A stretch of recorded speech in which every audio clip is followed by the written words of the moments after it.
Visit SiriusXM.com to sign up online quickly and activate your radio. If you haven't subscribed to SiriusXM yet, you're missing out on all the sports, news, talk, and entertainment channels. Plus, commercial-free music. Get play-by-play from your teams, your favorite music. Commercial-free! And personalities like Howard Stern and Christopher Mad Dog Russo. No matter where you live, unlock it all now. Activate your radio by visiting SiriusXM.com to sign up online quickly. Or call 844-711-8800 now. Right now. Go ahead. It's the Catholic Guy Show with Lino Rulli. I realized the real compliment is to say, I already go to church every Sunday, but thanks to you, I go to daily mass. Or now I pray the rosary every day. I much more prefer to be seen as me. Okay.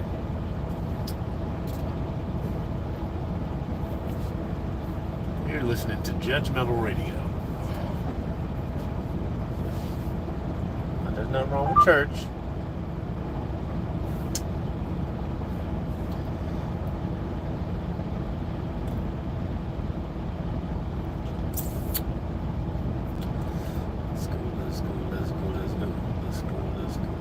Let's go.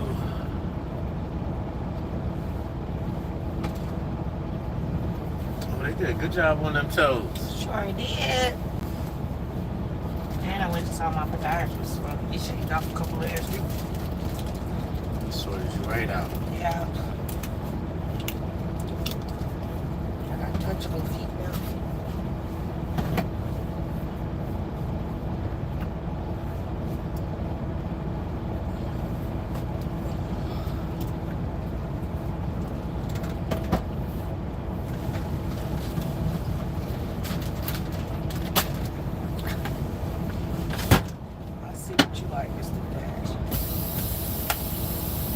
What a man. I know. Hey, that's what you like, dude. 6 days, 5 days a week, I got them. They have the Nutter Butters and the jalapeno chips, popcorn. I like the Nutter Butter. Say what? Put that visor up, please.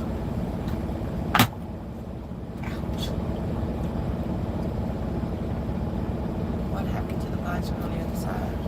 I had stretched it out because they extend, but I was a little too heavy-handed and took it right off.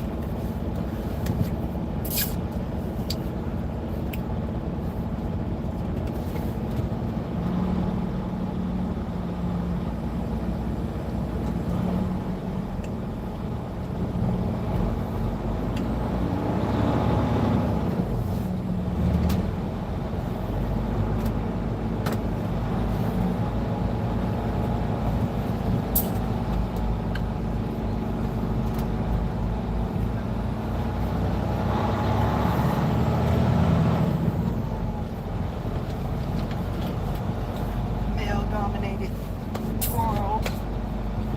No, it's not male-dominated world. Anymore. You know what it is? Trucking isn't male-dominated anymore. It's not male-dominated. It's just women don't want to do it. Trust, if women wanted to do that shit, they'd all be over here. Every one of them. There's a handful out here. There's more than that. Say what? There's more than a handful out here driving. Ooh, pure Maine maple syrup for sale. And honey. Only if I get to put it where I want to lick it off.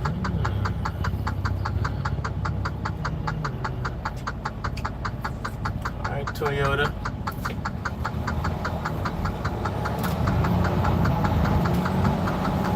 What up, Outlander? Okay. I forgot there ain't nothing in this trailer. Moving smooth.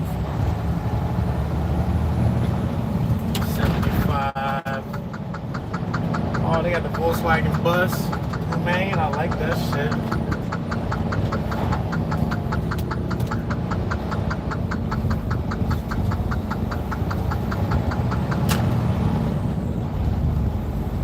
Let's go.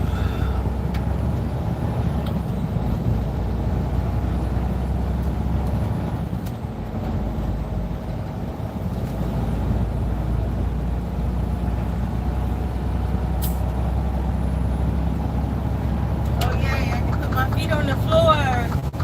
All right, little bit. I'm so happy.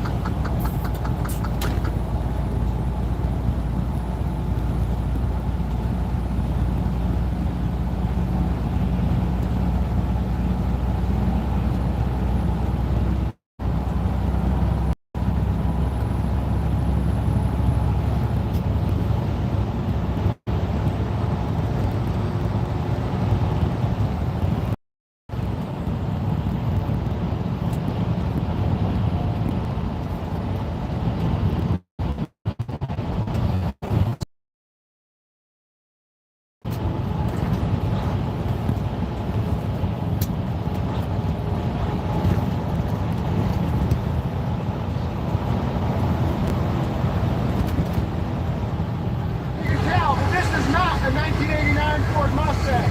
That is our 1989 Ford Mustang. It's broken. Smoking power steering, or is this? No. Oh, that pulley is not straight. Yeah, that's hot. That's hot. That's very hot. So today we're gonna fix the Mustang. Not only fix it, but we're gonna upgrade it. We're gonna replace the entire steering system and get this car handling better than ever. And honestly, I can't wait. I can't wait so much that I already turned off the power steering pump, which is why the car doesn't drive. Faster, boys, faster! All right, so the first thing we got to do is take apart the power steering pump and see what failed. Then we can replace it. All right, we got our pulley puller and installer. So the first thing we're going to do is pull the pulley off. Okay, I got a little tool here. Should be what I need to take it off. That's good. That's the sound of it coming off. All right, so there's a couple reasons I'm taking off this pulley. One, I think they're pretty easy on the new pump. And two, because I want to take this. There's a lot of traffic right now. Oh, man. See what's seized up in there. There she is. Okay, pull that off. The reservoir should come off. These are kind of interesting, where the reservoir is kind of just on the back of the pump like this. See if that big will go right. And we've got a spring and a valve. Okay, now we're going to take this stack apart, and we should see pretty quickly the guts, the things that are actually pumping the fluid. Sure, power steering is a hydraulic system, but where's that hydraulic power being? It's right here. Okay, now we can see the part of the operation here. We've got the outer housing, the stator, and we've got the rotor, which is this bit in the middle that spins with your engine. And all these little kind of eye bead looking pieces, those are vanes. And those are free to kind of fling out. You can see that the shape that this thing is spinning in isn't the circle, it's an oval. It's tighter on the sides, wider on top and bottom. And what that does is it allows fluid to fill these chambers. And as this is spinning, centrifugal force flings all these little veins out. So they, they squish down where the chamber is small, and they fling out where the chamber is big. That lets all these little pockets fill with fluid. And then as this thing spins, and these veins get crushed back down by the shape of the housing, well, that fluid is pressed and forced out to your steering rack. That's what gives the power steering. Just these veins flinging out and then getting squished back down with fluid in between. That fluid's got to go somewhere. You can't compress it, but you can sure as hell put some pressure on it. I'm starting to think that it's got something to do with whatever melted up here. But all that veins look like this. You see, I can move this. In fact, oh, there's a spring in there. Well, that's never going back in, but that's okay. We don't need to use this thing. Stack out. There she is. See how this, as it spins, the veins open up, fluid fill that area, and then as they keep spinning, it goes back down. That's what it is. Or not. It's recirculated right back to here. Out of my head.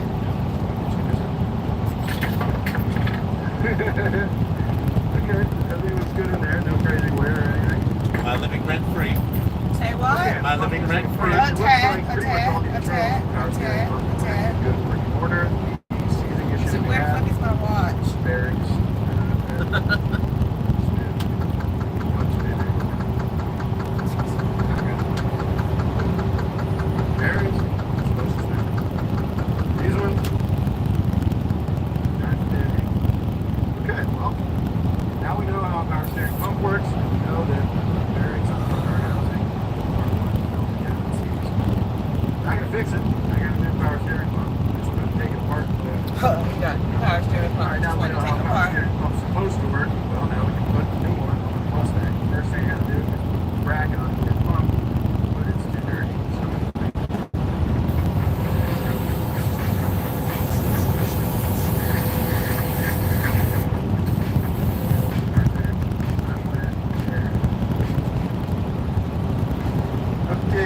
put this bracket on this pump, then the pulley on the pump. And so, get into the car.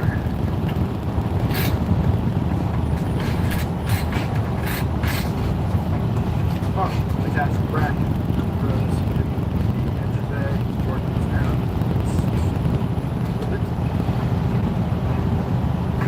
My uncle would be amazed at the trucking companies now.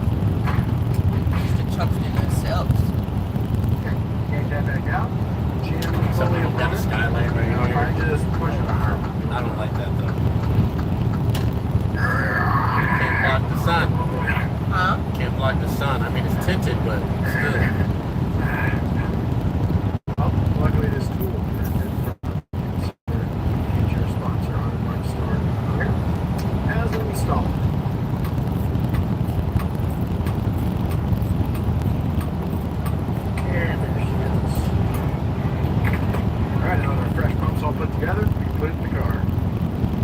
And now we need one component of the steering system. The nice thing about what's going on with us is that this one didn't have anything. So we didn't make one. Well, now we got a fresh power steering pump that can supply us with some hydraulic force. Well, we need somewhere for it to go. It doesn't leak. So we're going to remove the old steering rack and we're going to replace it with an upgrade. First thing we got to do, hop off the power house.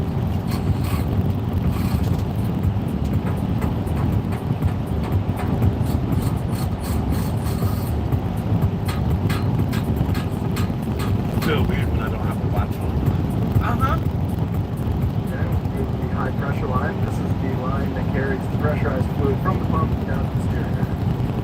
And we'll move the low pressure line. This is the line that sends the spent fluid back up to the reservoir. Cycle and reuse. No! Plug her up. And now Yeah, I we'll use take my off the low watch pressure more than line. I use my Carries phone. the spent fluid from the rack back up to the reservoir. I feel naked without a watch on. It's kind of like walking around without a bra. I am a big fan of the high pressure line. I think it's just Not him. aggressive. I'm so free. Yeah. Just stronger. No responsibility. Flopping all over. Alright, the line's disconnected. All we gotta do is pop these two nuts.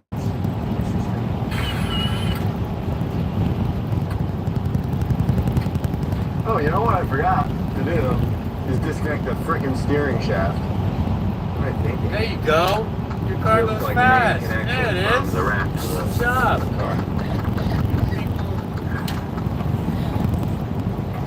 Action might catch a piece.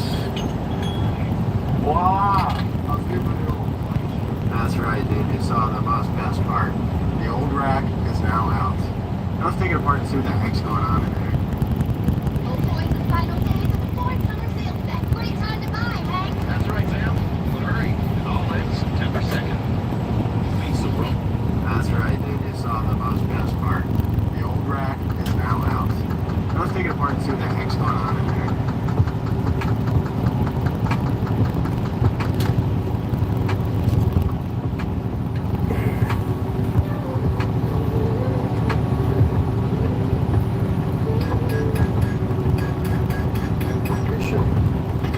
This is what's called a rotary valve, this section right here. And this is basically what directs your pressurized fluid to where it needs to go to make the car turn the way that you want to turn. And here at the bottom, this is our pinion that interfaces with the rack, the steering rack.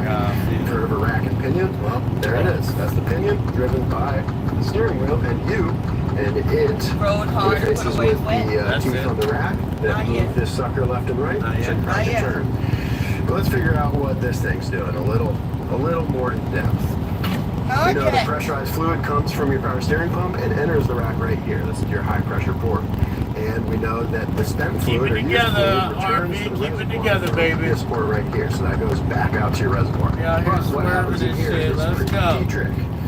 So high pressure fluid comes Get in, out of here it comes real into quick. the Get rotary away from valve, you. and when you're not steering, basically nothing's happening. That's just getting all recirculated back Put to together, your Chevy. reservoir. But when you do turn, let's say you turn to the right, and you twist this thing Hey, right. man, Chevy. Well, inside of this rotary valve is Yeah. a little bar of steel called Hey, a man, Chevy. torsion rod. And basically you twist that by putting effort into the steering steering wheel. So you twist that torsion bar, and that twists this whole thing, and you can see we've got these different fluid path holes, and as you twist that in the housing, those holes will line up with other holes, giving the fluid somewhere to go. And we've got these two lines here that send fluid to a left or a right turn. So in this case, if we're turning right, this is how the rack was in the car. So the car would be looking at me, headlights towards me. So turning right means we need to go that way. So fluid comes in the high pressure, and then we need to push this whole sucker that way. So then fluid is going to come through this top line and fill this side of this chamber to put pressure on a piston. But that's all that's happening. You twist the torsion bar in your rotary valve twists, aligns the holes that need to be aligned to send fluid to the place that it needs to be to turn the direction you want to turn. And then when you go back to straight, this thing untweaks and doesn't do anything. Pretty cool. Now I've tried to replace the seals on one of these in my day. That didn't work. Alright, now that we know how a rotary valve works and how it sort of directs fluid to where it needs to be, that's all great, but it still doesn't really tell me how the pressurized fluid is helping me steer. This gets it to where it needs to go, but what does it do when it gets there? Well, let's take this apart a little bit further, see if we can answer that. So now you can see the rack. These are the teeth on this bar that attaches to both tie rod ends. This is what the pinion interfaces with, or the end of the rotary valve. That would normally be spun about like that. And as you turn your steering wheel, it turns the rotary valve, which turns your pinion, which Jersey, okay. that's your steering turning. Which is why if you have a power steering issue, your steering will still work just without power, because you still have the rack and pinion, just with no assist. So let's take a look at how that assist actually happens. I just got to get this thing a little further taken apart, you know? And there she is.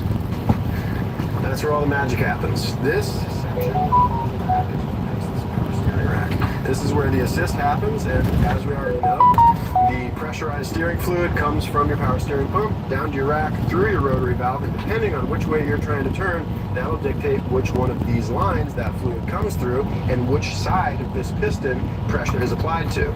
So if pressure is applied to this side of the piston, well, it's going to help it push that away. And if pressure is applied to this side of the piston, it's going to help it push that away. So you turn, it tells the rotary valve which way to let fluid through, and then it lets fluid through, pushes on that piston, and god dang it, your power steering. Alright, now we've got all the power steering components out of the car and taken them all apart so we know how they work. Well, now it's time to look at the new stuff we got. We're upgrading everything. One of the main components is this steering rack. This is a remanufactured unit. God, you tasted good last night. Yesterday. The torsion bar, A little bitter, but kind of sweet ending. The one in the SN95 is a little bit stiffer. So you've got to put a little bit more effort to twist that torsion bar to get power steering to start working. And then when power steering does come on, the fluid is flowing to where you want it. Well, the transition from no power steering to power steering is pretty abrupt. I know, I haven't been eating. You got to put moderate effort to twist the bar, and then it comes on, and the assist there's a lot of assist. The steering is very light, which isn't really what you want in a performance car. So the SN95 But we appreciate you being a especially the superhero. Cobra rack, has a thicker torsion bar, so you got to put a little more effort into it, and then it assists you a little bit less. So steering feels a lot more One of these linear days, throughout. I'll see my briefs on the outside of my pants. Get your safety check. Your briefs on the outside of your pants. Blank man. You know, Short blank man. Blank man. Short A blank little bit man. less. So steering feels a lot more linear throughout while being a little bit heavier throughout. What's That's happening? kind of what you want in a performance car. So not only will it feel a little bit better, but we'll have a little bit more control as well. And there's a few other things that are That shit going was funny as hell. Yeah, it was. work in concert with this rack to give us really nice steering. Let's look at what else we got. So in order to run an SN95 power steering rack with a box body, well, there are only a couple slight differences. One of them being the connection to the steering shaft. So If people just trying want you to on the box body, it was splined with one flat. I love it. So No you got to video, get no a different audio, steering just watch shaft you drive. to go from No, the box there's- body's they can hear it. at the end of the steering wheel down to the Thank you SN95 so much. power steering rack.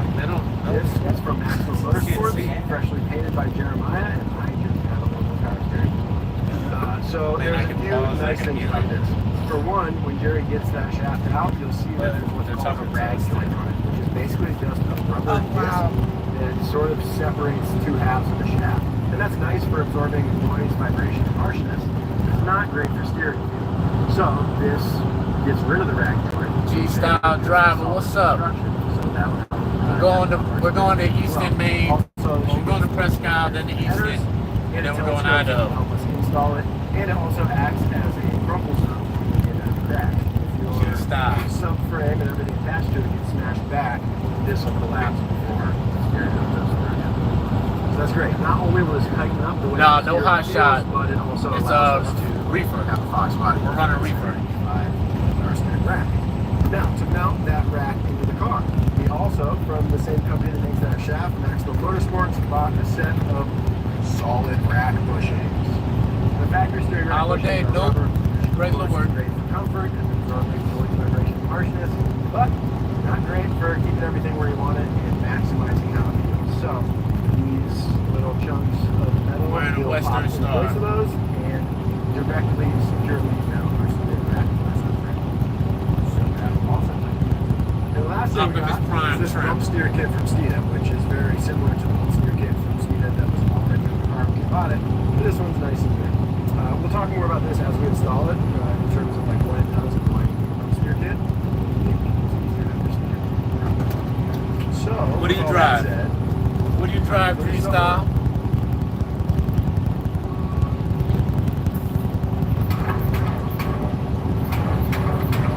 Peterbilt, it is so automatic or manual? I miss driving a Peterbilt. Is this You got a cat motor in it? I don't know, dude. I wonder if I just gotta clock it a little bit different. Possible. That could do it.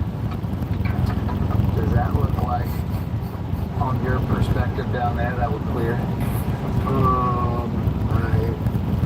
So if I listen to any music, I have to pause I have to mute it because I'll get a copyright strike. Yeah, baby. And there she is. So you can see that this, and this is what attached to the chassis on the original side. That looks a lot like our new shaft looks. But this end, well, that looks like Fox body steering rack. That will work. And there is the rag that I was talking about. It's basically like a disc of rubber. Look at all that play. Look at all that slop. That's what connects your steering wheel through the rubber down to the steering rack. So there's no way that can feel good. We can get rid of that. When the time comes for you to have to pull this out, which you will, with the new shaft in there, which is good. Making some stuff stiffer up here, so when you hit bumps, you feel it. No, I want stuff stiff. It's one of the things Joey told me when he first met me. He said, "Hi, my name's Zach Job. I like stuff stiff." I was like, "Dude, stiff or bumps, bro?" Last year for National Dog Day, we made this shirt of Baby Chewy. We took the proceeds, we double it, we gave $10,000 to a local dog charity. Well, it's about to be National Dog Day again. Decided to make a new shirt. That's right, we're running it back. August 26th is National Dog Day, and 100% of the proceeds of this shirt are going to go to a local dog shelter. So if you want to help out the local dogs, get yours now. You can see Chewy was once a baby, but now he's a man. Look at that. Thank you guys so much for supporting us here at Big Time and there was supporting no one in the local car. charities and canines all You know, around. they can Los Angeles remotely area. turn on their lights. Do it for the dogs. Do it for the pups. That we need to know about. Okay, out with the rubber. In with the hard stuff. Okay, 50-50 shot. You got the kick down. I'm just saying the thicker ones go against the subframe. Yeah, that's what I think too. So we're going to do a little modification to our little spacers here. If you come in about right here, so we'll push these in. They have different diameters. See how it's kind of necked down? So the neck down goes inside here and pushes on the back. And we'll flush cut this. So you still are able to use the spacer, but this piece right here will This truck's 75. Started. We're already getting overrun. I gotta take these guys out and build this crossbow tower as fast as possible. I don't even.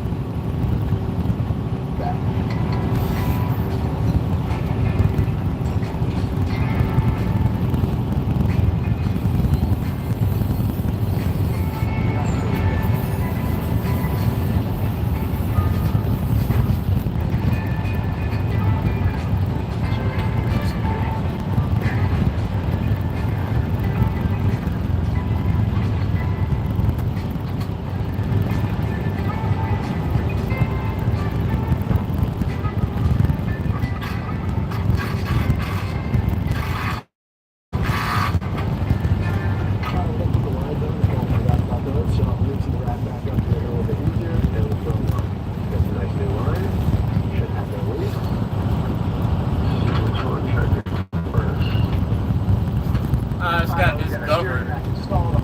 You got plenty of power, just don't let me use it. The tire ends are also our bump steer correction kit from Steeda. But before we put them on, we got to understand what bump steer is and how to fix it. Now to understand bump steer a Got the little bit better, Detroit and know how to correct it, D15. we need to use our imaginations. We need to imagine an intersection. The intersection of these imaginary lines. These lines on the McPherson struck car represent our instant center. Now the instant center is the intersection of two planes. And those two planes are basically the plane of the top mount of our suspension and the plane through our lower ball joint and the controller pivot point. Those lines go off through the center of the car and off into the distance and they meet somewhere. And wherever they meet, that's our instant center. And that's kind of the arc that everything is swinging around as your suspension goes through its travel. Now, as We're topped out. effectively raise the lower control arm into the car, you can change the plane between the ball joint and the pivot point, so that flattens out a lot. And when that happens, well, develop bump steer because there is a third line you need to imagine, and that's the line that our tie rod travels through. And if our tie rod travels through an imaginary line and meets up at the intersection perfectly of our top and our bottom, those all meet at the same point, then we got the bump steer.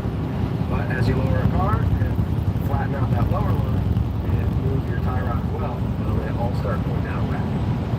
You gotta get everything pointed at the same origin so that everything gets swing on the same line. Get your service, baby. As it swings. And that's it. And so once you can do that, then you can That's one of the get your bump steer most right. Now, to do that, Stop it, baby. Just stop it, baby.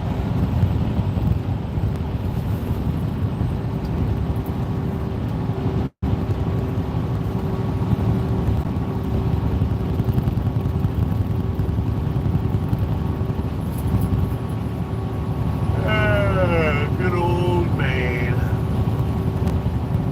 Take over, need to put some more towers up here in Maine.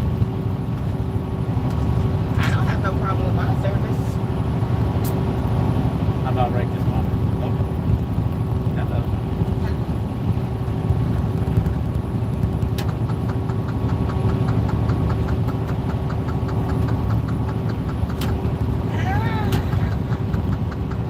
Wait a minute. Wait a minute. Got over this and slow back down. Oh, pick the speed, pick the speed.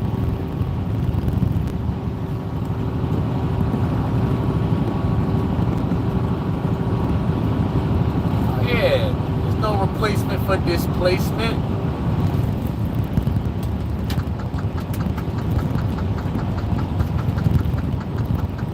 But brand new with warranty works too.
steering rack installed on the lines pump, it's time to put our tie rod ends on. And our tie rod ends are also our bump steer correction kit from SETA.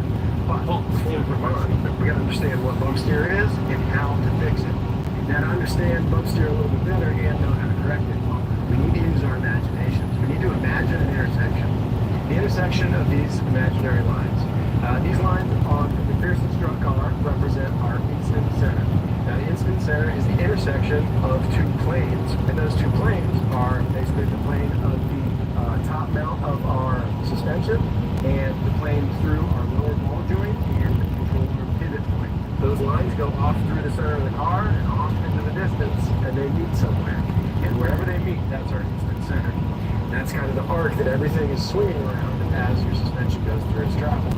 Now, as you lower a car, you effectively raise the lower control arm into the car. You change the plane between the ball joint and the pivot point, so that flattens out a lot.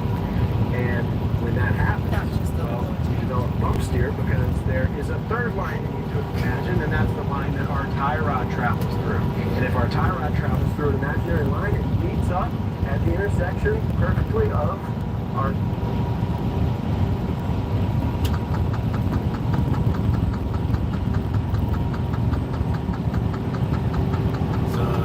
last stuff I did to the car.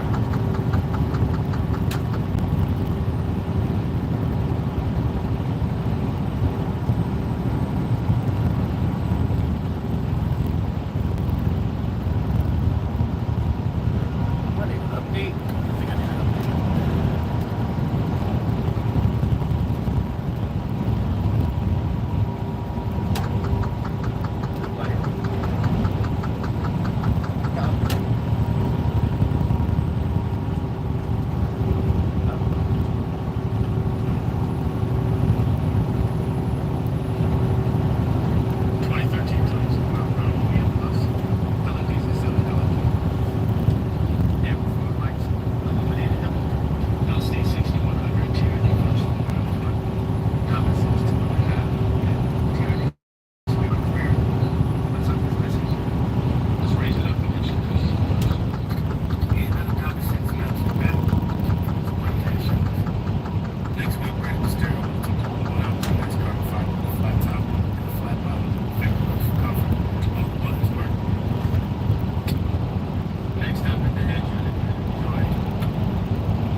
Okay, you got a 5-pointer.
Steering rack installed, all the lines plumbed. It's time to put our tie rod ends on. And our tie rod ends are also our bump steer correction kit from Steeda.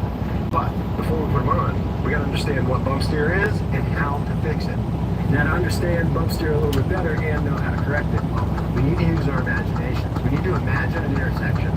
The intersection of these imaginary lines.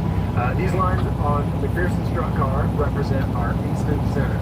Now the Easton Center is the intersection of two planes, and those two planes are basically the plane of the top mount of our suspension and the plane through our lower ball joint and the lower pivot point. Those lines go off through the center of the car and off into the distance, and they meet somewhere. And wherever they meet, that's our Easton Center. That's kind of the arc that everything is swinging around as your suspension goes through its travel. Now, as you lower a car, you effectively raise the lower control arm into the car. You change the plane between the ball joint and the pivot point, so that flattens out a lot. And when that happens, well, you develop bump steer because there is a third line you need to imagine, and that's the line that our tie rod travels through. And if our tie rod travels through an imaginary line and meets up at the intersection perfectly of our top and our bottom, those all meet at the same point, then we got the bump steer. But as you lower a car, my name. flatten out that I one heard my name in the background. your tie rod as well. Well, it all starts pointing out west. You gotta get everything pointed at the Say same what? origin, so that everything can swing along the same arc, so that nothing changes as it swings. And that's it. And so once you can do that, then you get your bump steer right. Now, to do that, you do still have to have the bump steer correction kit. Why we have them. Alright, first thing we're going to do is take this cable stud and stick it into our spindle.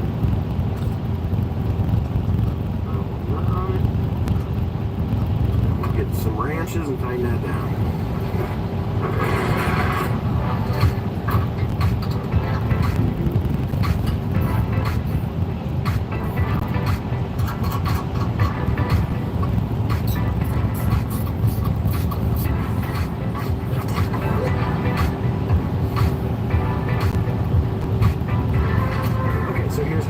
Steer kit works. Basically, they give you the stud with the taper on the top, and you slam that in where your tie rod end goes, and then they give you a series of spacers that fit on the bottom part, and these spacers allow you to put them in sort of whatever orientation you want. You can basically go from all the way down here, all the way down, to all the way up here, almost parallel to ground.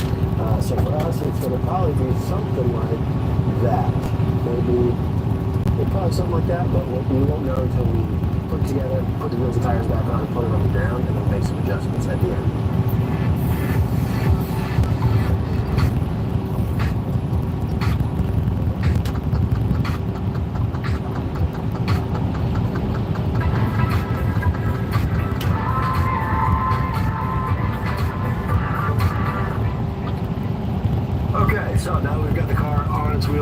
bars, we can see everything at ride height. And we're kind of close on the bump steer setup, but a little bit off.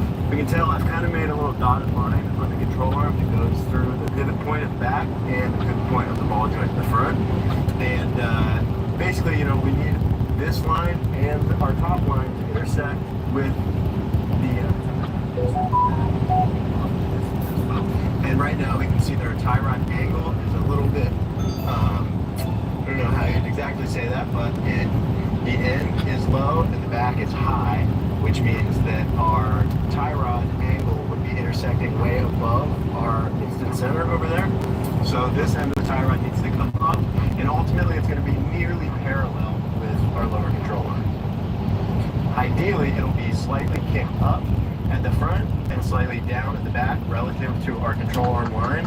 So basically what I'm saying is that I need this tie rod to come further up out here so that it is at least parallel or slightly higher than parallel on this end. Parallel with this dotted line, the line between the ball joint to the pivot point and off into the distance. So I need to get this end up higher, so I'm going to take it back apart and take at least, I think, the big spacer out of each side and see how that works.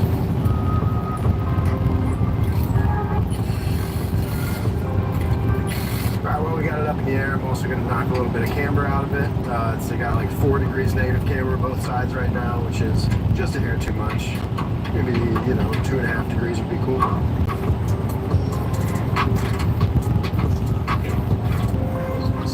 Now, in getting the camber to where I want it to be, might introduce the fender to the tire. But we'll just have to deal with that.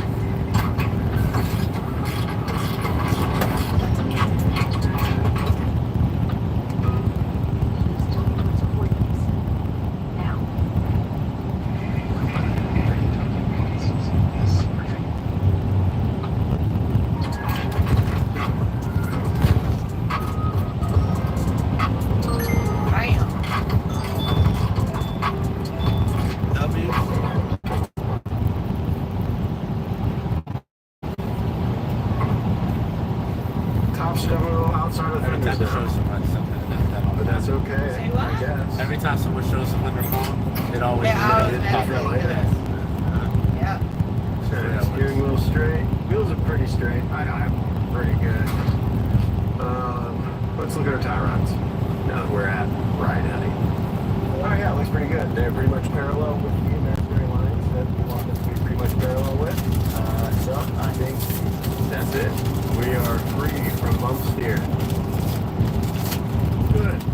All right, now we just got to do a few things. We need to roughly align this thing. So we get the camber the same side to side. Should be pretty close right now. And then we'll get the toe plates out. Get this thing about 0 toe, so it's going straight down the road. And then we're gonna put some new rubber on it as well. These tires are cooked, and I don't want to drive on them again. Ow.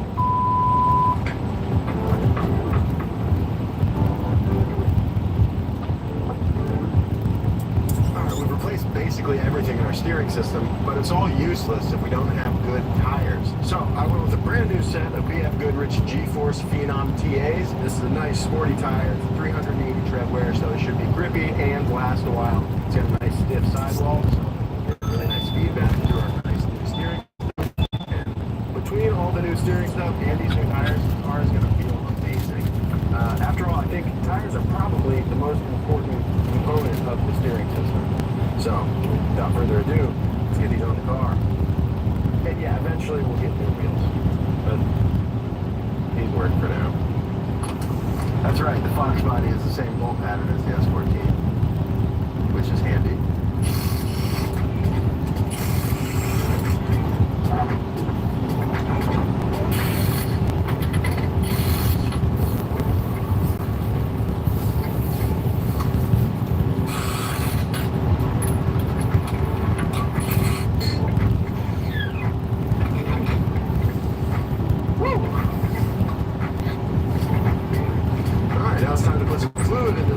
Check for leaks, and then, God willing, go for a little spin. Alright, we're going to be using some Type F automatic transmission fluid.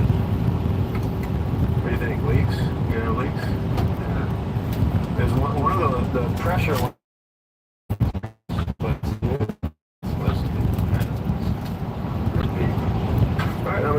battery, then we'll fire this thing up and basically fill it with fluid and go left to right a bunch of times and leave the power steering system.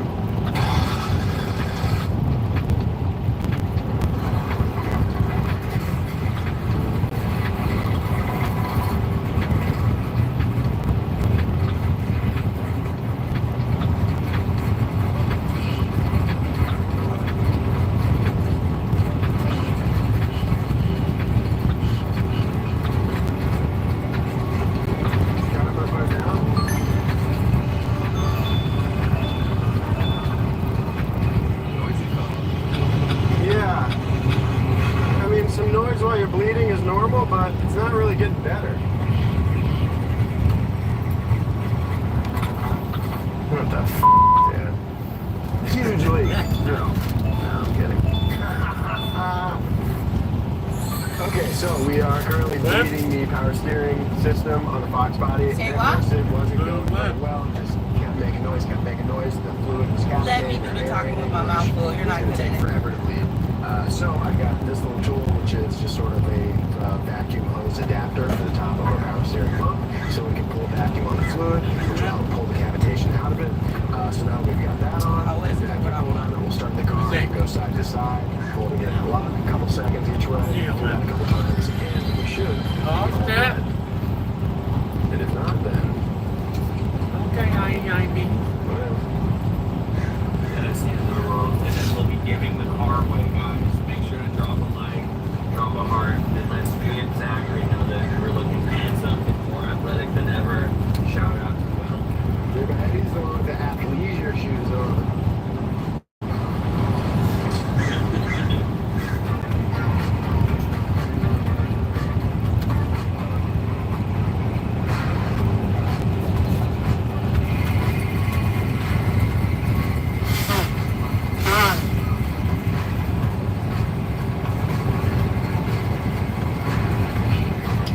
Bless you. Thank you. Would you like a tissue? No.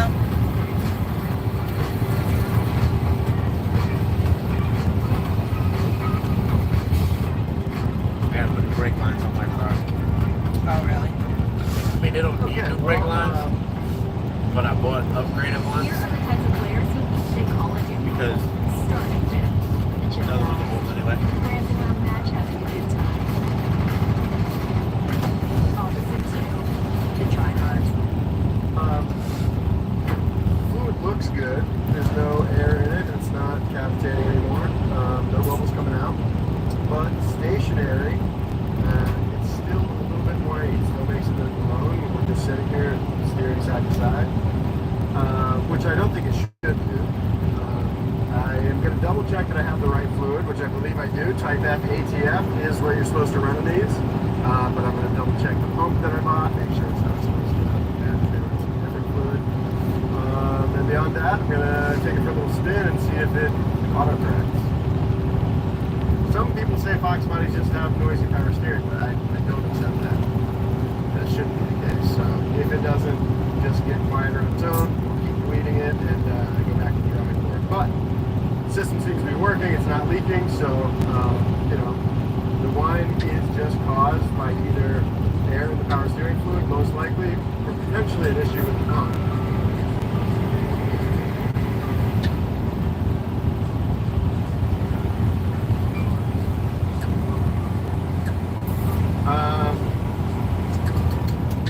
And the other thing that I noticed is you might hear some clicking in the front as we go side to side, and that is nothing in the steering system. That is one of the last remaining factory suspension bits, which are the front control arms. The bushings are just sloppy as hell and all over the place. So the clicking is the control arm.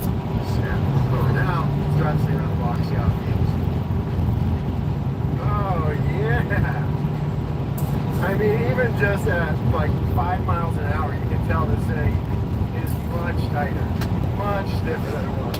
And we're feeling so many things at once right now. This is the first time I've driven the car since doing all the suspension stuff, the chassis stiffening, and now all the steering upgrades. So while the car doesn't look much different apart from like the tires, it feels a lot different.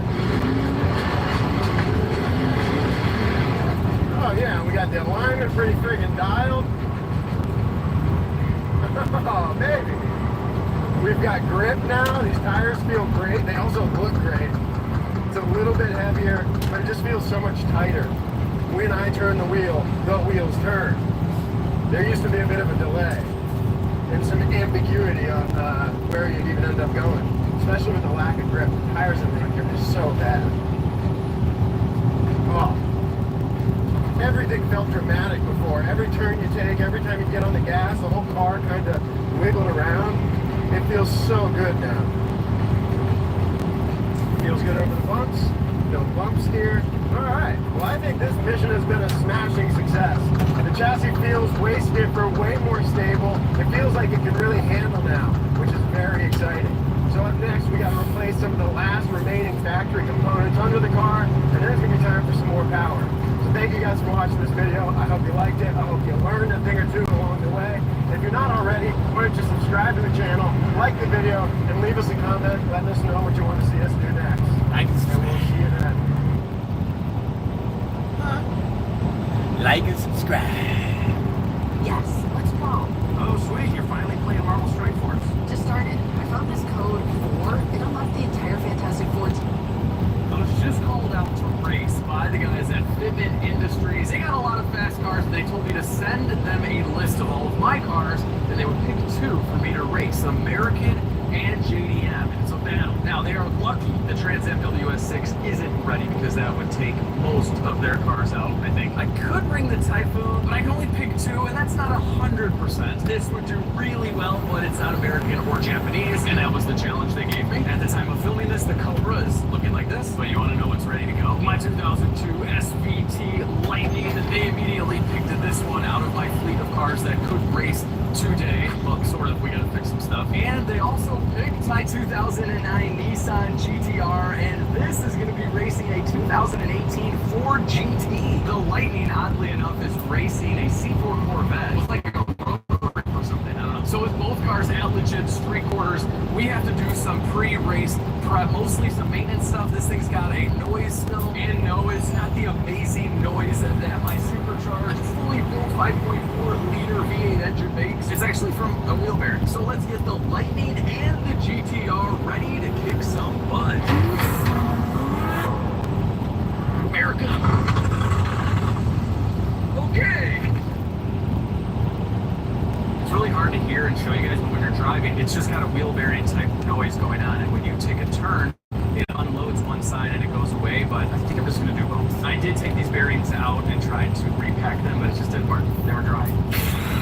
Got our big 5-spoke 20s off. One of these days I gotta do some big brakes. But for now, let's remove our little brakes. So off comes the caliper. Then I have to remove the axle cap, and you can see the new red grease that I put in last time at Lake Garage. That didn't fix anything, so now the axle nut is coming back off, and now the rotor assembly can be removed. We gotta give this spindle a nice little cleaning, and then we can pop out the seal and the bearing, and now we can remove the bearing race, which is likely damaged from our old bearing being low on grease. The new bearing race is a pressed fit, and this is the new bearing that we can pack full of the high-temp grease yet again. This time I'm going with some gray stuff. That goes in, then the seal. And I love these bearing seal drivers for the install. Just some light taps will do the trick. Rotor going up back on. We got our axle nut and cotter pin. We'll finish it off here with the axle nut cap. I'm so excited to drive this thing now with the new bearings. Let's get these gigantic wheels back on, change the oil, give it a once over. Go for cruise. Oh, they're heavy.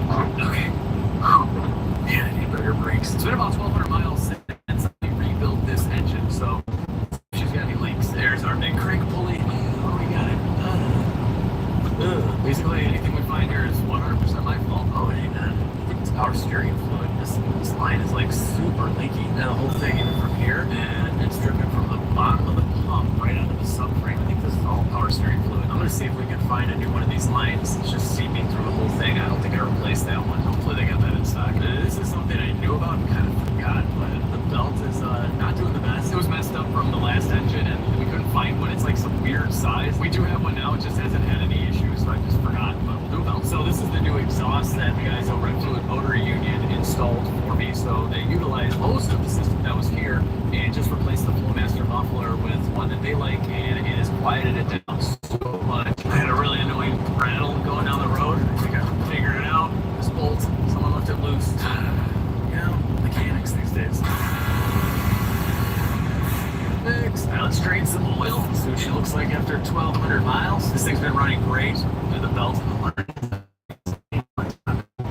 Built Ford Tough.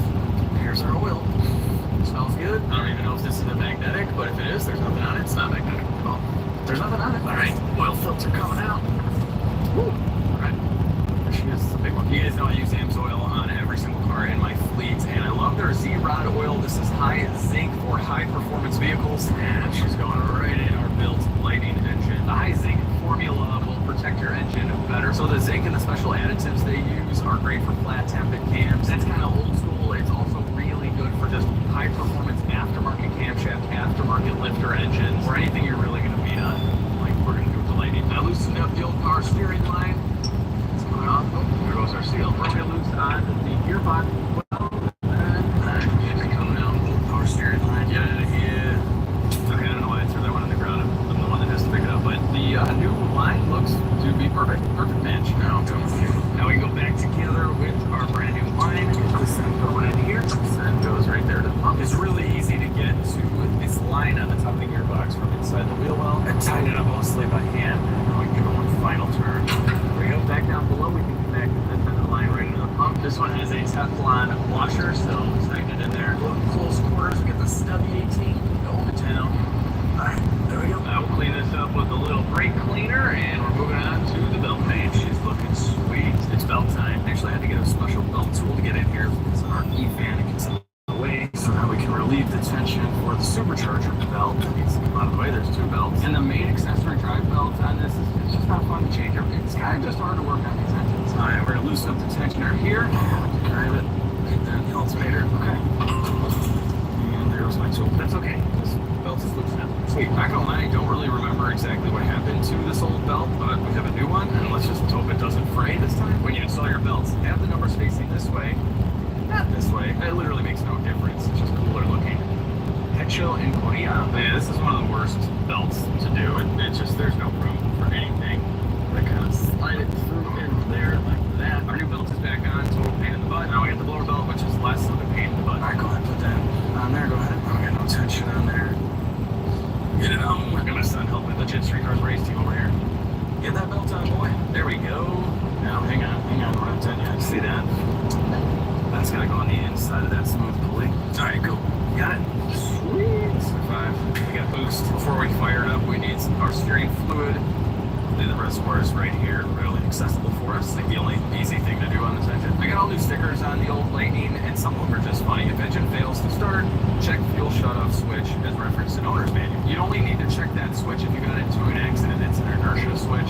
So that's kind of just a weird thing to put. Like I accidentally popped the hood, read the instructions. We got the fluid up to about the half line, and before we start, we're going lock to lock. How's it feel? Customizing contributions to save hundreds. Get to look away. Only pay. The lock, how's it feel? Yeah, fire up. Alright, turn the wheel back and forth a little. Good, belt is looking good. Alright, here we go. And then a little bit. Just flowing. Might be alright. Alright, power steering level is set. Belt, good. Lower noises. Check. The heat exchanger pump we put on is doing some work. Look at the flow in there. And we have the larger heat exchanger up front. That's looking good, guys. I think we're good. I think the Lightning's ready to race. And on the highway, as soon as I let off on the highway, I'll be able to hear these bearings. Oh, it's silent. It was so hard to get on camera, guys. I tried. It was basically like a long, but really low pitch. Almost kind of felt it in the floor. And I thought I had this fixed in the late garage video. We repacked the bearings. It went away for like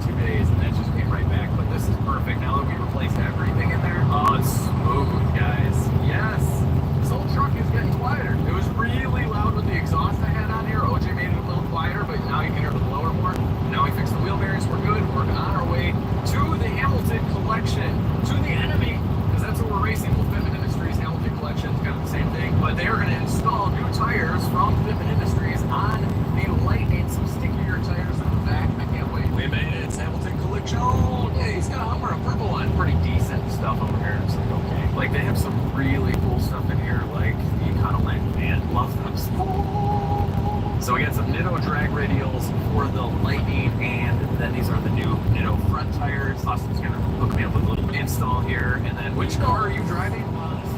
The C4. Is it fast? It's quick. It's mainly for drifting, but Okay. That's so weird. I've never seen it before, but it's definitely cool. So like the idea is American versus Japanese, but like that's kind of still American. It's like it's a hybrid. Yeah. This is a totally custom wide body drifting C4, and oh my gosh. Okay, yeah, that's the edge. I thought it had a rotary or something, but no, that could make some power. It's about 585. It's a decent amount. Okay, I don't think the Lightning's gonna beat that. The Lightning's way heavier and probably makes the same power, but we'll see. Hopefully, it's a manual, right? Yeah. Hopefully, Snake's at driving. Please, Snake at driving. Okay, so I just learned this was Adam LZ's car, so definitely a drift mobile, as you can tell. This is so neat, though. I love the old brown interior that it is. This is crazy. But yeah, definitely. Look at the angle. I gotta say, this is definitely one of my favorites. It's a Resto mod, second gen, Smokey and the Bandit. I absolutely love these wheels. I really want something similar on my white WS6. That'd be cool. I do like Lambos. We got Lambo. We gotta look at the Econoline 250X.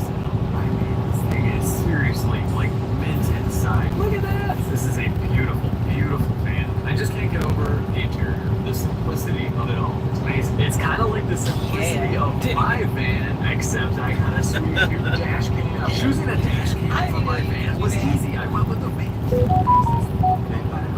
Last request, 4K for the front camera, 2.5K for the rear, and 1080p for the interior, all in HDR. That's right, this has 3 cameras to make sure you're covered from every angle, and the picture quality is so good. There isn't any graininess, you can see every single detail, the exposure accuracy is perfect. Even at night, the performance is unmatched. This uses Stardust 2 sensors and Plate Pix license plate enhancement for excellent low light performance from every camera, including the interior. Here I am explaining to my mom the intricacies of the dual overhead cam 4.6 liter supercharged V8 and the Cobra. Now, installation will vary depending on your car, but it's pretty safe to say that an insanely long van is a worst case scenario. And the install was super easy. Vantrue includes everything in the box. This is the front camera with the interior camera, and this is the rear camera. They also give you every single accessory you need. The features with the 4 Pro S are endless, like park activation mode. Even with the car off, it will detect motion or impact and start recording. And the rear camera is waterproof, so even when wet, the picture is super clear. There's also a really nice free app for your phone, and setup just takes minutes with easy prompts. I also love the voice commands. Show front camera. Whoa, take photo. Amazing. And you guys are going to love it. And I'm going to drop you guys some links down below and a coupon code so you can save a little bit of money as well. Let's bring this thing into the Lion's Den. Hey, what's up?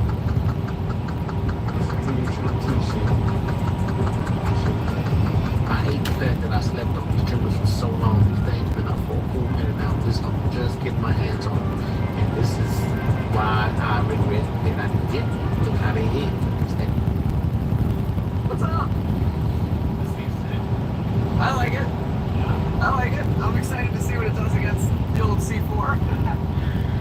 I don't know why, but I want to like rip a burnout on these floors. Like what happens? They're so shiny. All right, Austin's removing our old tires right now, which have good tread. They're about like 4 or 5 years old, but they're still really nice. You can see they're dry rotted. I know I should have given them a proper send off, but I just didn't have the time or place to do it. I do still Chicago, and it's kind of difficult, you know. This is my son's first time seeing tires being done. It's kind of a cool process, right? I've seen them on, but not Okay. There we go. Coming up. Look at that. One is off, and that is inside. Oh, I must have melted up one drag radial. It's so sticky. I don't know. This is kind of a conflict of interest having the guy you're racing working on your car the day before race day. Do those tires good? No kidding here. Thanks.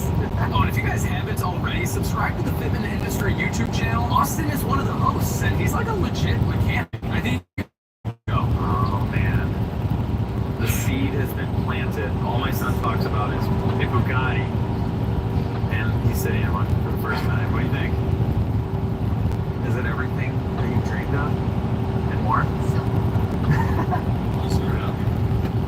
So the brake pedal is on the left right there. Press that down pretty hard and then hold the start button down right now. Ivy. A classic plan. W16. Do you know how many cylinders? 16.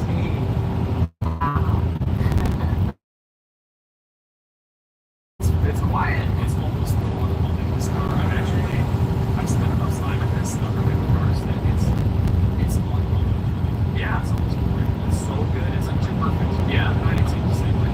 It's so good. It almost like leaves the desire. I'm so surprised at how quiet it is. Very quiet. Listen to this thing. Listen to this. It's so quiet, and this is it. There's no modes. There we go. What do you think? Awesome. Wow, this interior is wild. Okay, hold on. I should maybe know this, but what's with the elephant? Right there, elephant. Yeah, it's a long story. So, it's one Bugatti founder. His brother, Brian, loved animals. They were during the famine in France in the early 1900s. He went to save his animals and being eaten. And something happened. They died, and he committed suicide.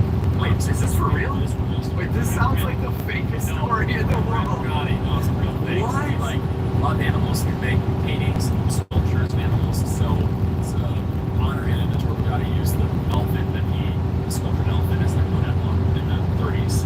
So that's kind of a throwback to Rembrandt and like the family history and his brother. Okay, be honest, Meg. I honestly, if I was a betting man, I would have said it's something weird that Steve did, where he just wanted an elephant on his car somewhere just to be weird. But it's not that. That would be, that would be Steve. But yeah, okay. Shut it off. So do I have that?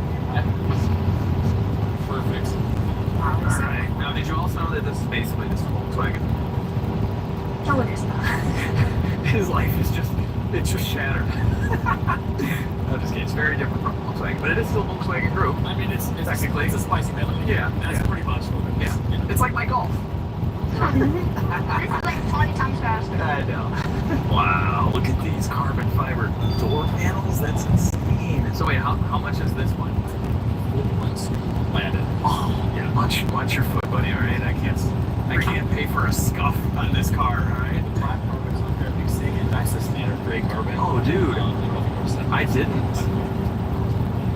Wow, Wow, that is so you neat. almost glanced over and not notice, which I like. Yeah, for sure. The paint under the wing here. Oh my gosh. It's cool. Breaking. Yeah. And actually, This is it. That's all I can see. We're actually going to come out and open this. Only Bugatti can open this. And what year is this? Wow. Yeah, so this is brand spanking new. I don't think I've ever seen one of these Hennessy's in person. Wow, this is neat. So I've always kind of put them in the realm of like a kid car. I don't know. I mean, it does look very like homemade, so to speak. What are these like 1.5? These are more, yeah. In auction, there's a couple like standard F5 variants that I've seen in the mid ones, high ones. This car was 3.3 million.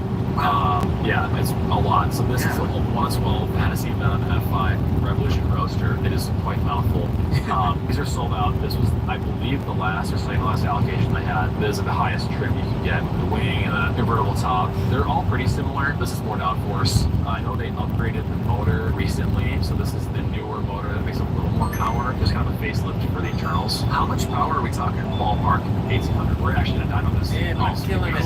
Yeah, that'll be fun. Yeah. You got the strategy down too.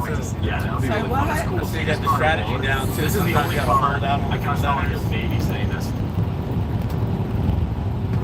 Listen up. We've got 3 hours to land at New Tech. What do you got? Wait, I'm gonna plug it around here. Sorry. Excuse me. Baby saying this.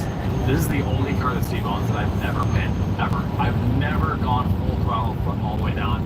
It like actually scares me a little too much. Rear-wheel drive. The shifts, if you think the event source trans is bad, the shifts in this, it's not bad, but it's so clunky. It's like such an experience, a huge boost. Like, it's really fun, but it's kind of sketchy. Yeah, That's America for you. Vipers as well, you know. Wow. I mean, look at the back end of this car. It's one of those cars where no one knows what it is. You know, like even when I drove my McLaren around, people are like, what is that? They just assume Ferrari, Lamborghini. This one is just like, what is this? Oh my gosh, this thing keeps doing stuff. Look at that. The wing is slowly dropping down. That's crazy.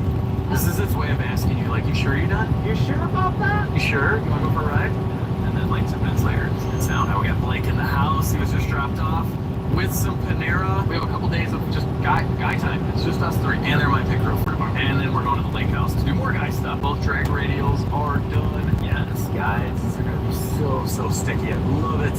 Oh, well, we found some oil dripping in the back. Like, there's not a whole lot back here. The diff is dry. It's the shock. This shock totally just blew out. Look at that. And it's probably no time to fix that, so it is what it is. Got a bad shock. That'll be my excuse when I lose. Yeah. It's a shock. I can't squat. You know, you guys are watching YouTube. Definitely not Mark Rover. I like Mark Rover too. It's pretty awesome. Tires are all done. Austin's giving us a final tour. Put the net on She's for ready. you. Austin, thank you so much. I will see you with the bright and net. early. And he's like, he knew he was doing the tires. He didn't realize the race is tomorrow. It's tomorrow. We got all three of us in the Lightning.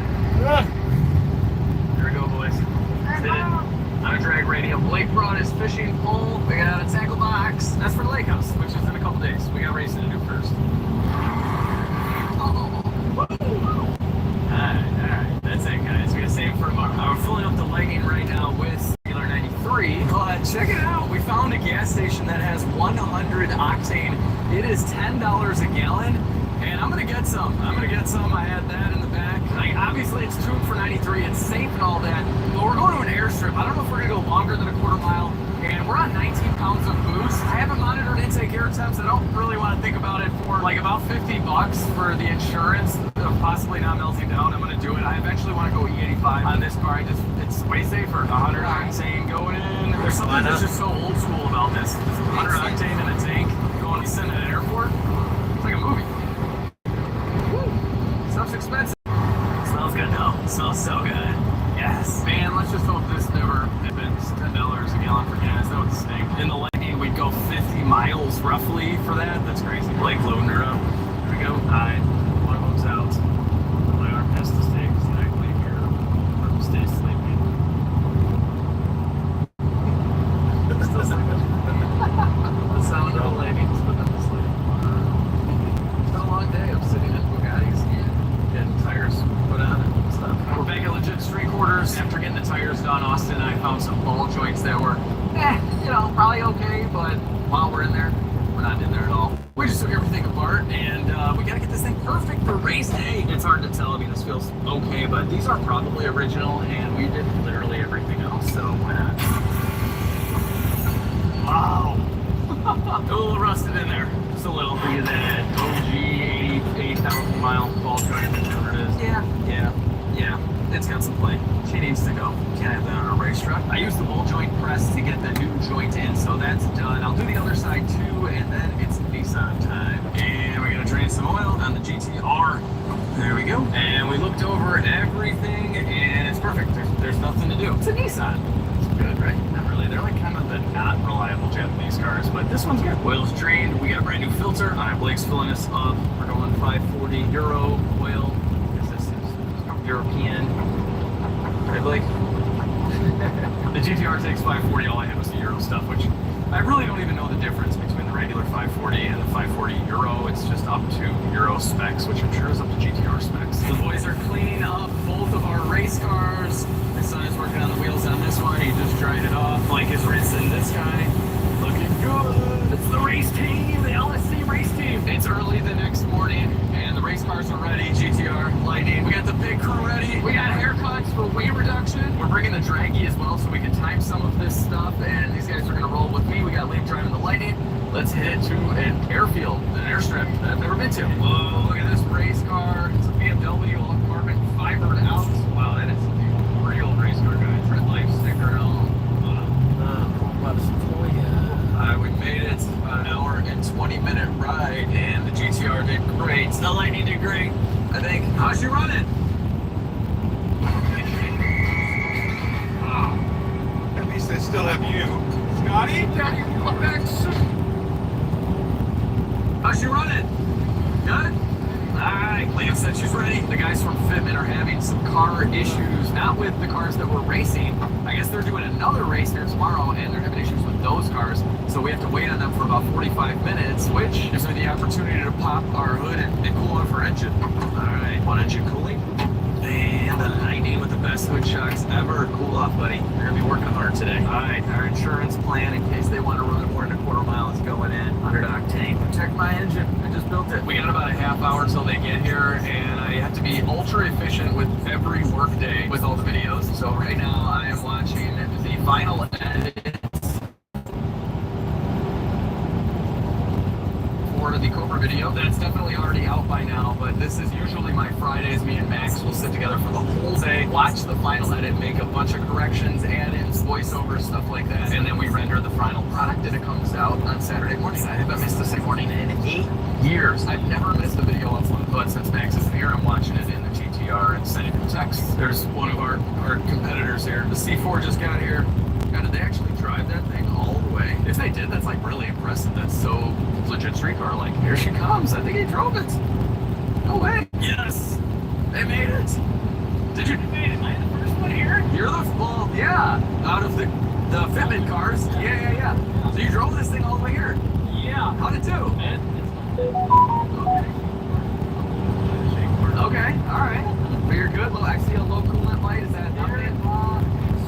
Nothing works. But yeah. The only thing that does work is the fuel gauge. That does work. Okay. Yeah, this is C4 at the end of the day. It is. Yeah. And since it's a swap, nothing besides the fuel gauge. Okay. All right. We'll take it. Wow, this thing is wild though. Holy. Let's listen to it. I've never heard it. Wow. It sounds really good. I mean, obviously it doesn't sound like a Corvette, but it like kind of matches somehow. I don't know. Woo! Dude, is this thing fast? It's gotta be. No, unfortunately. Come on, it's got like 500 horse, right? Yeah. I don't know, I still don't fully trust Austin. Seems like literally the nicest person in the world, but I think he's gonna win. I don't know. This has gotta be so much lighter than the Lightning. Pickers in the back off the pit truck / race truck. I should have towed the GTR with the light. I really gotta put a trailer hitch back on this thing. I should have towed the Cobra from the auction with this and the GTR. That just would have been cool. Racing your tow truck is just awesome. Woo! She's ready. Oh yeah, come on, ATR. There we go. Woo, guys, the Hamilton collection / Fitment Industry collection is just insane. Seriously, it is absolutely insane. There is the Ford GT Bison. It's like an 800 some horsepower Supra, LS3 swapped resto mod Trans Am that we saw at the shop. I didn't know this was coming, and this was not at the shop, but this is what I'm racing. And I didn't know a whole lot about these things, but I learned quick on the old Google, and they're fast. They're very fast. They run like a 10.5 in the quarter mile stock, 0 to 60 in like 2.8 seconds or something. So this is gonna be tough, guys. Insane. Look at this color. This is wild. Doesn't seem like a fair race, does it? No. Wow. I will admit, as much as I am scared of losing against the Ford GT, I would have gone with a different American car. Like, I know it's a Ford, it's American, but this doesn't exactly express like America to me. It's more of an exotic supercar. It's like $1 million. I mean, you know what I mean? It's time to look underneath all the cars and see if there's anything leaking. Yeah, hopefully nothing leaking. Here are some really nice American cars, and there's a ton of modern American stuff there too, but they're doing a big race tomorrow here as well, so it's just a big race weekend. So anyway, here is a lineup.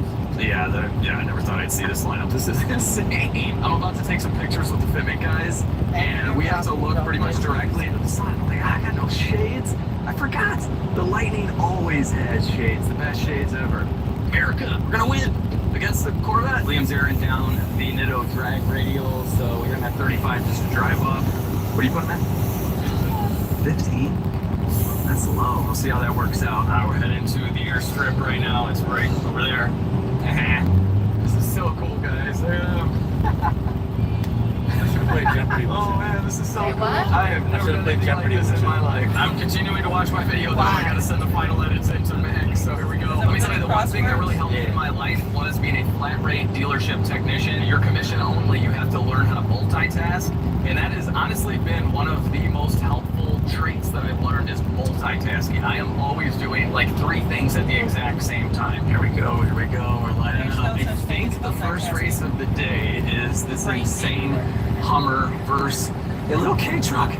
Look at that. That's insanely slow, but that is also very happy with the trailer. That should be fun. All right, here we go. Got a race girl here. Oh, K-truck. Wow.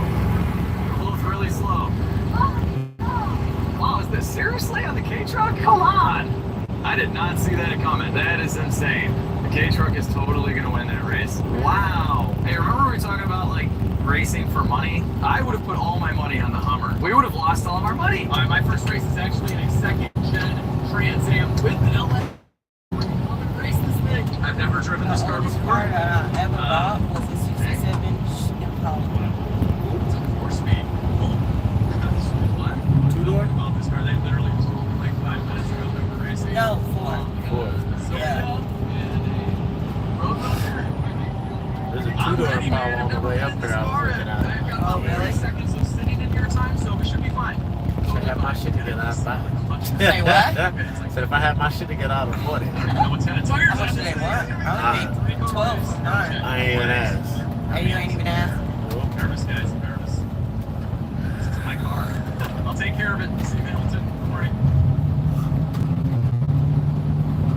Here we go.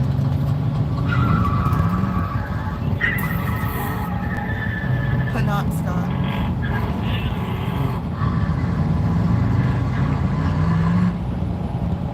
However you go, it's wherever you go. Your AAA membership is along for the ride. Bro, the level just started. We're already getting overrun.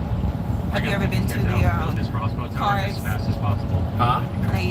car expo in Orlando? The car museum in Orlando? They got some old model cars. Didn't even know about it. Oh wow! I didn't know you like cars like that. But yeah, there's a place. I like stuff like that. There's a museum in Orlando, car museum. Old VB buses, German vehicles, all kinds of vehicles. It's gorgeous.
That thing was way louder than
Condon? Condon.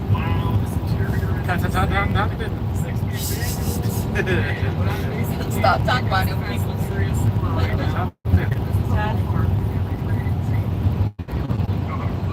See, when I first moved up here, it was like Sopo. Going to Sopo. Southport. Sopo. Sopo. Yeah, I'm ready. How do you move off the bench? I got the thing here. I'm gonna lose anyway. It doesn't matter. Oh yeah. Let's do it. There, you got a feel for the clutch on this one. Okay, yeah, okay.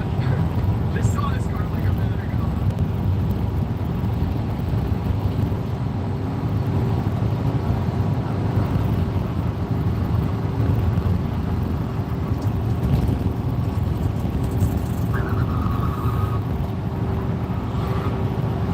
I took my Toyota drag racing. Say what? I took the Toyota drag racing. Did you?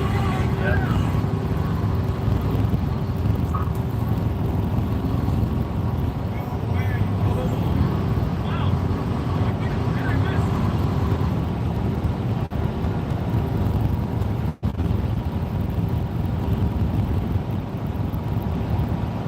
Now Like I'm blood hooked, box. and I want to do some work on the truck. Put the supercharger on it. Charge on the truck. But it needs an exhaust. It needs a new exhaust. What do you do all the work at? Just storage unit? Yep. Just regular garages. Hmm? Just garages.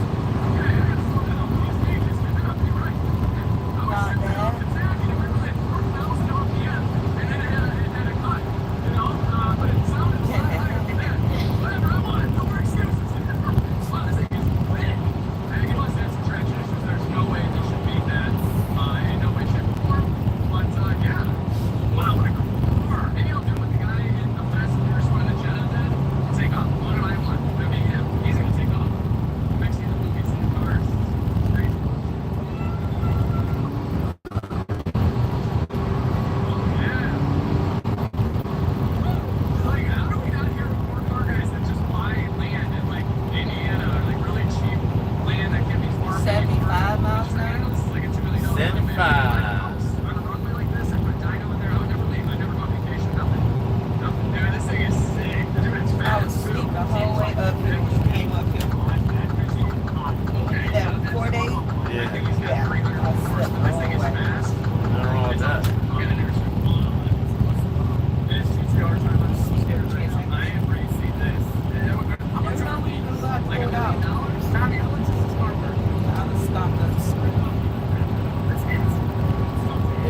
catch up sleep. No. When it's time to get something, you can take as much as you need. Yeah. If you can. Oh, yeah.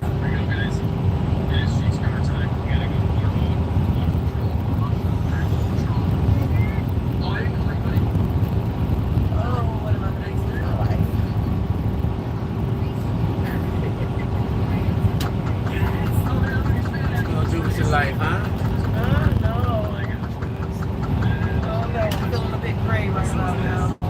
Gray. Well, that's a good day. Chilling and out driving.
it like a pie.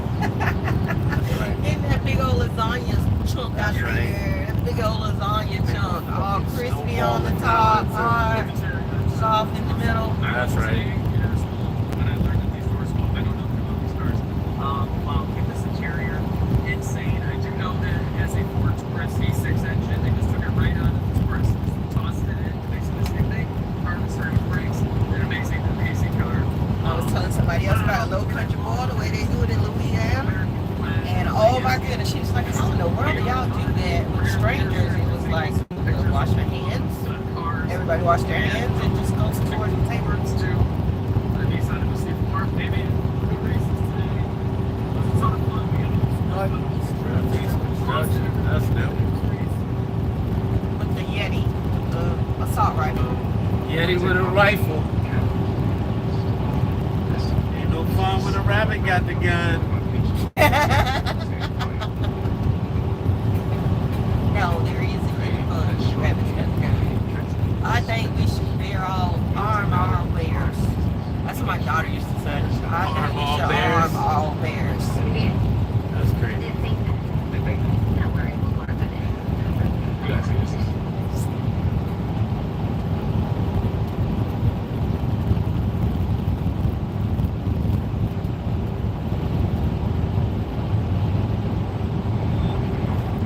Yes, let's go. Oh, sweet, you're finally playing Marvel Strike Force. Just started. I found this code 4. It unlocked the entire Fantastic Four team for great. Nice, that's a great team together. They're fantastic for it. I was gonna say they're fantastic for the Heroes campaign.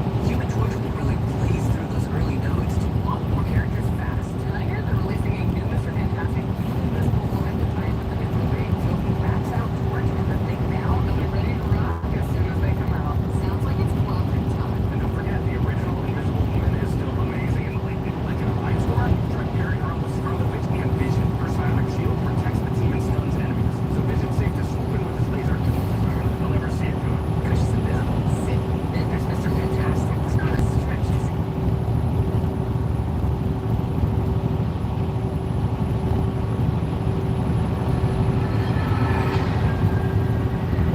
Few weeks out from Mr. Olympia. Mr. Olympia. I don't know what's wrong. Bodybuilding contest. Huh? Bodybuilding contest. Yeah, but that's my background. I know all about it. Smart ass. It is kind of intelligent. But my head gave me some notes. It is. Sure. Should be on medication. I am on medication. That's what's Yes. All right, what's going on, you guys? Nick here with Nick's Connected Power. I've got a couple of interesting stories for you guys today. The first story that I've got for you guys, the latest physique updates. Several with Beast Mode at about Take up sparring. You gonna start sparring soon? After a couple of years, Here now, start practicing with it. I really like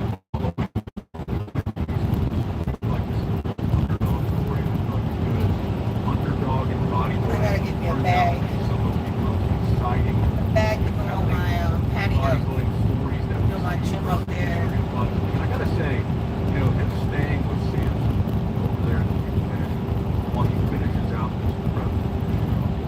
I've gotta say, to Samson's credit, I've become so much more of a Samson fan since he won the Olympiad.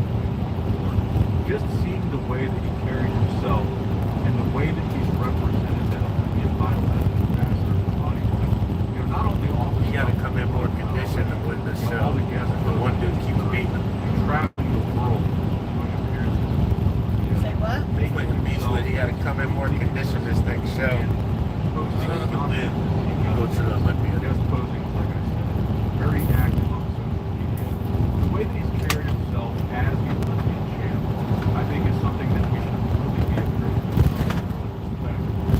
But I think, superior to all of them is something like this, where you've got the current reigning Mr. Olympian champ taking a guy under his wing that's been struggling. He's right on the edge. When is right there. He's bringing What happened over there? that he's never brought to the stage. But he's still kind of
360 camera. Why? You just bounce, because you've got big pockets like this. Video, yeah. Feedback into the things. With Samsung being in the position, Say what?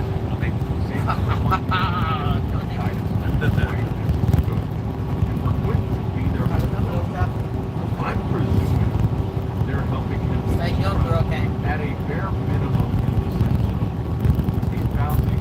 What?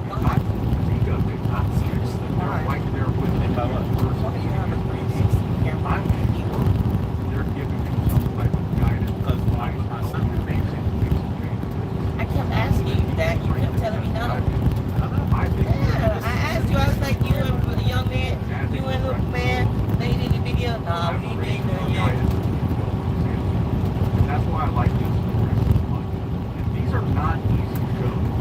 That these could be qualified shows. I ain't posting it. These upcoming I gotta read it between the lines. Germany, they've got Ernst Kelsey, Louis Green, Emir Omaran, and Sergio Oliva Jr.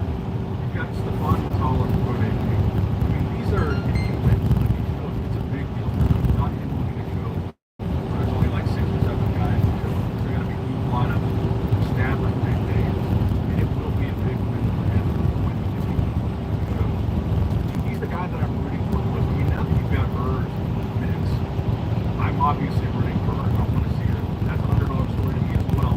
But I think that's come so close to bringing this best. I think structurally, he was the best guy structurally at all the shows. Who is in And that's part of why I want to see him. Idaho coming back to the cash Yeah, I mountain? can put it on the side. Back with the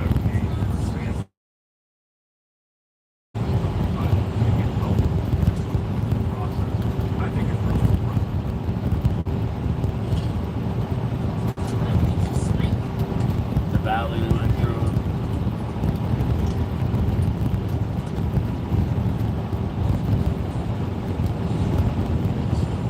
My God, we're chilling. Oh, wow. It's empty. See the truck. Zoom outside. Like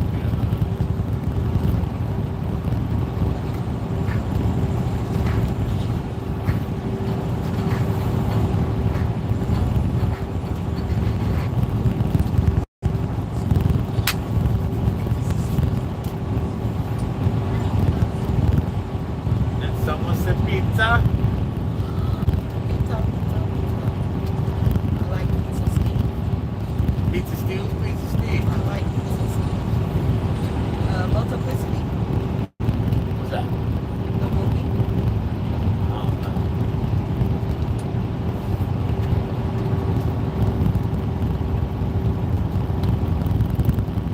Wait, is that what Adam Sandler?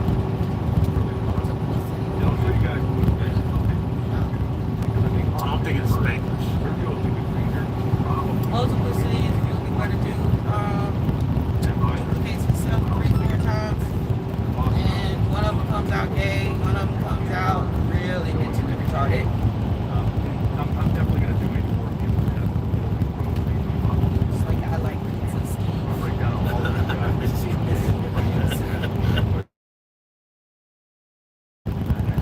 Wife didn't know he had multiplied himself, so she ended up having sex with like all 3 of them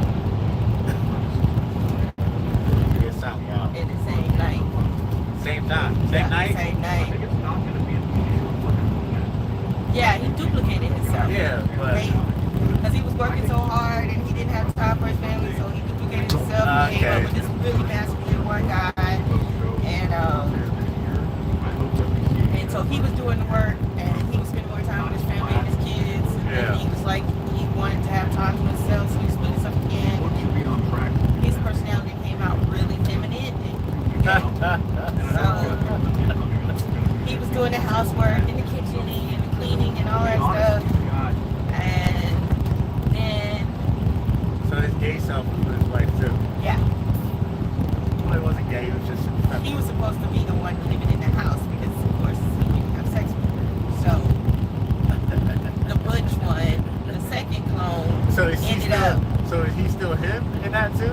Yeah, it's him. So it's He him and then cloned his three himself. other The selves. first time it was masculine, all rugged, kind of Okay, no alright. femininity, no nothing. Just Yeah. straight work hard, one play golf. And then the other one came out. He was a baker, he cooked, he cleaned, he took care of the house. So when they realized that then, oh, okay, so the butch one, the dude was gonna go to work, and the other one's gonna have the time with the wife to do the little things that she likes. No sex. Rule number one is no one has sex with my wife. It is him. And they're all like, okay. Okay, no problem. Yeah, So sure. she became aroused and was going after the homosexual guy. He just kept pushing her off. She took it from him. And then she left him upstairs to go downstairs to get some ice cream. And then she found the special needs one in there looking for cereal. But she knew Soaking about all of wet. them? No, she did. Were they all wearing the same clothes? They and were everything? all the same face. It was the same face with different personalities. I have to show it to you. That's just weird. It is. It's funny. It's an old movie. I forgot the actor that's in it. Give me your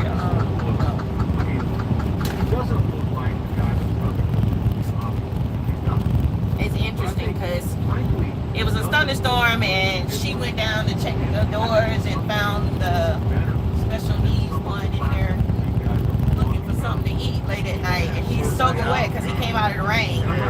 She thought her husband upstairs a minute ago decided to go check on something outside, got caught in the rain, and of course when she touched him, he got aroused. Yeah. And she was like, oh my God, again? Third time that night. Okay. All right. Yeah. And so when he came home off vacation or whatever the next night, he was like, all three of them had something to tell him. Was like, yeah, remember rule number one? Your wife's insatiable. She wanted it bad, and she was not taking no for nothing. The gay one said she was not taking no for an answer. And then he looked at the retarded one. He was like, you too? He's like, she touched my penis. Because he kept calling him Steve. He wouldn't call him anything else. He didn't know his name. He was supposed to be mentally, it's like, she touched my penis, Steve. And then one time he was multiplicity. Multiplicity. He was talking to him, and he was like, give me some information. What's been going on while I've been gone? He was like, so he pulled him a little Coca-Cola and pizza, gave him a slice of pizza. Oh, that's my boy, Batman. Batman, yeah, that's what it was. It's like, maybe holding on for more Coca-Cola. Oh, I can definitely watch it. He's funny as shit. It was like, has she told you anything boy about Beetlejuice. me? He's like, no, maybe. By a miracle of modern science, I just need a little time for myself. Doug Kinney is about to get the one thing he needs more of. You okay? Himself. So, what do I feed it? Now, Between the two of us, we're gonna get a lot of stuff done. We're gonna kick some ass. We're gonna be awesome. there are two Dougs to go around. I get the dishes. Now drive the kids to school. Thanks. Two Dougs to share the load. Would you have time to do all this? I suggest we all do it every morning. Find out what you got for breakfast. But it's still not enough Dougs I hate to ask you, honey, but could you pick up the cats? to get the job done. 2. Like I mean 3. Hi. How are you? See, Are you nuts? I've been working He's since I was so 12 feminine. years old. It's break time. It is. Oh, And Doug, I think it's the 12-year-old that's saying, Doug, how about a visit? You need time for Doug. What a suck. With 3 people Getting started yet? Well, you're already in the meeting. sharing the life of one man, Did you see me? differences are developing. What are you doing? I'm gonna smoke. Let's put one. Personalities are emerging. I fold once.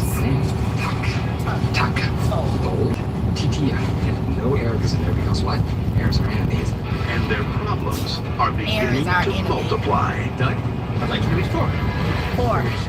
We made a copy too. And you know sometimes you make a copy of a copy, it's not quite as sharp as, well, the original. This summer,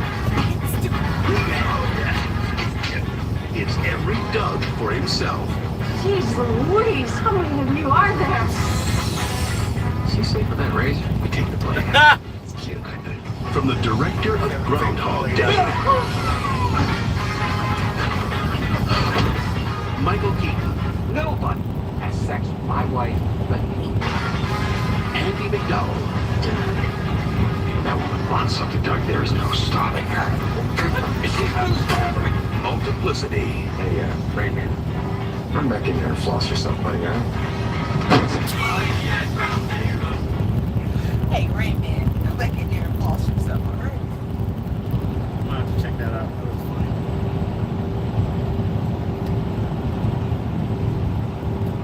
Multiplicity. Oh, I love that.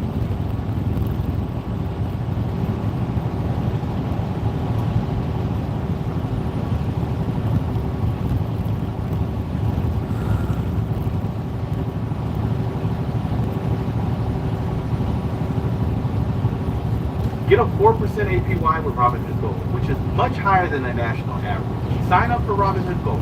Magic is an iconic card game that is so fun, has amazing art, and awesome cosmetics. If you like strategy, I've never done any sports. I didn't know anything about powerlifting. I never even heard about powerlifting.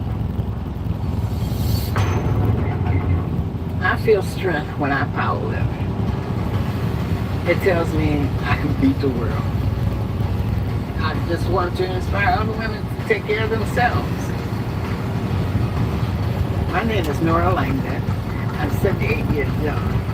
And I'm a professional powerlifter. Irreplaceable. This is my protein drink. This is what I take after my workout. This is my pre-workout, which I'm gonna drink. I can lift 338 pounds. Nobody could beat that record in my age group. I'm ready to go. I was born here in Michigan, the number 7 of 10 children. My father was a steel worker. He was a workaholic. One of the things that my father told me was everything that you want in life, you have to get up and do it yourself. And that's what I've been taught all my life. This Sunday is my first world competition this year. This is my last workout before the competition. Wondering what my trainer is going to put me through. I started powerlifting in 2006. I was in real estate for about 35 years. Before I retired, I was selling a lot of big homes. And I got halfway up the stairs and I could not breathe. I said, oh no, this is not going to happen. And because a lot of my friends was a little overweight, I used to say, oh no, why don't you lose that weight? And I said, I'm talking about somebody else. I should be talking about me. It's time for me to go and get some exercise. I had a birthday party. And this birthday party, a friend of mine, she came and she brought her husband. That's where I found and met my trainer. You're going to make 1,000 statement. Yeah, I think you done lost your mind. Nope, it's time to kick it up a notch. I've been told you I was doing that.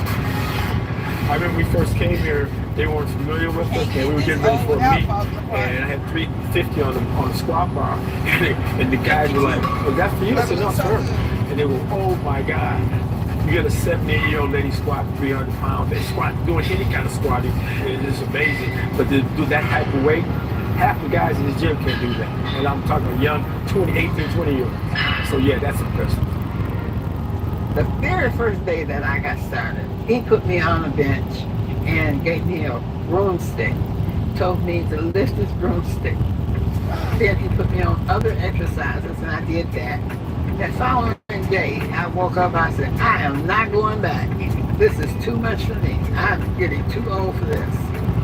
I heard something in the back of my head that says, look, go back. And that was the Holy Spirit. God told us to be consistent in everything that we do if we want to achieve something. So I went back and here I am today, a professional powerlifter. I'm in the 70 to 80 bracket, and so far I'm number one.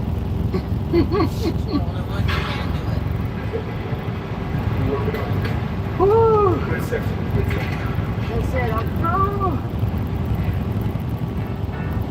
Every year is 3 competitions: the state, the national, and then you have to be invited to the world. And I've been doing this now quite a long time. All in all, I have maybe 20 or 25 medals. This one's 2009 World Championship, 2007 Powerlifting Championship. Getting ready to pack all my gear for this world competition. Every time I go to a competition that's out of state, I have to pay my own way. My squat suit cost me over $300. My bench suit cost me over $200. Then you have to buy this belt, which is over $100. I have to buy a new suit for next year, and that's going to cost me $800 almost. Also, I get my Social Security. Uber Eats help supply my suits, my travel, and my extras. I average about $70 to $80 a day.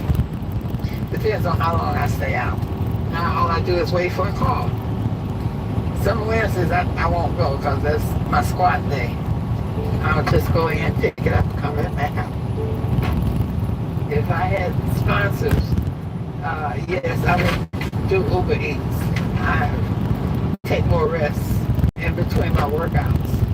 The man can get quick. More of a male sport. The women just don't get out enough to get their sponsorship. It's a beautiful rainy day. Ready to rock and roll. I'm just excited about the world because everybody's not invited to the world competition. Everybody in my age group, I can outlift because I don't have a whole lot of competition because women just don't go in my age group. They just don't keep going. But I kept going because I want to be the best. My top squat is 413. My desk was 180. And my deadlift was 360. So no one has beat those numbers in my age group. So hopefully I can get close to it. Whatever I do, I'm a winner because nobody has beat my record. I'm competing against myself. That lady won't beat your ass. Oh my God, I know you. I love watching you compete. Push your down on the ground. Wow. I'm number 15, so I'm going on until 15. Hopefully the congestion don't affect me. Piece of chalk. I put the chalk on to keep the reps from slipping. Your knee reps. Keep your knees intact when you're squatting. One of my favorite things is I say to myself, nobody hears me, just me and the Lord. Greater is he that's in me than he that is in the world. Or I say, give me David strength. And I'm a little nervous every time I do the first one. 70 years old, y'all, come on, make some noise!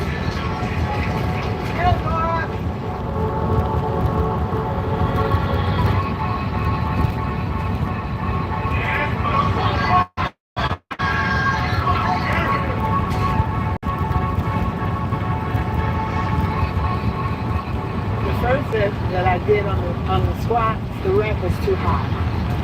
That's the reason why I didn't make it. I'm not feeling like In powerlifting, you get 3 attempts. It was nerve-wracking for her. That's the first time she's ever missed her first attempt ever in a squat. I mean, she's a squat machine, but she's fine now. I know she's not feeling 100%. So once you make your open, it's all down.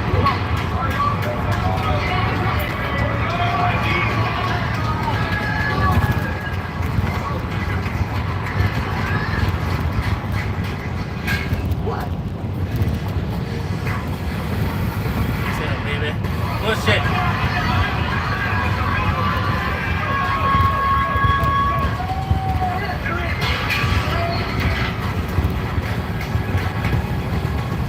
I just finished the squat. Now I'm going into free event. My power go up to 160.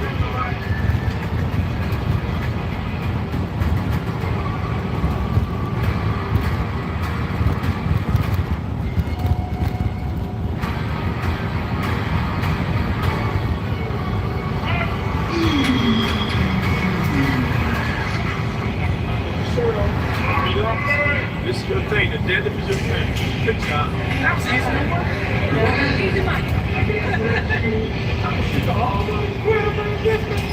Get over there, sit down. Good job. You made that look easy. The deadlift is the hardest lift in weightlifting. As one of my mentors said a long time ago, anything with dead in it can't be good for you. One of my best strengths. This is my deadlift.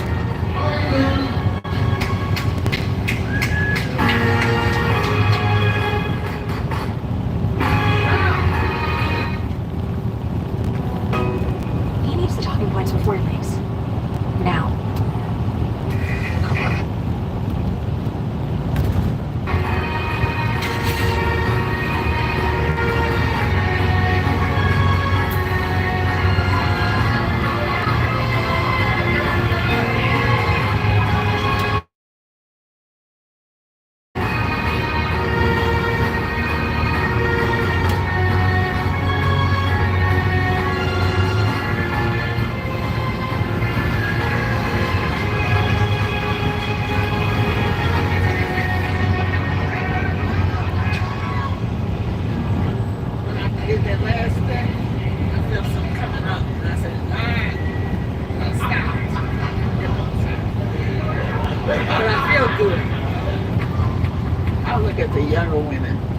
The ones 50 or less, and I see them pulling 400 or 500 pounds in squats, and I said, "Oh man, I got to get there," and that motivates me because I say age is no number. If you got the strength and the willpower to do it, you can do it. Nora is an inspiration. She was at my very first meet, and I thought I was doing something at 315 pounds, and she came and picked up like 315 pounds like it was a feather. It was great to see an older black woman powerlifting. I love her every time I see her. Nora is one of my teammates. She works really hard every day in training. She's up in age, but she is inspiring to all. I feel like little girls, young girls, everyone. My real goal is to do 500. If I can do that by the time I'm 80, that would be wonderful. Because that would be a real world record for an 80-year-old woman to do 500 pounds. That I hope the world recognizes me at that point. The champ is here! I'm excited. I'm not ready to quit. I'm going to keep going until the good Lord take me home. God give me the strength to do it, so I do it. I don't want to be in a category about myself. I want other young women to grow up and live as much as I'm doing, or more. And that's exciting to me. That's one of the things I want. You know, for another competitor to come up and do my lift. Step up. Yeah. My prize one is my trophy over here. This is a Michigan State League championship, and they gave me this sword. I was so excited because I did not expect that. And I don't forget how much I pulled at that time, but that I enjoy.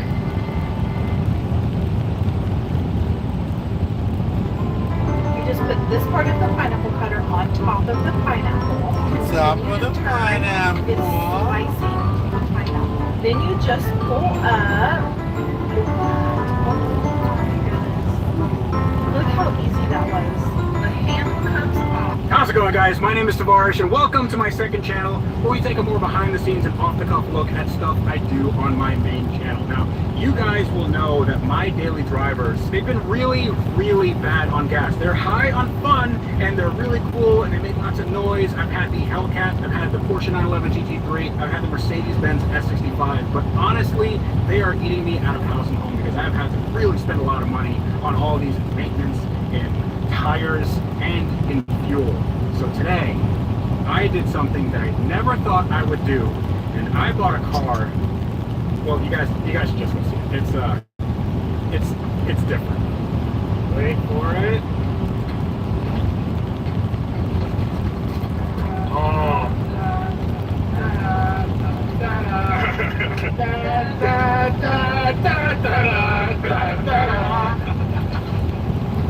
Oh my goodness.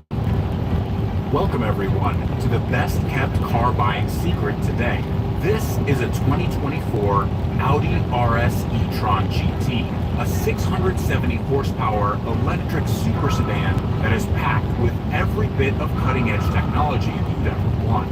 And this car didn't come from a salvage lot or a private party. This came from an actual Audi dealership with a retail price of $160,000. Now the reason I have it is because I got a tip from my friend Ed Golian that EVs were losing a ton of value and dealerships couldn't move these cars. So I can snag up an insane 2-year lease deal for about $500 a month, maintenance included. Now that's less than you'd pay leasing a Toyota Camry and much less than the $850 a month I was spending on maintenance and fuel for my gas-powered daily drivers. Now this car was basically brand new and had nothing wrong with it, but would that be the case after daily driving it for an entire year? Nope, it broke. But that's not exactly painting the whole picture. You see, to do that, I am going to take you guys on a tour of my 1-year-old Audi RS e-tron GT. Now, right off the bat, this is an amazing looking car in my opinion. And you'll notice that the wheels are not the same as when I got the car. And that's because I had these changed. I didn't really like the look of the stock wheels, but these axe wheels, honestly, I really like them because they kind of remind me of the Rolls Royce that I built at Matt Armstrong's place in the UK. These are the multi-spoke polished silver and they look fantastic. Not only that, when the car came to me, it had Pirelli All Seasons, which were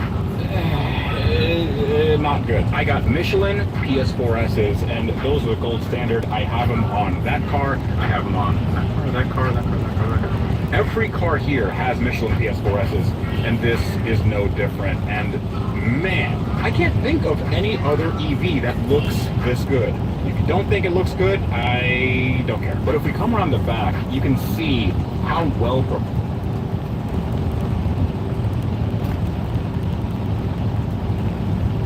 Teach him Spanish if you're going to take him to a Spanish church.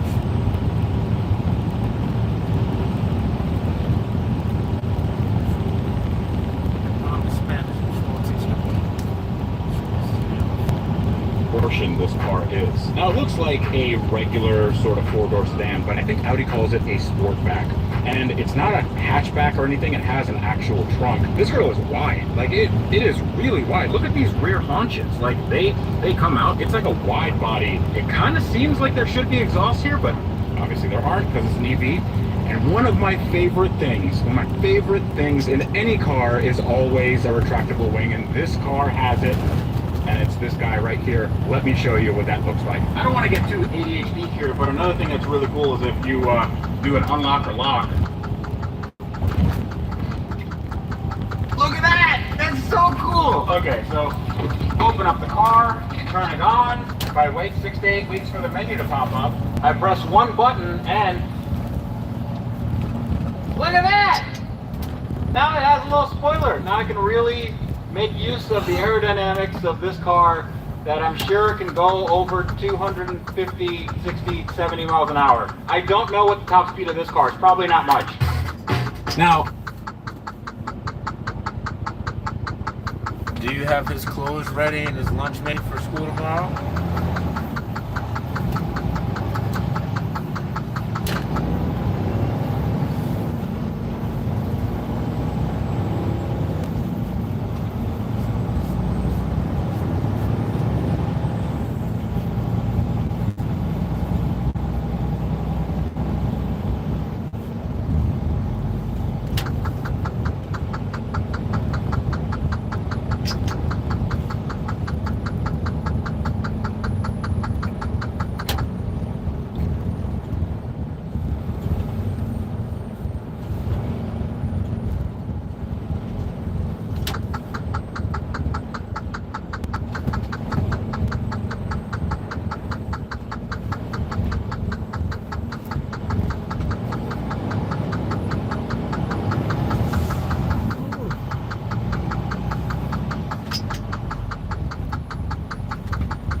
bottoming out so hard. Oh. It's little butt shots. Wow. Gotta have a little ass shot.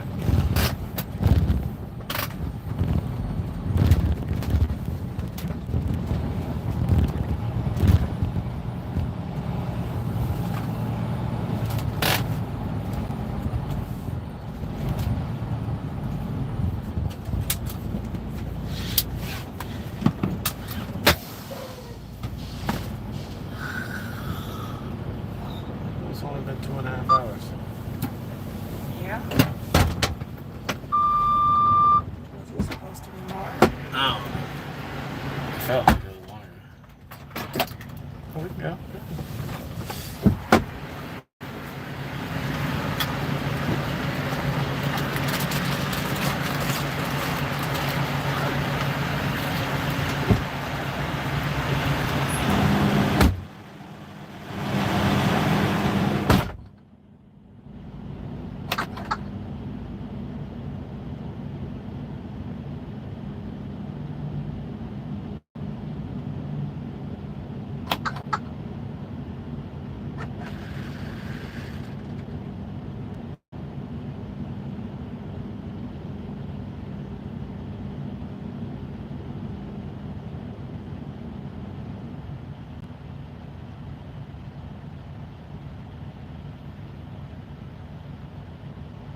Right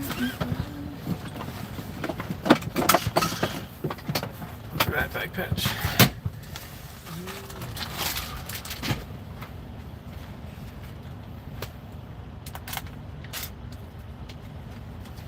Back patch, back patch.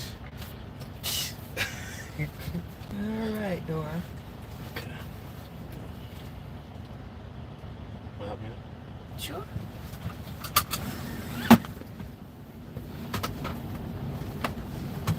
Where exactly do you want it? Right here. Right above the buttocks. Right here? Yes. That's where I should hurt you.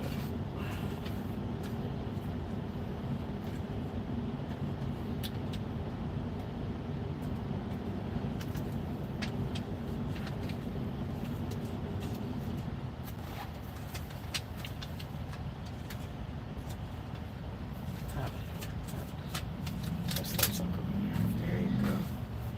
This probably looks crazy from the front. Soothing relief. Thank you. You're welcome.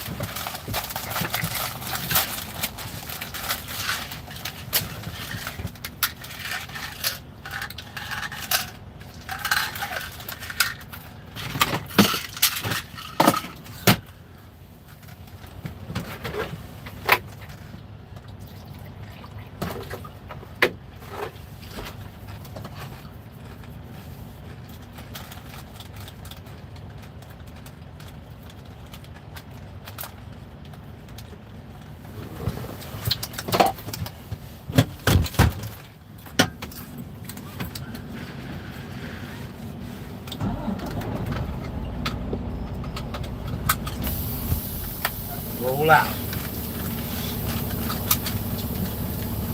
Autobots. Roll out.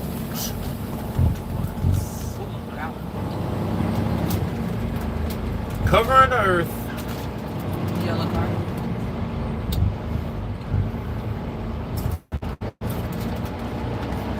Old Chevy.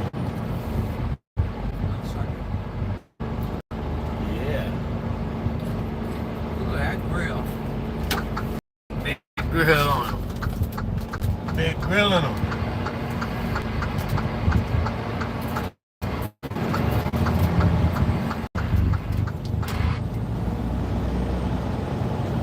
Let's go, folks.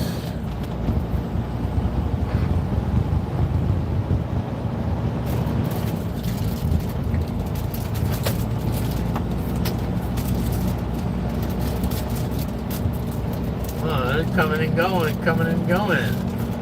Yeah. Stop for that Sunday stroll, you know what I'm saying? Look at a car show down here. Something going on. Wow. Yep, look at that.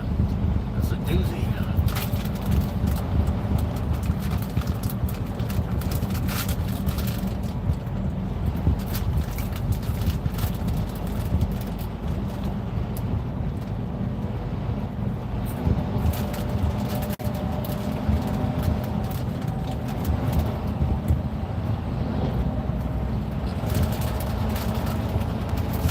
Hey. Hey. Hey. Hey. Hey. Hey.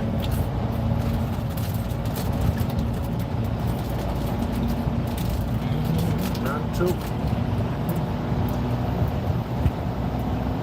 Steam, right?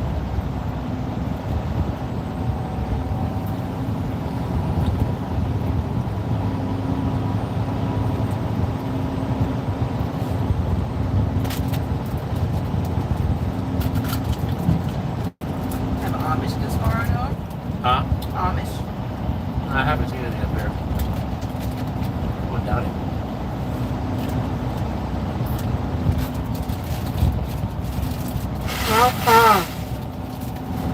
You need to come in, girl. Try that.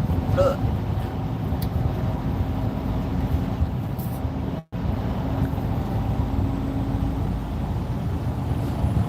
Horses over there today. Horsies.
has a hack.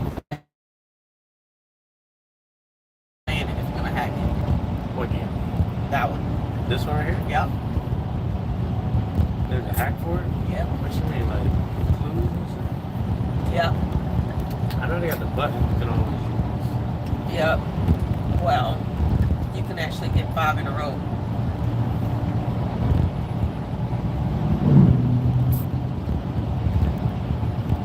Oh, charger.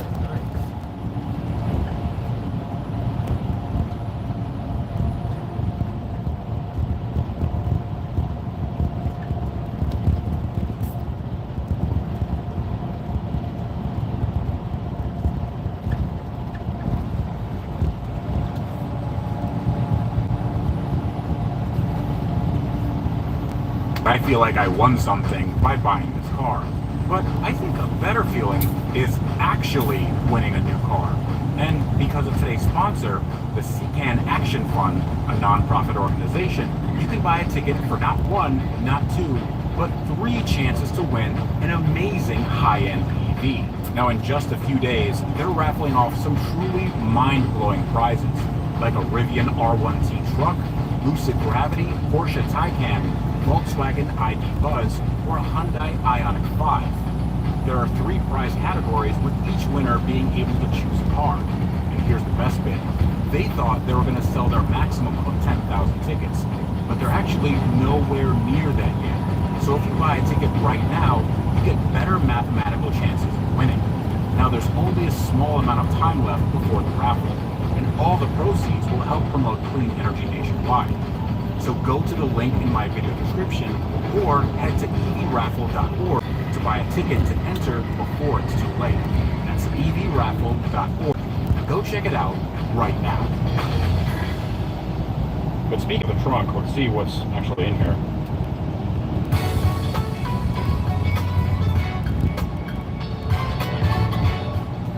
Let's Monopoly go! Shit. Oh no! I went. Ready, Tycoon? It's There you go, 5 in a row. cash grab! I can't believe it fell. Why not? Nothing. Wow, okay. This trunk is fairly spacious, but because it's an EV, there's a motor under here and also the battery. It is a little bit, I mean, it's not super tall, but there is room for more stuff here. I kind of made a mess. How did I make a mess down here? So there's room for more stuff. Actually, is there room in here? No, just room in here. What the hell This is is that? for, Old school. don't know what that's for. You can probably use your imagination. There's more room for garbage. I have garbage in there. That's great. And then there's another cubby hole in here. So all in all, there is a fairly decent amount of room in the trunk. And wait, hold on. I think that's a pass-through. There's a pass-through to the passenger compartment. That's actually kind of cool. I just press this and should close like so. And no EV would be complete without opening the front trunk or the frunk. The first day I had the car, it took me about 15 minutes to find out where the trunk button, the front trunk, the frunk button was, and I had to actually Google it. It is not there. It's not there. It's not there. It's not in the menu. It's not actually anywhere in there. It is here. That's a really, really dumb design. So hit that. You open this guy up. Sigma? Look at that. There's a little front trunk. You can fit maybe a carry-on in here, and then there's an Audi service something or other customer assistance kit. If you need assistance, that's the kit for you. Everything here is just lots and lots of plastic. I have never been here. I don't think I've ever put in any fluids at all. And because it's a lease, I don't plan to. But the front button isn't the only thing that doesn't make sense on this car. In fact, there are a lot of weird features / quirks / bugs on this car. And let me go over a few right now. So this car has 4 drive modes. It has efficiency, comfort, dynamic, and individual, where you can set your own parameters. Now you'd think that in the dynamic mode, the sportiest mode the car has, it would get to its lowest ride height, because lower ride height equals better handling. But no, the only way you can get to its lowest ride height is in the efficiency mode. So if I swap to the efficiency, get as many miles as you can mode, you'll see that it's lowering the car and actually making the car look a lot better. Because if you go to dynamic, it raises the car back up, and it kind of looks like a 4x4. But that is nothing in comparison to the nightmare that is Audi's infotainment system. Now, Audi calls this the MMI, and it has a ton of functions and features, and there are so many bugs with this. When I first got this car, I thought, okay, I'll just connect this car to my phone using Android Auto. I use Android, and I have the latest version of Android. My phone's not old, and I have the latest updates for this car. I figured that would be easy. Turns out it wasn't. I could not get wireless Android Auto to work on this car, even though that is a feature. Connect the new device compatible with Apple CarPlay or Android Auto wirelessly via Bluetooth. I followed all these instructions, and guess what? Nothing happened. I called Audi, I called the dealership, and they couldn't figure out anything. And on my phone, everything works. I have wireless Android Auto in other cars, but with this car, the only thing I could do is connect it to an actual wire, which, I mean, listen, it's the firstest of first world problems, but on a car that is $160,000 and it's all electric and it's all about tech, this isn't great. But let's say, for the sake of argument, that you don't have a phone. I don't know, you live in the year 1998 and you don't have a cell phone, but you want to drive this car.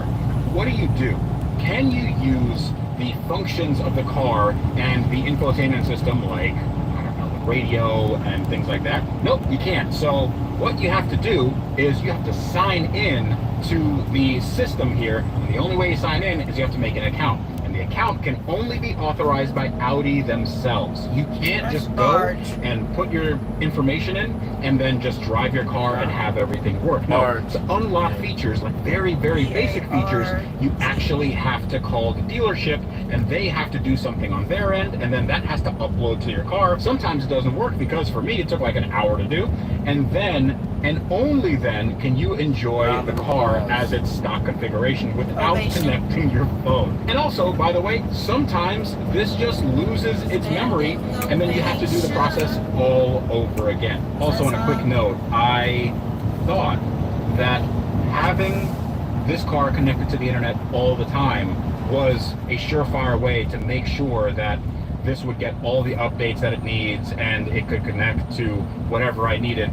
Turns out the only thing that I could do when I connected to the internet from this car, essentially giving this car a data plan, was download the 5 apps that are available in the App Store. I really don't feel comfortable telling you how much money it was to purchase internet, like an internet plan for this car. It was $200. It was $200 bucks. Ridge. Shop. That's exam. XEXAM.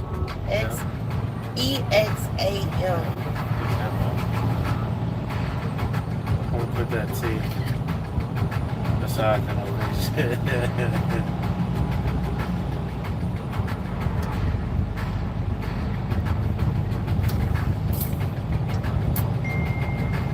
Not simple. Eating Nook.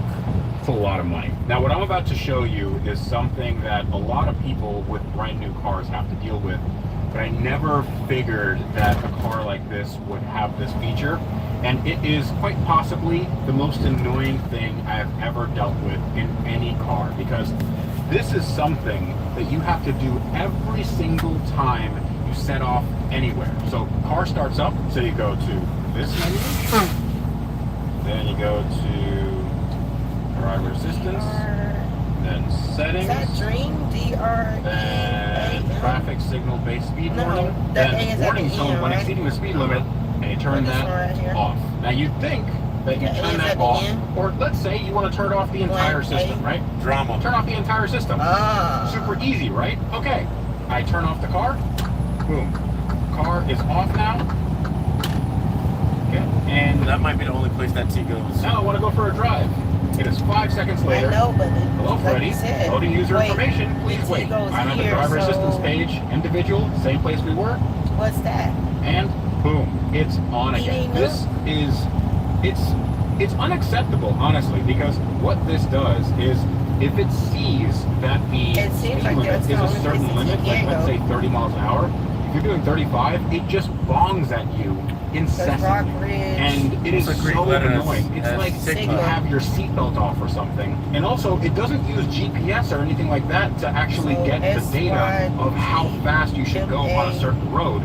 It uses the camera, the actual camera in the car. And the camera sometimes misses the signs. So you could be on a 40 or a 50 mile an hour road, but this thing thinks you're doing way past the speed limit because it's still going on a 30 mile an hour speed limit sign. So I don't know if this can be alleviated with some sort of update or whatever, but yeah, this is pretty bad. I've been dealing with this for a year. But minor annoyances aside, this is a $160,000 Audi, so it's going to have a lot of creature comforts. So one of my favorite things in any car is heated, cooled, and massaging seats, and this has really good cooler. The heater, I live in Florida, so I don't really need it, but the massager, oh my goodness, the massager is next level. You got different settings, you have wave, pulse, stretch, relaxation, back, shoulder, activation, revitalization. I don't know how it activates your back, but it does something. It does something. Honestly, I think it's better than Mercedes. It's better than any other car I've tried, and it is a really nice place to be in. The seats are extremely comfortable. I love the panoramic sunroof, and the sunroof doesn't have a shade or anything, but it is tinted, so that's cool. That means that you're not getting baked. It's UV protected. And another thing I really like that Audi did was make this car make noise. Now, usually when you have EVs make noise, they're trying to replicate the sound of an internal combustion engine, and they sound like, well, they sound like Gran Turismo on the PS1, but this car isn't trying to do that. It actually sounds kind of menacing. It sounds kind of guttural. It sounds like a spaceship. Now, it only makes that sound in drive, but when you put it in reverse, there's a different sound. Now, I've been sitting here in this car in my shop for quite a while, and I know you guys are probably asking the question right now, what does this car drive like? All right, 2, 1.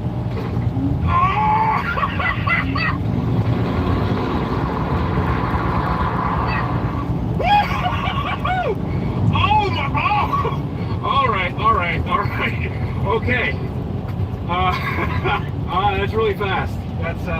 That's really fast. That, ladies and gentlemen, is the fastest accelerating car Audi made when this was brand new. This car is faster than an RS6. This car is faster than an Audi R8 V10 Plus. And not only is this car faster in 0 to 60, which I've just demonstrated, but the quarter mile as well. And this will do a quarter mile in the 10-second range. Let's see what that's like. Okay, all right, that's jail time. That's jail time. Let's calm it down. And I'm able to calm it down because of these brakes. Now, these are specifically made for this car, and they're called carbon brakes. Now, they're not carbon ceramic brakes like you would get in a supercar, but they're also not steel brakes either. So the idea behind these cool new brakes, which look like mirrors, by the way, is that the pad and rotor combo actually produce less dust than a steel brake or even a carbon ceramic brake, and that is really, really necessary when you have the million spoke wheels that I just put on. Now, another thing that I really like about electric cars is that it doesn't really make much noise, and even though I'm going really, really fast, unless a cop's looking at me, he's not going to hear me, so 3, 2, 1.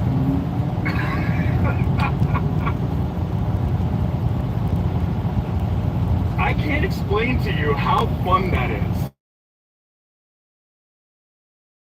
So this car has a 2-speed transmission, which means around 55 miles an hour, it switches into the next gear, and then you get another burst of acceleration, which is nuts, especially in an electric car. This differentiates it from cars like the Tesla Model S Plaid, which only have 1 gear, and you don't get that extra bit of acceleration.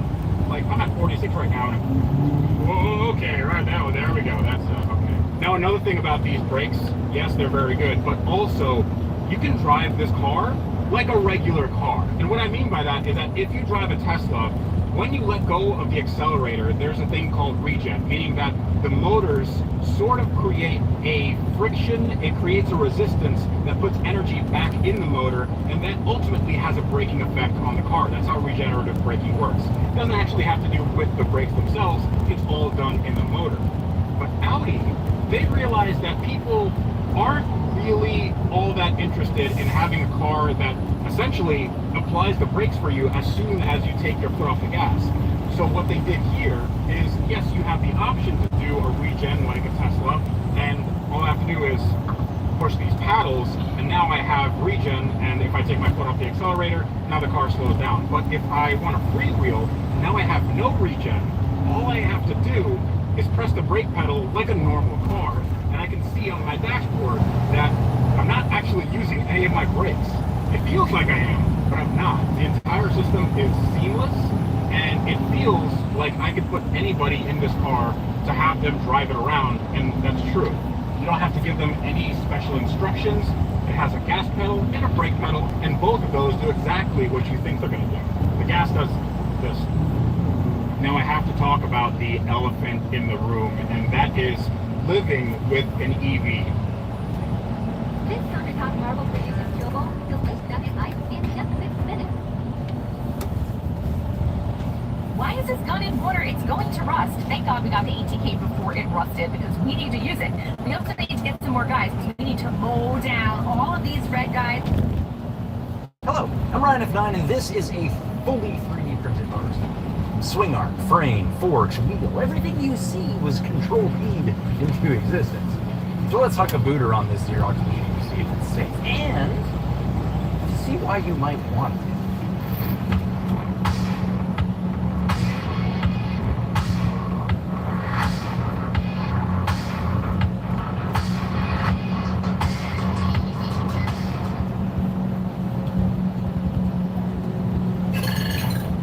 This video is sponsored by Squarespace. Squarespace has all the tools you need to make your business idea public with a variety of templates to match your professional style.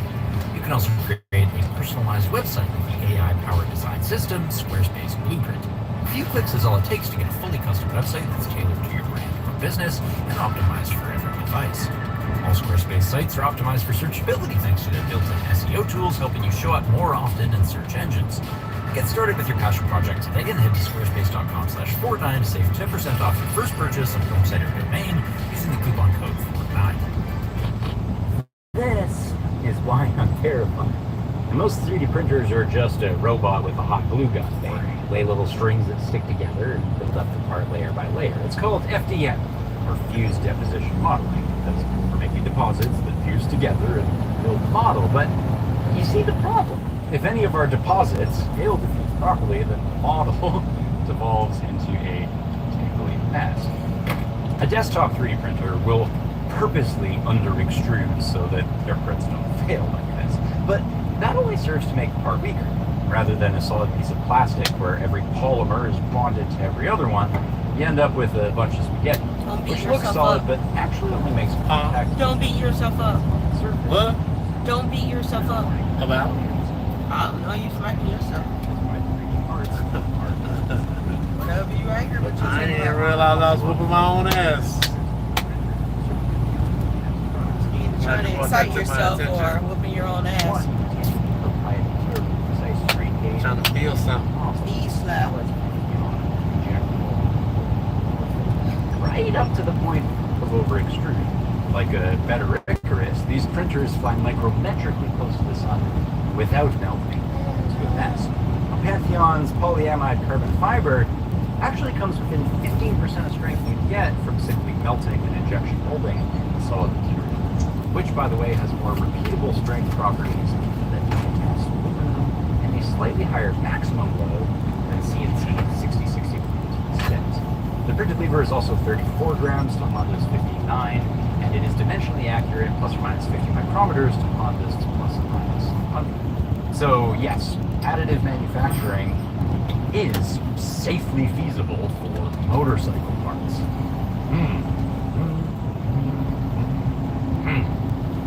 But why would Honda want to? Well, For an OEM, the most tantalizing thing is linear scalability. Those levers take 40 minutes to print if you want to, 80 minutes if you want 250 1 week. Whereas with casting aluminum, it'll take you 8 weeks to build part number 1. Once you've got your dies and your alloys figured out, you'll be churning out 1,000 per week and really praying that you didn't make any mistakes on the prototype. But take these moto parts as the counterpoint. Pantheon originally designed it off of the Honda Moto concept, but they're dudes, so of course they keep plucking it off things, and then wanted an enduro wheel set and some enduro bodywork and seats to go with it. Naturally, you'd think about a longer front end, maybe one that's linkage actuated instead of directly mounted to the fork, and of course every motorcyclist in the end starts to think about a supermoto. And with 3D printed parts, it's no slower or more expensive to try 1,000 different things than it is to make 1,000 of the same.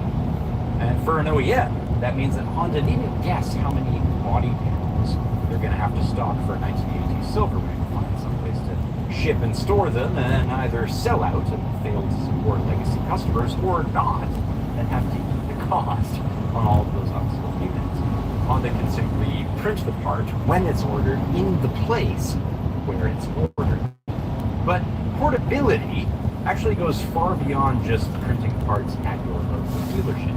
And look, the head on this printer is pulling 20 Gs every time it changes direction. You can actually see the whole jig wobbling underneath that acceleration. But the jig is internally stable up to 20 Gs, and that means any force it receives from the outside is going to have little effect. You could put this machine in the back of a truck and it'll lay its deposits just fine. You could put it on an aircraft carrier in heavy seas for a 48-month deployment, and you're not going to have to stock a warehouse of spares or a machine shop and a machinist who can maybe hopefully rig something. It's your problem. You just download the file from the project engineer in Virginia who built the damn thing and print the exact part you broke. And that's why the Department of Defense is the biggest investor in this 3D printing. But I mean, who cares about war? How are these going to help us ride? Listen up. We've got 3 hours to land a new tech. What do you got?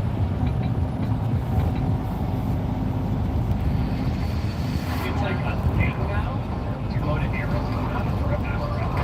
because they have like these special backs around. The handling is perfectly rigid. It feels like any box aluminum frame would feel. Perhaps a triple steep on the rake, but that would be one mouse drag and tenor and filament to change. And affordability is crucial. It's crisis. The kids around here, 90% of their salary goes towards rent and groceries. So even something like a $5,000 Honda ain't gonna happen. Ah, damn, y'all can't even go to the speed limit? Yeah. But 3D printing brings in a whole new breed of cost optimization. You take something like a fuel nozzle, has lots of interior channels, passageways. You can't cast something like that or injection mold it. It's just far too intricate in its internal structure. So they're typically made from up to 20 smaller different parts. Only with additive manufacturing are you able to make it cheaply and simply in one solid piece, as General Electric affordably did with their fuel nozzles and their LEAP engines. If you've ever flown on a 737, then you've already soared on the wings of the 3D printed affordability. Now, aside from making bikes cheaper, 3D printing can also make parts of them much stronger.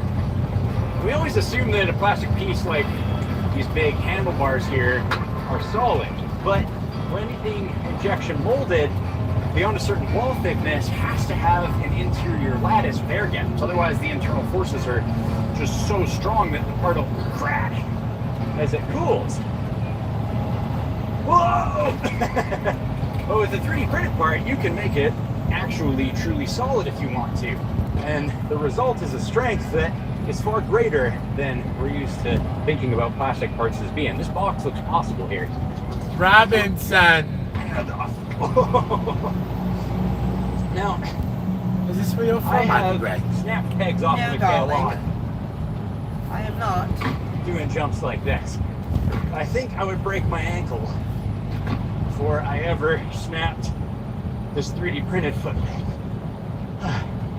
And if I were in a Grom, well, I'd probably have broke or bent 10 different pieces by now. Of course, Pantheon is clever. They know that these parts start to deform at 110 degrees Celsius. That heat deflection sets the operational ceiling of the motorcycle. And so anything near the rotors that gets really hot, can't be 3D printed. Same goes for the hot lithium ion battery, the magnetic hub motor, the controller. And another limitation is that 3D printed parts are always in easy trouble, right? So anything on here, it's built up layer by layer. And what that means is that each layer is a potential cracking point. So the parts can withstand, in this polymer, 150 megapascal in the XY, but only 70 in the Z. And so all of these bits have to be made in an orientation The rusty crab. to how they're going to be stressed. Woo! So you look at something like the fasteners, those could never be 3D printed. That's a perfect example of something that has to be tensile and also shear resistant. And a lot of people don't respect the abilities. What's that? Even more people don't respect the capabilities of 3D printing. Barrel tree. But when you get both right in equal measures, oh, you get a rad little bike for $500 in filament and a week's worth of print jobs. Thanks very much for watching.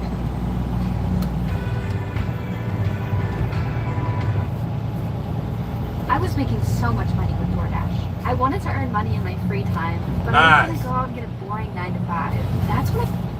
This is a Toyota Tacoma TRD 4x4 Sport. And then that built its legacy, calling out black faces, games on your phone and get money. Pretty much everything. For decades, this truck has been the go-to weapon of choice for adventurers, overlanders, and builders that want reliability and rugged style. But whenever you get a person there, somebody hired you, you get a whole lot more.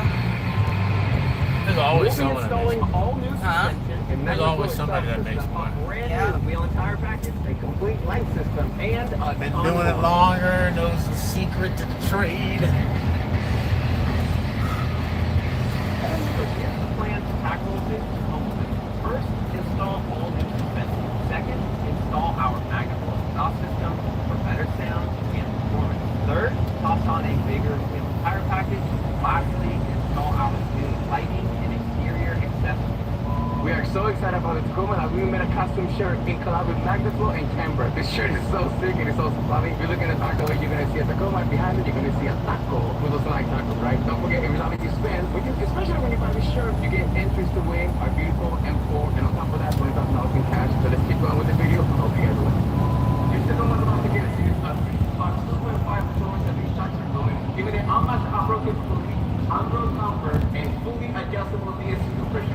Whether it's for the trails, for daily driving, these trucks are built to handle it all. What else do you Well, with the Tacoma and add-on tires, one for each knocker has been stock of cameras, CCAs, fix them. They add faster, improve alignment, and come with their all-new Extreme XL, a heavy-duty, high-angle ball joint built A lot of potatoes up here, right? Sure is. These arms are strong, Lots and lots. Man, it's special. Looks amazing. It looks so beautiful. I know.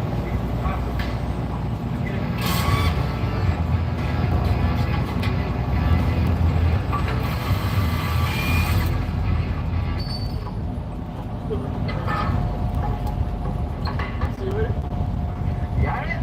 Watch your face.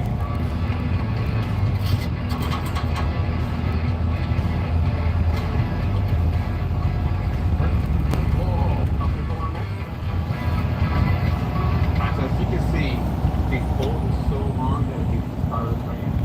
And you can actually bend this forward, but right past that, the AC line is right next to it. So we'll have to move and bend the AC line. We don't want to do that. So Alex has run this issue before, so when he doesn't touch the bolt, the left side to the right, which we already have pressed the bolt already. Over there. We already got no bolts, they replaced the bolts. So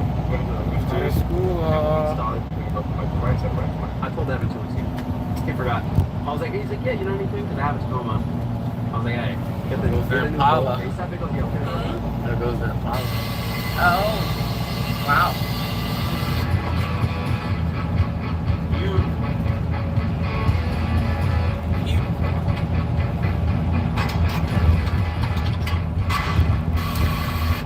I'll never spend that much money on a car again. It's a factory location for the bump stop, and they're cutting and grinding everything. Stop that. Bump stop replacement kit. This thing is extreme. So that requires all the other things to get it. Here we have my favorite machine. We're going to turn this on. Literally, set and go. Turn the power on, ready, set, well, start ready to go. You need to make adjustments. So like the gas, I like to set up, driver, take this, working here, I'm going to go okay. I'm going to select it, and you're ready to bump up. That's setting up the start building.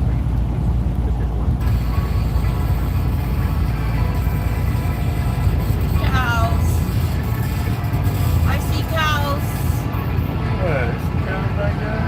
Yeah. New cows? I can milk a cow. Larger wheels in their factory. You got a milky cow? Yes, sir. I've been on a farm. Cow. Never seen the movie Old Brother, Where Art Thou? Yeah, I hate cows. There's one thing I hate more than coppers. It's cows. Cows and pigs, huh? That's what the dude with the chopper said. Babyface Nelson. What do I hate worse than coppers? Cows. Then he started shooting up the cows.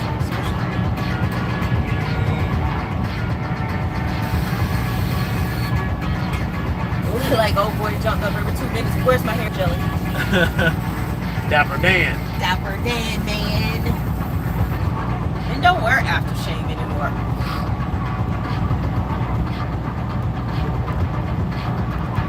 Unless they're old school. And my grandpa, my uncles, they get dressed, get smooth, and that aftershave. Oh my goodness. Come smell this, baby girl. I'm gonna drive the women wild.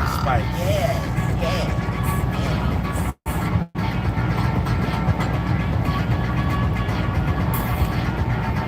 Black velvet.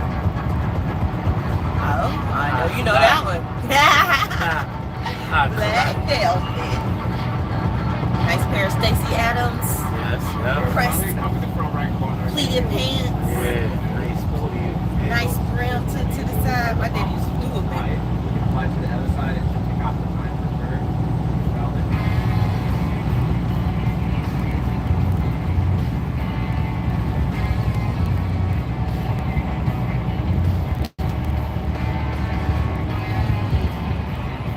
Big house. Automotive.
my house the other day, and if I sell it in the way it is, I can get $150 out of it. But if I paint all the walls, paint the outside, I can get more than that. I understand.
Yes, it is. I got an acre and a half. It's too much for a random FaceTime.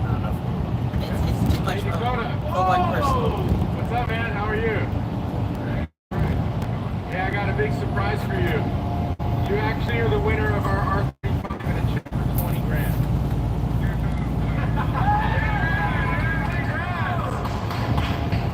You placed an order on throttle.com and that got you entries to win that car and a check for 20 grand and you're the winner, dude. It's for real. Where do you live? Nice. You ever been to San Diego? Never. It's gonna be pretty soon.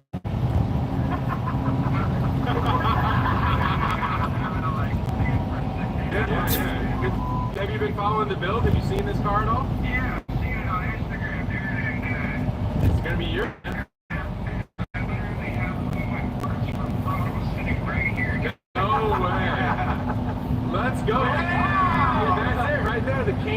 fantastic. That was the thing. That's it. That was my winning ticket. That's it.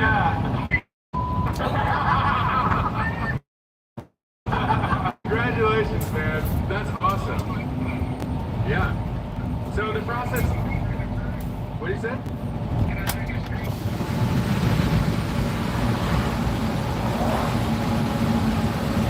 Oh, September's here.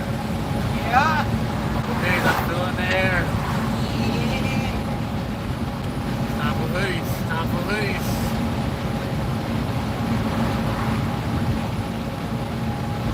Hoodie weather, everything's better.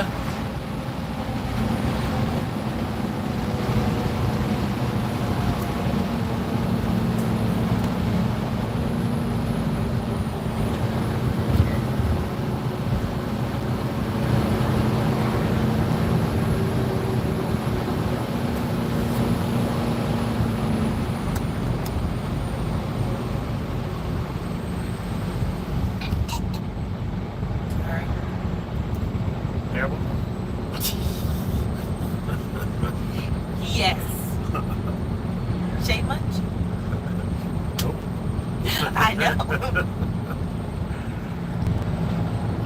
Boy, get his walk on. Go ahead, kid. Yeah. That is the one thing about being in Toronto. They had the whole switch with the stroll. We run this town. Arms and ammo. I'm thinking about getting one of those non-lethal launchers. The burner? The launchers? Yeah. Non-lethal pistols? Yep. I'm gonna get one to put in the truck. It's always good to have something. Yeah. A little deterrent. Especially considering, most states have that knife law. You can't even carry a freaking oyster shucker around. No one should protect yourself. No, they don't want you to protect yourself. They want you to bear arms, and I think bears should have arms. Yeah. You can have a gun, you're alright. Yeah. It's America, you should have a gun. You should have a gun and a driver's license. That's why people be so polite in Texas. Yes. Oh my God, I was in Corpus Christi. I had no problem. We had 357. That's crazy because I've been thinking about moving there. It is wonderful. Beach, the water, the sand dunes. Oh my God, it is amazing. I did a delivery in Corpus Christi some years ago, and I was like, yo, I'm trying to. Yes. I would not mind. I would move back to Corpus Christi. It's so nice. And Whataburger. Oh my God. Oh, what a burger. What a burger. Oh my God, those things are just big. I like them Whataburgers. And they have the not Dunkin' Donuts, Krispy Kreme. Krispy Kreme and Whataburger. Yep. Yes, ma'am. Did it rain over here? Glad we missed it. I did drive all the way to Boston just for my doggone ocean. I sent you a picture. I couldn't believe he did me like that. I ain't heard from you since. Good Lord. Oh wait, I blocked you.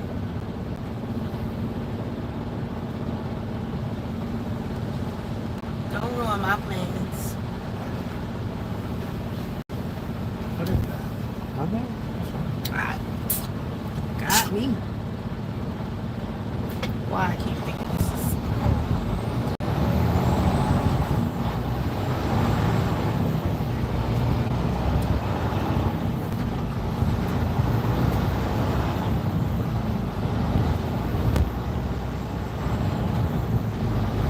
hometown barbershop. GTO, okay. Those Audis are nice. I like a nice Audi. Audi. Ow.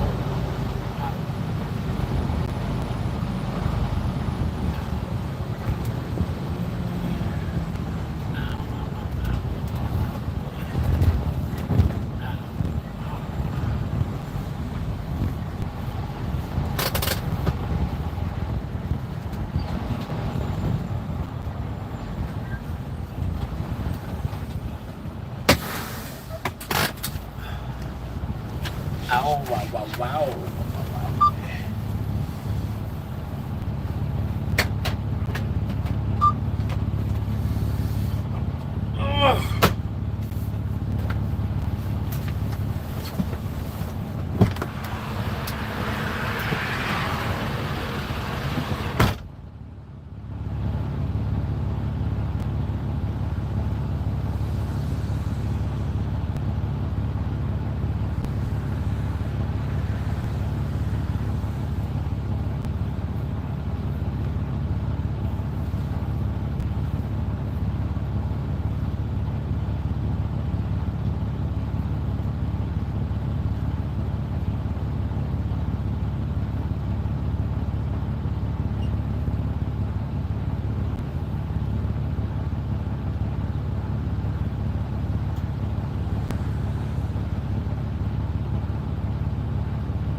mind, I answered my own question. Once I Go heard back about but goodie. Oldie but goodie. that cannot be still moving. No. Yeah, why not? No.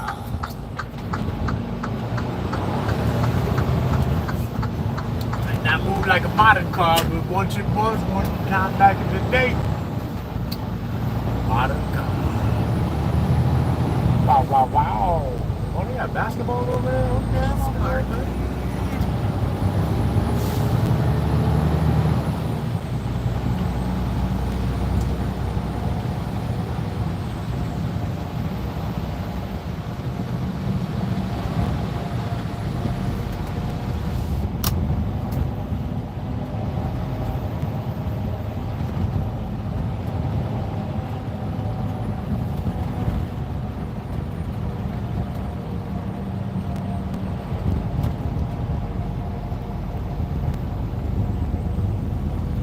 National Guard. Yeah.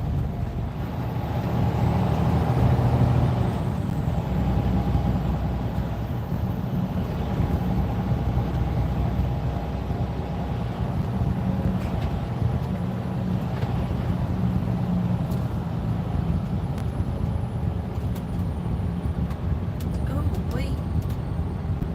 Ooh, wait.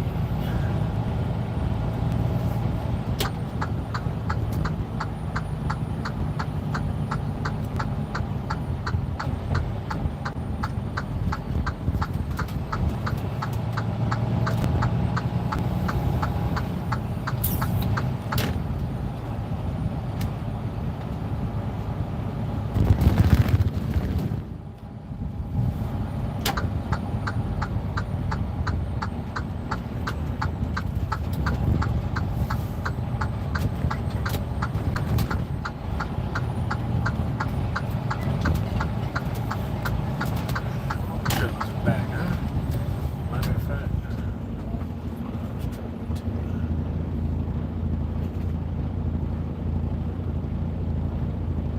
5:45.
5:45.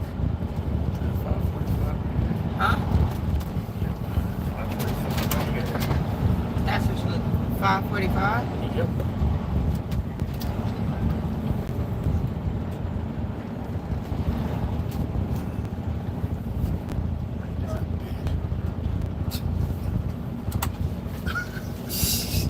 Words right out of my mouth.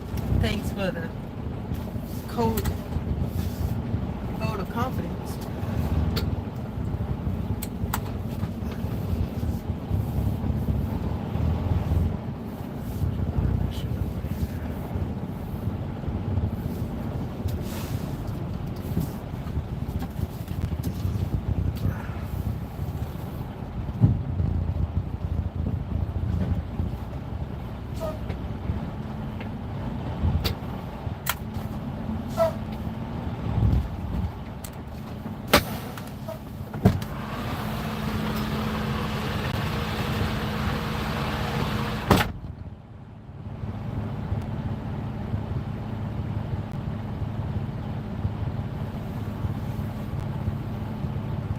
Y'all crazy with this. Still up. Yeah.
and took more potatoes to Idaho and grew up thinking Idaho was the place that had all the potatoes. Potatoes, exactly.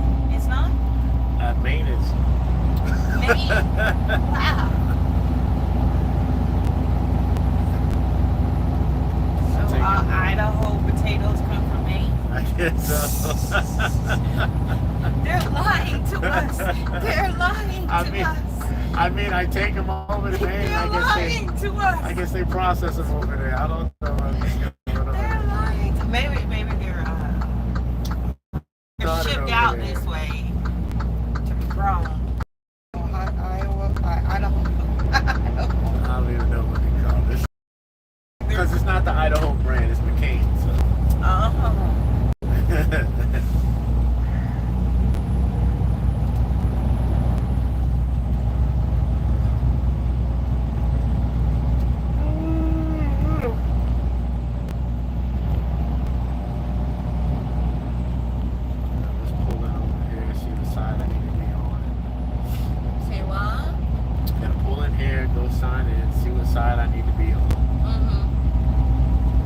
Wait for the trailer to cool and then get loaded up. I wish they would have turned the damn trailer on. What do you mean turn the trailer on? Turn the refrigerator on so it gets cold. Oh.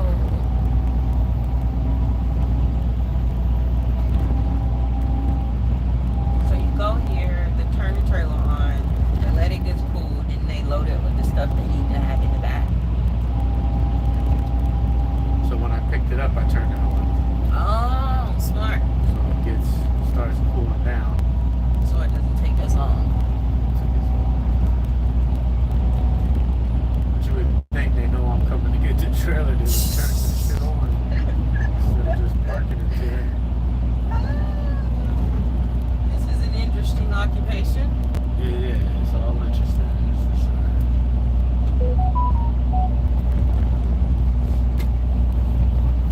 That's the lumber yard.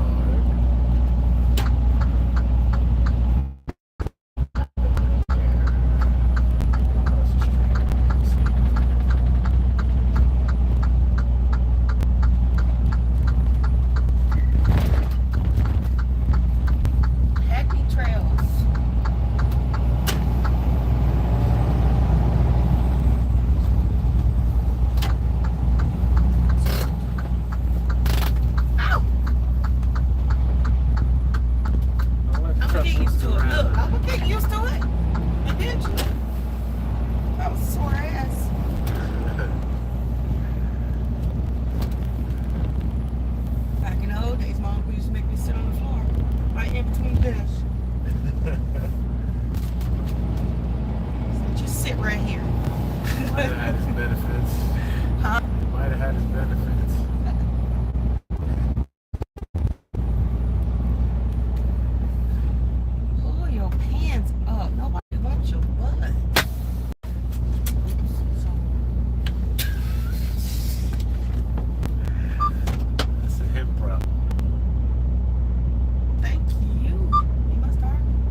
is special about the little Russian kids that are homeless that they put in the foster care?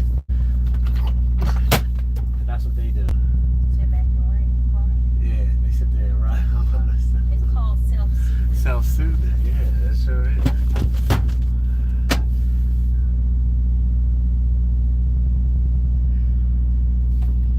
Okay. Line up at door 10. Wait for them to let me in. Gonna make something to eat. Hungry? Let's grab. Let's make some food.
That should be a YouTube channel right there. Learning how to live outside of a truck. That's what they loves for. Say what? That's what they loves for. To keep everything sanitary. Sanitary. Am I leaking the hot sauce? Yes. That's the hot spicy sauce too. I will put that in the trash because you stick it up your nose. It's gonna be hot to get the hot sauce on. Hot ones. Oh, you wanna watch that? No. I don't watch it. Take out your smuggler. I don't know if hot ones is on here. You don't want this chair out.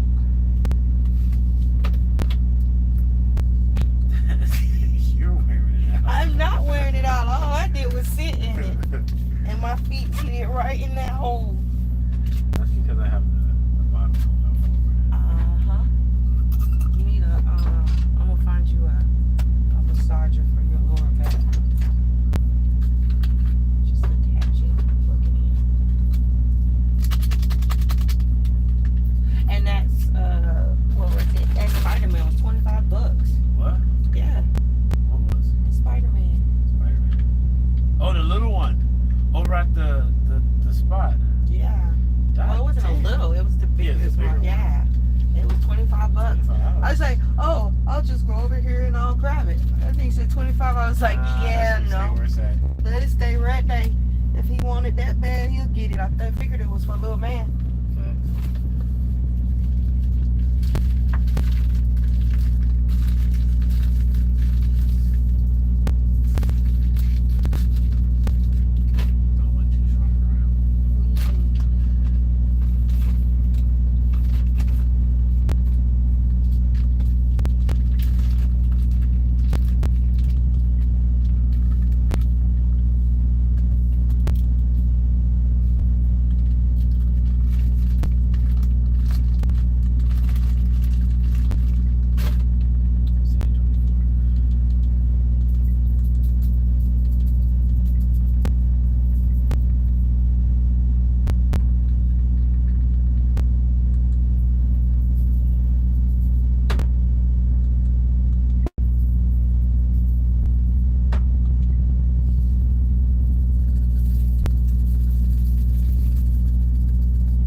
Stuff. I don't go through people's stuff. I don't want nobody going through my stuff, so I don't go through other people's stuff.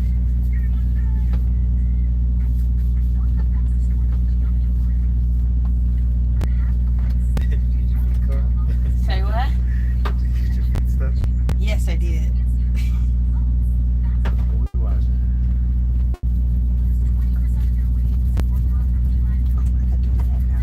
Are you ready to take a nap? Say what? Yeah, I'm not ready to take a nap. It's raining. It's not raining? Mm-hmm. It's drizzling. This was awesome. It was fun. Huh? Weirdly or not, it was fun. And I stayed awoke. You stayed up? I'm that kid that, like, you see, literally, my parents used to put me in the car and drive around the block. So you have to go sleep? Yeah, before I could even hit the stop sign, I was out. Burrito baby. And she burritoed me. Because I like the weight. What is it? I'm borderline autistic, so the weight. Like heavy blanket? Yes, I have a weighted blanket I sleep with.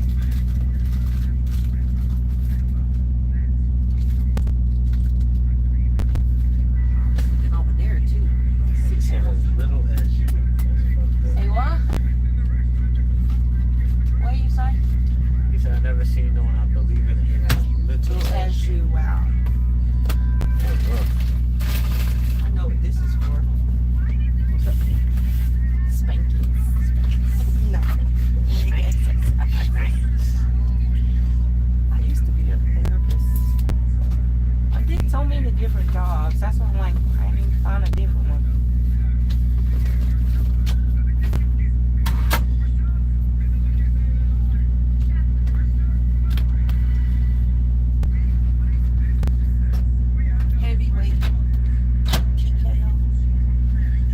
This is for neck training.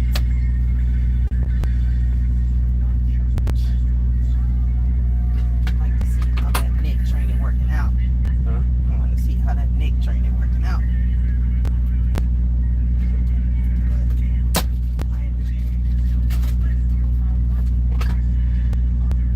There's a rope in there.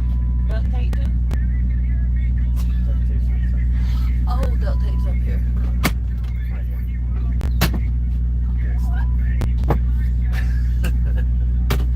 Gotta keep the tape for the duct. Never know when you might have to.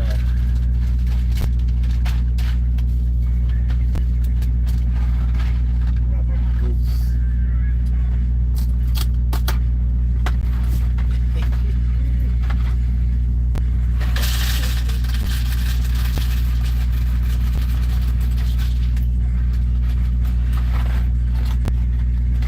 The truck cut off on its own.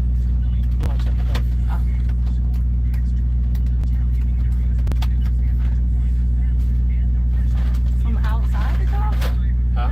From outside the truck? No. Turn it off when I stop.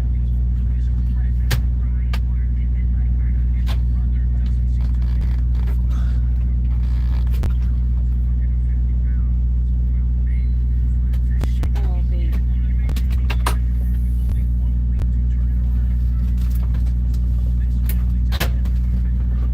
Smack yourself in the forehead. You close that? Yes, I did. I have long arms. Let's see.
Just when I thought I was out, they pulled me back in.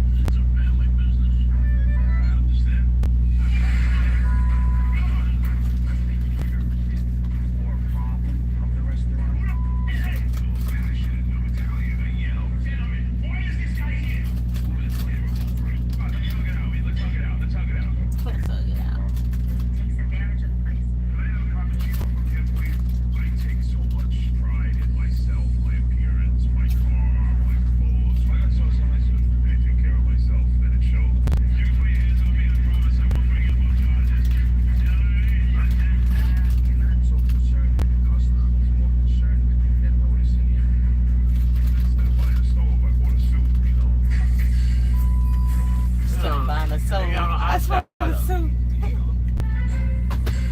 He got on mascara.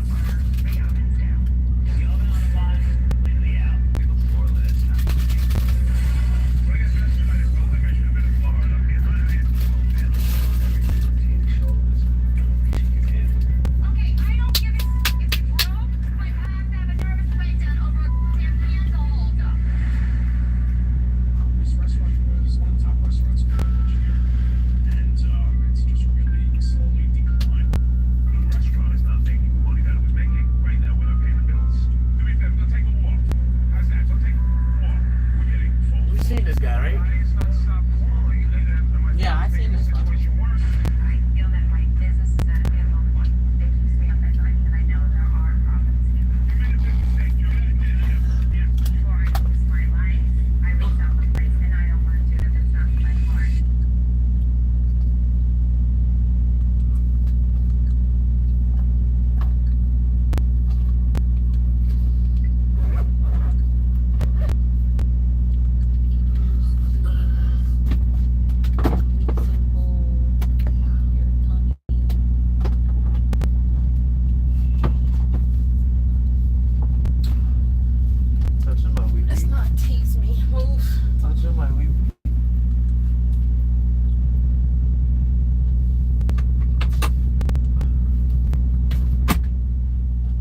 to visit the Gordons, the handlebar. Okay, here we go. The Black Pearl, have you seen that one? That guy's an arrogant asshole. He's a dick. Yes, he's a dick.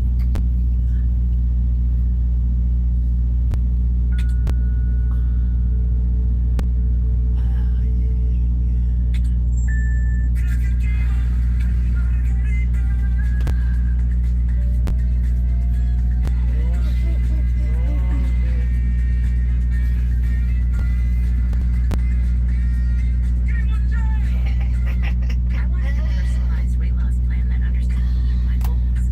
That's what I found with hers. Third me with a Offers good effective time. options, including oral medications and compounded GLP-1 injections. Start your weight loss journey today at forhers.com.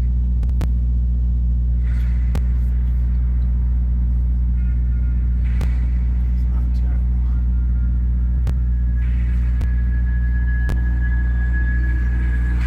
Tonight on Kitchen Nightmares, Gordon hits the Big Apple.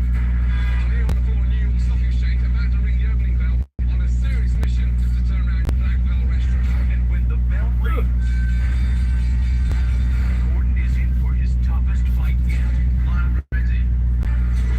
I suppose you actually don't give a lobster shack with 3 feuding owners. So you're mad at these 2? Yeah. One owner was thrown in the towel.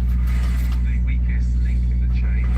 Another owner who's fed up with his partners. Well, I get mad at them because I don't think they're doing what they need to do. And we feel exactly the same about him. And a third owner who can't see eye to eye with anyone. This person has a big chance of succeeding. You're wrong. The great Gordon Ramsay is wrong. Especially Gordon. You're a big, sad fake. Can Gordon get through to these 3 owners and turn the Black Pearl around? You look so cool as if you don't give a... It's disgusting. Or is this place doomed by its ineffective 3-headed monster? Why'd you call it? So I know what I have called it. I called it a dozen times. Incredible. This is a New York City battle you don't want to miss. I never met an individual so far in my life. Now, Gordon. Now, tell me. Gordon, yeah. Why disrespect me? I can disrespect you. Tonight, it's mayhem in Manhattan. You're so funny. Like a clay politician, you know that. My advice would be for you to disappear and assume even better.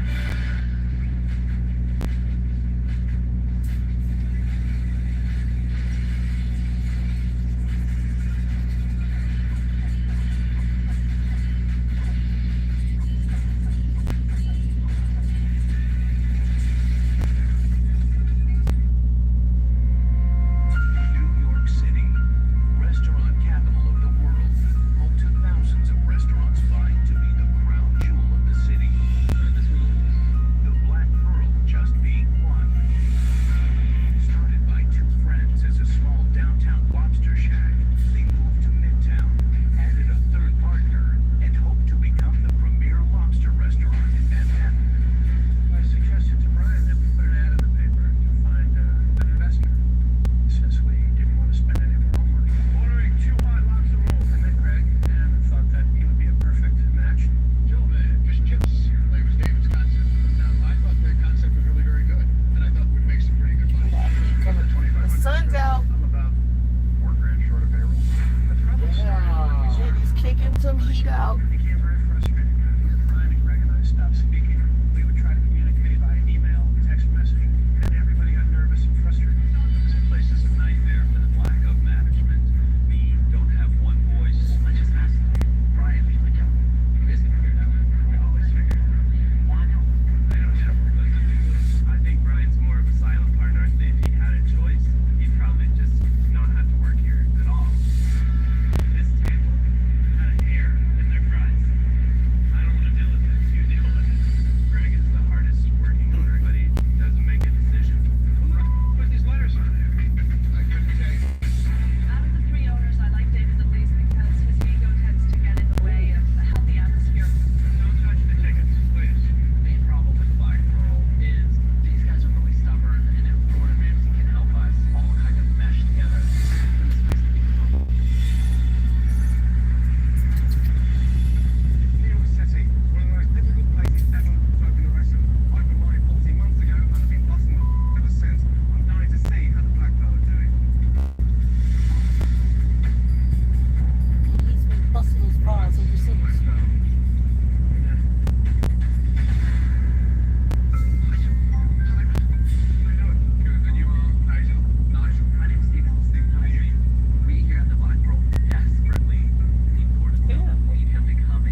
They got salt in Maine.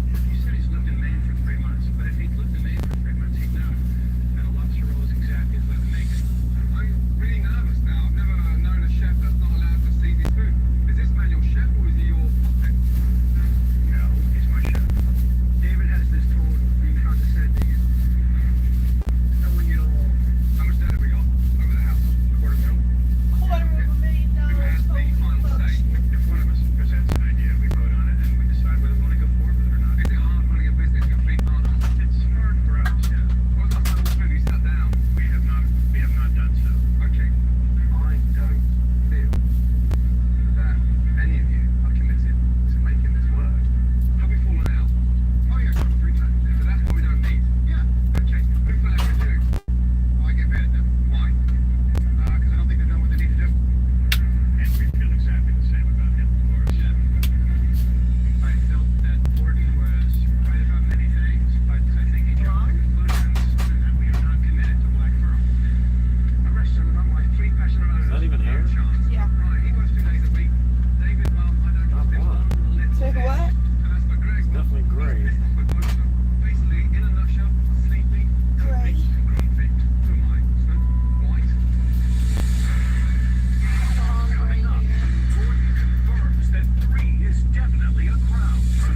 shit.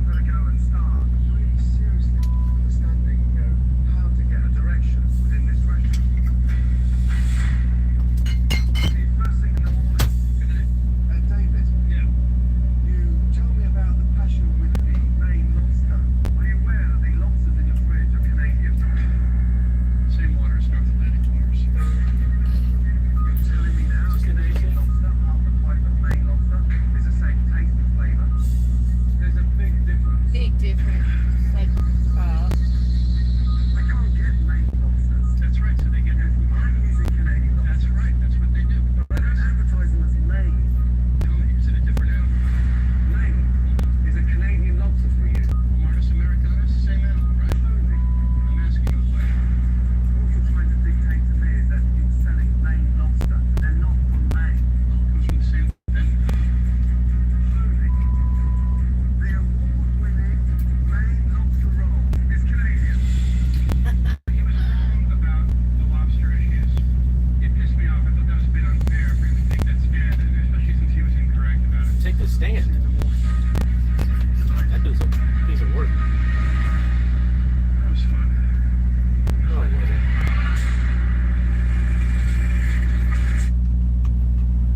Everyone's talking about how to get more protein in their diet. Well, stop talking and head to Subway for tons of delicious protein-packed footlongs, like the Ultimate BMT, loaded with 54 grams of protein, or the All-Pro Sweet Onion Chicken Teriyaki, coming in at 58 grams of protein, all on irresistible fresh baked bread. And now Subway MVP Rewards members can get 40% off any footlong ordered in the app. Get all the protein you crave at a price you can't resist. Order now on the Subway app. it's been $5 no more. To the Lehigh Valley Oh, yeah. and everywhere in between. For 150 years, Penn Community Bank has been a part of your neighborhood. Helping businesses start, supporting families as they grow, and staying connected to the people and places that make this region special. It's who we are and where we're from. Penn Community Bank. Here we are, and here we grow. Curiosity is a question at the edge of every thought. Is that good, Mom? How do I go? I think I did pretty good. That's so cool. With Vitiligo, curiosity asks. So if you're going away, can I go back? Curiosity is a calling. Will you answer? Discover what's possible at vitiligo.com. The monkey in the Mike's Killer family. That was the stupidest movie I've ever That seen was in a awesome. very long time. And I don't do scary movies, but that shit was not scary. It was just stupid. It was stupid good. It's a new day. Ford has organized a staff meeting. Good. A rarity here at Black Pearl, as there have not been any meetings in the last 7 months. Okay. Quick exercise. So, let's find out how you feel. You want to write an anonymous question. When you write, make sure you put the name you want the question to at the top of it. Hold up. Let's try. Okay. Great. How come you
ship for a second. Make it under there.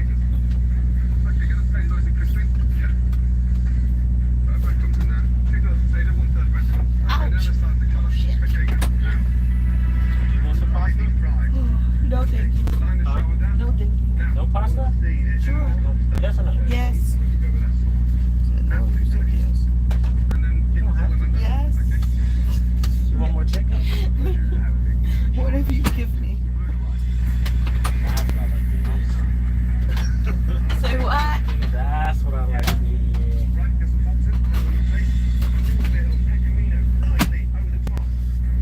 Okay, how you like your pasta? Cooked. That part's finished. Okay.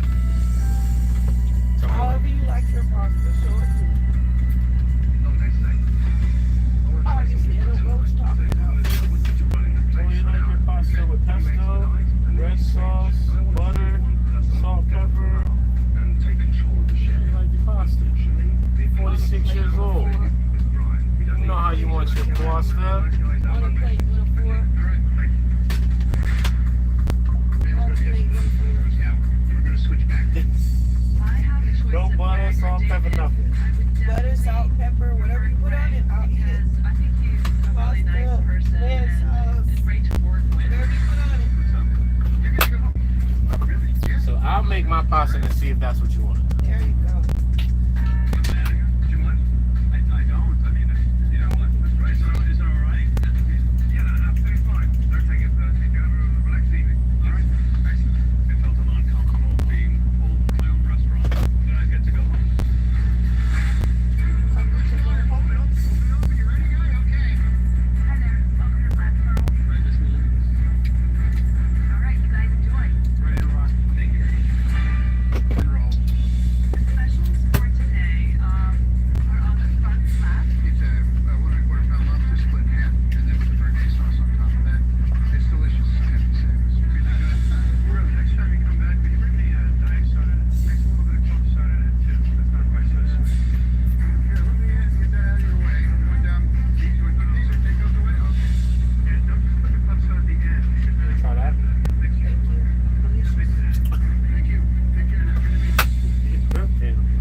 broccoli? Yep. Somewhere, tummy cakes.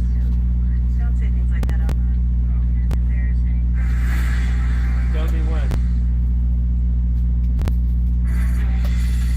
Just when things seemed completely out of control. Where the hell did that go? Thailand.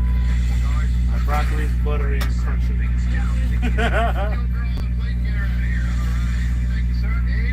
And managed to get the final few plates out. Start cleaning it up, breaking it up. Before Gordon can turn Black Girl around, he needs to find one managing owner. So he gathers the staff to make a decision. If all of you had to choose one out of the three owners to direct and to run this place completely, who would it be? Write it down for me. Okay, first person, David. Second vote, Greg. Third vote, Greg. Fourth vote, Greg. Finally, Greg. This is pretty significant, yeah, guys. How do you feel, Greg? If you were to run this place, I'd run it the way I think it should be run. I would do a lot more with the staff, and I wouldn't have to justify myself all the time. All three of you have fragmented this business.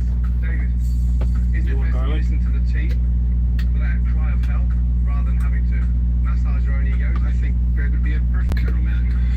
David is full. I've heard him say many times that Greg has no idea what he's doing in a restaurant, so it will be very interesting. I'd definitely like to give it a shot, for sure.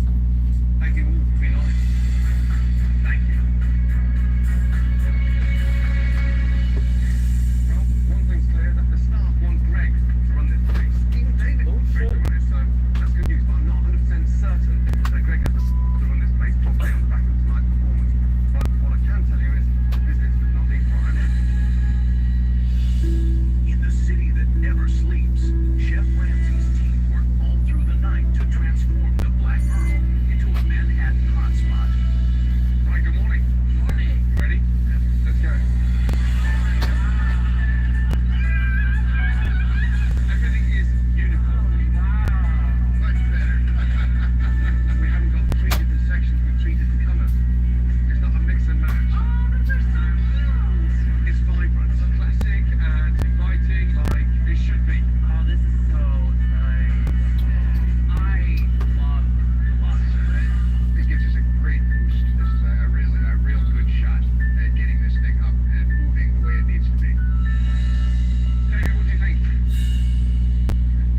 chill. From the top. Go through each and every dish, and then we'll have a little taste after, okay?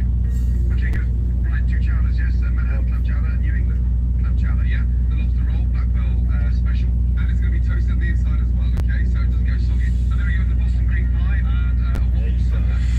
It's fresh, it's vibrant. Standards going to be set tonight, and the kitchen's going to be properly run. Okay, good. Want to get changed? Get some knife forks, start tasting. Ceviche, majorly trendy. You taste the ceviche? So good. Not very good. Those scallops were so good. Oh my gosh, this is like heaven. I like that shrimp thing, yes. That's amazing. That's good too. What kind of fish is this? Codfish? I don't really like that. David continues his tirade against Gordon. That's ridiculous. And note to Greg. You're now running this place. Our puppet dictator? Greg tries to handle the restaurant on his own. Do Brian and David help out? Service sucks here. I got it. And has Gordon only been pushed too far? You're passionate. You're great. You're ungrateful. So You're soulless. you want to disrespect me? I can disrespect you. You're not going to believe what happened. You're wrong. The great Gordon Ramsay is wrong. It's all coming up on Kitchen Nightmares.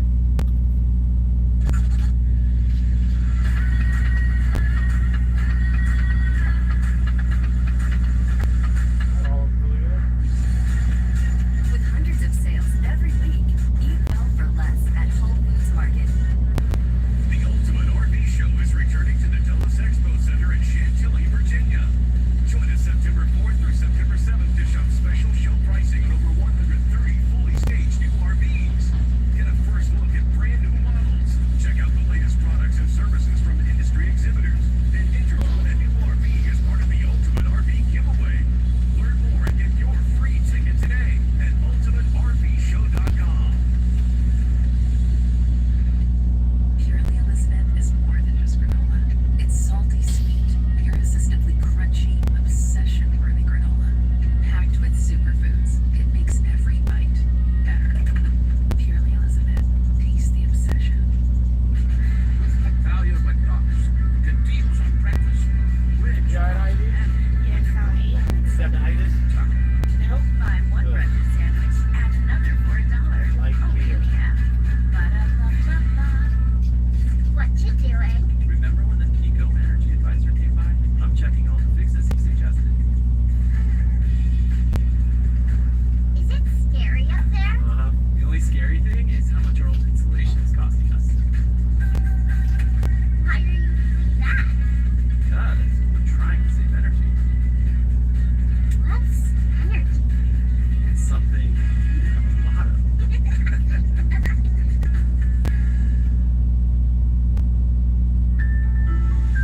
With relaunch night of Honda, Gordon gathers the owners to implement his biggest change. When you think back to the beginning of the week, it's been a bit sort of tempestuous, but we did come to consensus on who should be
I'm meticulous, so it's like. So once I get rolling, it's like, I want it. It feels good when things are going right. But if the timing's off, something rough. Rough when the timing's off.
Jack leak attack? Is that 100% clean, dry, fresh production. Try the boys. Not 40. I got some.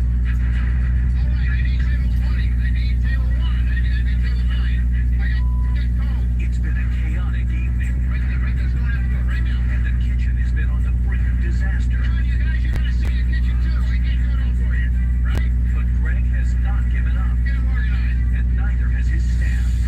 I need 3 of these right off the bat. Just stack them up there. Go to 36, I'll be back. Okay? What's the blueberry crystal people?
you like. Let me get out of here. You know, grateful. Do you know what really hurts? The amount of effort that's gone into it. Despite what you've been to me, I'm still grateful that you were here. I love what you've done. I think that the menu is brilliant. You know, I gotta like it. I don't really like the trip together. It's what happens when I'm gone. We had a great coleslaw. We can go back on that. That's ridiculous. The minute I'm out of that door, you'll slip back into the old lazy ways. Why don't you come back in? And you know, I'm sure you will. See how it goes. Yeah. Time will tell. I guess it will. Thanks again. Good night. Goodbye.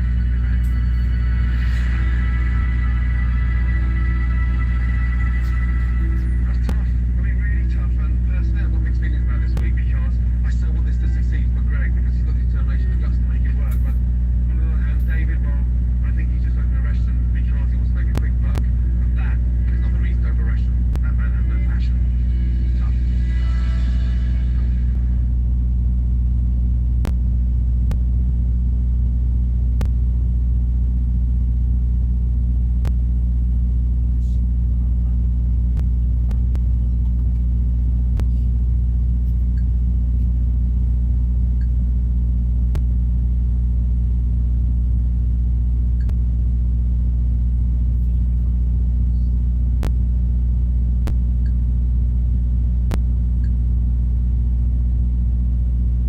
I can't believe I watched that one episode.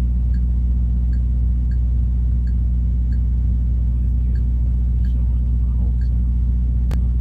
I was like, oh shit, this nigga stand over this.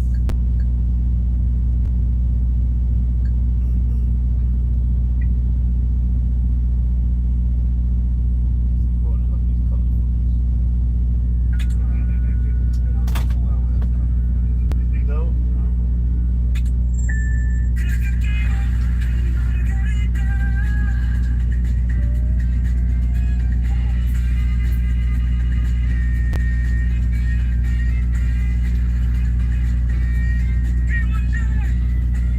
Want $1,000 weight loss medication for $50? It all starts with Rose Free Insurance Check.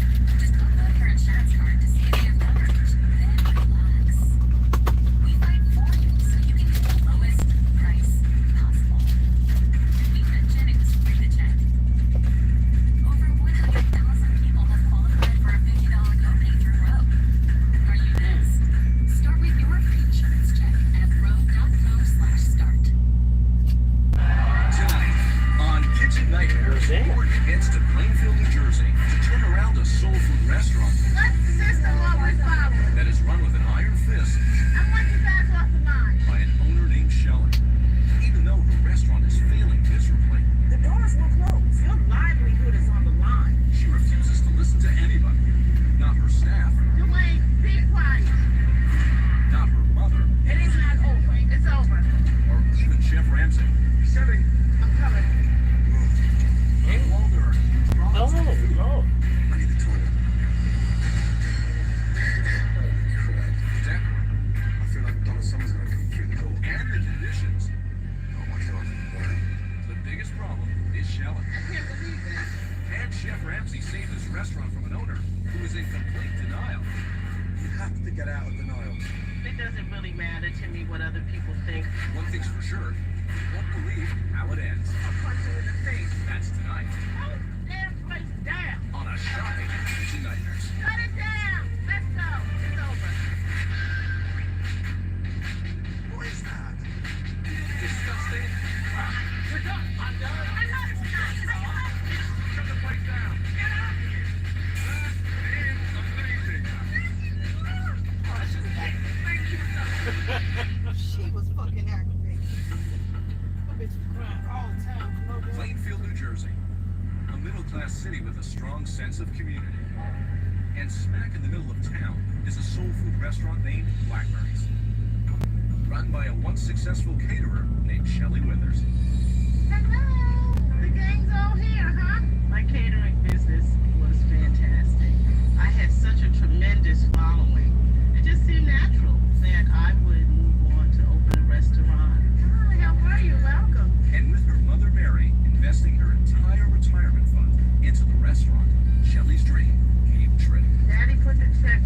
this afternoon. Oh, okay. I think it's parents' responsibility to be supportive of their children. I am so happy with the way the restaurant turned out. Spoiled. The decor is phenomenal. And Blackberries has the best soul food in town, no doubt. Fried collard greens are my favorite. I don't know what I'm doing wrong. The strap was firm. That's because I forgot them on the stove. Perfect location, perfect food. But where are my customers? The problem is Shelly is in denial. She thinks that the decor is amazing and the food tastes spectacular. I like it. But the food is suffering, the customers are suffering, and the restaurant is suffering. The macaroni actually fell down quite a bit. Shelly believes that all of her food is better than any chef out there. Too done is perfect. She feels this is the way I want it. It tastes good. It doesn't matter what someone else thinks. It being my restaurant, I want to have it my way. I don't want the food to touch. I say it every day, and you're doing it to me anyway, right? It don't make sense to me. Shelly is a super control freak to the 110th power. I need you to knock these down. Just get it out. What system are we following here? It's no system. We have 16 people working back here and 16 people doing their own system. Table 5 right there in the front. Where is it, please? Guys, it's hot back here. Why is everybody back here? They got no food out here. She thinks she knows what she's doing when she actually has no idea what she's doing. Tell me what I can do to help. I don't understand what's going on. And that brings a lot of chaos here. Let me see that plate. She's helping the restaurant to fail even more. He look real. Not that many customers though, huh? Things are bad. I'm $200,000 in debt. I'm barely holding on here. I got $14 to my name. Bro, like I tell Shelly, it's just not only her this restaurant's bills, because I have sacrificed a lot to make sure that the doors didn't close. I believe in the power of prayer. I think Chef Ramsay is the answer to her prayers.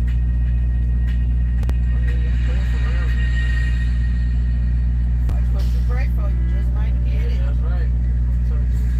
Amazing Aussie little town. Great location for restaurants. Okay. Hello. Hello, good afternoon. Thank you for having me here. I'm glad to have you here. Wow, look at this place. It's an area party. There's no party, we're just having lunch. Okay, great. I thought I was the only one who got there. This big boy there, who's that? We got 21 restaurants. What's your job? General manager. Stop it. With a baby face like that, you can't be management. Get out of there. You look about 18. How old are you? I'm 30 years old. Wow.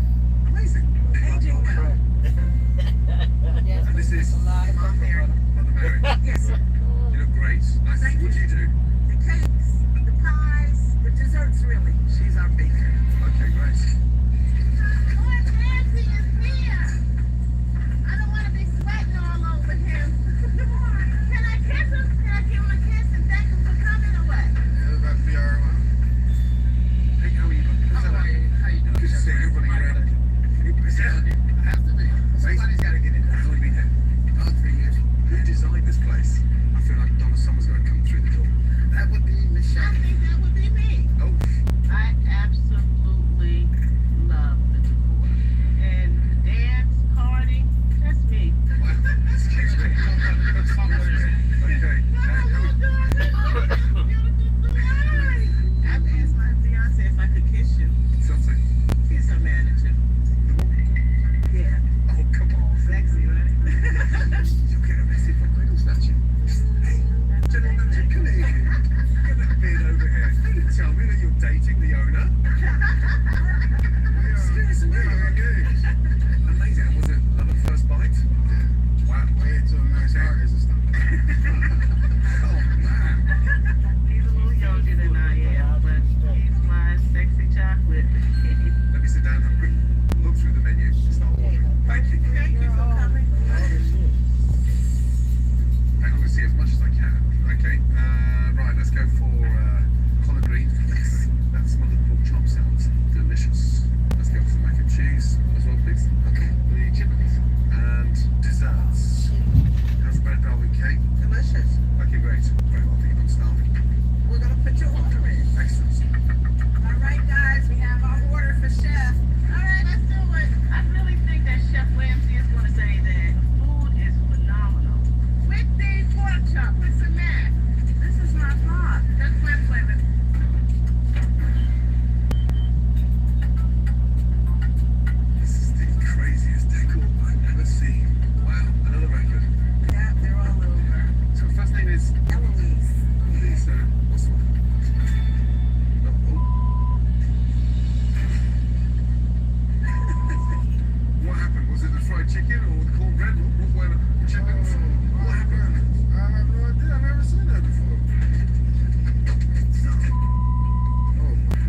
Somebody had put the wall.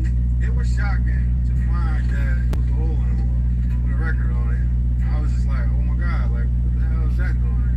I've heard about broken records, but okay, let's get out of there quick. I'm afraid to touch any other records.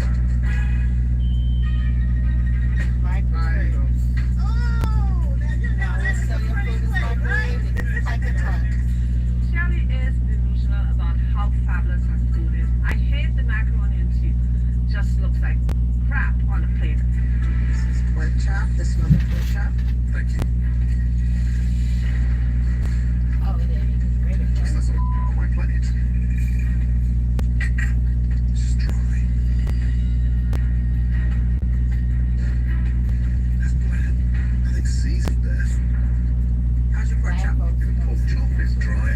Mac and cheese is way overcooked and very mushy. You'd think a soul food restaurant would pride itself on cooking mac and cheese, but that's just all.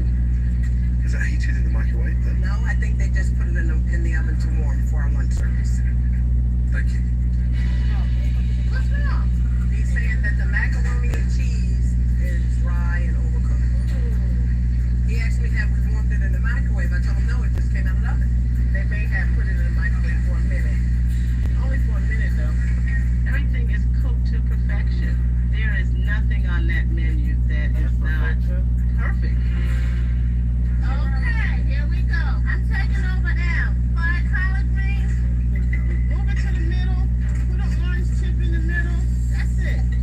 How can you actually say this is a social restaurant? Where the collard greens are not just in the collard greens system, just like pepper soil. You know, you can't have food tasting like that. Tell Chef I said to taste those collard greens. They're perfect. Here you go, chef. Collard greens. Wow. Okay, great. Thank you very much indeed. Wow. Seasoning is just fried, soggy and limp. James. You gotta eat it all together. If you eat it all together, it should. Well, I did eat it all together. It still stay bland. Thank you. What is he saying about our stuff now? Little bland. Oh my God. Collard greens, his plate. He's crazy. Where's the chitlins at? It's in the microwave. They're delicious. Oh! If 1 out of 3, we might put it down. No, they smell. Chitlins and okra. Okay. Chitlets. It looks like shit on shit. I mean, I know chitlets are the intense thing, but should they really stink? Yeah. Before I do taste them, I'd like to pray to God before I put it in my mouth. That's what he wants. No! Jesus' name. Jesus' name. You the spirit of the devil. You are praying over. We guarantee you that you are not about to succumb to those chitlins. Hallelujah. Don't do it. Jesus' name. Don't do it. In Jesus' name. Jesus Christ, like, the whole day. I just had to pray over Chef before he ate the chitlins. There's no prayers in the same on this one. Oh my God. Don't do it. Yeah. Ah, you can taste it. I bet you taste it. Well, chitlets. Chitlins. I need the toilet, excuse me. I knew it'd come out quicker than I did. Chef Ramsay is a mess. That was that food. Oh, those chitlets are gross. Oh no. That'd be correct. Are you kidding me? Oh my God. Oh, they stink. Oh. Shall be taking it lightly and not seriously at all? Is he in the children's bathroom? I'm not sure, but I guess the prayer didn't work. Dear, oh dear. He's not used to that soul food, huh?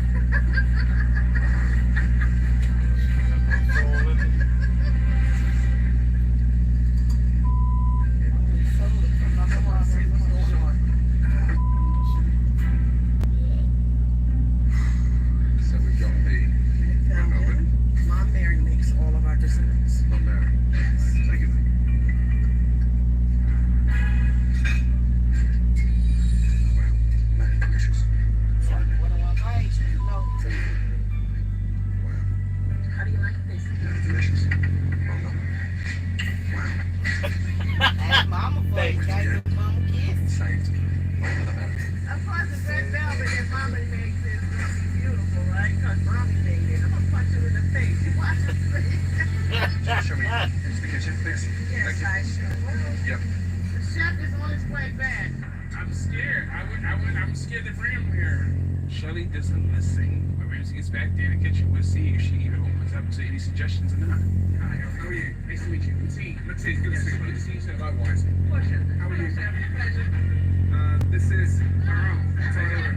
Nice to meet you. Likewise, good to see you, buddy. So, I just had an embarrassing lunch. Let's start from the top. Pork chop, dry, bland, no seasoning, and the macaroni and cheese was an embarrassment. The fried collard greens, there's no seasoning, everything's just fried, so it just tastes of oil. You're horrible. The chitlins, the smell of them, almost made me want to gag. I absolutely do not believe that there's that much wrong with my food. Who is the head chef here? I am. Show me tonight. Okay. Or you think you are the head chef?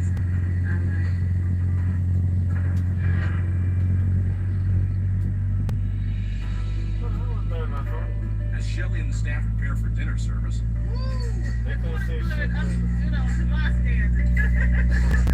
Chef Ramsey returns and is greeted by an unexpected guest. Oh, what is that? Bloody hell. Damn. Oh my god. Wow.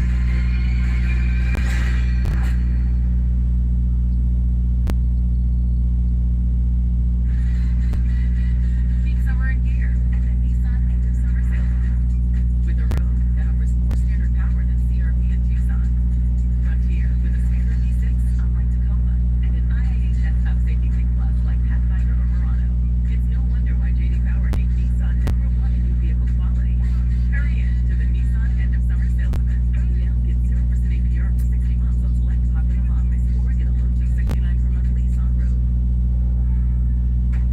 Want the fastest working GLP-1? For half the price.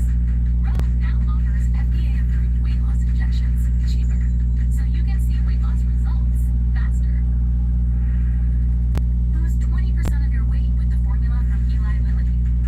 And it's not one, but 2 hormones to work harder. Weight loss faster, confidence higher, price cheaper. See if you qualify at rogue.co/TV. I don't know if I can poke myself, just lose the weight. And 500 bonus spins for new players means you get to go from bus up Just take a to walk. Hop and More Pup. Bring spins to Hop and Even More Pup for even more shots and jackpots. More fun mega has magic on Hop and Lots of Pup. So come on over to the home of Hop and Pup. New players get 500 bonus spins plus up to $1,000 back in casino bonus on FanDuel Casino. The Amateur is now streaming on Disney Plus. That's pretty cold-blooded. The Amateur now streaming on Disney Plus.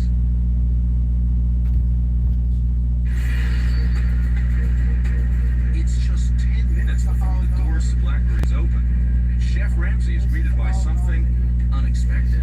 Bloody hell.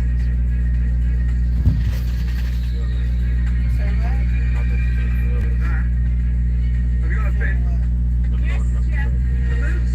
Just by the front door. Huh? It's by the door. No. We just had the exterminator. You paid for the exterminator? Sure. Get your money back. Okay, that's not funny. I've got an incinerator outside. Can you take that? No? As general manager, do something with it. The mouse. It was in the entrance as I walked in. On the left-hand side. Mouse? We always have the exterminator once a month for prevention. Are you serious?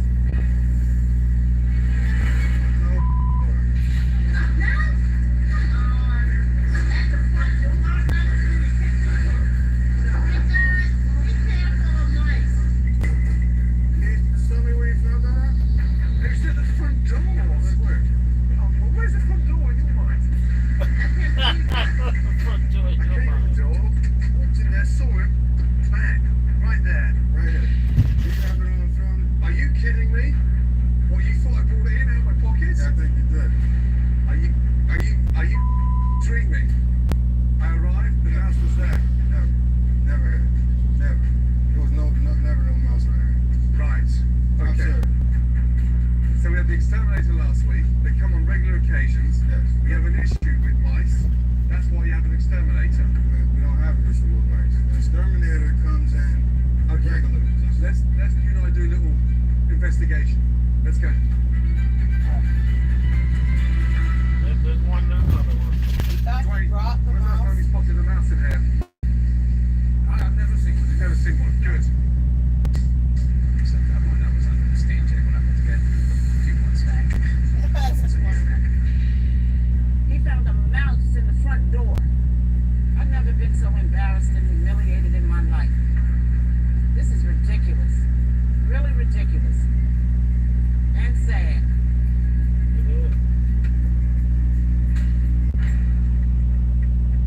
I've never seen a mice in here. Oh man, I have one in my basement. Planted that mouse. And you suggesting that might bullshit. Track. I was like, I put it together like just for TV sake. Maybe. I wish you would talk a little bit of sense for TV. First, you're running where your mouth is in front of your staff. I'm meeting upstairs with you and everybody now. Nobody wanted to take it out. Man, I was like, oh my god, I gotta take this shit out.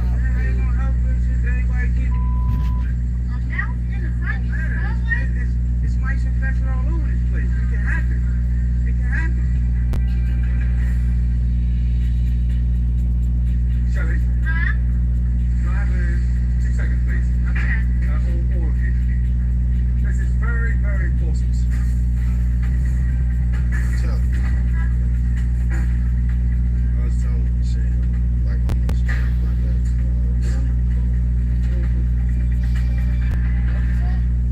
So just look at James, wait, 2 seconds.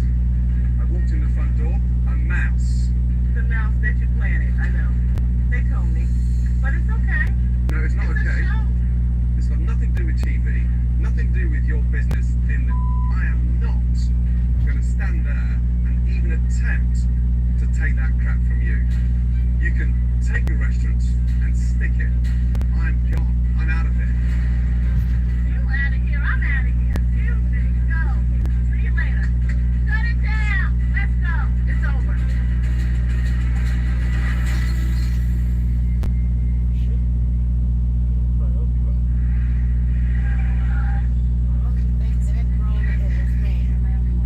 How many restaurants? What the fuck is wrong? You want to drop a mice in your shit? Yoshi. On his show. Which makes his ass so bad. Yeah, on his show. Yeah.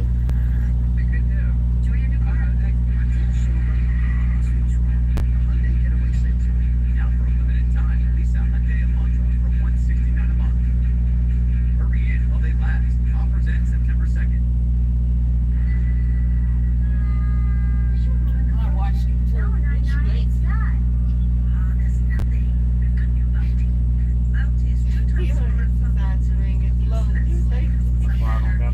Almost there. Almost there. Just when you stretch it, I'm almost there. Actually, little eyes. Get more done with one bounty. Quick and picker up. America's #1 trusted paper towel.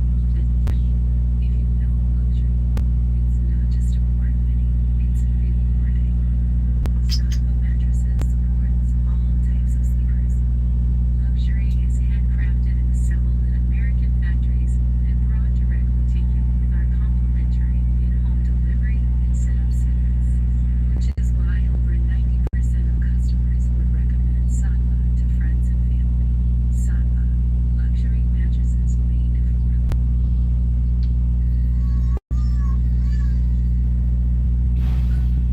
Pampers supplies keeps baby 3 times drier. So your baby stays comfortably dry all night long. Pampers offers dry all night.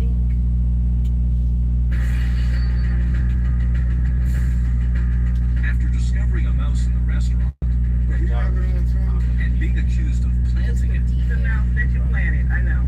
Chef Ramsay has had enough. Take your restaurant and stick it. I'm gone. You out of here, I'm out of here. Excuse me, go. See you later. Shut it down. Let's go. It's over. It is not over.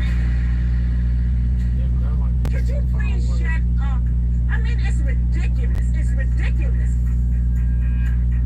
I had work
your kitchen. Fried chicken, please. Say what? How many babies you need? Fried chicken, fatigue. I want to call the artist. You can't call the artist. Do your ticket. Do this. Let's get one thing straight. Okay. Can you please work on ticket one? Are we? I mean, I don't understand what you're doing. I'm in a damn circle. Shelly has no concept of what it is to actually run a proper functional kitchen. Portia, one ticket at a time. I need you to do. That's what I'm doing. Okay, just one. Just do one. That's how I do one. Just make it and send it. That's it. Make it and send it. Unbelievable. Where's the control? The system. What system are we following here? Sorry, there's no system. I mean, this is a joke. You try to get one, she wants to argue you down. You know, she wants to argue you down and make it seem like you're the one that's wrong, or it can't be right. It's not making sense. Down that. No, down that. 1, 2, 3. I'm going to pass off the line. Just go. Watch out. Just back up. It's getting ridiculous already. It's been an hour and a half. This kind of money get up from there. How long have we been waiting? Wait. Close an hour. An hour. Can't do one ticket at a time. No way to do one My first time in here, and it's dysfunctional. There doesn't seem to be one person controlling it. I have the recipes. I'm the exact. Oh my God.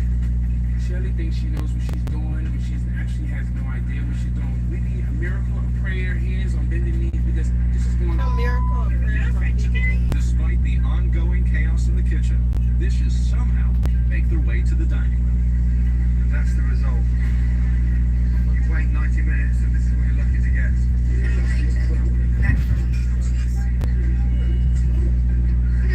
Crazy, man. That is crazy, man. It has a water. Always. Welcome to Blackberry. What's up, Brandon? That's it now. What a welcoming. Coming up, it's their way or the highway. When the staff tries to get through to Shelley, I have been open-minded. she goes from the defensive to the offensive. Calm down. I want you to leave. Tell me to go. I know. And at dinner service, Blackberry spirals out of control, I don't want to hear it. leaving Chef Ramsay wondering if this restaurant can be saved. Now you walk away. Bye. Goodbye. Goodbye. See you later. It's time to take them to Sesame Place, where we're celebrating our 45th birthday all season long.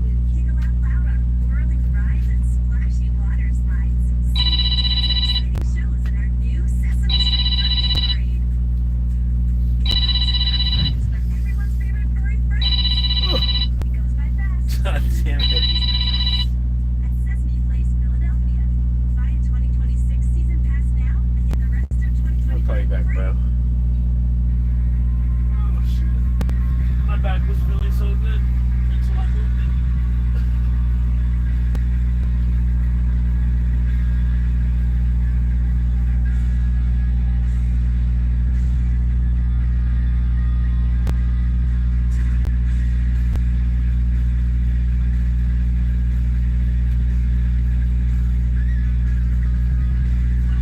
Future days.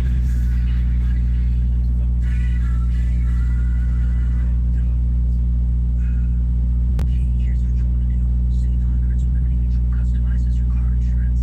Are you a cat? No, I'm a duck. That's a Lilo. And I'm a no. Watch your butt. Nice birdie. Yes, he is a very nice bird. Only paying for chewing. Headgear connoisseur. Celebrity instigator. Dog whisperer. Living legend. Oh, stop.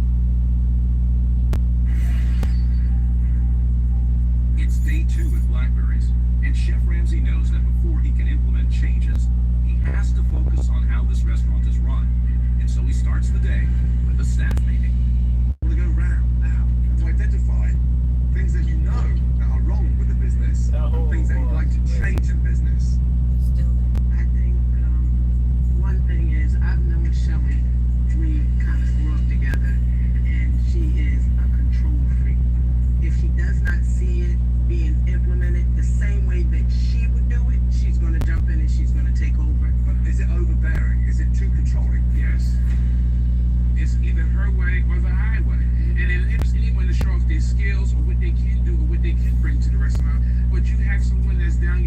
constantly and really doesn't know what they're doing. If you're so right, I'll just leave the restaurant when we fail or in a situation as it. That's a very valid point. You've employed some talented individuals. Okay. Portia. Shelley needs to learn how to delegate responsibility. She can't be hands-on all the time. It creates a problem. Oh my God. Shelley, in all honesty, you take somebody out of what they're supposed to be doing and make them do something else. And that's one thing you gotta realize, and that happens more often than not. I think that you talk too much and you know too much. This is the attitude. That's what makes this so rough.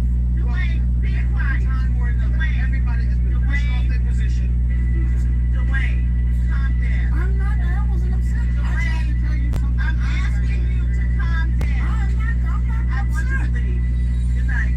Thank you so much for your service. Because the truth, honesty hurts. The truth hurts. We're gonna fix it. We're gonna fix it. Dwayne, just bear with me for 2 minutes. Sit down, please. Okay? My goodness. What is wrong with you? I made one comment. What's become evident is how fragmented we are. That starts from the top. Shelley has to learn how to listen. Everybody tries to communicate with her and support her, but if she's gonna be stuck and not listen, the doors will close. And that would just break my heart. I mean, tremendously. From now on in, open, honest dialogue. Got it? Yes. Shelley? Shelley, I can't hear you. I'm listening. No? We're all in together. Are we going to be open-minded? I have been open-minded as far as I'm concerned. Why do you say that? This is not a joke. Your livelihood is on the line. I mean, you're in a serious position. There's no reason why you cannot be open and honest, because I'm 72 years old. And I thank God that I've been able to live this long. And these are the most important things that I try to project. Listen to what this gentleman has to say. I want to move forward. I'm here to help. Right. And the direction is to you, Shelley, because there's some valuable information that we've just listened to. We know you're the boss. What you haven't got right now is a successful restaurant. And everyone in this room, including me, are here to make that a success. But you have to get out of denial.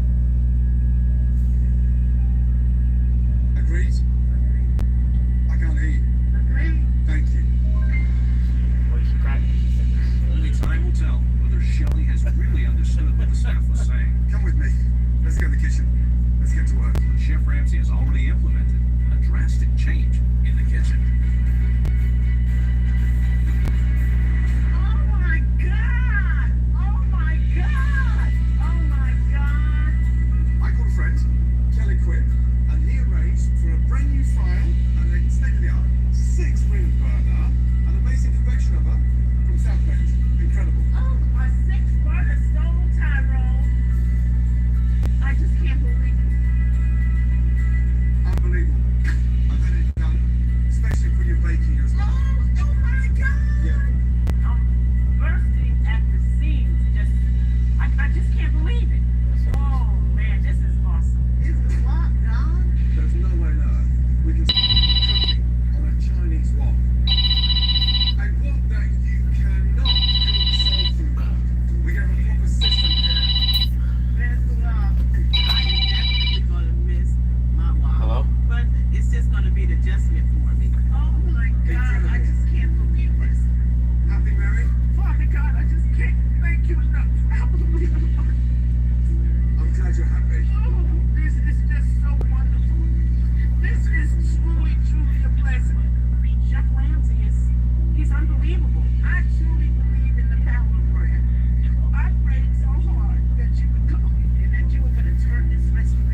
also form in your email for Hilkiah.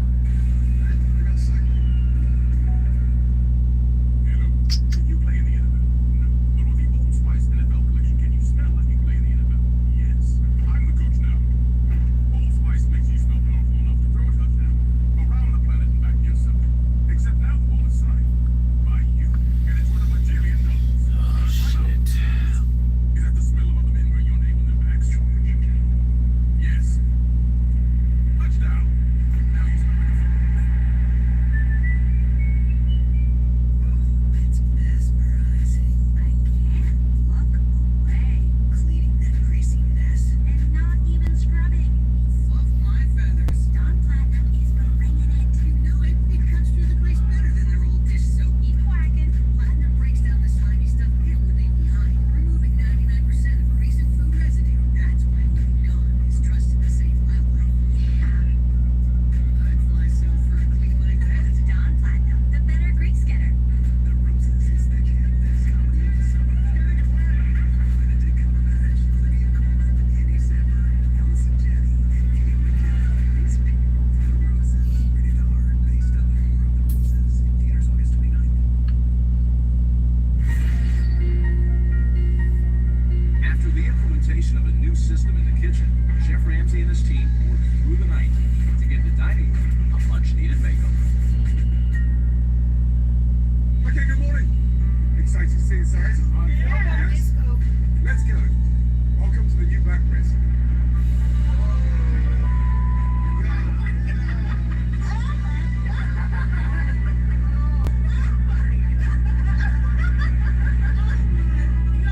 When I first arrived here, there was the cafeteria, the menu on the wall, and it just lost that intimacy. Now it's the restaurant. Gone is the cafeteria. You have a wonderful, amazing, Okay. brand new tables, brand new Green light. chairs. it's a totally different place. I promise you, they're not your records. I love my new restaurant. The artwork, the tables. It's like a dream come true. I absolutely love it. The soul Well, at least that's is good. back. I'm just so excited. It's so great. I'm just overwhelmed. Shelley, how'd you feel? I feel great. Get ready to eat. I think so. Thank God my middle name's James. Huh? Now that Blackberries has an updated look.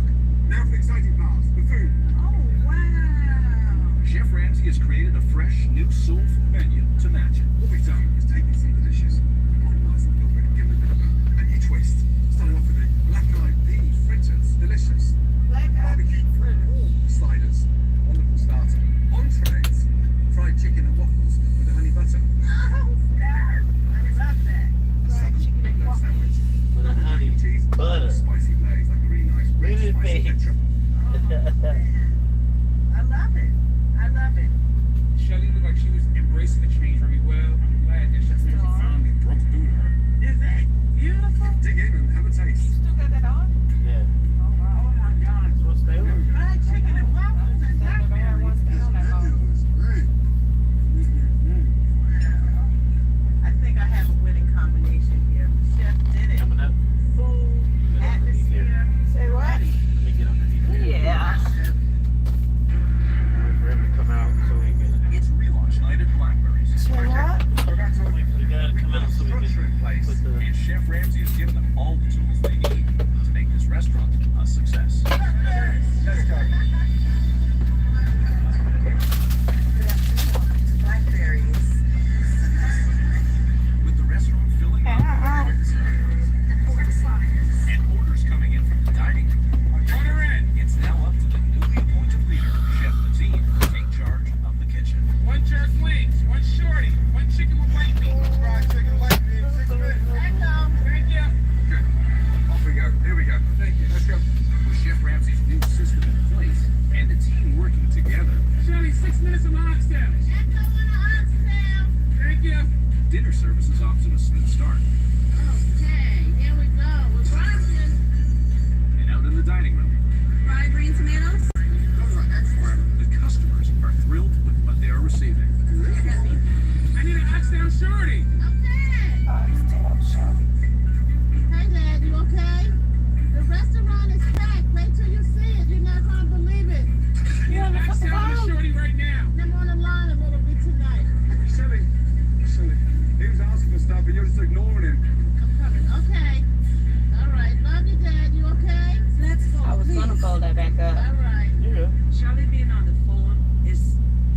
self-esteem. Disrespectful and a slap in the face to her kitchen team. Used to it. What she says. I get that. I get that. I get that. I'm getting used to it. Rest of you, who cares? How long for my oxtail? Things are going really well to begin with. They were being executed, but then I just don't think Shirley wanted to be there. I need an oxtail and a shorty first. She's not in control. And if she's not in control, she doesn't want to follow me. Shelley, it's like we just switched off and forgotten. Why have we forgotten our systems? The most important thing about our system is keeping it, yes? Go back to your stations. I am the owner of this business, and I'm just not taking any from anyone. Hell no. What is this? Who put my corn in it? I did. It's dry. I wanted to dry out, honey. Do that. Shelley, Shelley, don't do that. You're going back again. I don't want it to dry out. Come here. You're trying it out. Look at me. I only asked you, don't do it. Let's see. We're going back again. We're going back to old ways. Don't touch what it's doing. Okay. You said it's dry. Was it dry, the corn? No, it wasn't dry. It wasn't even done yet. Thank you. I don't care what he said. Chef Ramsey's system works. It's just Shelley that doesn't want it to work. So when it's sitting on the side, dry it out. Just leave it there. What are you talking about? I don't know. want to hear it. Shelley! I'm not talking back. Shelley, now you walk away. Bye. Bye. She's gone. Bye. See you later. She a bitch mad. She bipolar. She bipolar. She got a problem.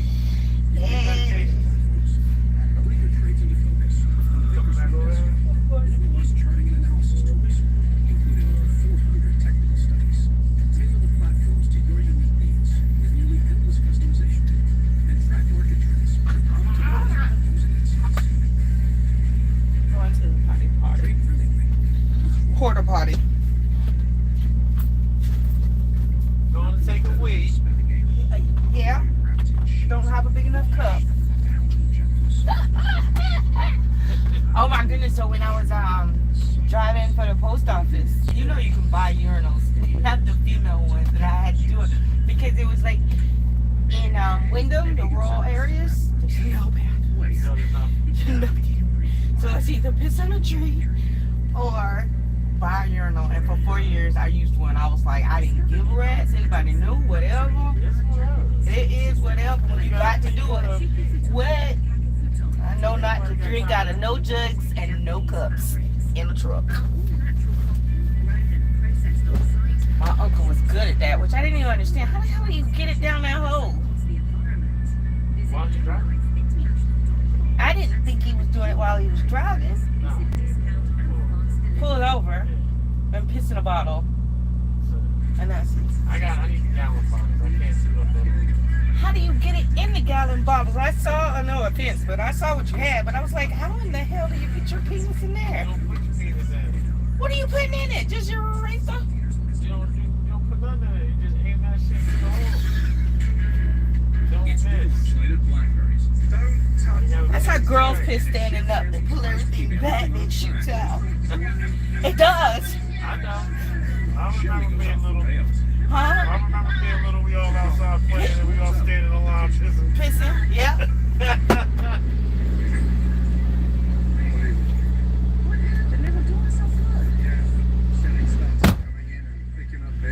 And disrupting them. I asked her to stop it and let my team do it, and she got really funny. Ever since then, she just switched off. So she's closed out. Shelley is a crybaby. She's not willing to admit that she's wrong. And that's pretty sad. With Shelley out of the kitchen, Stop everything you're doing. Play this one for me right now. Chef Mateen and the staff try to pull it together Okay, and we're gonna sit and stick it out right now. to get the remaining dishes to the hungry diners. Mateen, you've got to push it. Yes, chef. You control the kitchen. Yes. I need 2 fried green tomatoes. I need that now. Working. Okay. Nice. Let's go. Can you get Dwayne to take us out for table 1, please? Dwayne, off you go. Table 50, let's go. Finally, I did a little slow, but it's gonna be great. With Mateen leaving the kitchen, I need side of fries up in the window now. Sorry, fries. Good. the final entrees make their way out to the dining room. And customers are loving the food. This worked away wonderful, I think. You guys are good. We ran so smooth. We had the This right here is the first day of greatness of many more days to come, and I loved it a lot. Everything was great. Thank you.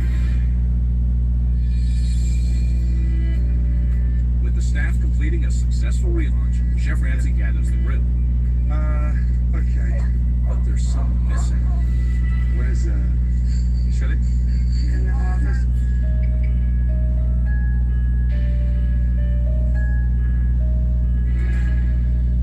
Shelley, can I talk to you? Please? Shelley? Shelley, no point making yourself look any more stupid. Shelley, just 2 seconds. Not gonna argue. She's not coming. We don't need her. Come on. Shelley needs to listen to Chef Ramsay. You just can't close ears to someone that's come to help you. Please. You really don't have anything to say. You don't need to have anything to say. Just go outside. Out of respect for your I staff. love my staff. Well, then you want them to walk out on you and you'll have the rest of it. Oh, man. I'll clean up tonight. Forget about cleaning up tonight. What about the rest of the days? And I'm so ashamed. I don't know what to do.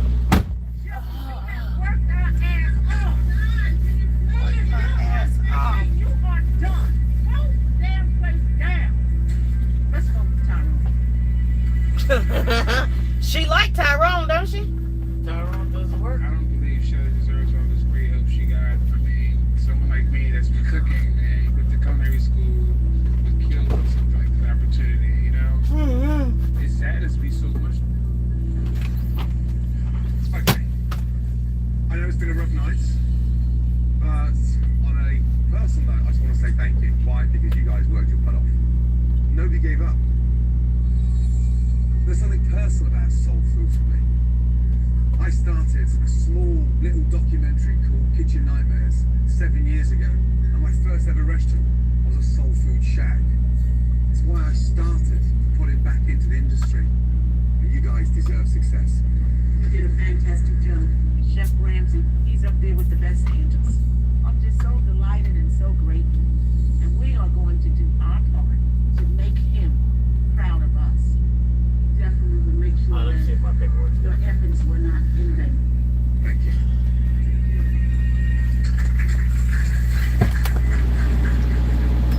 Yes, chef.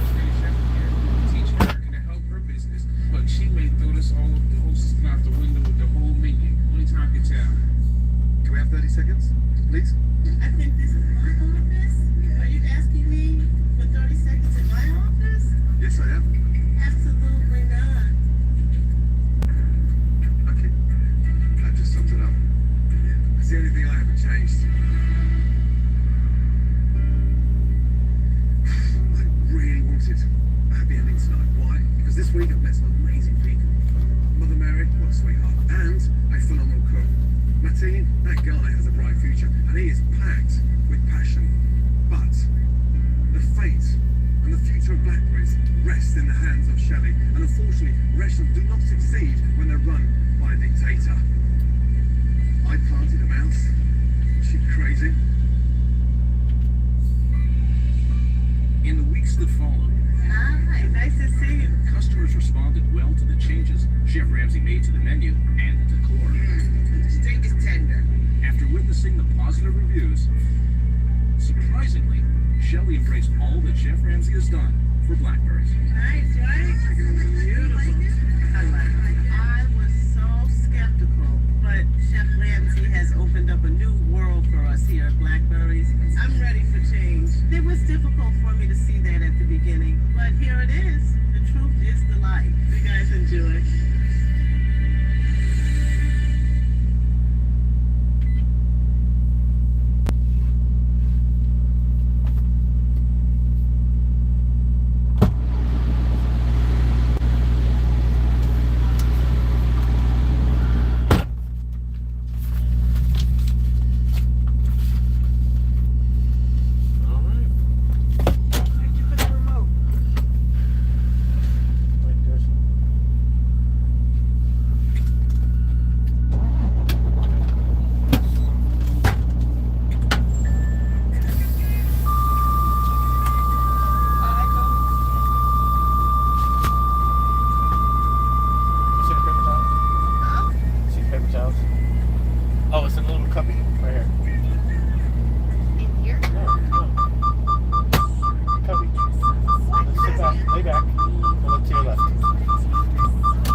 got you.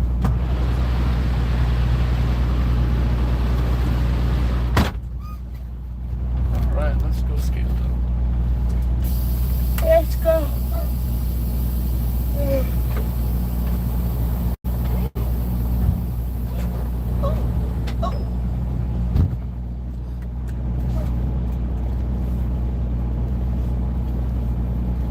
Take a picture. It lasts longer.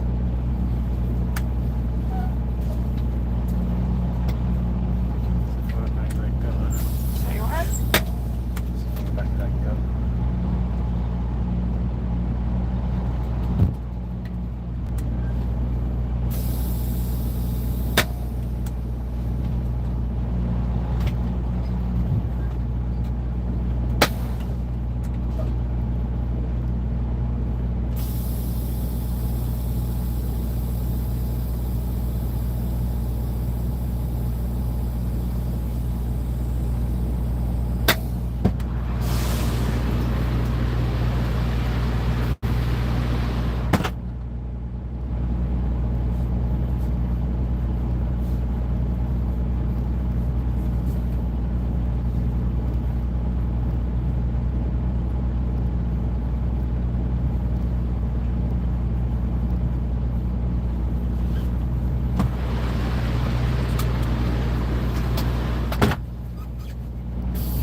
Hey man, this is Jeremiah. Hey, I need a fuel advance, 30% going to Burley. Yes, loaded on my way. Yes, ma'am. Thank you. Thank you.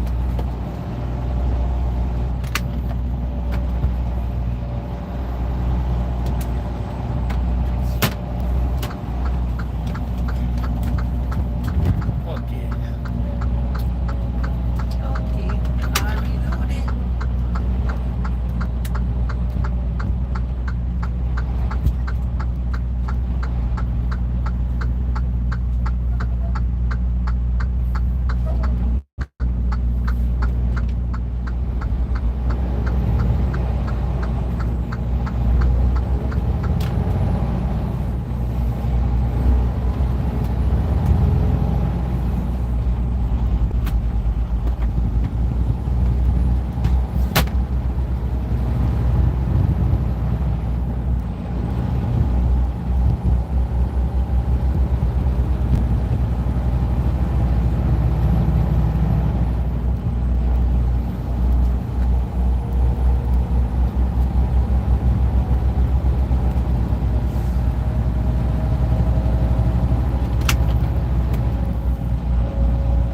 right now we got potatoes, fries, and from Wayback Burgers.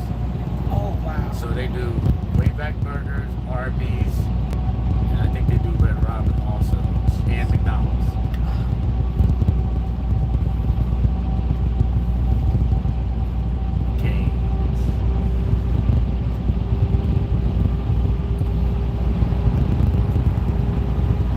They have smiley face hash, tater tots.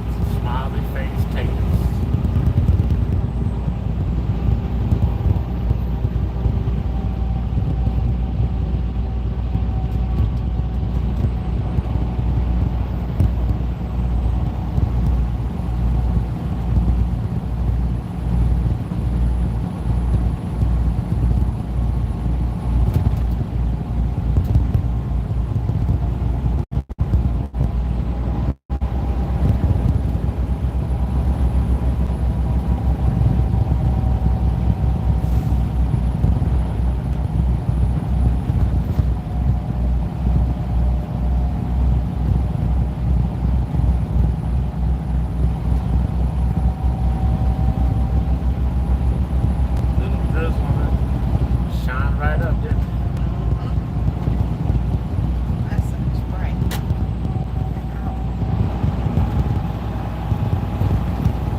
slapping himself? Yeah, he was just smacking himself in the head.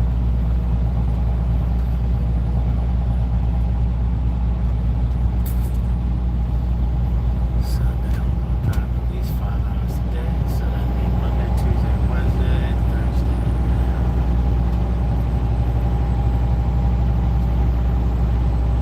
You only drive 5 hours a day. No, not drive 5 hours. Back down to the southwest.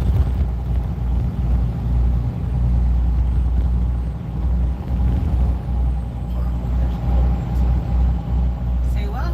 Or home is Not South Portland, but close enough. South Portland. Yeah, what is that called? What? What is that called, bro? Westport? Where I live? Yeah. Westbrook. Westbrook. Yes. South Portland is where Uno's is. That's for something. Yeah. That's South Portland.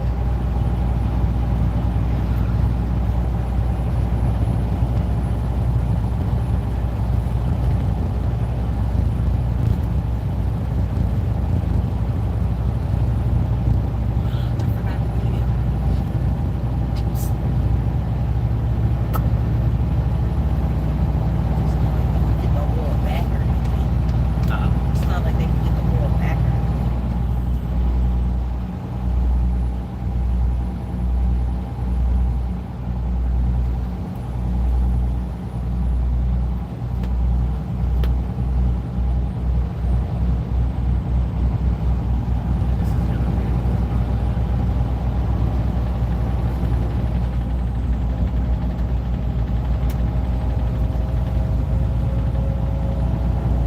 Plantation.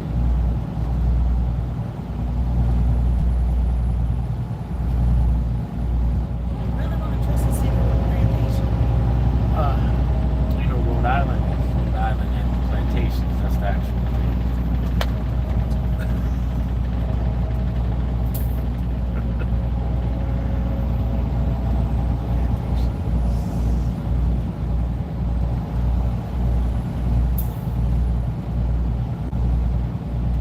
Potatoes. Potato. Potato. That man in the garage. French fried taters. French fried taters. Boiled taters. Boiled potatoes. Grilled potatoes. Smushed taters. Mashed taters. Sling blade. Lettuce fries. Cut five fat fries. Old fries. I like taters. I love taters.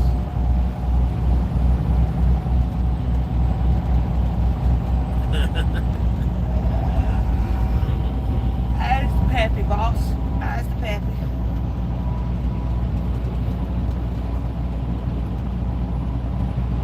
I'm not daddy, baby. I'm that baby pappy.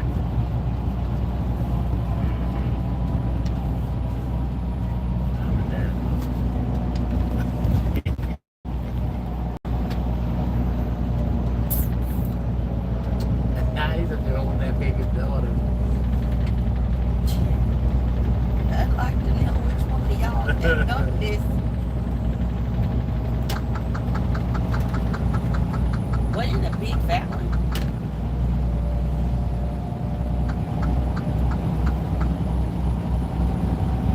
Let's go put this puppy on the scale.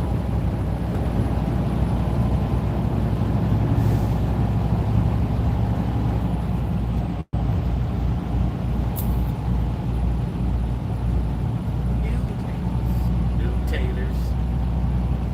Old taters. They're young taters.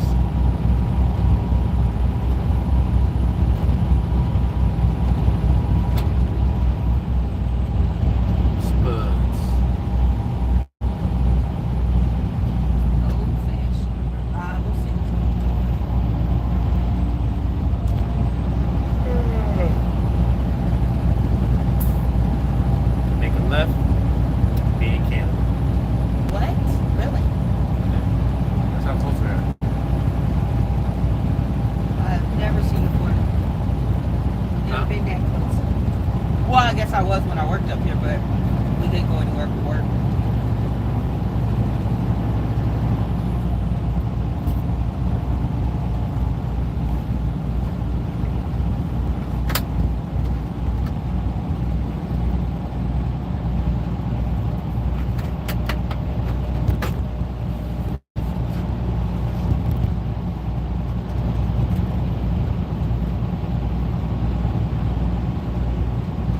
Mechanized farm equipment.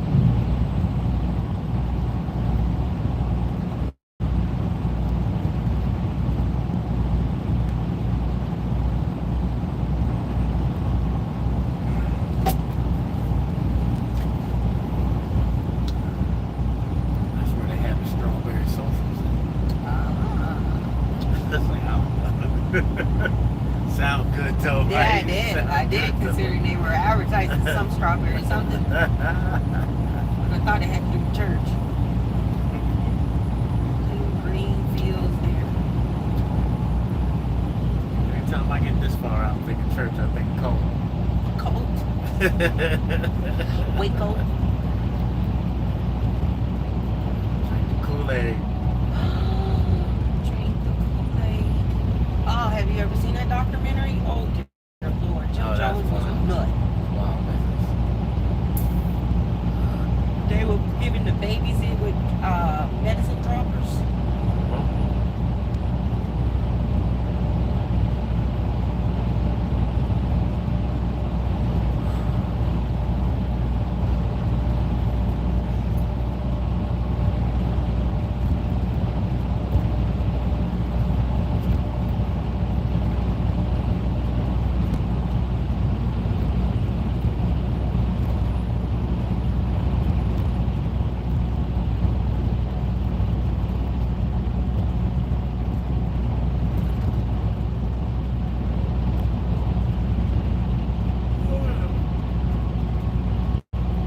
Little Prius is passing. Okay.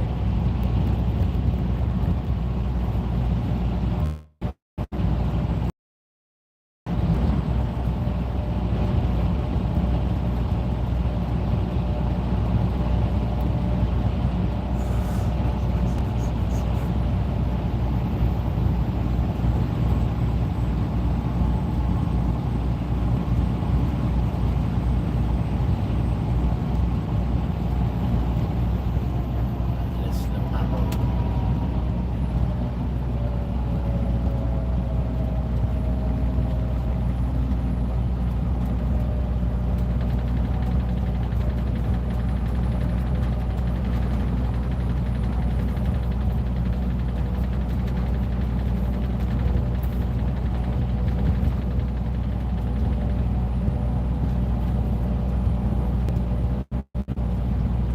She digging in his pants. Like a good woman should. Not in the back. Oh. There's a wallet back there. Not down his pants. She was digging down in his butt. Maybe that's where the change is. If he keep his change purse in there, baby, let him have it. He never heard a dime of it. Keep it.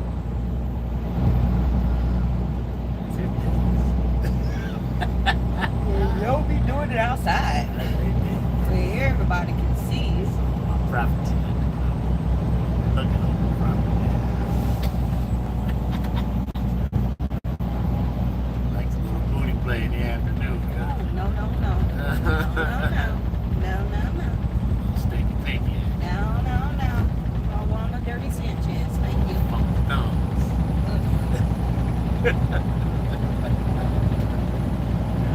You are simple.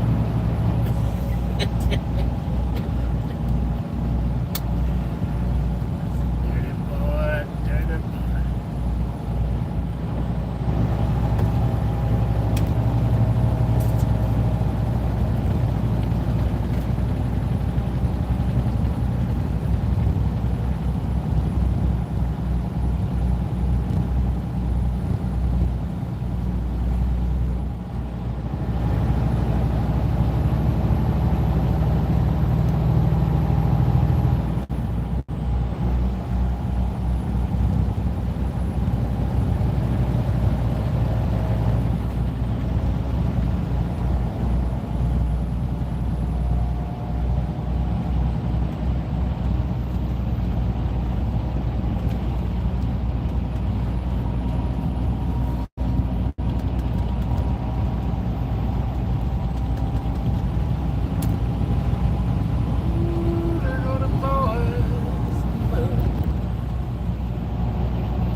2023, just after sunset, a girl started screaming. The men on patrol responded quickly. Over the past few weeks, something had been terrorizing their village, and tonight they were ready. The men, armed with hunting rifles and shotguns, opened fire. The bullets had no effect. The attackers were 7 feet tall, covered in black armor, with large helmets and glowing yellow eyes. In an instant, they were gone. But they didn't run. They hovered 6 feet off the ground and disappeared into the Amazon jungle. The girl was bleeding from a cut on her neck and barely conscious. She almost became another victim of Los Pelicaras, the face peelers. Los At first, the Pelicaras. authorities didn't believe in face peelers. Then the bodies showing up. Bodies without faces. Hey! Los Pelicaras. I've never had that brand of tacos. Delicious on here. Put your face right off, it's so good. How'd you know about my Speedo? What's this about? I'm in the middle of something. I just invested in oceanfront timeshare real estate. Besides, Whisper Resort Exhibition. That's not a real place. And it's right at the exclusive pre-sale rate for these two slick guys named Rick and other Rick. And he even gave me a VIP towel that says, I get wet at Poseidon's Whisper. How much did this exclusive rate cost? Well, I sold you crypto. Melt it down your silverware and sweeten the deal with a photo of you in that Speedo.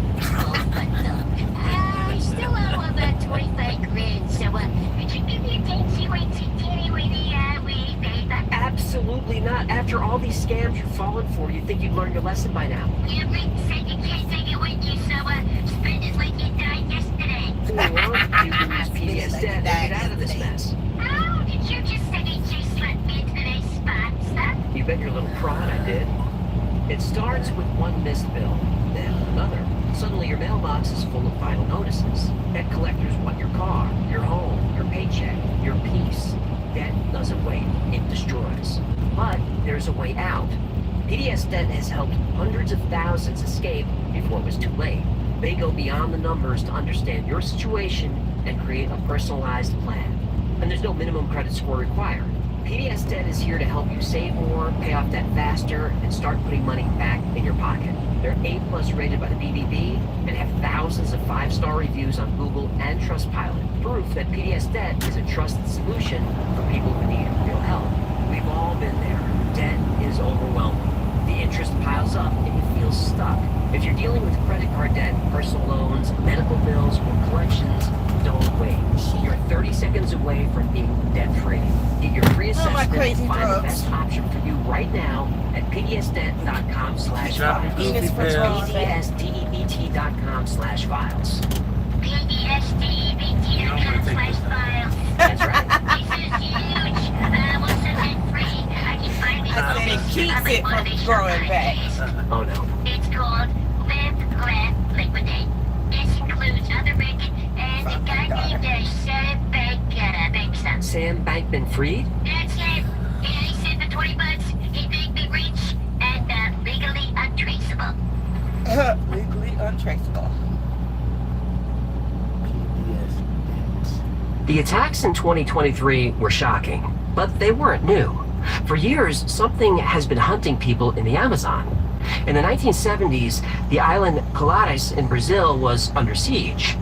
People were attacked by beams of light that drained their blood. They all had burn marks and puncture wounds that doctors couldn't explain. There were over 200 victims. 2 people even died.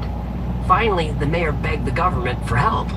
The Brazilian Air Force took thousands of photographs, videos, and witness testimonies. That was Operation Prato. There's a link below to the whole story. It can't be debunked. And there's a twist. But in case you haven't seen it, I won't spoil it. Brazil, Colombia, and Peru kept having encounters, all violent. The earliest documented case was Juan Cervantes in 2013. His body was found floating in Lake Emeria. No signs of drowning or trauma. But his face was completely gone, right down to the skull. And there was a precise cut all around his neck. Skeptics said he was attacked by piranhas, but the autopsy showed he died before he went into the water. Fish would have eaten more than just his face, and fish don't make surgical cuts, but the face peelers do. In April 2023, the face peelers attacked again.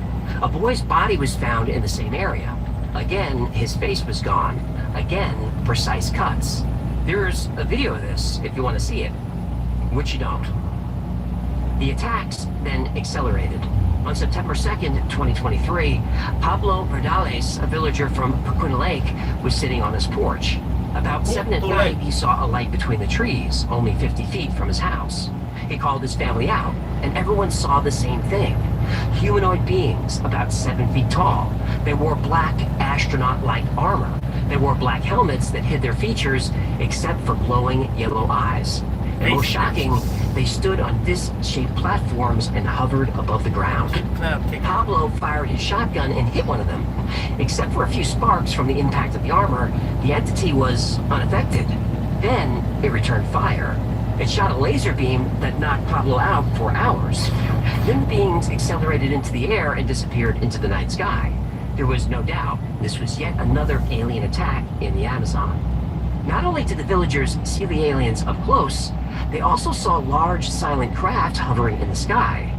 They were acorn-shaped, the length of a private jet, but wider. No wings, no propellers, just bumps in the hull and a lot of flashing lights. The major hotspot was San Antonio de Pintayacu, a remote village in the jungle occupied by the indigenous Ikadu people. The only way in or out is a 10-hour boat ride down the Naini River. In the summer of 2023, there were sightings every night. Village leader Jairo Davila documented all of them. The reports were consistent. Beings 7 feet tall, wearing black armor and elongated black helmets with yellow eyes. They didn't walk. They had red lights at the bottom of their feet that allowed them to hover. They could jump over houses. The only sound was a faint hiss as they accelerated. Every night, men grabbed rifles and patrolled the perimeter. Their weapons were useless. Shotgun pellets made a dull pinging sound when bouncing off the alien's armor. The community lived in constant fear, too scared to hunt or farm. Food supplies ran low. They were trapped. The attacks seemed random. Nobody knew what these beings wanted. But that would change when 15-year-old Talia was attacked. After she escaped, she told her family exactly what the aliens wanted. They wanted her face. They asked how she knew this. She said, "I heard them say it." Want to speak Spanish? Don't do it. Don't do it. They wanted her face. They asked how she knew this. She said, "I heard them say it." Your face, little bit. I want your face. Put your little ass back here so I can snap On your July face 11th, off. 2023, Talia Davila Diaz was in her backyard picking fruit as she did almost every night. Suddenly, she felt a rush of wind behind her. She turned around and saw a tall figure hovering on a circular platform. It was covered in black armor and had bright yellow eyes. It moved silently and faster than any human she'd ever seen. Then another being grabbed her from behind and covered her mouth. The first held her legs. She thought that their grip was unnaturally strong. Then the attack became a procedure. One of the figures put something like a nasal syringe up her nose. Instantly, Talia was overwhelmed by a sharp chemical smell. Her vision began to blur as she started to lose consciousness. They'd given her some kind of sedative. Then they smeared cold cream on her face. Terrified and disoriented, her face started going numb. Then she heard them speaking Spanish. One had a local Peruvian accent. The other had an American accent, a gringo. She heard the local voice say, "Be careful, be careful." Then he said the words that defined this entire phenomenon. "Don't use too much, you'll ruin the flesh." They weren't trying to kill her. They were trying to peel her face. One of them produced a small glowing device, a laser scalpel. She heard a humming sound and smelled something burning. They were cutting into the side of her neck. Somehow she was able to get her hand under the helmet of one of her attackers. This gave her just enough time to scream. Then she heard the local attacker say, "Let's get out of here." Then the American said, "No, we can't just leave her here." They tried to drag her onto one of the platforms, but the villagers heard the struggle. They came running with flashlights and shotguns. The figures dropped Talia and shot straight up into the sky. Gone. They left no boot prints, just 2 perfect circles pressed into the soft ground. Talia survived, but with a deep cut on her neck and severe PTSD. But her story finally revealed the invaders' motive, to peel the skin off her face. What happened to Talia seemed shocking and new, but for the Iquitu elders, it was both terrifying and familiar. They knew this story. It had been passed down through the tribe for 500 years. Some Spanish and Americans working together, stealing faces. The technology was new. The method of attack wasn't. The Iquitu tribe elders knew exactly what they were facing, because their ancestors had faced it before. They had a name for it, Pistaco. In the 1500s, when Spanish conquistadors tore through Peru with steel and gunpowder, they were searching for gold. Any locals that got in their way were killed. But it got worse. The Spanish were taking something from the bodies of the dead, something the Andean people considered very valuable: human fat.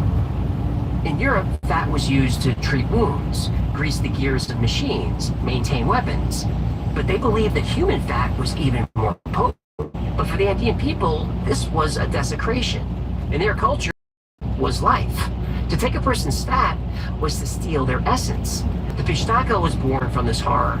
A pale-skinned man who hunted at night, carried a knife, and peeled the skin off his victims. Now, this isn't just a ghost story. In 2009, Peruvian police arrested a gang carrying plastic soda bottles filled with liquefied human fat. They were selling it on the European black market. Human fat was supposedly used in high-end cosmetics. The price? $36,000 a gallon. The ancient legend had found a modern market. God Evidence damn! of the Pistacos kept appearing. A few days later, in the village of Ocobamba, farmers found all their sheep dead. The injuries were consistent with annihalations from New Mexico to Argentina. 2 neat holes drilled in the skull, eyes removed, brain gone. No blood, no tracks, no explanation for how this could be done.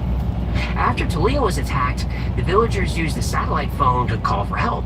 They wanted the Navy, armed soldiers. They wanted protection. Eventually, a couple of police officers arrived to investigate. It didn't take them long to solve the crime. They knew exactly what this was. Miners wearing jetpacks. Bullshit. Miners don't want fat, they want gold, silver. The police investigation was brief. The conclusion was simple. The attackers were illegal gold miners using jetpacks to scare the villagers off their land. The international press picked up the story. It was a convenient explanation that dismissed the entire phenomenon. It takes 90 seconds for this NASA-engineered AC cool down your room. It's smaller than a toaster. The international press picked up the story. It was a convenient explanation that dismissed the entire phenomenon, and the explanation stuck. But the story, the jetpack miner story, had holes, big ones. First, the technology. Commercial jetpacks are loud, hard to control, and can fly only for a few minutes. But witnesses say they hovered for hours, moved with superhuman agility, leaping over houses, and all in complete silence. You couldn't do this in the middle of the densest jungle in the world. The villagers had set traps around the perimeter, shotguns rigged to tripwires. Throughout July, they heard the traps firing at night. Every morning, they'd check for bodies. All they found were mysterious oval footprints, twice the size of human feet, and no blood. And the motive doesn't make sense. Cartels and illegal miners want to stay under the radar. These attacks were terrifying. They brought global attention. The last thing a covert mining operation wants is a visit from the press or the police. The jetpack story collapses completely when you look at the city of Nauta nearby.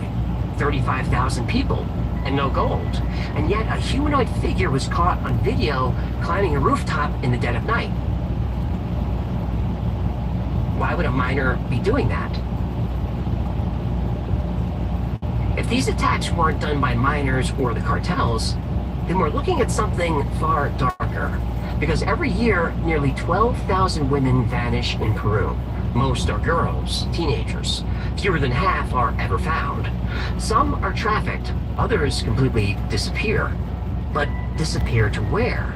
Some investigators believe these women are being used as livestock. The black market for human organs is a multi-billion-dollar industry. A single body can be worth millions. The face peeler motive suddenly had a terrifying real-world context. Organ harvesting explains the motive. Remote villages provides the opportunity. But what about the means? This theory doesn't explain the technology. Gangs and cartels have a lot of money, but not for technology like this. If we're assuming these attacks are being done by men and not aliens, who would have such advanced tech? The CIA and military might. So was the US military operating deep in the jungles of Peru at the exact time of these attacks? They were. You know that already. They always wait somewhere they're supposed to be. Always somewhere we're not supposed to be. While the villagers were under attack, another force was in the jungle. Selling Organized, Canadian lobster, armed, Maine American. lobster. That summer, the U.S. military was running a massive exercise called Resolute Sentinel 2023, right out of Iquitos Naval Base, just upriver from San Antonio de Pintuyacu, Talia's village. 87 U.S. Marines were in the region until July 9th. The Pelicadas attacks began July 11th. The timeline is in theory, this is a fact. And the Marines weren't alone. The operation included multiple U.S. branches, even the Space Force. Why was Space Force part of jungle warfare training in Peru? Nobody asked, so nobody knows. Suddenly the villagers' stories don't sound like aliens. They sound like a field test for black budget technology. The silent hovering isn't a commercial jetpack. It's consistent with experimental silent lift systems using advanced ducted fans or even electromagnetic propulsion. The armor sounds a lot like the Talos suit, an advanced combat exoskeleton. The suit is bulletproof and enhances a soldier's speed and strength. Night vision goggles explain the glowing yellow eyes. The laser burns match the effects of directed energy weapons, which use millimeter waves to heat an area. These weapons work on missiles, so they would definitely work on human skin. And then there's the detail from Talia's testimony. Two voices, one local, the other a gringo, an American. The Peruvian Amazon is an ideal test site for secret operations and experimental equipment. Dense terrain, limited oversight, no media access. It's a region with a long history of exploitation, a place where thousands go missing every year. But this is something the Peruvian government doesn't like to discuss, so jetpacks. The official story was illegal gold miners with jetpacks, the media bought it, and that was the end of it. But it wasn't the end for the Iquitos people in San Antonio de Pintuyacu. They swore this was something else. The government wouldn't listen. The villagers were dismissed as simple and superstitious. They were desperate for help. And a few weeks later, help would arrive. Let's Monopoly go! Kiki! I didn't know that bitch could sing. Kiki Palmer. I didn't know Kiki Palmer could sing. A killer that can be below. She got big new CDs out. Daddy will be back soon. Bathroom? Hey, quick. Does these make us I thought you were stopping, so I was gonna go. Okay. Try. Wow! I don't have to go, but We're swimming in it I now. always best to try. Redstone. Busted. Okay, truth. All right. Nothing beats playing with friends. That's all I Except don't drink, bankrupting friends. Give it to me. Oh, that's good.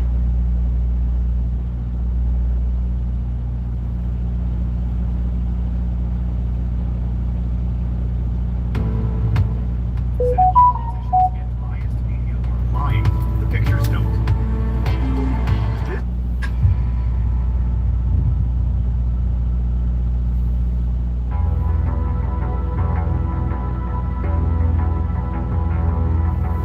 With food supplies running low and the government silent, the people of San Antonio de Pintuyacu were on their own. Then in October 2023, help arrived.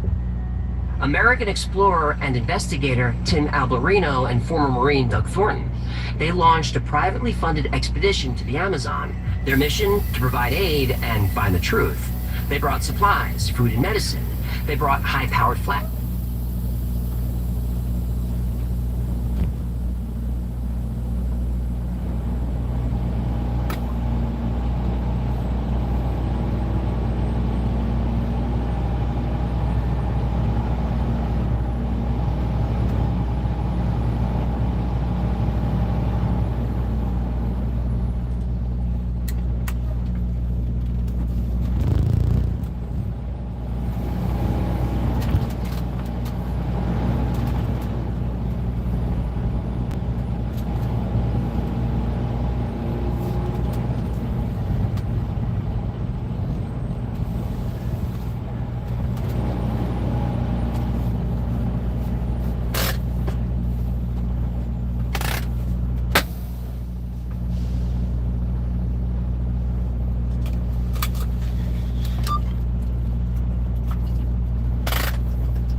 Boosters, huh? Boosters. There you Shit, you got one over there that's decapitated in this frame over here. What happened? There's a bumblebee that got there's caught a in lot it and the thing, and it just stuck. There's a lot of those.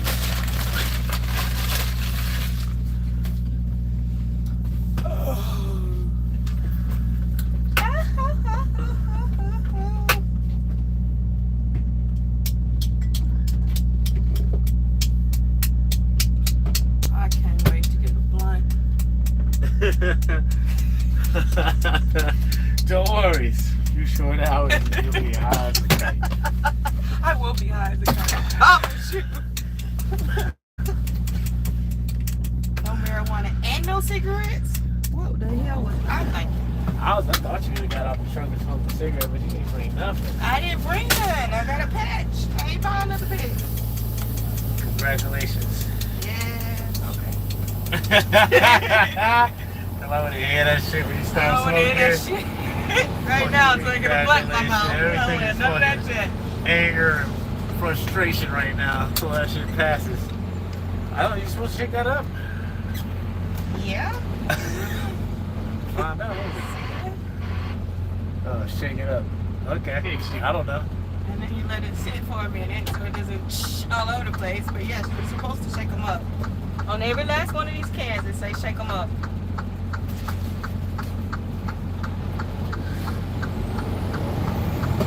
I should have done it so when it got quiet. It's just pressurize that shit. Like we used to do in school with pop, just hold it over your mouth like, oh, Yeah. and just suck up.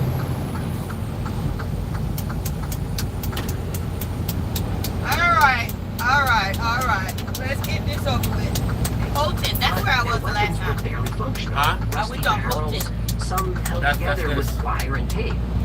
Holt, right? Villagers No, cut this is Holt. down a wide swath of jungle around their community. This was a desperate attempt to extend their line of sight against an enemy that came from the dark. The men of San Antonio de Pindiaca were brave and intelligent, but they didn't have the experience or training necessary to defend their homes. So, the fourth died. He taught the men basic patrol tactics, how to move in a column, how to handle their weapons safely, so they wouldn't accidentally shoot each other in the chaos of an attack. Shoot each other in the chaos? Dozens of witnesses, Alvarino was convinced the villagers were telling the truth about what they saw, but he didn't believe they were seeing aliens. He believed they were facing a powerful international organization involving sex trafficking and organ harvesting. They were using advanced technology, possibly reverse-engineered alien tech. An organization like that would have the means and the opportunity. But what about the motive? Well, they had that too. The motive was profit, and the method was terror, and the alien story was the perfect cover. And the Ikatu people, defenseless and discredited by their government, they were the perfect victims.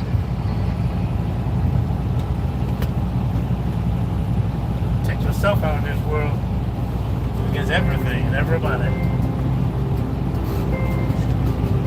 7-foot-tall hovering beings terrorize a remote village. A 500-year-old legend of face-peeling monsters seems to come to life. And in the middle of it all, a secretive U.S. military operation is active just miles away. So let's break down what we know. It's easy to see why the Peruvian government was so quick to dismiss the story. The Nanay River is gold. Lots of gold. During the pandemic, the authorities disappeared. Gold prices soared, and the jungle opened up. Criminal networks from Brazil and Colombia moved in. They set up illegal gold mining operations that generate billions of dollars a year. But these operations use dredges and pumps and shovels, not hoverboards and lasers. If this were about gold, why attack Nauta, a city with no gold at all?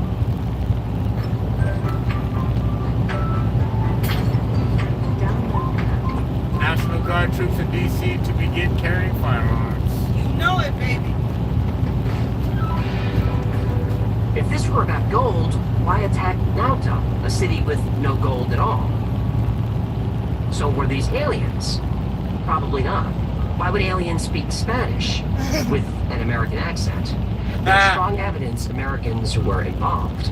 The training ended on July 9th. The attacks began on July 11th. The timeline is fact. Talia, hearing two accents, one local, one American, points directly toward a joint operation, which it was. The CIA has done plenty of evil things, but pretending to be face peelers sounds like a stretch. It isn't. The CIA once faked vampire attacks as part of a counterinsurgency strategy. In the 1950s in the Philippines, a communist group called the Huks tried to overthrow the government. The CIA brought in a psychological warfare unit to try to scare the Huks away. There was a local legend of a monster called the Aswang. The Aswang had a sharp tongue that it would use to drain the blood of its victims. So the CIA started hunting the Huks. They kidnapped them, punctured their necks, and hung the corpses upside down to drain their blood. The plan worked better than they expected.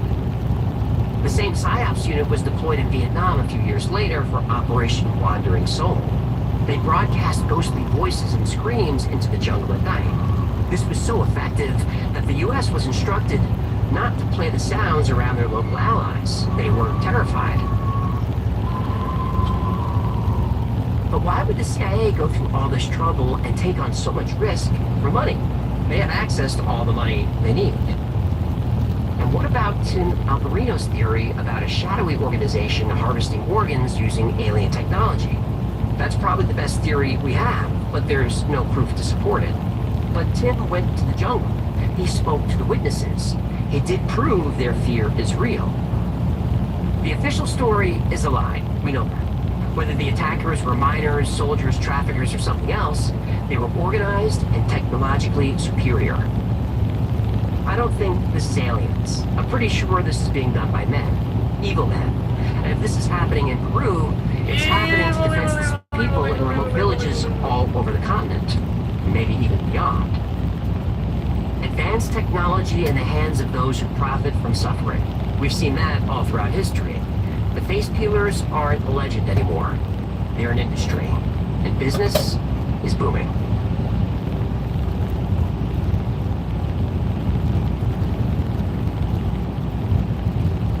Thank you so much for hanging out with me today. My name is AJ, and this has been a Wi-Fi Stripped episode. If you had fun or learned anything, do us a favor, hit the like, subscribe, comment, and share buttons. That stuff used to help the channel. I hope it still does. And like most topics we cover on the channel, today's was recommended by you. So if there's a story you'd like to see or learn more about, I like your wheel shoe. Hold it in the road. You hear me? Hold it in the road. You hear me? Hold it in the road, sir. It's going to rust. Thank God we got the ATK before it rusted because we need to use it. We also need to get some more guys because we need to roll. Can I take a screenshot of you in the car? Yeah, let's go. Holy So what kind of car do you drive? nothing right now. My car is blown up. Now you're driving an R35. A nice little R35 to drive around in. Oh my god. You get out here and come check out your new car and meet the whole crew. It's taking so hard right now. That's amazing. Congrats, dude. Thank you. Yeah, all right, dude. We'll talk soon, man. Later. All right, later. That was awesome. Those were the best reactions I think we had. Congratulations again, Dakota. Thank you guys so much for everyone who participates in our sweepstakes. And remember, right now we're giving away a GD2 M4 and 20 grand, and that sweepstakes is live. So go check it out. That's it. Now back to you.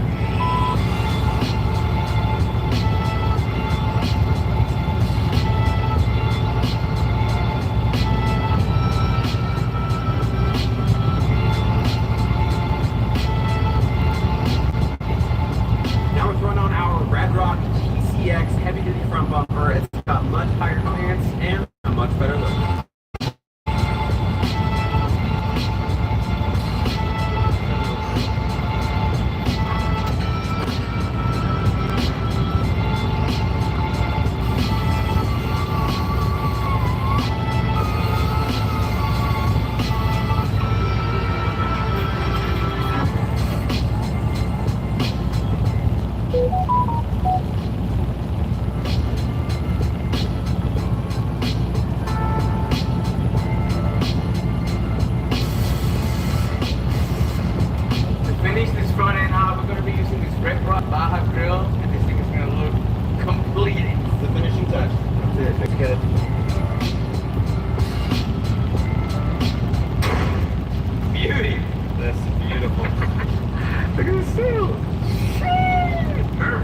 running completely onto the rear. We got these Raxium axial taillights and third brake light.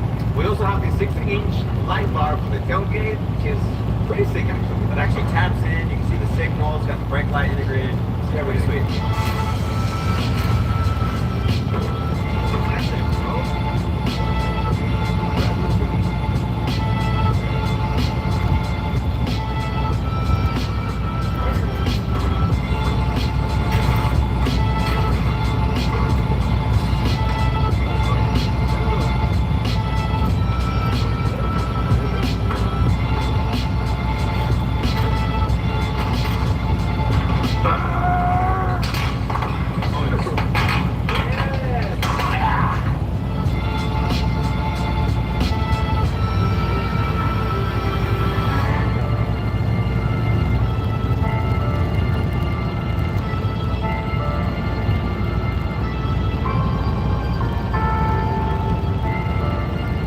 We are upgrading this Tacoma with a fresh wheel and tire package. We are running KMC's GRS wheels. These are tough, off-road inspired, and simulated big lug look and split spoke design that's both strong and stylish. Wrapped around them are Falcon's 12 Peaks AT4Ws, all-terrain tire build for any surface, wet, dry, dirt, or even flex snow. Together, the setup will give us a rugged capability, daily comfort, and a killer look for the off-road trail.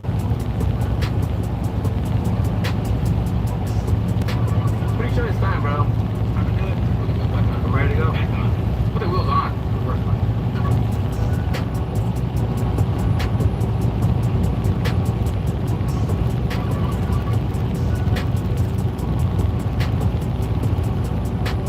Heavy.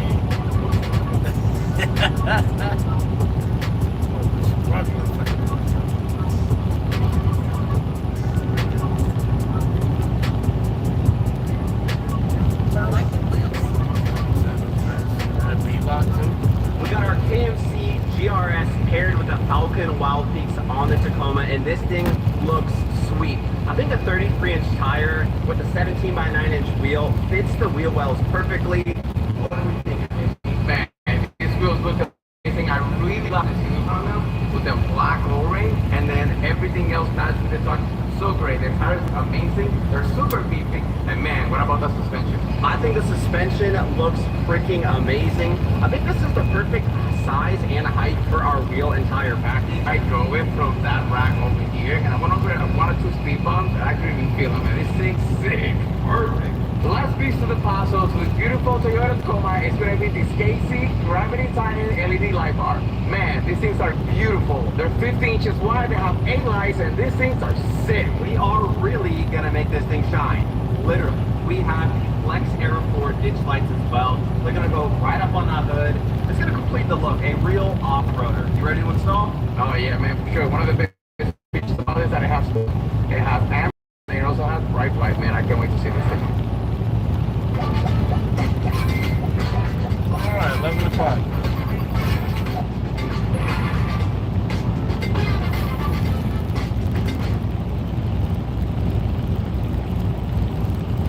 That's enough work for the day, right? Yes. Cool action. It has amber lights and they also have bright light, man. I can't wait to see this thing.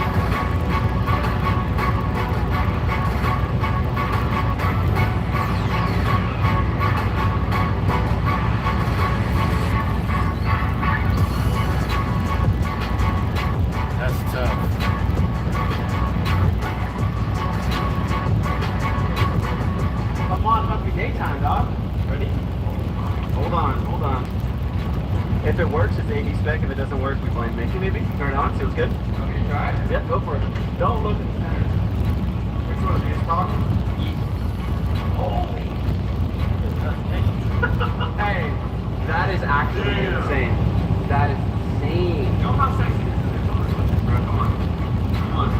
That's a big old black thing in 80 spec. Look at that shit. Look at, I mean, I did two of those, but you know. Wow, dude, no, turn those off. No, they're actually. Alright. Hey, daytime, make it shine. How we do it. And that's it for the lighting. It looks freaking amazing. The 2 modes are freaking awesome. You're going home. I'm going home. I know. It's Friday night. Here's a small violin. Yeah. I'll see you guys in Monterey then.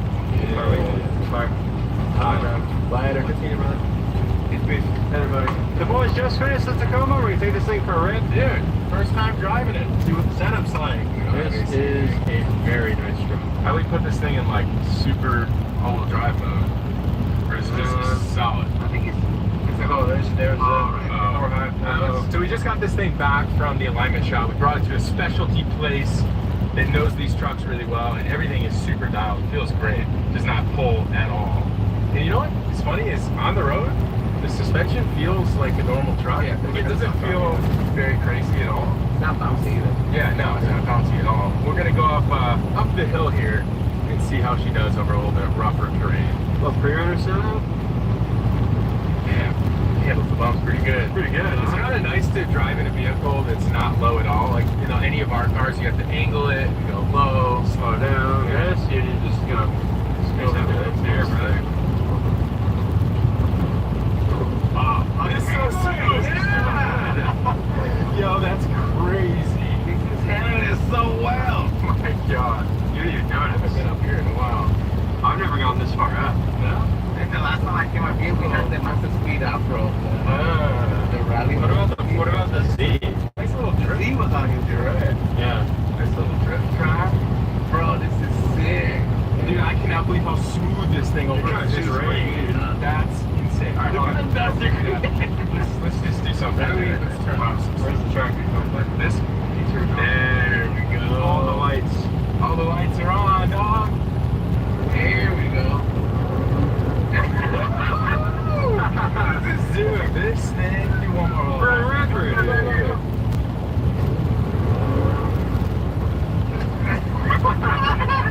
Yo, this thing handles the bumps so good. It's so smooth. It does not feel like you're going over any of this terrain. I've never driven a truck that is so smooth over this type of elevation change and maps. Wow.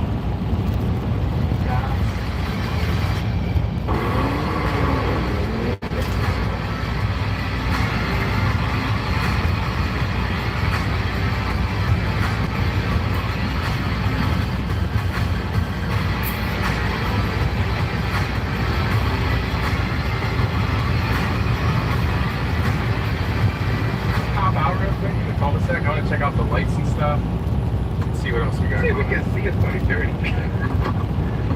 That's what it's supposed to be, right? Oh my God. Yeah! Let's go! Come on! That's what it's for! There's the bumper, the grill, the lights, the hood, the tires, the wheels. What a good rig! I can't believe it. Man, that was a good trade-in. The Ranger did us really well. The new Tacoma looks amazing. Performs great. Got a little muddy. We got to do some more off-roading with this thing. If you guys are into like overlanding or off-roading, please drop us in the comment section down below like where we should take this thing. Why don't you look? It's ready for jumps, that's for sure. It's ready for jumps. Okay, first of all, I want to say thank you to all of our sponsors. And also, Alexander Vargas, thank you so much for coming out, man. It was amazing working with you, like always. And we hope to see you again. That's the end of the video. Like, comment, subscribe. I'll see you guys in the next one.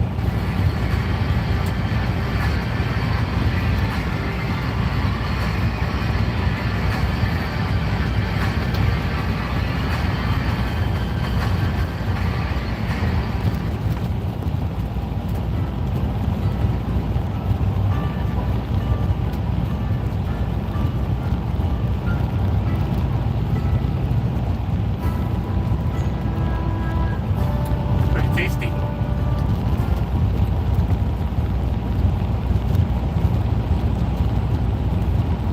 Looking for real content? Step into the bingo world.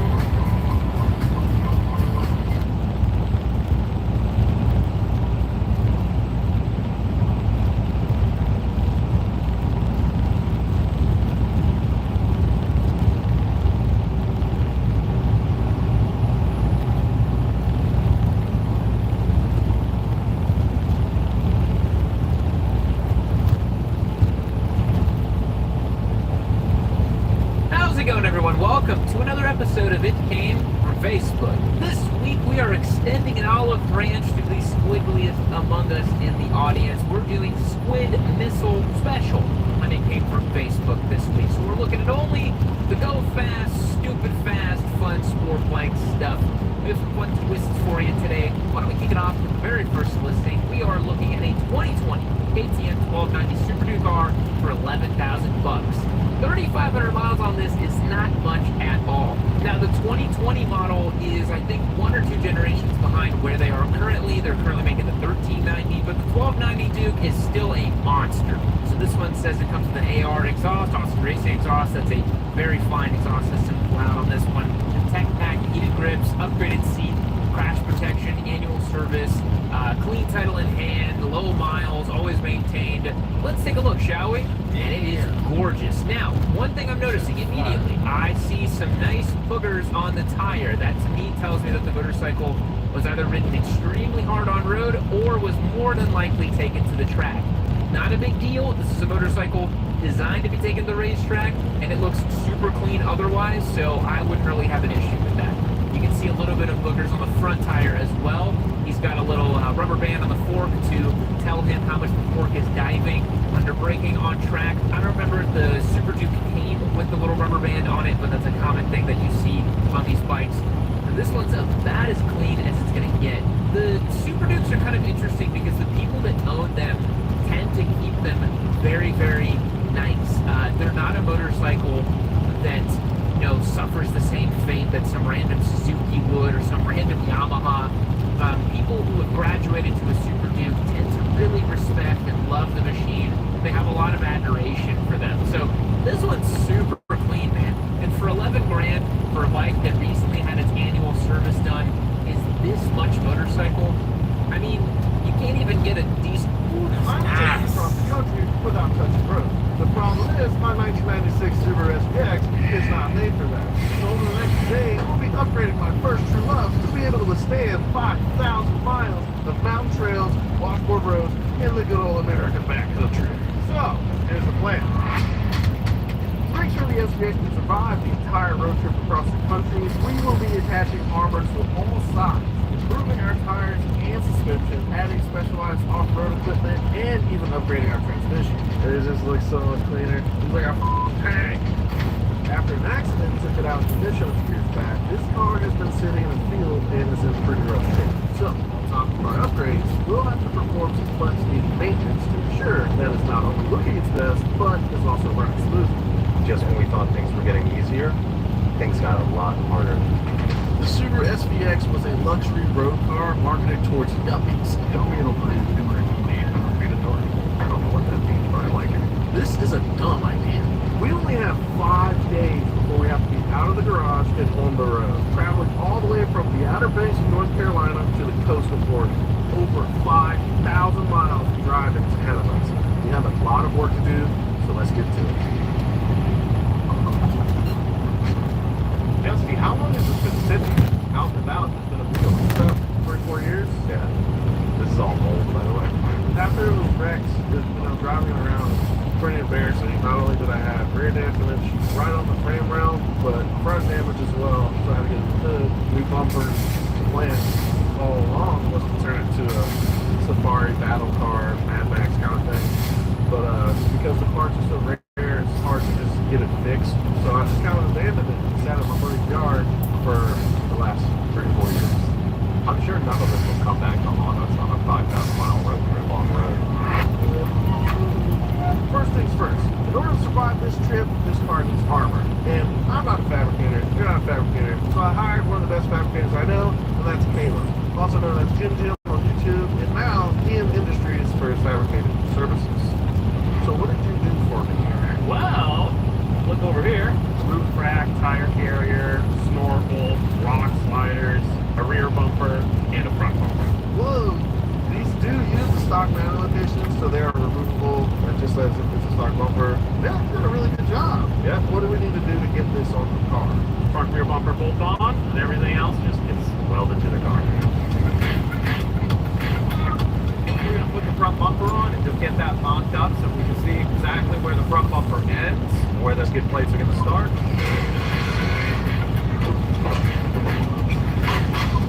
Man, dude, you made that easy. That was not the first iteration. And you get like easy access to the winch and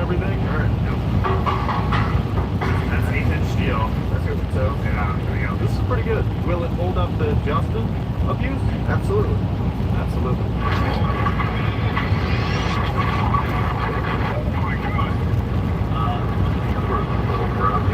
So this is Jacob. What's going on, Jacob? He's LFD off-road. He's going to help us scan the underside of here so that we can get some custom skid plates made for this thing because, you know, Justy likes to ride it rough. So. For off-roading, this car is very low. So we're going to need some belly protection for sure. So these are reference points for the scanner. So it's going to pick these up, and that's where it's going to know where it is on the 3D model. So if you've never seen 3D scanning before, essentially what it is some kind of radar technology bouncing back, reflecting the image. In order to align the images that it's taking, you need reference points. Very, very fancy technology. That's not got cheap yet. Just like the underside of Justin's car. So you can use this as like one big template basically to just create all those skid plates and get all the right measurements and everything. Exactly. Are these just solid plates or will you be doing like any ventilation or? We'll cut some tunnels. Okay. Yeah. Yeah. Thinking just mild steel, team fashion. Not planning on anything too hard, but you might want to slide over some stuff though. Right. And it's better with mild steel. Yeah. Now to protect yourself before you wreck yourself. You have to paint everything before it goes onto the car. High performance and ammo, 15-minute fast drive. We will put that to the test because we got all the work to do. Tim the Masturbator. Tim the Masturbator is currently painting up the front bumper and getting started on the roof rack and everything. Really nice work too. I think we're 15 coats in at this point because Tim just keeps going. But you can never have enough of it. That's what the dentist says. Let's talk about my wheel and tire setup. First, we're going with the Hankook Dynapro AT2 Extremes because it'll be able to handle anything that Mother Earth throws at me. I'm sticking with the OEM wheels because they're pretty big, almost like a rally wheel where a lot of mud and gravel and dirt get stuck in there. Also, retro OEM wheels are coming back in style. So why change a bunch of stuff when it looks good the way it is? I think this would be a great setup. It's close to OEM. These tires aren't so much taller than these, so it won't mess up the car. And that's what we're worried about. The issue with this is we have a tire that's a little thinner than the wheel is wide. It's pretty hard to get them mounted just because of that, but we were able to get this one mounted. So you can see it on this one. Like there's a pretty big gap between here and here. So it's just juggling the wheel a little bit to get it to meet that gap and then actually pop and seat onto the wheel. But see, this is a good thing to learn because if we take these off-road and then we DB the tire, I'll have a better idea of how to get them remounted in the future.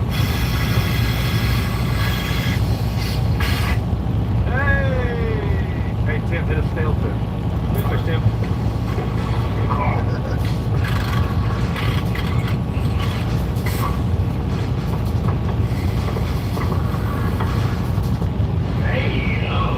Looks natural.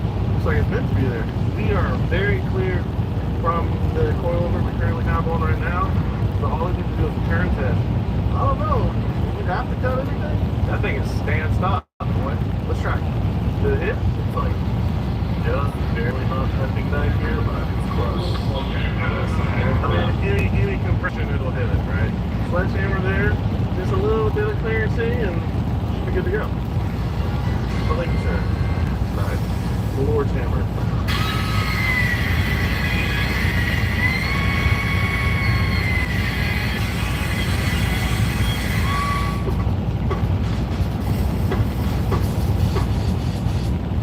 The professional is making our hammered scenes look high quality. We have to give a big shout out to our boy Brian from Alpine Off-Road for letting us use his space, using all of his tools this week, which is great. We love him. That's why we come here, is because he's a perfectionist. I mean, he's pretty perfect. Justin and I both lived in North Carolina. He grew up here. I lived here for like 6 years. So that's how we know all these guys, is because we're from around here. So we have lots of buddies here, which is great because it really helps out when you have to do projects like this. So nice to have friends. They aren't good friends, but they're friends.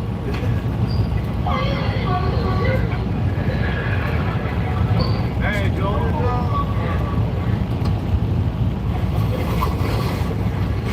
It's breakfast.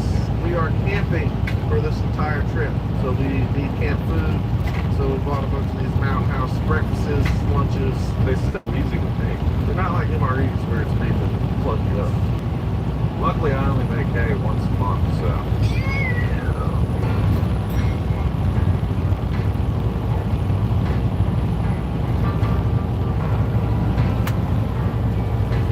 Yes, baby. You alright? Yes, I am.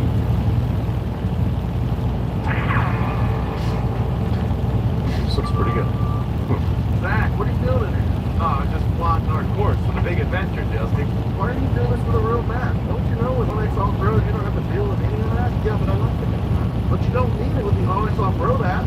That's the best map for finding off-road trails and off-grid camping, and it makes navigation way easier. But Justin, where we're going, we don't have cell service. Brother, Onyx's off-road maps work offline.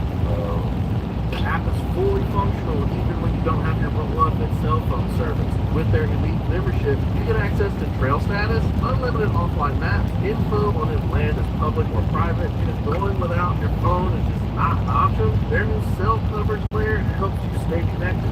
Yeah, but I can plan a trip with the big map and the little stickers. I mean, that's how you plot a route.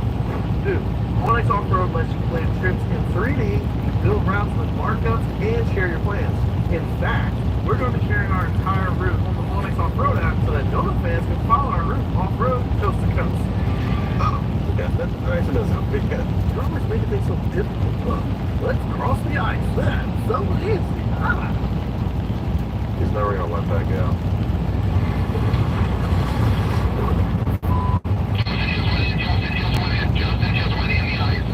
What's up? It's day 2. We got a bunch of stuff we got to finish up before more parts show up. So today our goal is to finish everything on the wheels. That includes the brakes and the pads and everything else, so that Caleb can climb on top and actually weld on that roof rack and the spare tire setup permanently.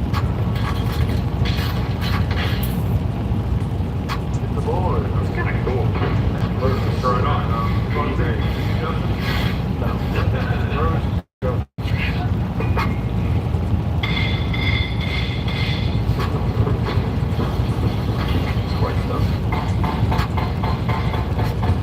Here are my brand new brake rotors. They are black. My brethren.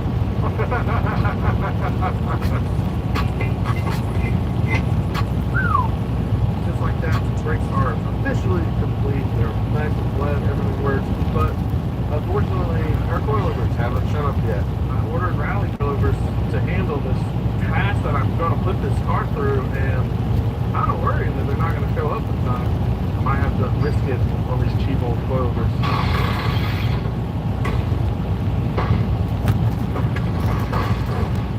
Woo! Oh no. Time is finally here. Fuel is going onto the car. Hope it didn't warp. That'll be a bad time to find out. Whoa!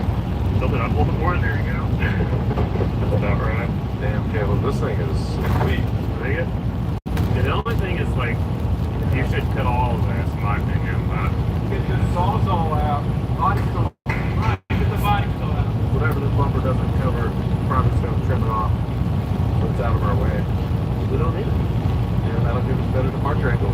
So now that the bumper has been fitted, Caleb's going to climb on top and get this down.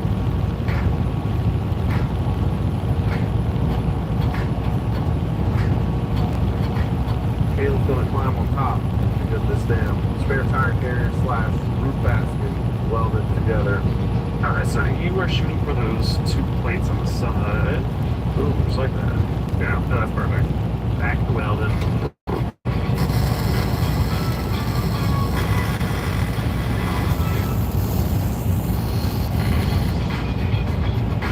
Done and no fires. I'm just using a little acid brush here after Brian laid down some seam sealer, and we're just going to make sure that this thing does not leak. And that trusty Justy little Subaru SVX is nice and watertight.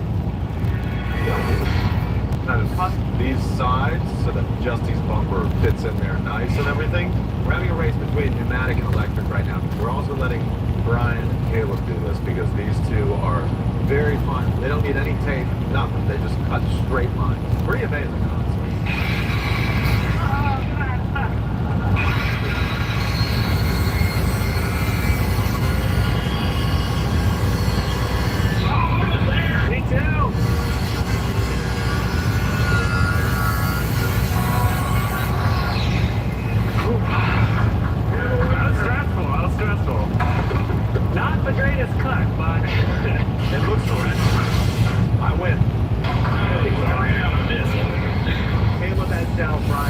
little bit. He was edging him the whole time, really, but he got him in the final stretch. All right, get wheels going. Do it.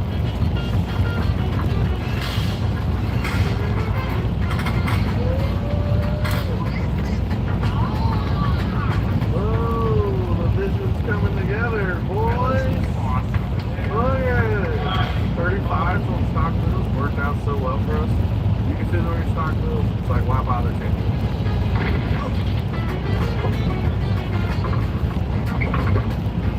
Hey, here we go. That thing's ready to battle. I hope these are for sure. And you know what I won't do is lose them like we did in Baja. Look at this. Bro thought about everything. Thank you guys. Thank you. Thank you.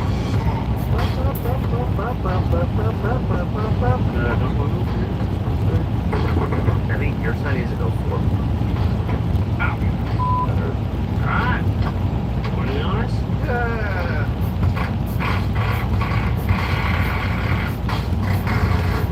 Yep. Back bumper. Officially live. Honestly, with the like sides carved out, it looks 10 times better. It just looks so much cleaner. It's like a tank. Remember we cut the lower body here with a really big cavity, and it just goes through some water crossings. This trunk got some expanded foam, and we're going to do the best we can to seal it all off. I love it. Hopefully this.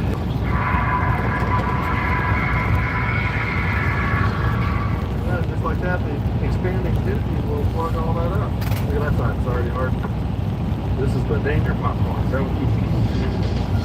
Next, we're going to get started on the front so we can put the front bumper on. But before we do all that, we need to get started on the radiator because the bumper will be in the way of the radiator. But we're doing pretty good. We're making pretty good progress. We got the stock radiator pulled out right here. Apparently it's still worth something according to Justin. So we're very careful. Yes. Gonna get the new one opened up. Everything swapped over, drop it back in. Pretty quick, easy swap. This is a brand new PWR radiator OEM replacement for the Super SVX. It ain't cheap, but PWR is a very fantastic radiator or cooling system company.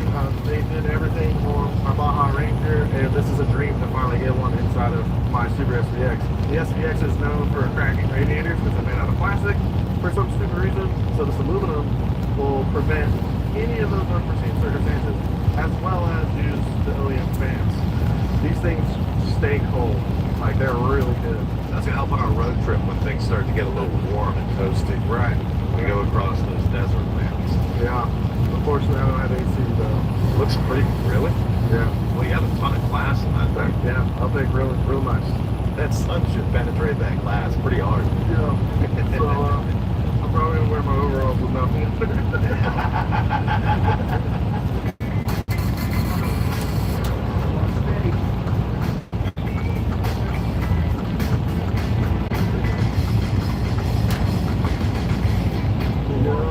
Come to your left. Oh, man. Almost there. There we go. Radiator officially in. Wow, like a glove.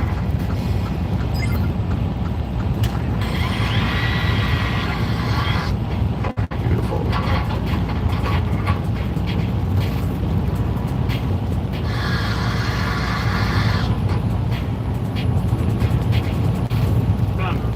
Perfect.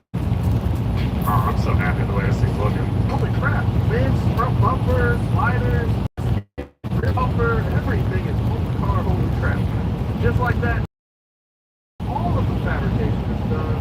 F***ing good job, Taylor. Thank you. It's officially done.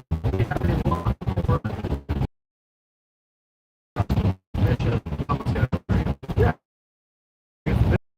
Yes. My little brother. But I'll see you guys tomorrow. Whatever.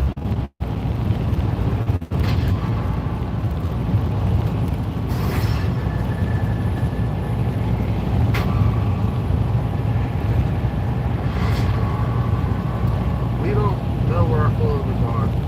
We keep getting updates from the manufacturer that mean nothing. So we're currently looking for a new option. Shop Daddy Adam is on the case to find us a new coilover sponsor because without a good suspension, we can't drive on the off-road. This isn't going to work. This doesn't work. It'll break in the first few miles, and then we won't be able to do what we're trying to do. So, whatever. I'm trying to get some work done.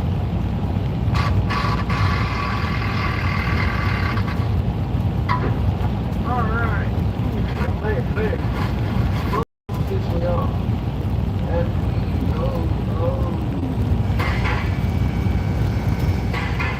I'm tired.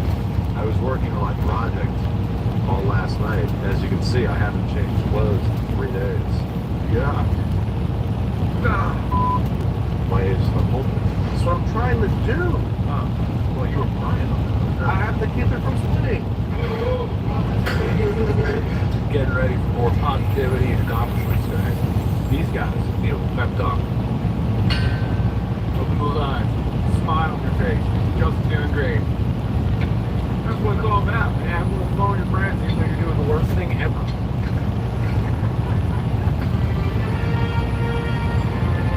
So we've got some new rear lower controllers here. The reason we're swapping these is these are adjustable, and the left rear control arms on Justin's current vehicle are bent pretty badly because he was rear-ended pretty good. So getting that side out might be a little bit fun, but positivity is key.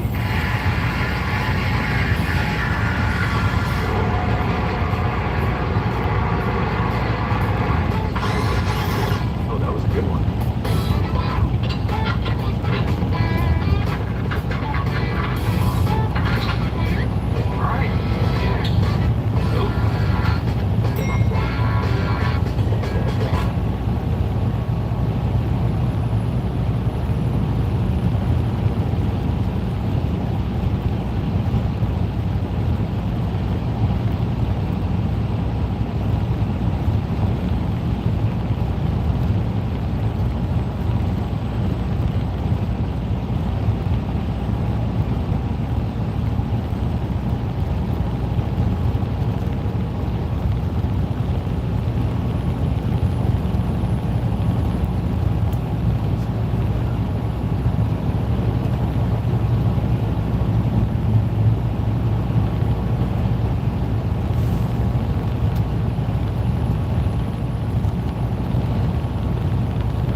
Watch out. Leak pin.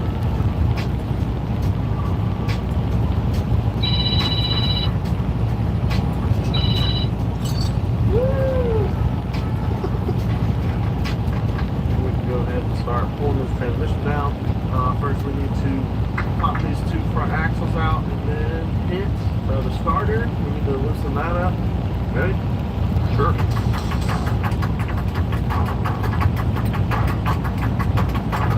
Main thing that we don't want to do is drop the transmission, which is why we have this transmission holder here, and we'll jack it up underneath the subframe. And it can support at least 5 personality. I think you've gone high enough.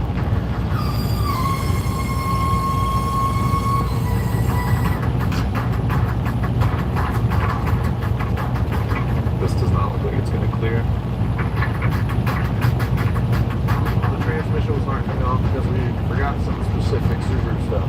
That's probably my fault, but you have to move the clutch fork. Some kind of pole buster here. Strip it. Yeah, I know. I'm trying not to. That's not moving. Nah. We have to take that out in order to get the transmission out. Yeah. I didn't even put any leverage into it. Just when we thought things were getting easier, things got a lot harder. So yeah, that's cleanest hands today.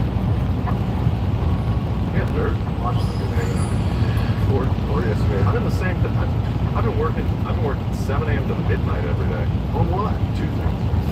3 things, man. You keep a big secret you can't know. Yeah. Apparently. I got a project. Apparently it's too important, but it's a secret. Apparently it's too important to help with the cross-country project. Wow, I don't like the attitude. Hold on a second. Oh, thank God. Alright, so Adam has a lead on coilovers, and it looks like we might have them tomorrow morning. Oh, no. So, you're kidding. This is awesome. Give him a plug. Give him the guys yeah, so big shout out to Field Suspension and Odie Bachis for helping us out in this desperate time of need. I was just trying to buy stuff that existed for the car already and not dealing with a bunch of custom bad stuff, but hey, whatever. Custom might be the route to go. Let's freaking go! Hey, just when we thought things were getting better, they just got a whole lot better. I think the optimist got to his head. Attempt number 2, try to get this thing out. Oh, it's working. You can see it flexing. Yeah, it's coming. Pulling. Rocket, backside.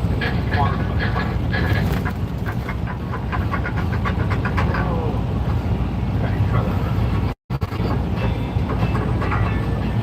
Really tight.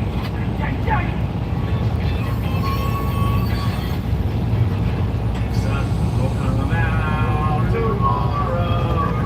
That's your bottom dollar that tomorrow. You like that? Oh boys.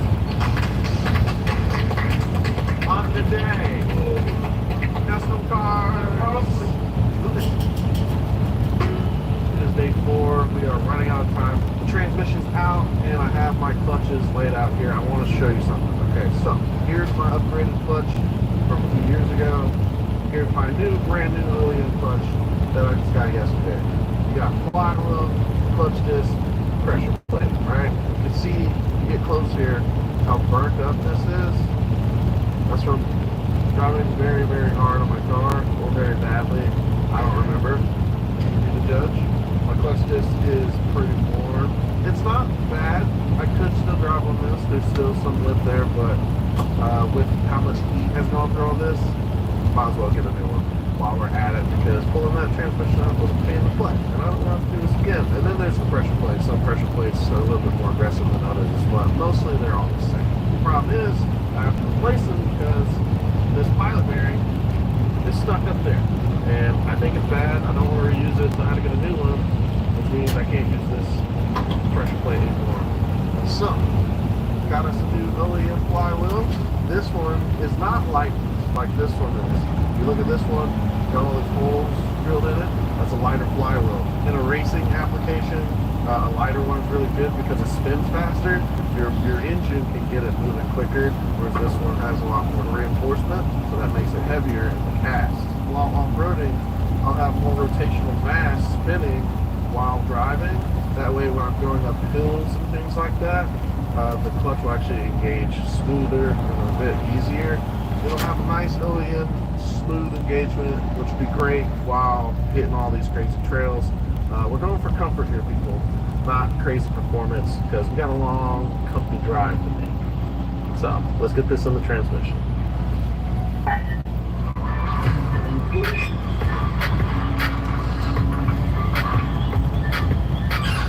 I'm going to do a star pattern on this just like you will with the wheel, so that it doesn't go on crooked.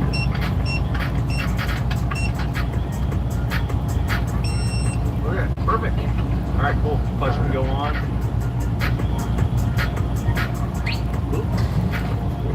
This very important tool is a clutch aligner tool, right? Or key, or whatever you want to call it. It has splines that aligns the clutch and the flywheel all together into a perfect little sandwich. You're my perfect little sandwich.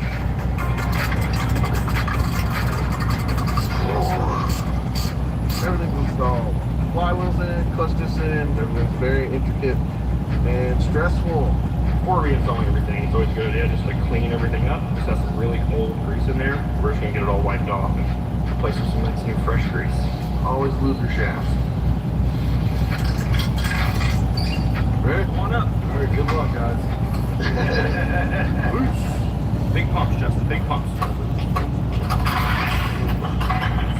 Those are big. We're almost there, actually. Just. Hey, that's fine. Oh, is it really? Okay. Now we just need to get the rear of this thing up some. So we gotta push up and just. Hold on. There we go. Wow. That was wonderful. Subframe's going in, axles are going in, starter is in, transmission's almost done. Straighten it out, boy. Come on in.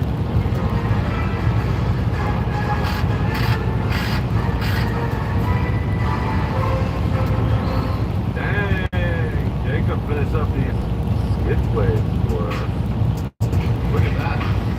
Even engraved on it. I have a feeling these are going to get used a lot.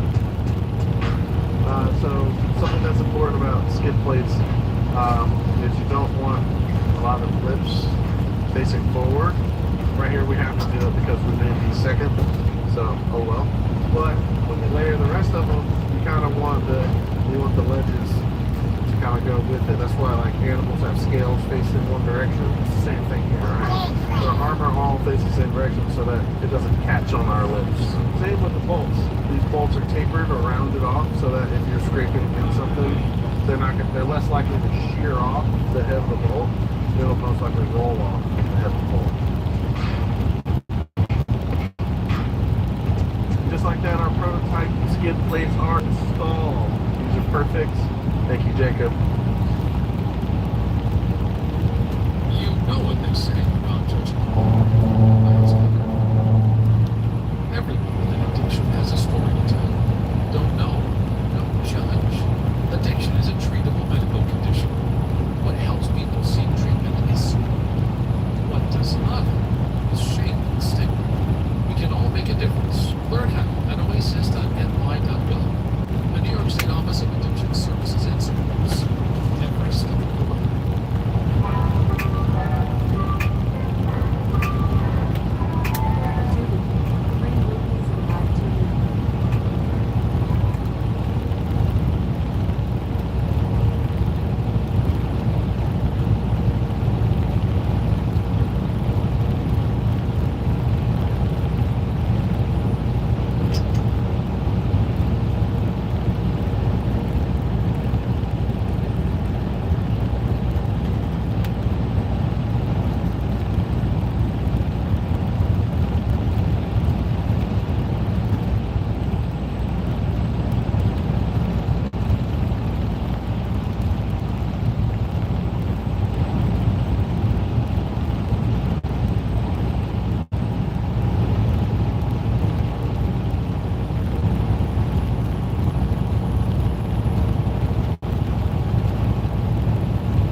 Wait, what up, though?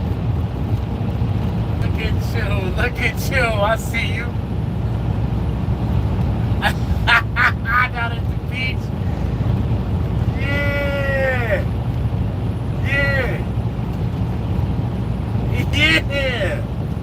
That looks like you 100% right there.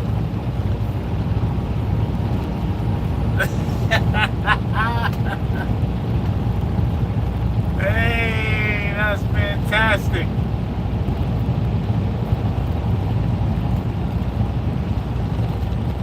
How was it so far?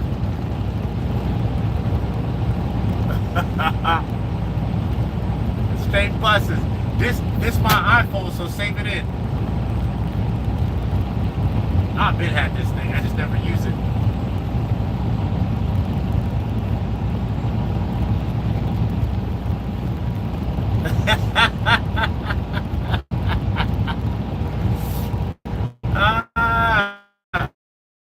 That one's, yeah, I'm headed to Idaho.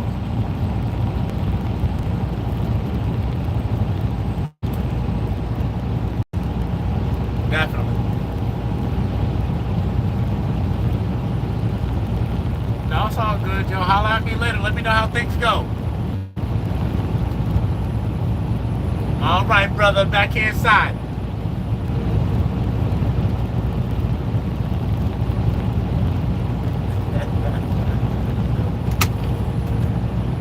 That's dope, brother. I love it.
Brotherly. What's going on? I'm good, man. Heading back down. Oh. Huh? No. Good day today, man. Nice and smooth. Last week's done. Starting the next week. Putting it in the books. Yeah, brother. Got going on.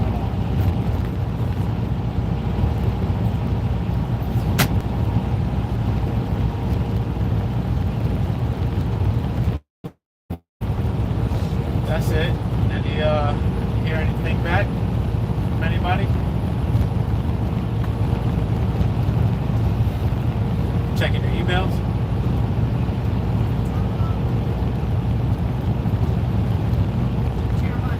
Huh? What's she?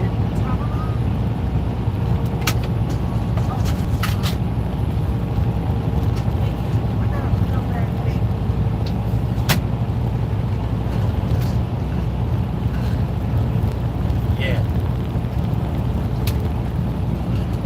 Gotta have something.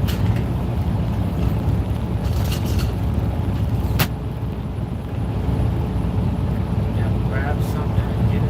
I got it.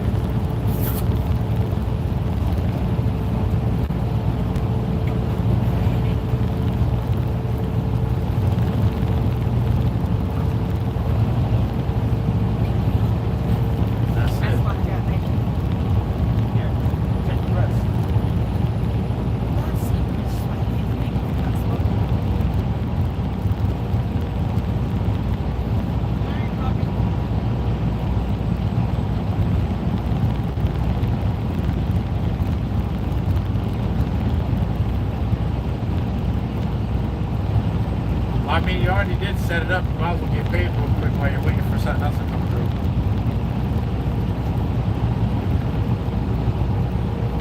You don't want to turn down no free money, you understand?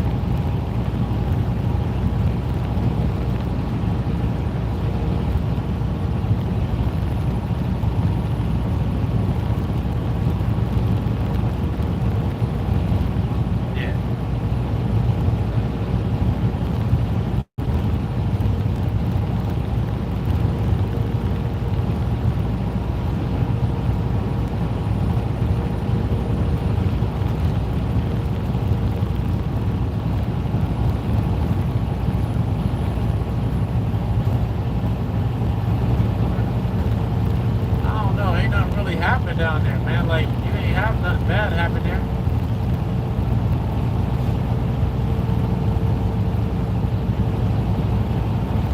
Yeah, there ain't nothing happen like there, like at home or over in South Side or wherever else.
better.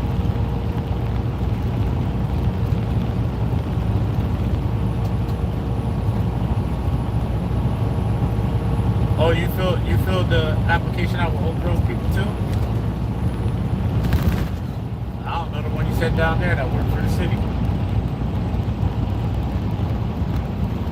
That's what's up. That's what's up. And you gave them all the information, all the criminal history, everything, so that nothing comes up on them later if you get the job.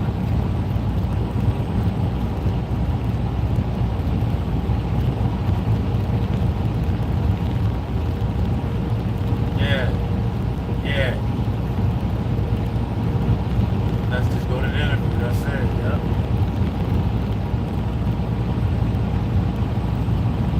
Because honestly, you can just watch her in the evenings, like after work is over, and get paid just to come back there and go to sleep. Wake up, give her the medication, and get paid while you're over there, and then get up and go to work. Like, as long as you're around, you get paid. Like, that can be the quick hustle. 2 full-time jobs, but one ain't even a job. Taking care of you shortly. Either way, man, either way. You gotta make it work. You gotta make it good enough for it is.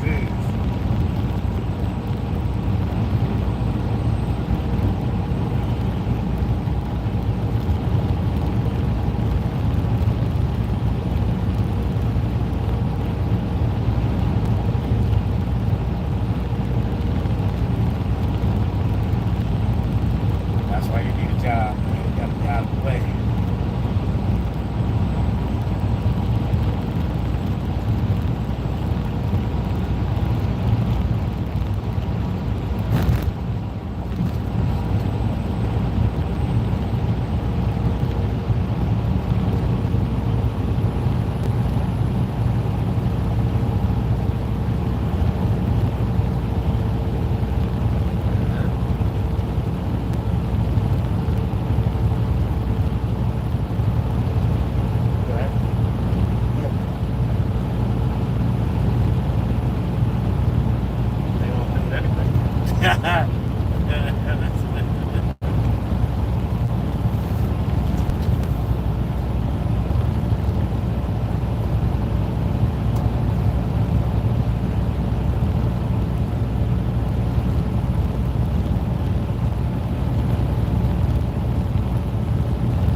he took on a whole, yeah, he took on a whole situation.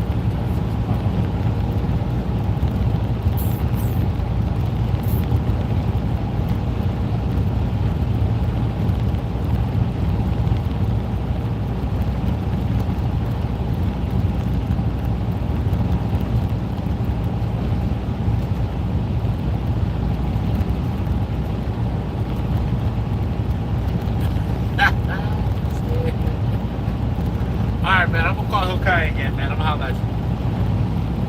Alright, love you.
Perfect.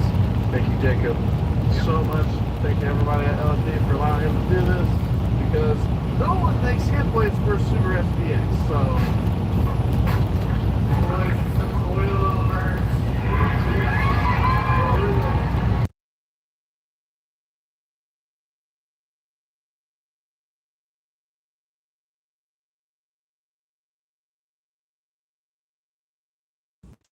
What's up, my boy?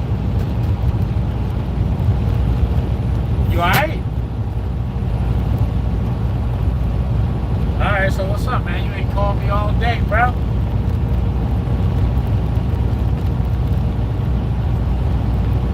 Hello?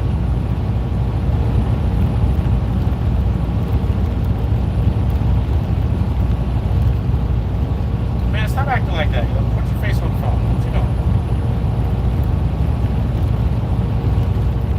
Acting all funny because you was your mom now. What happened? Somebody holding you hostage? Huh? No? Where you at, home? You ready for school tomorrow? Watch your hand away from the camera. What are you doing?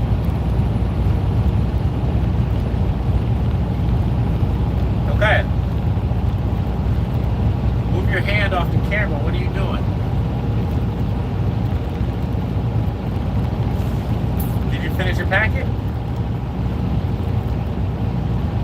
Yeah, right. You were supposed to call me and let me know. Don't be acting all sleepy, boy. I know you ain't slick. Did you finish your packet or what? I didn't think so. You and Mom didn't do none of it, did you?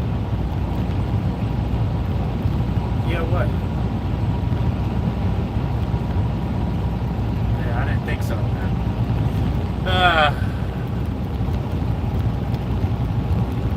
So who's with you right now?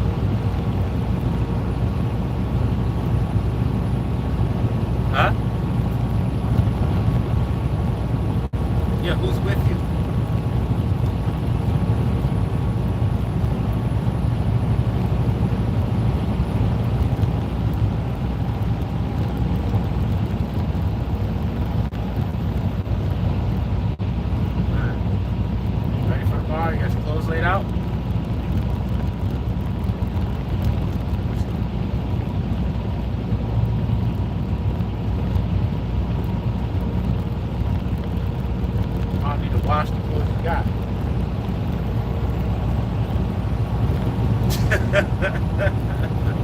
Y'all want to buy clothes instead of washing clothes, keep the clothes clean, huh? That's what's up.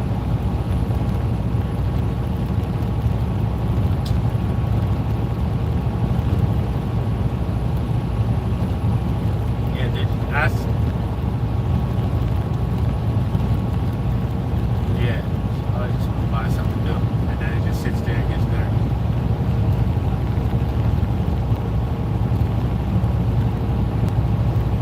What are you doing? Yeah, what you doing? You gotta go to bed. So did you brush your teeth? Don't shower it up? Brush your teeth though. You gotta brush your teeth, man. What you want? Nasty mouth when you wake up?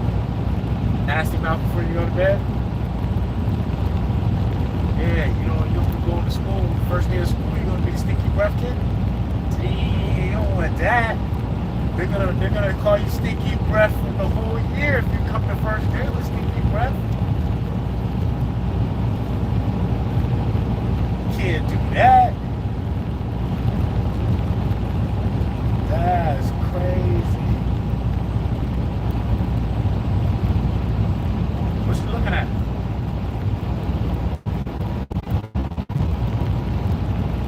Huh? Where?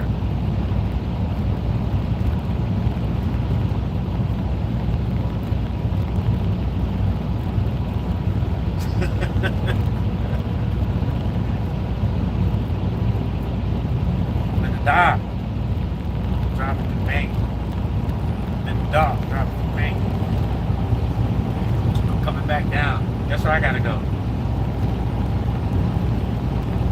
Guess where I'm going? Idaho.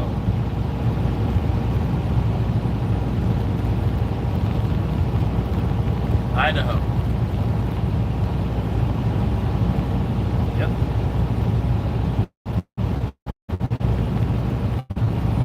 Brave and strong. I am. I become. Focus goes. And where energy flows,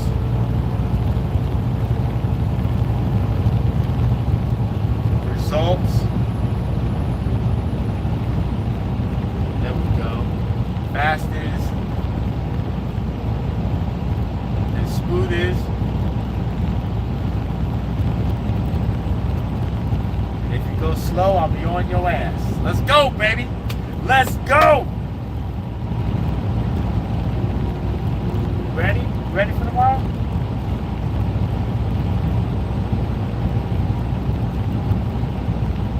All right, man. What you wearing tomorrow? What you gonna wear tomorrow with the J's?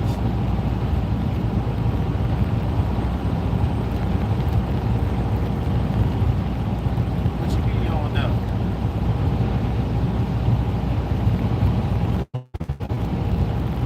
Well, you pick them out. Pick them out. Pick out what you gonna wear with your J's. Don't brush your teeth, all right?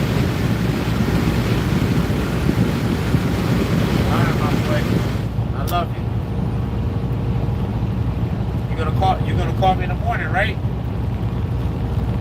Alright, so charge your tablet so you can call me in the morning when you go to school, before you go to school. Alright, love you.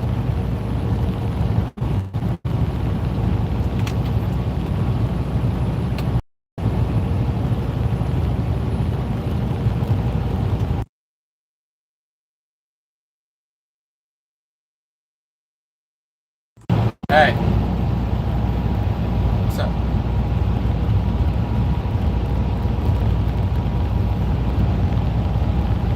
Yeah, good night, buddy. I love you. And make sure you charge your tablet so you can call me in the morning before you school.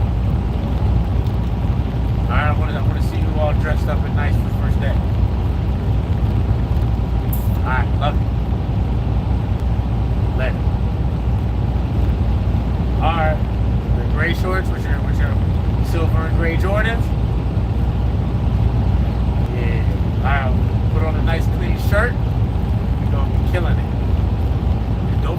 questions.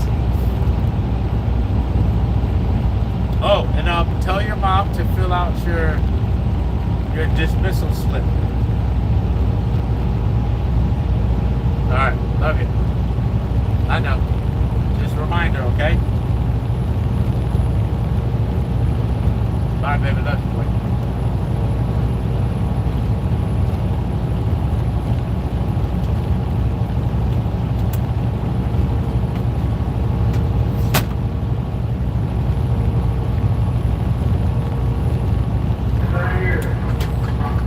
Well, look what just arrived. Our brand new suspensions here. Brian here is going to set up our suspension for the 5,000 miles of off-road we got coming for us. Please don't hurt yourself, hammer baby. These beautiful field suspension coilovers are set up for off-roading, rally, long travel style driving. This is exactly what we're going to need to flex over all these obstacles when we come across them in a good old American back road. Just keep going up a little bit. That's all I got, brother. They have a lot of range, way more range than we need, so that means they're pretty well set up for what we need to do. I'm just happy we got coilovers, guys. Thank you to Field, thank you to Adam for getting Field up, and Rody Boxes for having an amazing brand. Thanks, Brian. What the heck is wrong with this thing? We've got too much lift, boys. That's why this isn't a pop in. We've got too much height. We're not lifting at 5.5 inches. 5.5 inches is a lot more than you think. I'm going to do this with my SVX for a very long time now. And I'm happy I've had all this help for me to go do a really stupid thing and possibly destroy it. But hey, at least the age-old gets sick, right? It's better than I ever thought.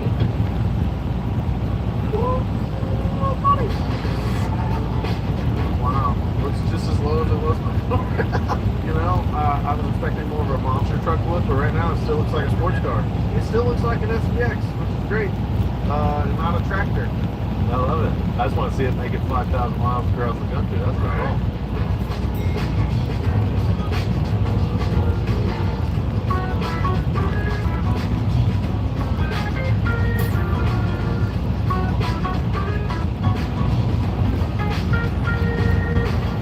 Pressure drop, baby. Jump here's done.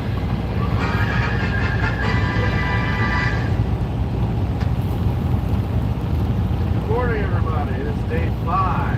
The moment of truth. Hopefully this thing fires up, knock out an alignment really quick, go test drive it, bend the brakes, hopefully I'll stay up. I know what the problem is. Ain't got no gas in it. Ain't got no gas.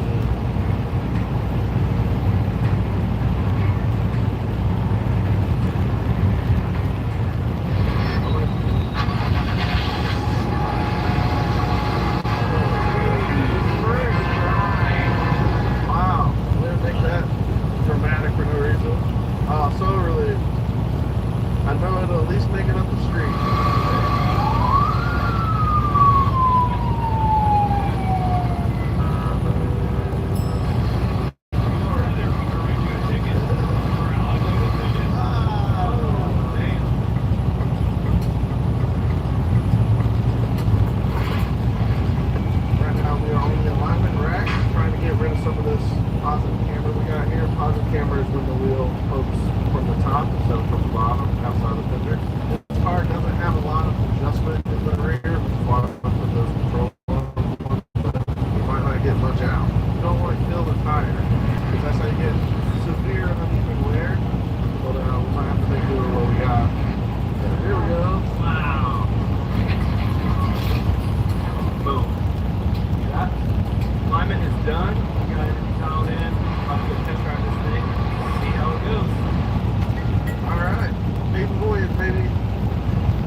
not have done it without every single person that laid hands on this thing. So what do you think? You gonna make it? We're good? All the weird noise get gone? Started running great? Yeah, I think we'll make it. Yeah. Alright, cool. Well, thank you guys so much for watching. Make sure you stay tuned for the next episode. We start our 5,000 mile journey across the country where we try to touch as little road as possible. Yeah. See you next time. Bye-bye. Oh, that was a big hole. Slow. Tires are actually naturally white, so why are they black? And no, it's not for that reason at all. Back in the day, to get natural rubber, they would cut the bark of the beta trees and the milky white saplings. They collected, cleaned, processed, and used it to make tires. Up until the 1910s, every tire on every car was white. But those white tires wore out and ripped apart super fast, especially as cars got heavier and faster. To make them stronger and more durable, they started adding carbon black into that natural white. That made the tire into a complete dissolution and protected the rubber from UV. It is the presence of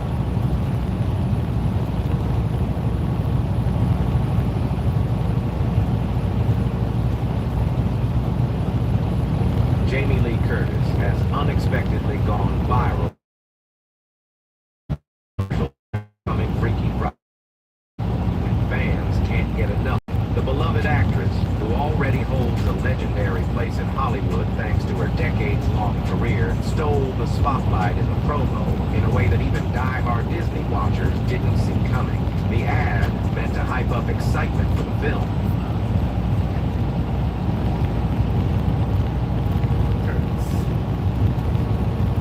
By the way, I heard you're a good shot as well. Want to go a few rounds? Nothing like it. So you telling me you made a whole Is It Watch Smash a Cat Girl video and you didn't invite me? I encourage you there. Save your excuses for the Lord and God. Because Jesus gives. Heck no. I don't have to sound like putting at you all the time just to snare me with it, right? Then Batman, you just have to continuously plan for everything, don't you? And to make things worse. Here we go. Your rifle selection in that video was trash. How? I talked about Yorichi and Cheetah in that video. He's a truth bureau. I cannot deny this. However, he conveniently forgot to talk about the black cat. You know, the one waifu that was on the thumbnail.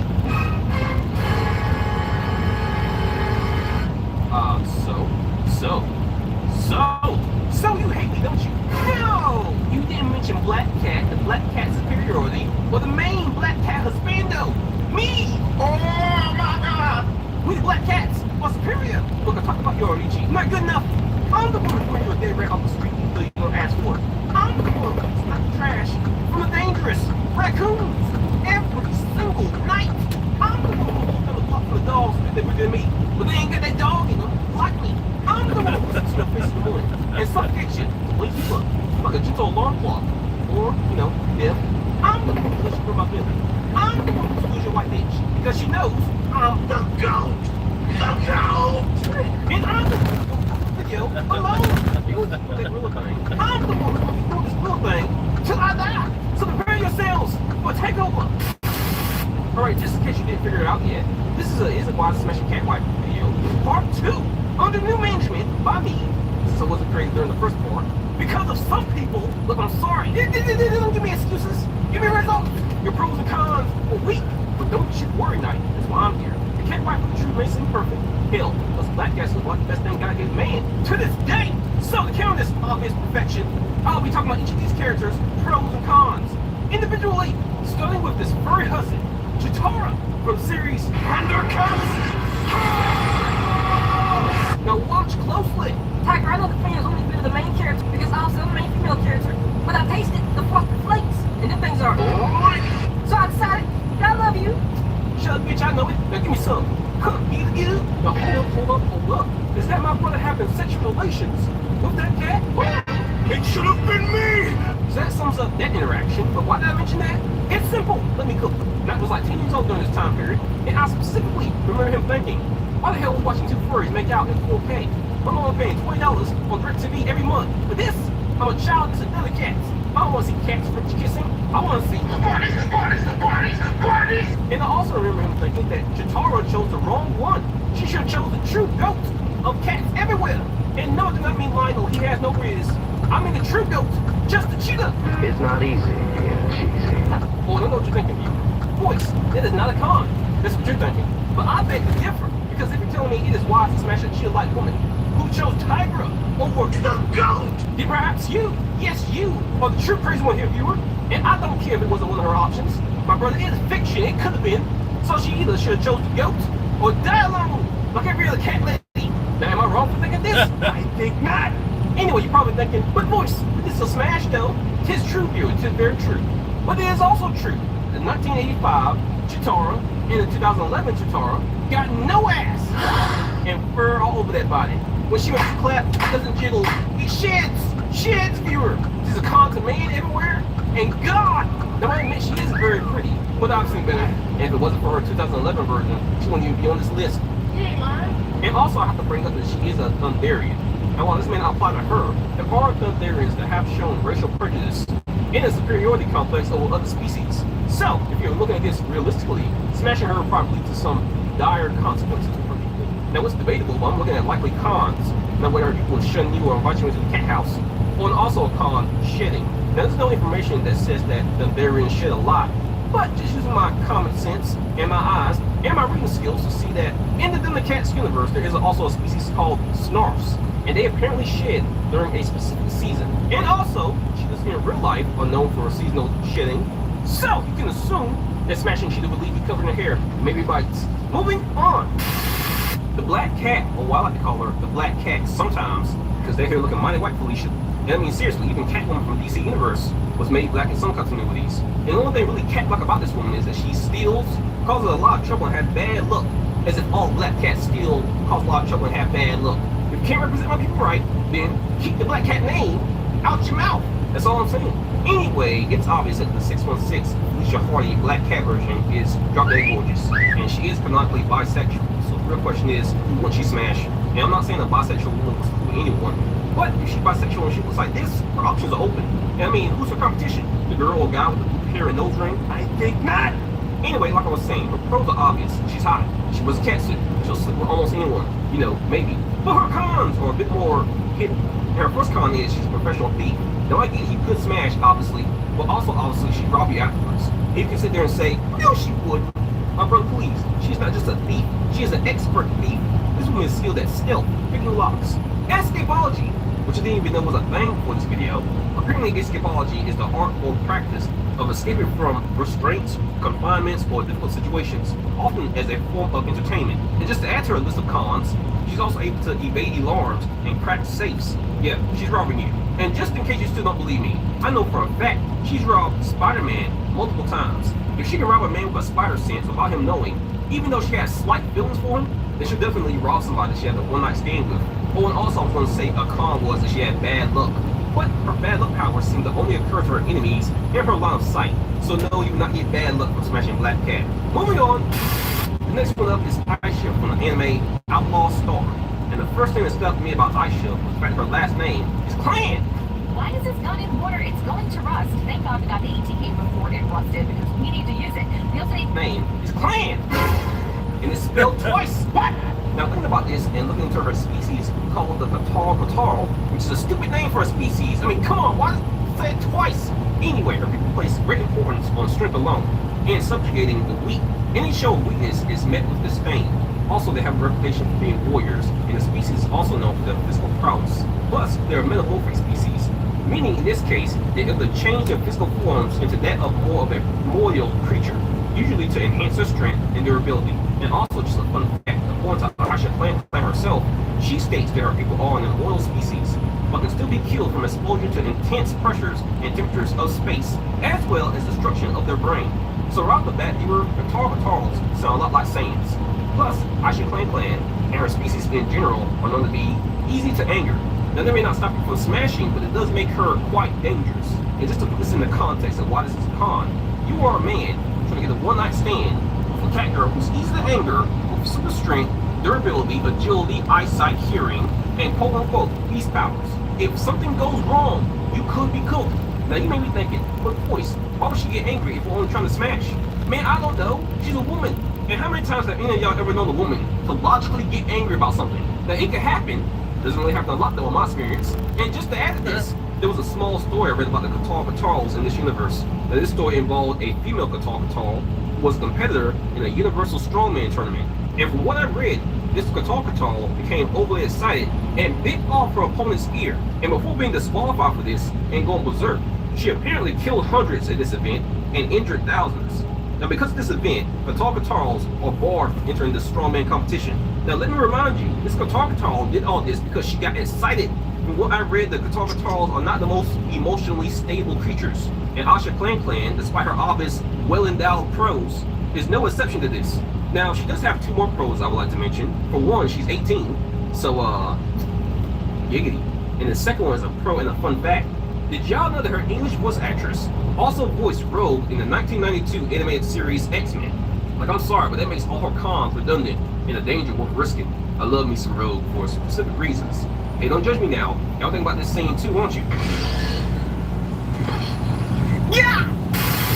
Now, my next one and my last one is 100% absolutely perfect. And I mean to the P-E-R-F-E-C-T. There is nothing, absolutely nothing wrong with this chick. She's not only a cat girl, but she was also a nun. A cat girl nun viewer who used to pray for times like this. And I may have misspoke, she still is a nun technically. She's a nun over in an orphanage called Facility House, which she seemed to have made just because she wanted to make people happy. And in case you haven't figured out yet, I'm talking about Felicia from the Darkstalker series. Girl is a literal cat woman. And one pro is she's not the only one in the series. In her background story, she eventually found other cat girls that were like her. And they made a whole musical together starring Felicia. Now, apparently after she acquired her singing dream, and in the events of the game Vampire Savior, that's when she settled down and constructed an orphanage. And God knows I bet those kids feel blessed every day. I'm gonna walk around the church with blessed ass. Yeah, I likes it. I likes it a lot. And I mean, seriously, what could you say bad about this character? Exactly, nothing. 100% absolute smash with God's blessing. Anyway, that'll be it for now. There are a lot of cat girls to talk about, so leave your opinions in the comments and prepare for part 3. You know, eventually. Until then, though, you guys have a good day. Bye.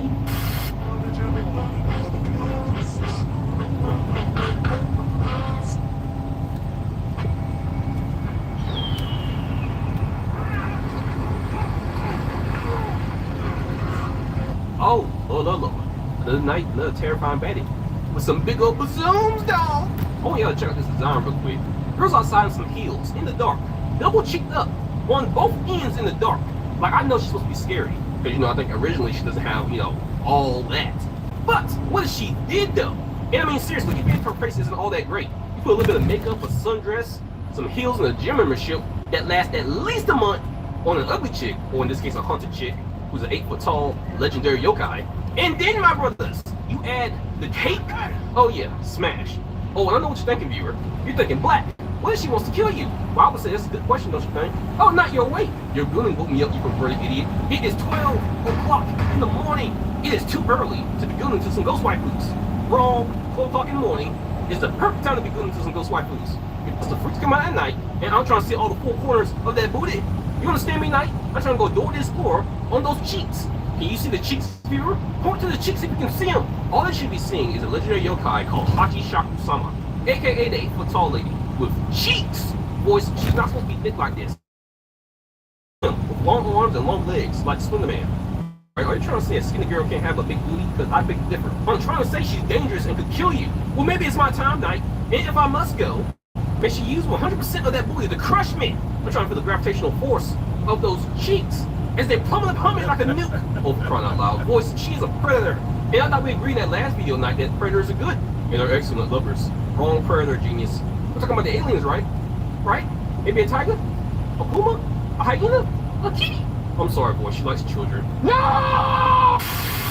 Man, f them kids. Hey, watch your mouth. No! You know I hate kids, Knight. You know I hate kids. Because it's always them. Always pulling your tail or pushing your buttons. Or crying in Walmart because the parent didn't film enough. And now they want to steal my yokai waifus. But the cats were over my dead body. Boys, you just cock back that Bible like a gun. You can do anything with the power of God and anime on your side, Knight, including an exorcism. Hey, you. I know you Japanese, but you might learn some English today. Now read, bitch. The power of Christ compels you. And I ain't stopping to team like me of all colors of the rainbow. Me, in particular.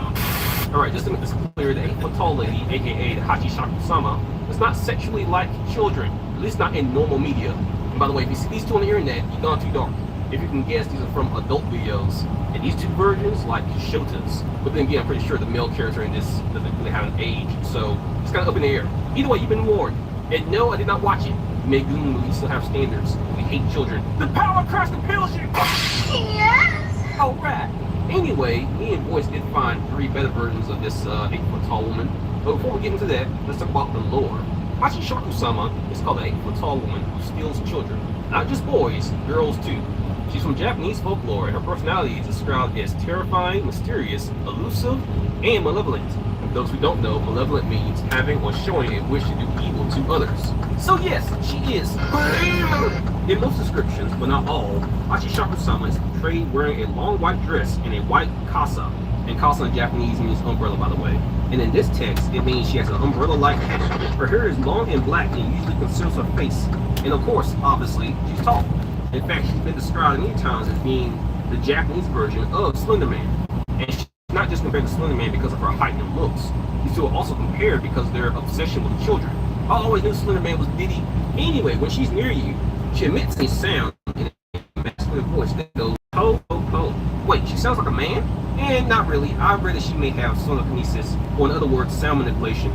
She may be able to freely alter her voice to sound masculine or feminine. Or how she sounds as a female. Yeah, still would. Anyway, viewers, according to the legend, she has the ability to disguise herself as a child's relative to deceive them and get close. If she takes a liking to a child, they are doomed and destined to be taken away, and they'll vanish forever within a few days. However, the fate of the children she takes remains unknown, but it is believed that she feeds off the essence of their souls. So she eats souls, basically. Oh, thank God. Most people lose that when they turn to an adult. Yeah, that's probably why she likes kids. It should have been me, not him! Let's put the Bible down! It's not fair! Now, where she eats a child's soul or eats a child, where the child just vanishes in thin air, it's kind of left up for debate. But one thing that is certain is once she takes a child, they're gone forever. She a professional diddler. She ain't never been caught by 12, yet apparently neither has a real Diddy. Anyway, after Hachishaku-sama talks a child, that child will forever be in danger. Even if they move from Japan to avoid her, if they ever return, even as adults, Hachishaku-sama will be waiting for them. But at least she's loyal. When they hit 16 in Japan, they're gonna be ready to tear this up. Hell, I may bite it. Or if you don't stop, well, that booty looks like it tastes like a cinnamon roll. I don't care if the booty looks like it tastes like the flesh of Jesus. You ain't biting. Now let's continue. Now her powers include high intelligence, invisibility, shape-shifting, facial manipulation, voice mimicry, levitation, wall phasing, and more. And I even read a story where she may have used telekinesis to keep a child in place, or at the very least keep her from escaping. That's a great night. Now let's talk about the white folks. I mean, right now we don't have a first one! Or just ignore me like I'm not even here. That's okay, we're going back to sleep anyway. And I hope while I'm asleep, she kidnaps you. And while you're gone, I'm taking your Doritos, taking your Jordans, and sleeping in your bed. Huh? Nigga. Whatever, I'm lucky those chicks in my new bed. Anyway, for those of you who don't know, Lady Dimitrescu from Resident Evil Village was greatly inspired by Hachishaku-sama. And I mean, seriously, the resemblance is kind of uncanny. Look at tall, all-plaid, nice, tight white outfits, thick, all one forget it. Oh yes, the cake! Oh my God! And besides their looks and that cake, their height, that hat, and that white outfit, and that cake, that should be where the similarities end. You said cake twice, you idiot! I know what I said! Anyway, Lady Dimitrescu is more like a vampire-like being, and Hachishaku-sama is a yokai, and a yokai is a broad term. It describes a diverse and intriguing collection of supernatural beings from Japanese folklore, encompassing a variety of forms, such as monsters, ghosts, gods, and possessed humans. And also, Lady Dimitrescu is taller, standing at 9 feet 6 inches tall. I'm not sure why they made her taller than an actual myth. Maybe they're trying to make her more, intimidating, which that obviously failed. No one remains afraid of a, really tall woman. I mean, seriously, no matter how creepy, the man sees an 8-foot tall woman who's even the littlest bit thick, he's gonna think, Snoop, or more or less, Death by Snoop. You know, I mean, seriously, people simp for Chica, for Five Nights at Freddy's. So, people simp for animatronic. They're definitely simp for actual real, well, not real, but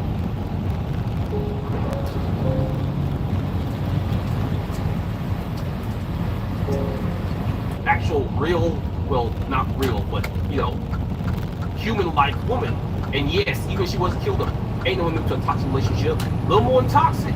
Hey, shut up and go sleep. Have you forgotten you live rent-free inside my head? Well, take some night for a bitch. It's about to be a long night. I ain't never moving out. Anyway, obviously we gotta talk about the game version. The game version is called Hachishaku. The game tells the story of a man who was the last of a lineage of pure monks. This man's name is Chado-san. He was sent away from this abandoned village as a child, only to return to the village later to be like, yeah! Unbelieving again. Everyone in the village at the time has fled, and Hachishaku-sama is hunting you because of your pure energy. The game urges you to maintain Chado-san's purity and find a way to escape Hachishaku's grasp. But I'm here to tell you, in my gameplay, he failed miserably. She came around the corner saying po po po, and I came to the condom saying ho ho. Last one was a manga called Yachiro's Song Grows When Praised. Now, at first it looks didn't impress me all that much, but I dove deeper and I found this. She got that collard green booty. Anyway, the Hachishaku-sama in this series is named Yachiro, which reminds me of Yachiro Unohana from Bleach. And it also makes me think that Unohana's character could have been inspired by a Napoleon too. But no, she's too short for that. So anyway, in this manga, Yachiro is a Hachishaku-sama living in a human world. Because of the prevailing public image of Hachishaku-sama, which is, in case you're wondering, a lewd image, her powers have weakened, and her height has shrunk from its original 8 feet to around 90 centimeters tall. Correct was an impression of hers, but to no avail. Until one day she meets a younger man named Seichiro, and Seichiro is a lover of the yacht, so he praises her for this. And because of this praise, she grows back to her original height. And this manga can be found and read on the Manga Dex website. I couldn't find it anywhere else, but if I can, I will leave a link to it down below in the description so you can read it or buy it. Now, I know that there's a few more interesting ones out there that I can talk about. This one in particular looks very intriguing. So, I'll leave it up to you. Leave in the comments if there's a series about the 8-foot tall lady that y'all want me to cover, and we'll make sure to make part 2 of this video. Now, I may publish part 2 in October, you know, when all of these come out. Until then, though, y'all leave your opinions in the comments. Y'all have a great night. Bye.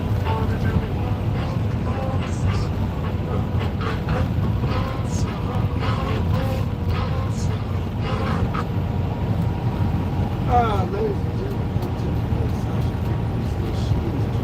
$1,000 deposit.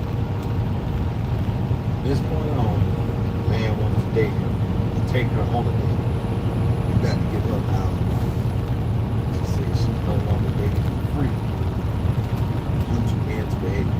All right. So obviously, this is a behavior problem. It's a character issue.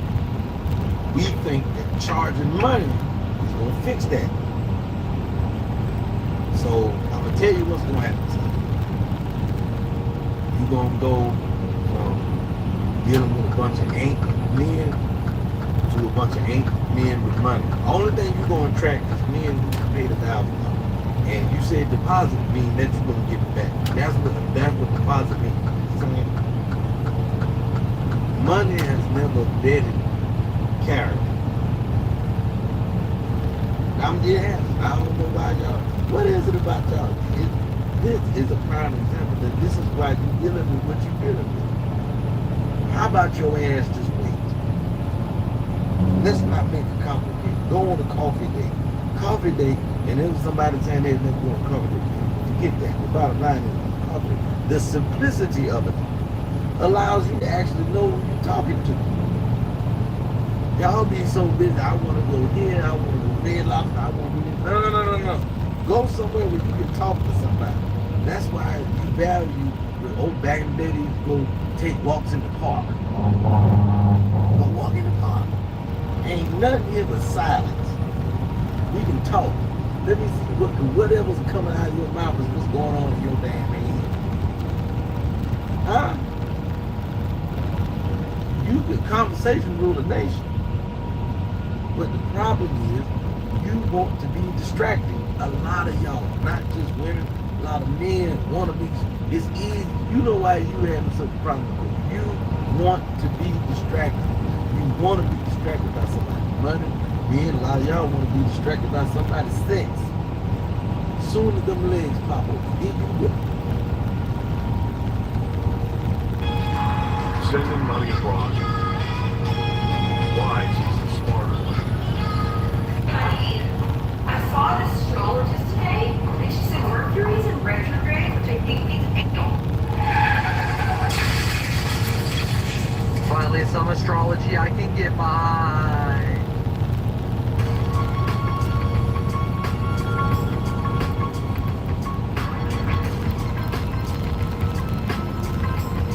Pineapple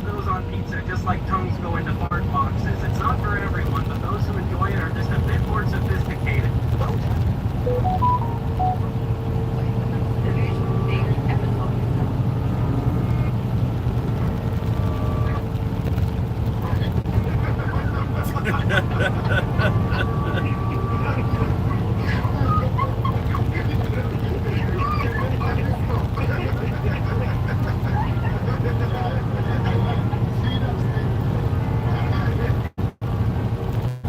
that's you and you gotta lie to yourself to get through, keep that lie going, baby. It's good. For the men, did your girlfriend send you a pic today?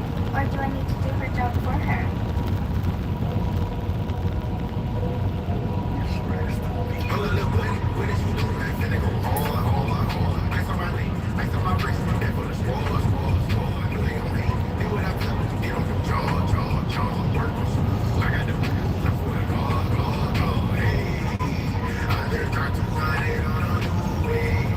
I know we all dreams are made of, but this is my dream right here. Supercars, 2 blonde bitches in the side. What's up?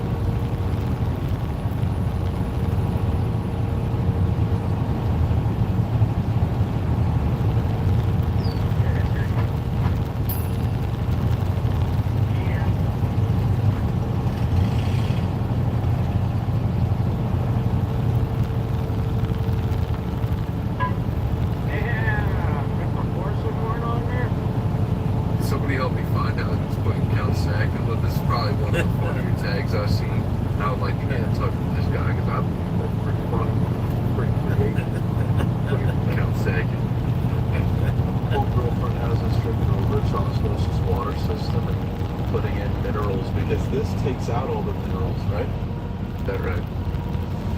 You can't use plastic in this house, so we use beeswax. My girlfriend puts a cucumber and rubs it all over her face and sees the red light at 6 a.m. in the morning. Girlfriend doesn't trust the government, so we don't have fluoride in our water or she uses the natural minerals. We have a red light bulb, blue light blocking glasses, and magnesium spray.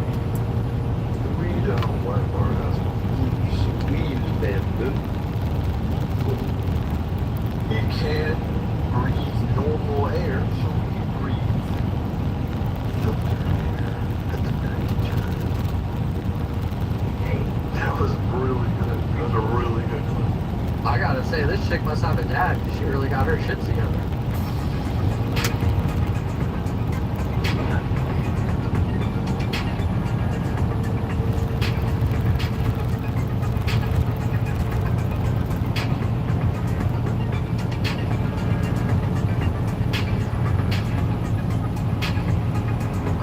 The most gangster shit you can do is turn your life around. So if you're getting up every day and getting after it and putting one foot in front of the other, I see you. And I'm proud of you. Keep going. Are you guys gonna have to separate or together? Are you gonna eat my ass tonight? Together. Hey guys, if you're looking for the wildest place videos YouTube has to offer, you gotta pay us a visit over here at Breeze.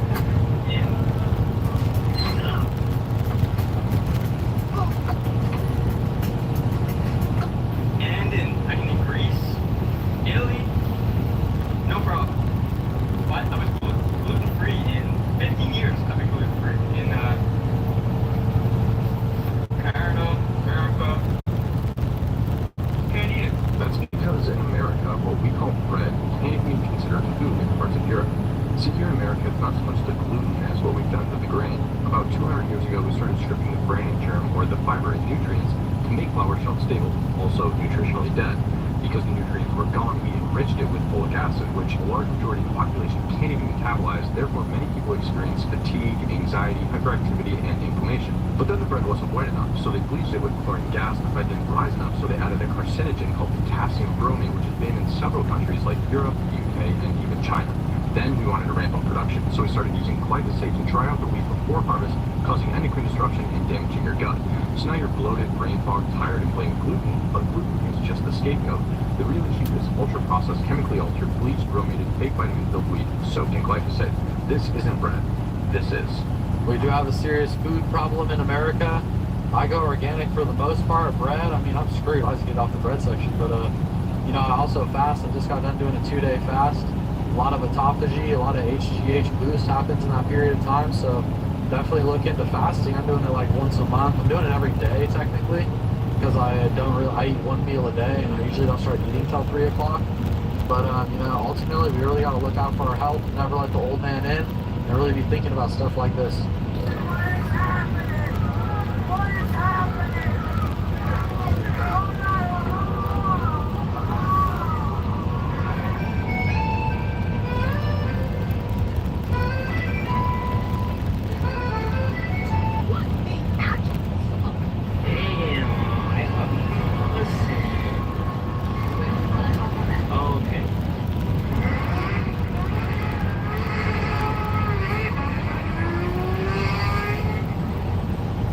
exercises and what you want to do to have a big, beautiful, ideal home for yourself is to go to open houses on a regular basis in the kind of neighborhoods that you do live in. Broadway and I did this at a young age and walk through these houses that are far beyond anything you can afford. Just walk through the houses. Just walk through the houses and think about living there. And as you do that for a while, it's sort of like those webcams that take a look at the whole house that you can watch online, so you can actually visit a house online. Well, you become a web fan, and what you do is you just take a moving picture of the kind of house and you file it away, and you go to another house and you see, I like this staircase, and I love that backyard, and this kitchen is beautiful, and you start to create a composite by going and looking at all these beautiful, expensive homes. And what happens is your subconscious mind begins to really be a big, expensive home and begins to adjust your behavior so that you become the kind of person who can afford to live in that kind of house. Now you say to me, oh yeah, but what if it doesn't work? No, you idiot, that's the wrong question. The question is, what if it does work? Or you're late to see if it works. I'm just saying, go and feed your mind with beautiful pictures of the kind of homes that you like to live in and see what happens. Because I'll tell you that, every person I've ever spoken to who did that ended up in their dream home within 3 years. Living on love, buying on time without somebody.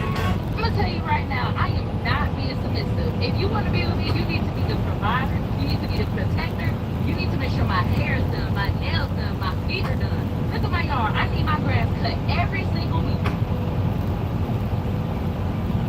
Don't worry about how many bodies I got, that's the past. God knows my heart. I'm not gonna be cooking, I'm not gonna be cleaning, all that is your responsibility. Me and my kids are a package deal. Trust me, if you don't want it, somebody else will.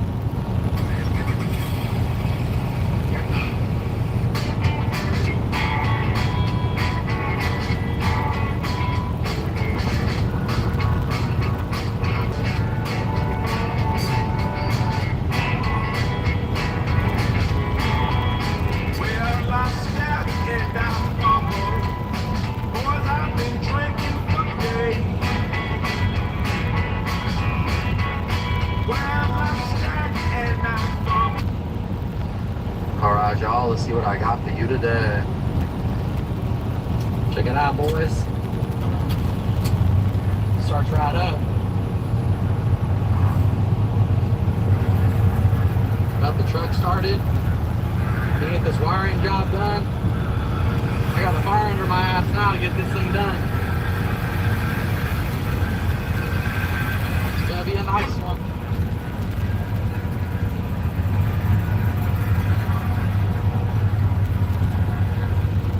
Hell yeah.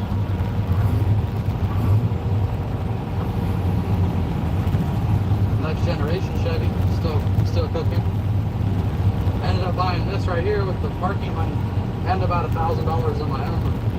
It's a Kawasaki Brute Force 360. It's got 4-wheel drive. This thing's clean as hell. It's like, this is a 2008. I mean, it's like they never fucking used this thing. I just did an oil change on it a second ago. And then I did the wet brake and differential change too. So I think I'm gonna do the fuel filter and the front diff. But man, look at how fucking clean this thing is. It's unreal. I bought it for $3 grand. I haven't really rode it yet. These are the original tires. It's got plugs in them right now.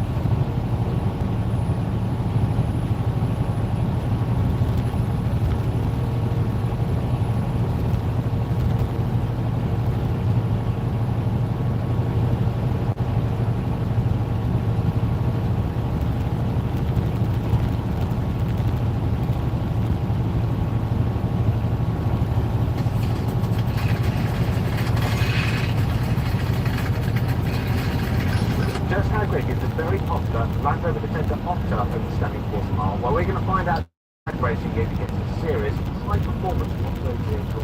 I'm not Watson, and you're watching Car Lab.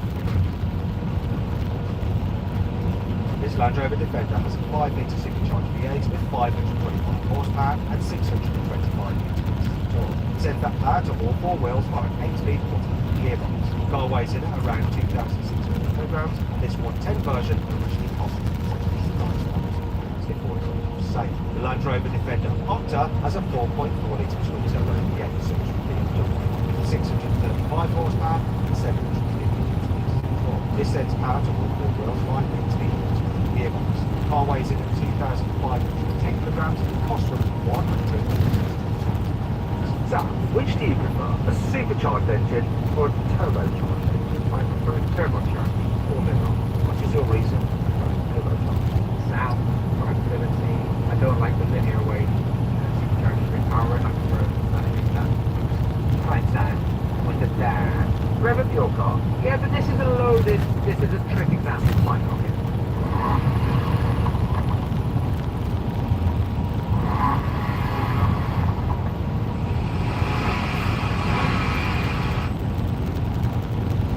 Alright. To be fair, this does have an upgraded Quicksilver exhaust. Let's start with this. Listen.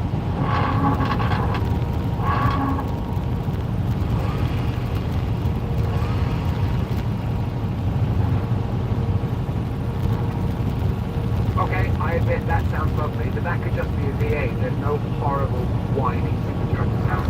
That's what I don't like. See, I like the whining supercharger. We'll hear it a big one.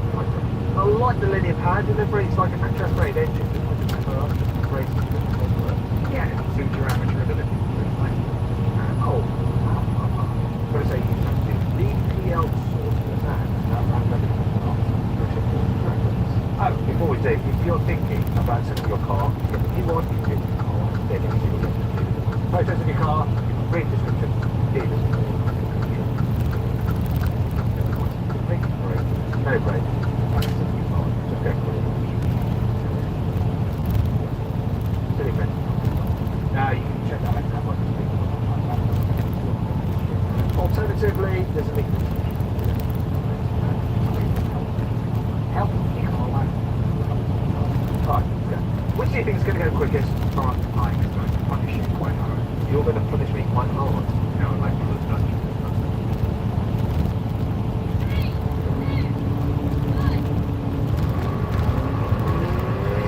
Where's not the vibe?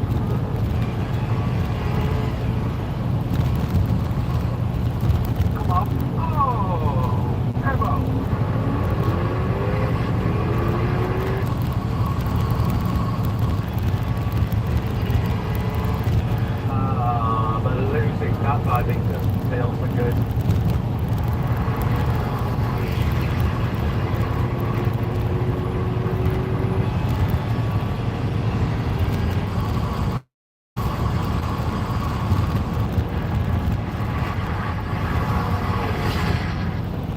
Nice progress right there.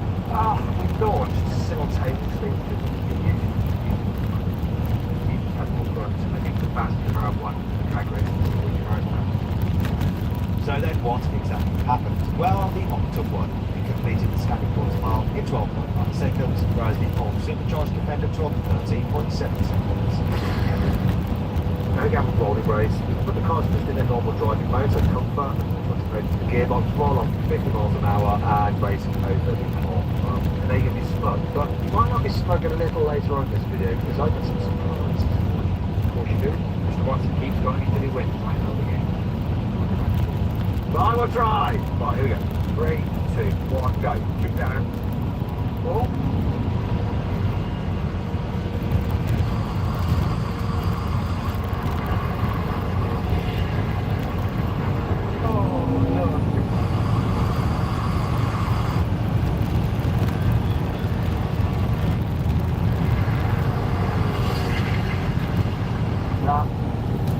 They say less is more. The Mazda CX-70 begs to differ. Discover more at the Mazda Summer Sales Event. Current inventory remains unaffected by... There's a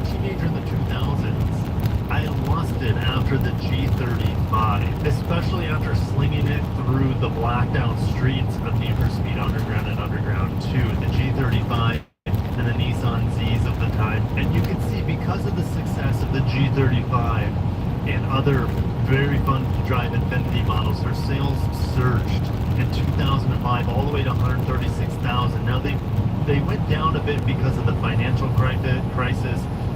You know, you had the Fukushima incident in 2011. But look, they peaked in 2017 at 153,000 units. And they fell off a cliff after that. They fired Carlos Ghosn around that time. Infiniti no longer became a volume-focused brand. They didn't really have any sort of focus or vision once Carlos Ghosn was gone. But now they're starting to get some traction here. All right, they bottomed out in 2022. They researched in 2023 on the backs of the redesigned QX60. QX60, however, is not the vehicle it was when it launched with this recent redesign because they killed the V6. Please God, with Cafe gone, please return the V6 back into the QX60. It would instantly make it a fantastic luxury vehicle. I can't recommend it with the VC turbo, really. All right.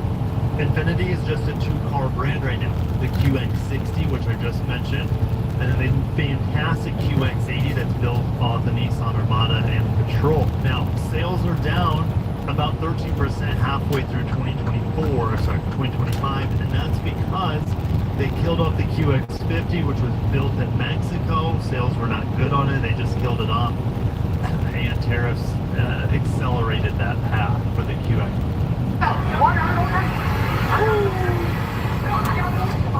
I know myself, and I hate to say this, but I will talk down on the man that. And there is somebody in the room that they've adulted with. Would you want to know that these people were intimate?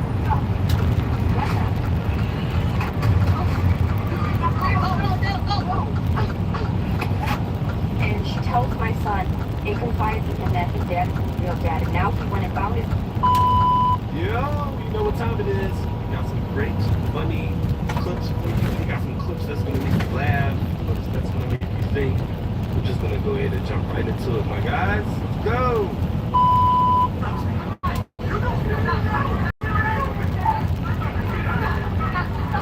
Cop pulls taser and almost crashes when he finds out the guy he illegally locked up has been sleeping with his wife to get revenge. Oh my goodness.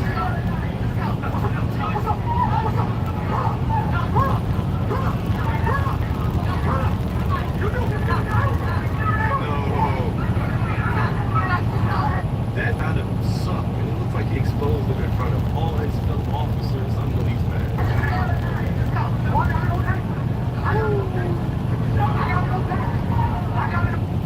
It takes 90 seconds for this NASA-engineered AC cool down your room. It's smaller than a toaster. You got it. Escape. What made you? I know. Each body was $1. What did you buy? Just trying to put down on the new Tesla. What was your last hookup? Like all the way. This week? This week? Who am I gonna make a name for myself there? As you should, as you should. Oh, there's TMX in my ass. Oh my gosh. I know, dog. I just feel like those the college white girls, I hate to say this, but y'all be sharing y'all exes like it's nobody's business, or I promise you, y'all just okay with it. Wait a minute. Wait, she smashed your ex? So y'all shit just laughing about it? Sharon is careful. Just laughing about it.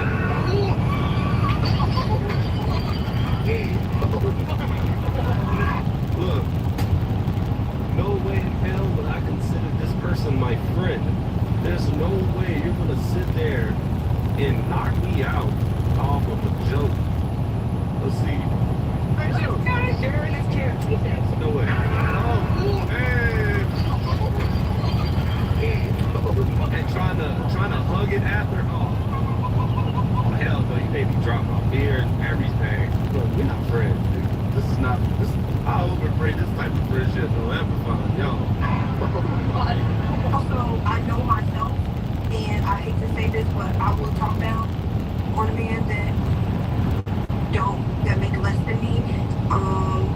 So, not to lower that. I want somebody working on me, so these people. Look, I can't even be mad at her because she knows her own downfall. She is not going to respect a man that doesn't make work. She knows it. She's not going to give him respect. All right, let it be known up front.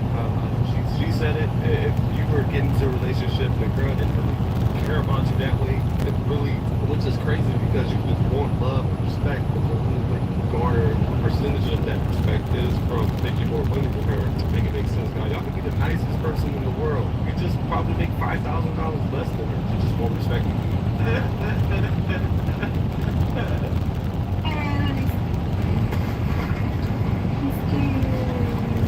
Eighth date? Your eighth date? What are you doing, bro? Looking for a wife, ain't you? You looking for a wife?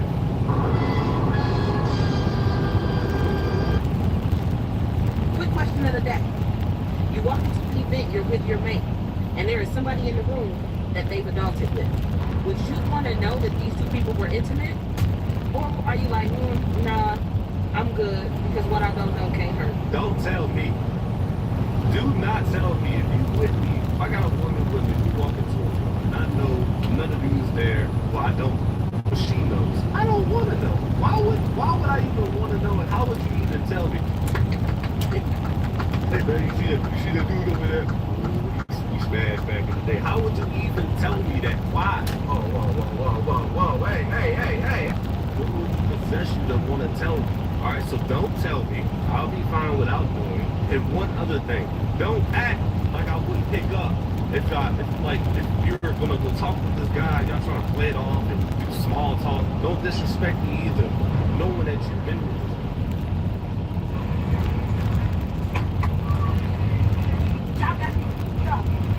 Watch out.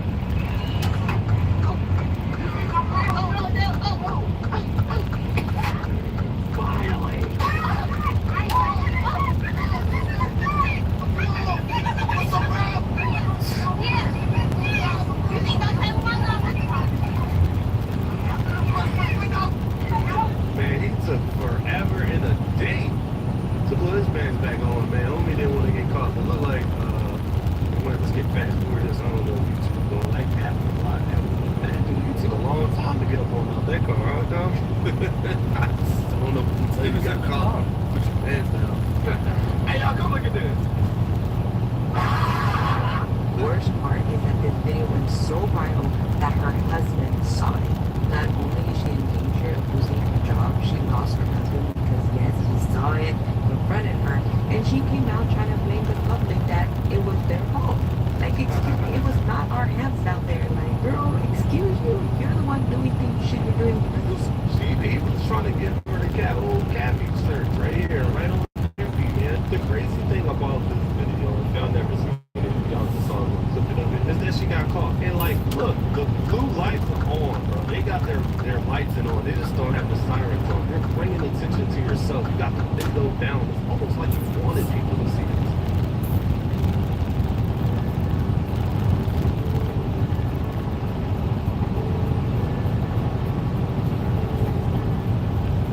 Lights and on. They just don't have the sirens on. You're bringing attention to yourself. You got the window down. It's almost like you wanted people to see this.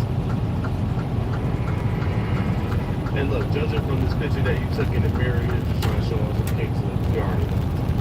It was for the streets. Now, I don't mean cop-wise, like protecting the streets. You're out there for the streets. No, you're for the streets. You know. But like, yeah, how you gonna pay the money?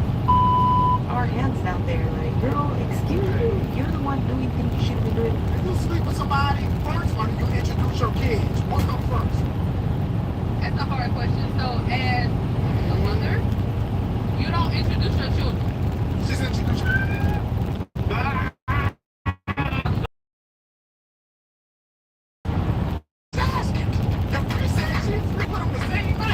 No, I'm not going same night, but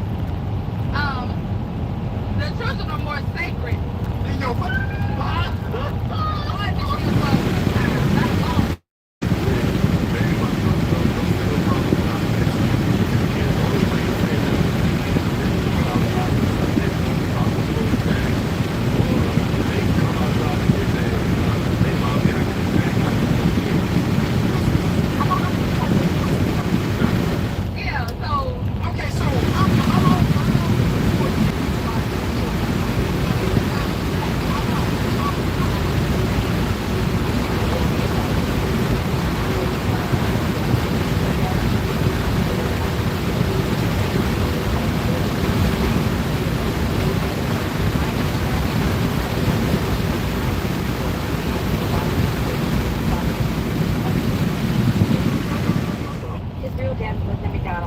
to 25 an hour.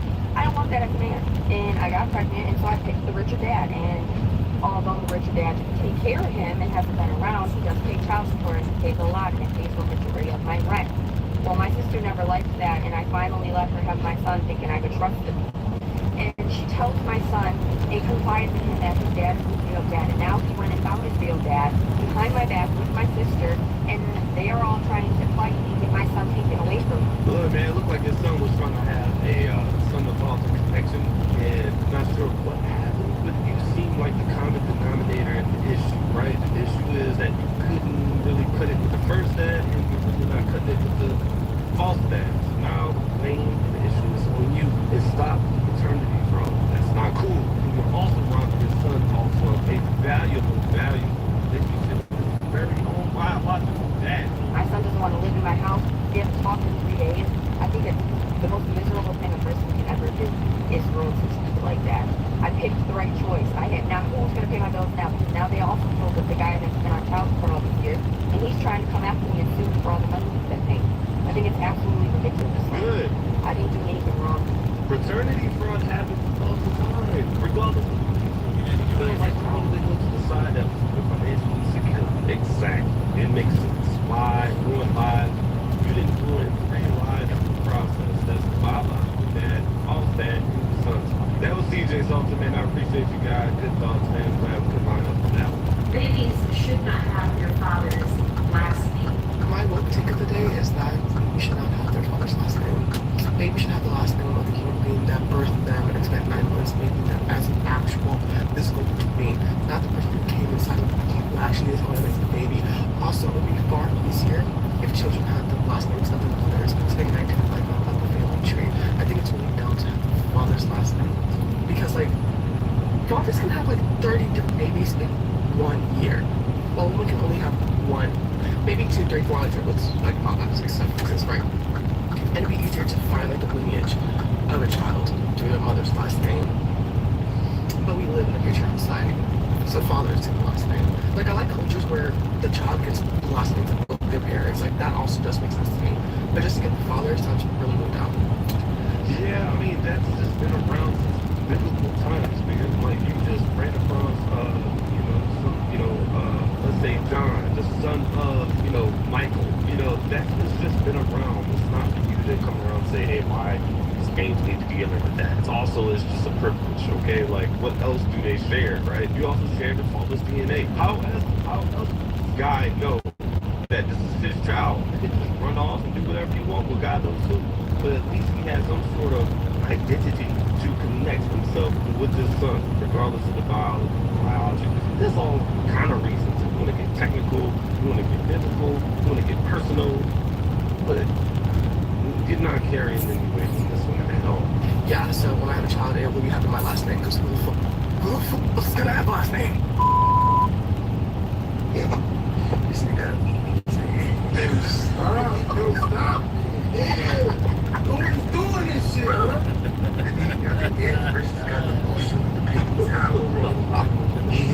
Say, dude, the air freshener. Bro, what are you trying to simulate with air freshener, my guy? Like 5 candles in a hotel room? God, overread. That looks like a can of air, like linen, fresh linen. What are you just getting stimulated off of? Fresh pile of dry clothes. Like, what you Anywhere here in New York, you can get your ugly window system today and replace it for just $83 a month with a brand new Douglas pile of dry clothes. Like, what you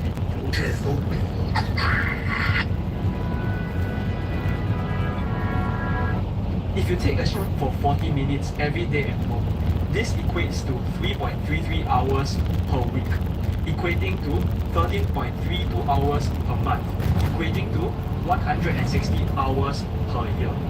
The average number of working hours per month is 160 hours, which means that if you shit 40 minutes a day at work, you're getting 1 month full salary for shitting. Bro,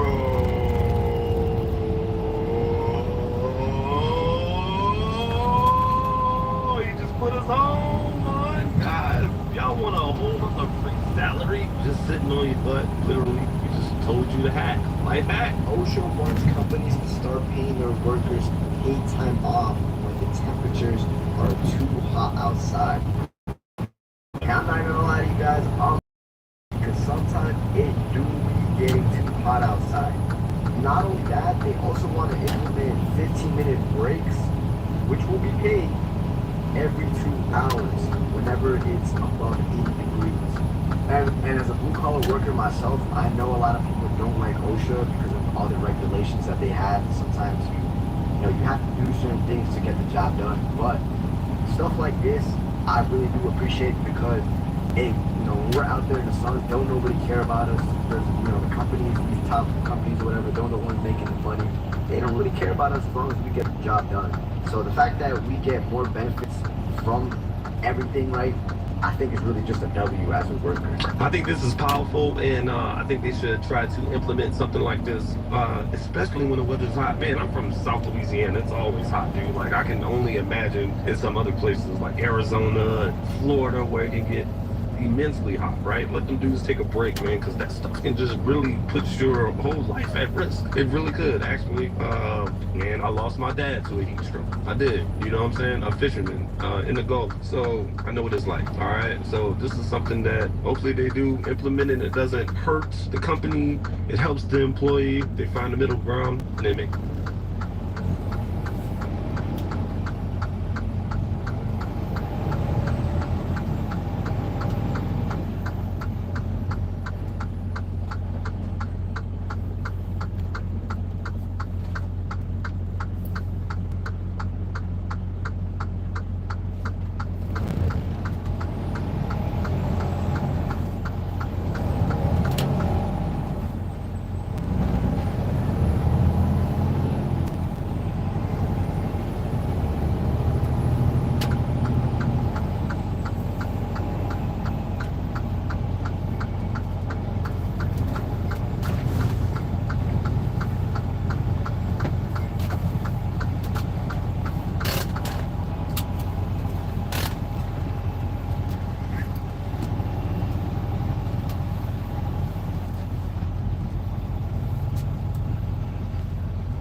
Let's fuel up.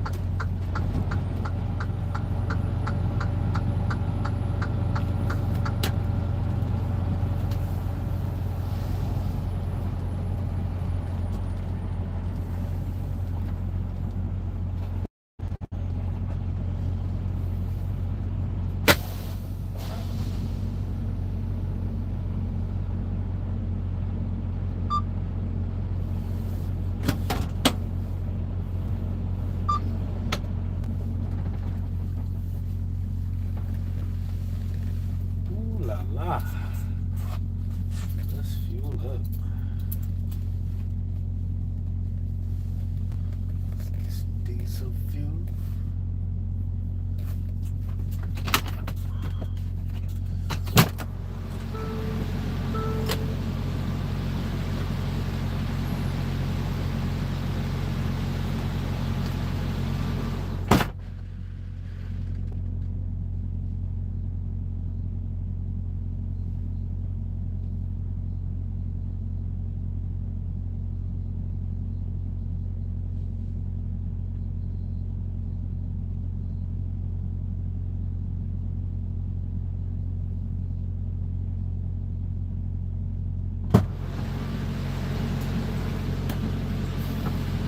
Bathroom?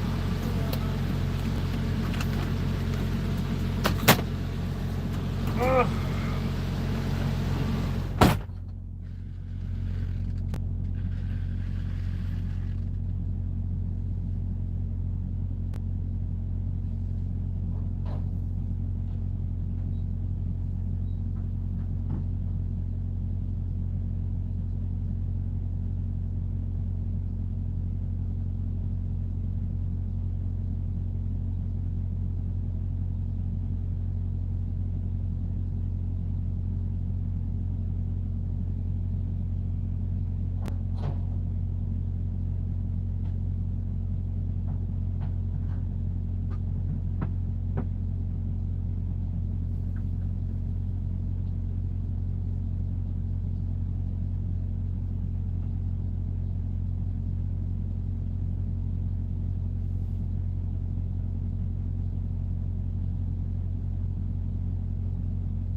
caffeine.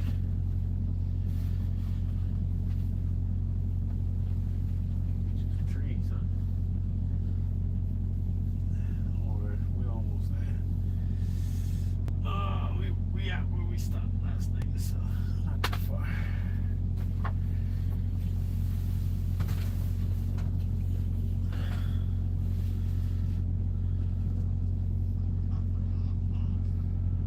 Wow. What happened? Making funny noises.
Huh? Oh yeah. Oh yeah. Outstanding.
She was owned by Arcade Comics for the first 4 issues that came out in 2004. But they sold the characters to Image Comics in 2005 because Arcade Comics turned into Arcade Studios. They started making anime. And their movies? Bangers! The Legend of the Hollow White hits! The second volume published by Image Comics ran from 2005 to 2021. And they only came out with 12 issues. And the final and most current volume came out in 2021. It's technically still going on, but they haven't released issues since 2023. And if you're anything like me, you were drawn in for a specific, the story, of course. Let me calm down, yo. Mario Gully came up with the concept of Ant when he was incarcerated in 1996 for a robbery, which you can definitely tell. So let's go over each volume so the story has in store for us. The story starts with a man driving his daughter to her first day at school. The little girl's name is Hannah, and she's a little nervous because she gets picked on at school. Her dad says, don't worry, because before you know, you'll be in middle school. She's in all gifted classes, which she doesn't really like. But her dad says that's something that she should be proud of. But suddenly, they get pulled over by the police, which absolutely devastates them. They arrest her dad for armed robbery. You see what I mean? And she writes in her journal. You see, Hannah usually uses her journal to escape the hardships of reality. The more she writes, the more she drifts into the world she created. The more she's strong enough to help her dad. An officer takes her to school to her dismay, and she gets separated from her dad. When she gets taken to school, the principal's there to console her. Her principal, Miss Joyce, asks her what she wants to be when she grows up. And Hannah says she wants to be a superhero. The principal absolutely shits on this idea, though. What kind of principal are you? She's having a rough day. Let her be a superhero! But this big, busted bitch tells her it's never gonna happen. So after trying to convince her, Hannah lets Miss Joyce read a journal and sees into her world. Okay? I'm just gonna say it. I think it's really freaking weird what they're doing in this panel right now. How are you gonna make me feel bad for this little girl and show me this? I feel icky now. Anyway, the principal sees what she means. She sees a version of Hannah that's driven, predestined to become strong and change her family for the better. It also shows that Hannah knows more about the things that she shouldn't know about. Things like details of real-world crimes that haven't even been made public. The principal chalks it up to her imagination, but Hannah really wants to be Hannah. The principal feels bad for her and arranges a bus for her to get home, and gives her a number if there's any problem. We then cut to later when they're going home and can throw a freaking rock at Hannah. Dang, she can't catch a freaking break. Well, that's until this kid comes and checks on her, but she's completely done with that kid. She packs up her stuff and leaves in a huff, but she leaves one thing, her journal. This kid, his name is Stephen Richards, and he takes Hannah's journal home and invades her privacy by reading the journal, where he sees Anne, and she's stopping a run-of-the-mill bank heist with her acrobatics, bulletproofness, and control. But it's like my worst nightmare ever since I saw like Jones and the Crystal Skull. Oh, and her secret trick. She uses to absolutely destroy this man. All this astonishes Steve.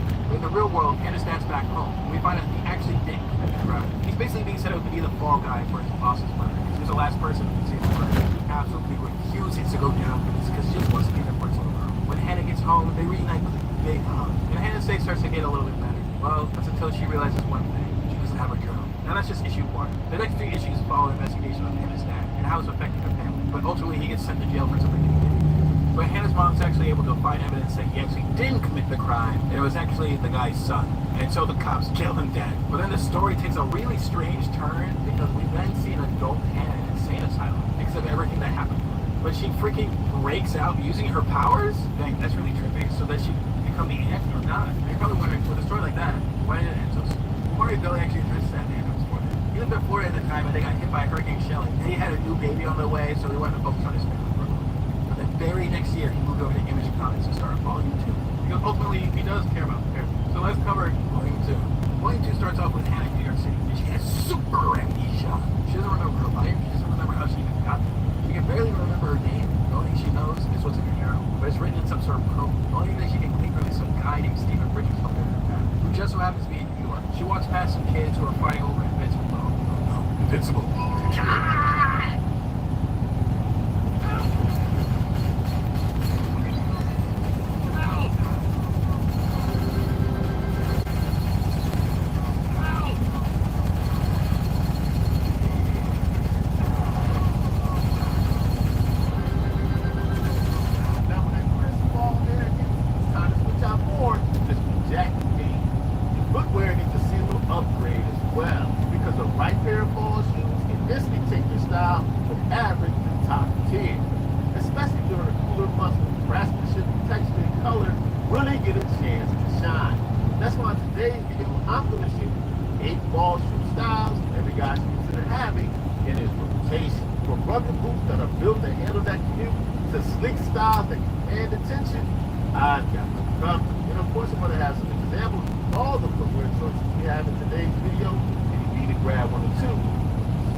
On this channel, we discuss various lifestyle topics, style. Hey, if any of all those topics interest you, I invite you to subscribe, tap the notification bell, join me. To my returning friends, like King Marcus, first up on the list of 8 of the fall shoes that every stylish guy should consider having in rotation, I have an absolute no-brainer. This one works for just about everybody. You definitely can't go wrong this fall or any fall grabbing yourself a pair of shuffle. When we're talking about timeless fall footwear staples, that we talk about shuffle. Why? Because they perfectly strike the balance between casual and dress. Meaning you can wear them with anything, jeans, chinos, trousers, still stand out. They're easy to wear choice that will keep you sharp. Their minimal design keeps them clean and casual, while the leather or suede gives you great texture that fall is all about. And whether you're headed to the office, a date, or a weekend hangout, shuffle boots always work. They give you an elevated, well put together vibe that says, I'm sharp, but I don't try to fall. Hands down, no-brainer choice for almost every guy this fall and every fall. Grab yourself a pair, shuffle. Now, next up on the list, we're going to stay in the realm of supreme versatility. One of the best pair of shoes you can grab any fall. I highly recommend you have yourself one of these pair of Bros. You see, Bros are a perfect example of how a classic style can take you throughout the fall with ease and sophistication. And those signature perforations, they just aren't decoration.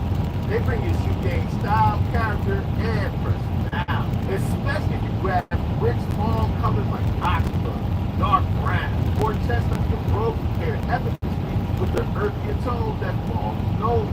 And as I said, super versatile. They work just as well with a pair of tailored trousers as they do a pair of dark denim. They're a sharp, versatile option for both business and casual settings. Not to mention their sturdy build makes them perfect for fall days. They're going to look good and they're going to last. They're a pair of shoes that add to your outfit timeless, gentleman style. Now, next up on the list of the 8 fall shoe styles you should strongly consider this year, I have probably my personal favorite pair of footwear that I'm for the most during the month. You never go wrong having in your arsenal a pair of dress boots. To me, dress boots are a fall essential, especially for the guy who wants to stay sharp but adapt to the seasonal changes of the fall. Think of dress boots as the perfect blend between rugged practicality and refined sophistication. With their sleek silhouette and ankle coverage, they bring style and personality to a wide range of fall outfits. From your favorite suits, trousers, chinos, added height not only provides warmth at the temperature drop, they give you protection, especially for your pants, from puddles or damp streets. So whether you go for a plain toe, a cat toe, a robe style, polished sophistication that says you mastered both style and season ready. Now, next up is a chance to see that just because it's fall and the temperature's dropping, it doesn't mean you have to leave your sneakers behind. But I really prefer during the fall, high-top sneakers. Perfect for the guy in the fall who wants casual comfort without style. It also gives you a bit more warmth than your favorite low-top sneaker when the temperatures begin to dip. And in the fall, with the high-top sneakers, you can lean heavily into a nice rich leather or maybe suede, not to mention even some richer tones of canvas that go very well with all day.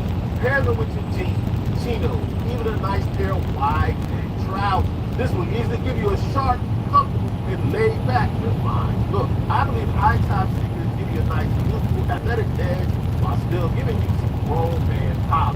In my opinion, making them perfect for effortless fall style. Now, next up on the list, we have a stylish shoe that might not be the first thing that comes to mind when it comes to your footwear game. But a guy who has style range, definitely don't think worth for the fall. Grab yourself a pair of loafers. Whether you grab some sharp suede slip-on or a rich polished leather version, you got a sleek, versatile shoe that transitions effortlessly into the fall season. Loafers pair so easily with a nice pair of tailored trousers, chinos, jeans, suits, or some of your favorite layered looks like a blazer or a sweater. With no laces, you can slip on and go, but still look good together. Keeping your outfit coming off as elevated and intentional. And I highly recommend all appropriate colors, like aqua, deep brown, black. Loafers prove that comfort, class, and confidence go hand in hand during the fall. Now, next up on the list of the 8 falls and styles I highly recommend you consider this year, I have one of the kings of versatility. Rugged, stylish versatility. Never can go wrong having a classic pair of Derby. We're talking about timeless style, elegance and sophistication, and the ability to wear them in a wide range of situations. Almost nothing beats Derby, unlike their Oxford counterpart. The open lacing system of the Derby gives them a bit of a relaxed feel, giving you flexibility, the ability to dress them up with a suit or dress them down with a pair of dark denim. In the fall, they shine with their rich leather or smooth suede, perfectly complementing the fall seasonal fabrics, textures, and colors.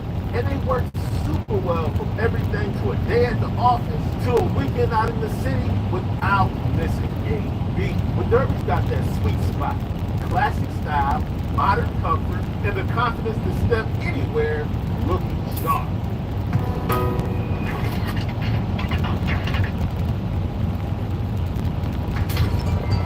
Download now. So my flight is delayed, which means I get to start my first color page of the day. And if you're curious, this is called Zen Color. It's so When the impossible becomes reality, that's when history is written. Get ready for some hard-pounding, edge-of-your-seat voice moments with Wild Sport.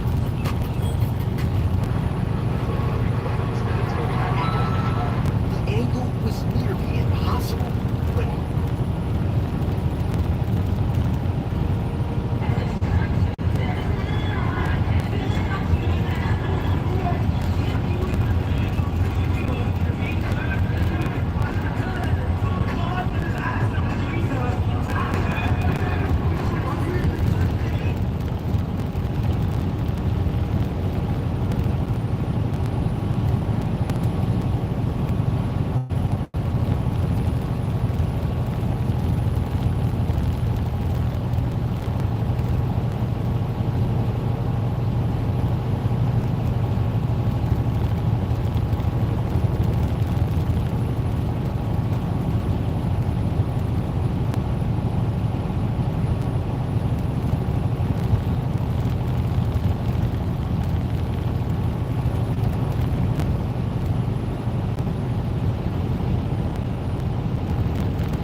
what up, everybody? This is a real treat. Welcome. With this annual gearbox swap Mercedes SL55 from 2004. This is brought to you by a guy named Oz from Las Vegas. He's actually a doctor, and he had professional shops spent a long time, over 2 years apparently, from making the very first actual swap SL55 and today they're going to drive it. So, lots to talk about. Do it on the road. After being word to our sponsors. Guys, today's video is brought to you by one of my most important sponsors. It's Delete Me, and they've been with us over on the podcast for a while, so thank them for joining us here on the YouTube side. Here's what happened. Data brokers are a thing. Your data, or you need, it's great, or yeah, then off.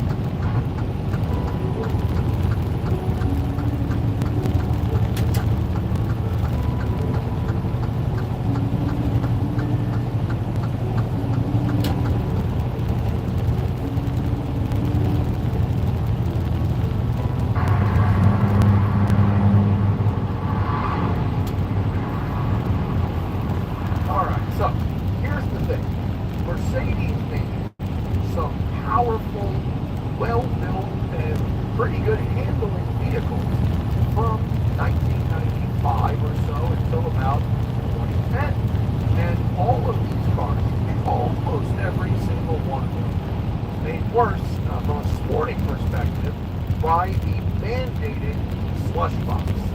5 to 8 speeds, right?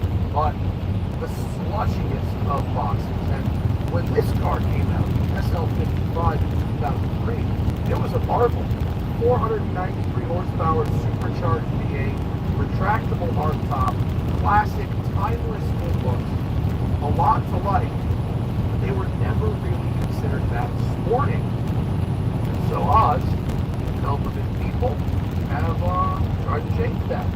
And so what we have is an OEM brand new Chrysler Crossfire transmission, same as the Mercedes SLK, 6-speed manual.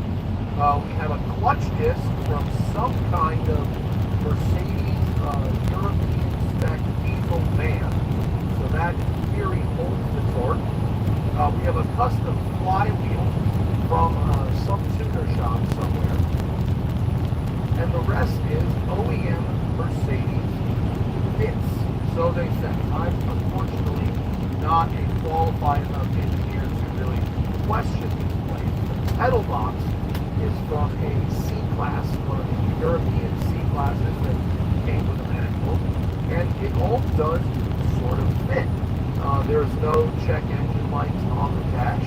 We've got actually a CarPlay upgrade to the radio. Start the car with a key. Unfortunately, the start button on the shifter, they haven't figured out how to make that one work yet. But, by and large, from the HVAC to the radar cruise control, this car operates as a stock SL55 manual would. Are there any downsides? Well, a little bit. One, the shifter feel isn't quite what I would have expected from a $150,000 Mercedes luxury sedan. Would I maybe? Yeah. Terrible? No. The shifts are obvious and direct, but maybe lacking just a little bit of that extra bit of slickness, okay? Also, clutch, the flywheel that they have, that aftermarket flywheel, it's fine, but it's maybe a little too light, and consequently with the throttle response of the pedal and the lightness of the flywheel, I think you have to be careful not to have too big of a throttle blip, otherwise you're going to over blip it, right? And then you have to wait for it to come back down. So I might have chosen maybe a heavier flywheel to better match the sort of character of the car. This is a little too motorsporty, lightweight. And then lastly, the 3-pedal pedal box, although it fits and I can drive it wearing my shoes, my clutch pedal is very close to the deck pedal on the left side, which is a metal part of the body and can't really be easily modified. So my left foot is brushing against that a bit as I shift. Are any of these things deal breakers? No, they are not. Is this car much, much more fun and better than when it was stock? Yes, it was. It is. I should say it is more fun. But you see, that was accidentally too big of a blip there. I didn't mean to hit that big. And also, interestingly, the spacing between the gas and brake pedal a little far for really effective towing, but that's okay. Why is this gun in water? It's going to rust. Thank God we got the ATK before it rusted because we need to use it. We also need to get some food and have any enemies in reality. Not many left behind, Ace. Like or not, still stay. So, respect. You could coyote swap it. That's all I'm saying. You see, you put an RB26 in it, right? We're scared, we're dumb. Real buckle image. Tom sent me to take that place you said to go. Dom wants to take. What place? Protect him with your life. No. Oh.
fake vents, fake carbon fiber, fake wood. It all looks cheap. Another layer of this is wood veneer, a thin sheet of nice wood stuck on top of a cheap piece of crappy wood. It's all wood, but it's still a lie. This is how the Jag originally came, and actually how a lot of old Rolls-Royce and Bentleys did it back in the day. The Jag has lots of wood inside, and it all looks like rolled walnut, which is a very nice and expensive wood, but it's just a veneer. And since I don't like veneer, I'm not going to do this. I'm going to redo the entire thing out of solid, regular walnut. It's actually also way easier to do it this way. I'm guessing I've never done veneer, but it seems like one of those things that takes the kind of delicate focus that I don't have the patience for. Also, I have a CNC router, which makes this super easy.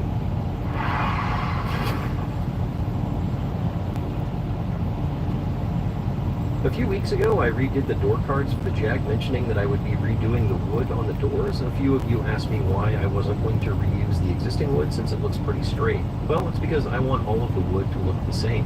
In fact, for the dash, I found a huge single piece of walnut to cut everything out of so it would all be consistent. I forgot to get a picture of this huge piece of walnut before I chopped it up, so here is a reenactment. The doors I'll get to later, but the dash looks pretty sad right now, so I'm going to work on that first.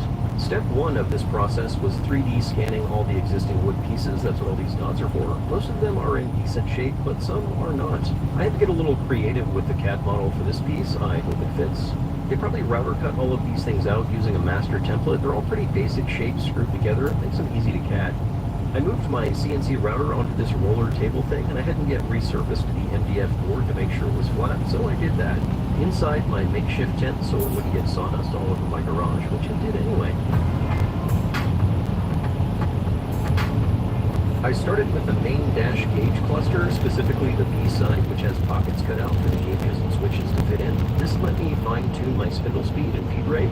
Wood is pretty forgiving, so I just kind of ballparked it and called it good. This piece came out great. I decided to do the chamfer cuts by hand with my router. I didn't really know how deep I wanted them to go, so I just did a few passes until it looked good. The wood was held down to the router table with these 4 screws in the corner. I left some tabs to keep the final piece constrained. I cut those tabs with a handsaw, and then I flush cut the tabs down with one of these bearing router bits that probably has a name. Flush router bearing bit? I don't know.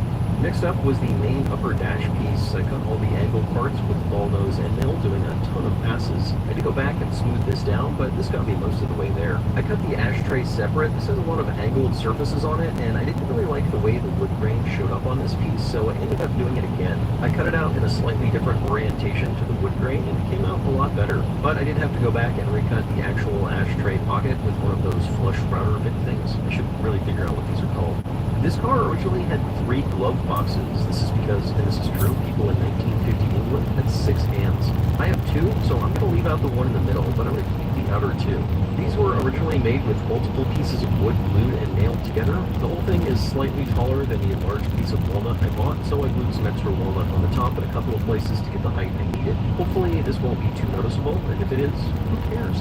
I didn't bother to wait the full 24 hours for the glue to set because I like to live dangerously.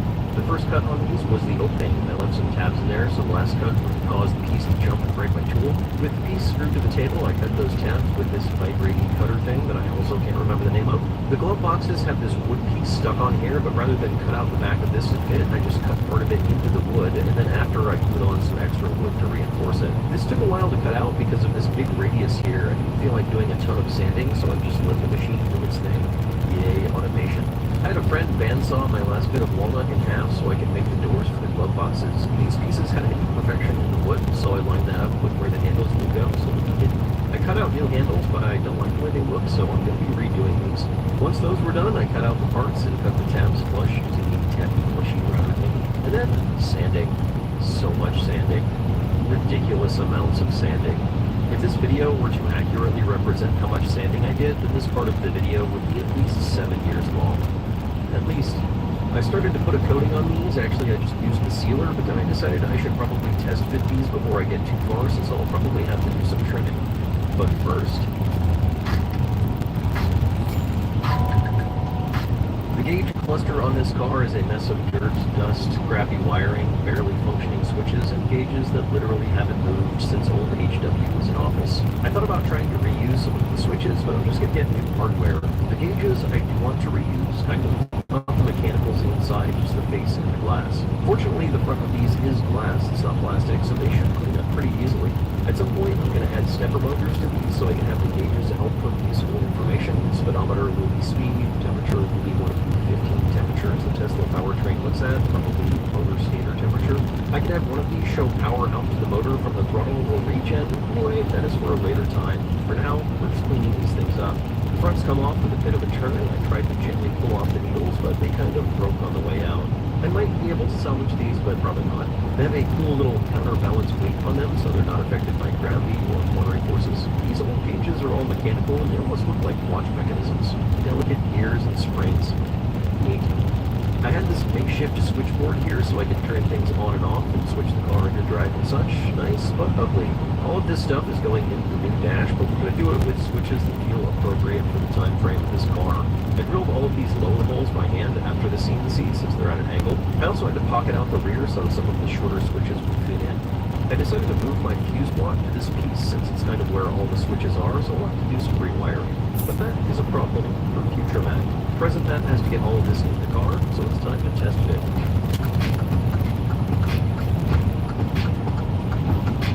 I added these kick panels back when I did the door cards, and I added foam under them so the vinyl would have a nice plush look to it, but this does interfere with the glove boxes, so I had to go and trim off some of the sides. I did this with those flush router bit cutty things. I just used a smaller bearing to cut off a 16th of an inch at a time. A few passes, and it fit great. I also needed to trim the wood covering the gauges. I knew that there was a cutout up here, but it was bigger than it needed to be, so I decided to cut it later. But actually, it does need to be this big because of the way it has to be installed. Anyway, I did that on the router table. I'm sure this is not the correct way to use a router table or the best way to do this, but it did work. Mostly, it chunked off a bit of wood, but I found that piece and glued it back on, and nobody will ever know. The glove box and centerpiece have brackets screwed into them for mounting. I just transferred those over from the old parts. I was going to use new screws, but I don't have the right size, and I didn't feel like driving to the hardware store, so it gets the old ones.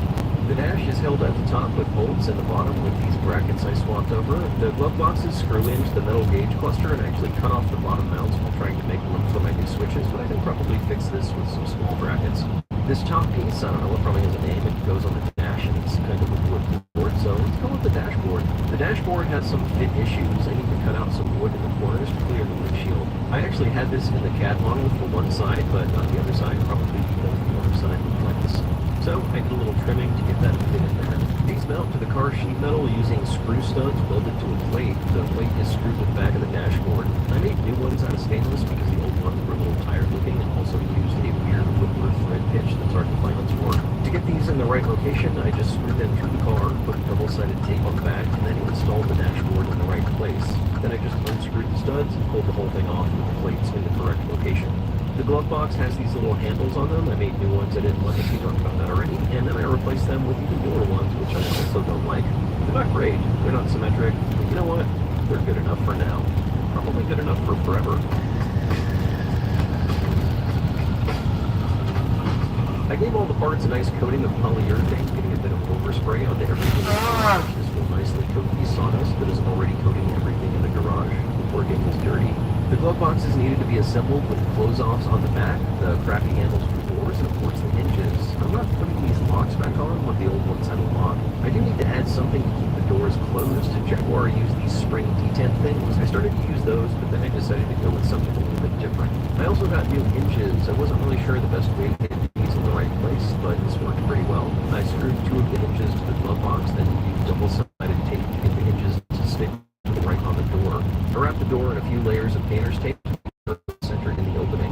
I also screwed the ashtray to the dashboard and put the shiny chrome ashtray in place. I'm going to reuse a couple of the dash warning light lenses, so we'll pop those in, but I am replacing the light bulb with an LED. The key is getting replaced since the last one barely worked. New 12-volt plug with the old cigarette lighter, and light switch is new, but the lever attached to it is the same old one. And all the controls are new, but I tried to get switches that fit the 1950 Jaguar theme. The windshield wiper switch was not even close to an old Jag look, so I used one of the old knobs. I had to make a spacer for it to fit, and I'm waiting on a new set screw, which is why this garment has the Phillips screw head poking to the side. Other than that, it looks great. After that, it was just a matter of installing everything. I will need to take this apart to wire up all the switches and to make functional gauges, but that comes later. I also need to get the windshield wipers working in some point, or not. The ones in the Honda haven't worked for at least a decade, though I have already driven this car in the rain, so I think it's worth doing. The old wiper motor used this screw mechanism. I lost some of the pieces and it's obnoxiously big, so I'm going to replace it. I 3D scanned behind the dashboard, so at some point I can design up some linkage for this. I was going to wrap it up here, but since my garage is already coated in a fine layer of sawdust and polyurethane, I decided to finish up the wood trim for the doors. If you remember when I did the new door cards, I skipped the wood trim on the top, and now seems like a good time to finish it. These are pretty straightforward pieces. They're packaged wood cut out with some chamfers and some extra wood screwed to the back to hold it to the door. It would have been easy to make these by hand, but I still got to justify the cost of this thing, so we'll do it the easy way, although I did do the chamfers on the router table. On the top, there is a 1/4-inch trim piece. I also did these unnecessarily on the CNC. These screw to the top to hide all the screws that hold the trim to the door. The rear door does have ashtrays, and I thought about leaving these out. There's smoke in my car that I spent all this time rebuilding, and they will throw you out of a moving vehicle. But they do look nice. They are reminiscent of a time when lung cancer didn't exist, and car crashes didn't exist, and the only real danger in the world was the commies. Anyway, I cut these out of walnut by just screwing them to the table through the bottom, and then I pocketed the ashtray part by clamping them to a vertical piece that I screwed to the table. All of this was finished again with a nice coat of polyurethane. I went with poly because the car originally had a nice gloss finish to it, but if I was going to do it again, I'd go with the semi-gloss. I think it would look better with the regular walnut, but it's still pretty nice. In putting this together, I noticed that I cut the pockets a little too close to the top trim, so the ashtray wouldn't open. This really doesn't matter since nobody's going to be smoking this car, but it bugged me, so I fixed it. And that's it. A definite improvement. It's looking really good. I am almost done with this car. I could finish it up, or I could put it to the side and forget it exists for several months while I try to make a Viper go off-road. It used to be that you had to impress people to get people to watch your show. Now you just have to impress the algorithm.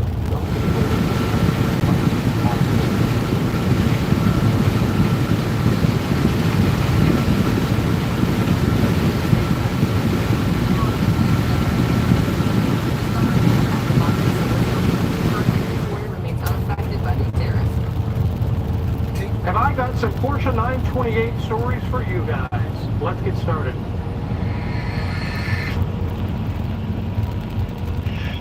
This is a 1984 Porsche 928 with an automatic, and of no fault of the car, they have been the bane of my existence. And it has nothing to do with the design or the car, like I said, anything to do with the car. This one's in fairly good shape. Most of them are not anymore. We're going to talk about what we found, what's wrong with this, and how it's going to be so expensive to fix it, and how there's not very many of these left that are nice anymore, and why the reason is. Before we dive into all of those bits of data for you, let's take a look around this 928. Ooh, Wizard, it's in frog mode. It is. This is the era of pop-up headlamps, although they look kind of odd in the 928. They look kind of like a frog, like Mrs. Wizard mentioned, but they are pretty cool. This one's kind of an, what would you call it, Mrs. Wizard, like an ice color, pearl? Yeah, maybe like a sky blue. It's really pretty. It is really pretty. It has some chrome wheels on it. They look to be in very good shape. Some of these, the wheels are in pretty bad shape. These ones are pretty decent.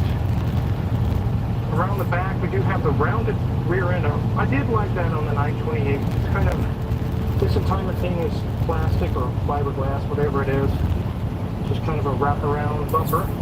These were very iconic when they first came out. This one's in good shape. The paint is shiny, and it does have some fading spots, but it's fairly decent. Let's go ahead and look under the hood. I've always loved the sound of engines. Depending on how big they are or how they're built and how much gas you give them, they each make a unique sound I love. But there are times that I need to take a break. That's when I turn to my everyday earbuds, classic model by Raycon, the sponsor of today's engine, and talk about the engine. It's not too difficult to do timing belts, but it's not fun either. Like I said, these have a timing belt, and the interval is around 60,000 miles. It's not super expensive or hard, luckily. Not a lot has to come apart to get to them. Let's take a look at that. We have this little bracket here for a fan. The fan is right there attached to it, and there's some belts to take off, but pretty much that's it. And you can get these covers off. You don't have to take a lot apart to get down to them, which is very nice. A lot of these can idle rough or run rough. They get vacuum leaks because they have this really strange intake plenum setup. These little boots, you can see this one's already cockeyed. Someone's been in here and they didn't get it tightened. This rubber can crack and let unchecked air in. These are very, very fragile, especially if you have to take these apart to get to something. These usually break and crack. There's a lot going on in here. They're not super easy to work on, not super hard, but if you have, like I mentioned, you have to do anything underneath that intake, all the stuff has to come apart. And the air filter housing is really strange. These little straps are usually broken, and it's just sitting there cockeyed wide open. This plastic can deform and it won't seat all the way. It's kind of a weird, chintzy design. It works, but they could have probably done it better. It does have factory cold air intakes. This one's kind of broken, and someone in the past has put tape on it, but it snorkels it right in, fresh air right off the road, and into the air box, which is very nice. Older cars in the 60s and 70s that had pop-up headlights or loopers over the headlights will run off of vacuum. They'd use vacuum pods and things, but this one has a motor and kind of a drive shaft. Take a look. So here's our motor. These frequently go bad and then the headlights won't go down.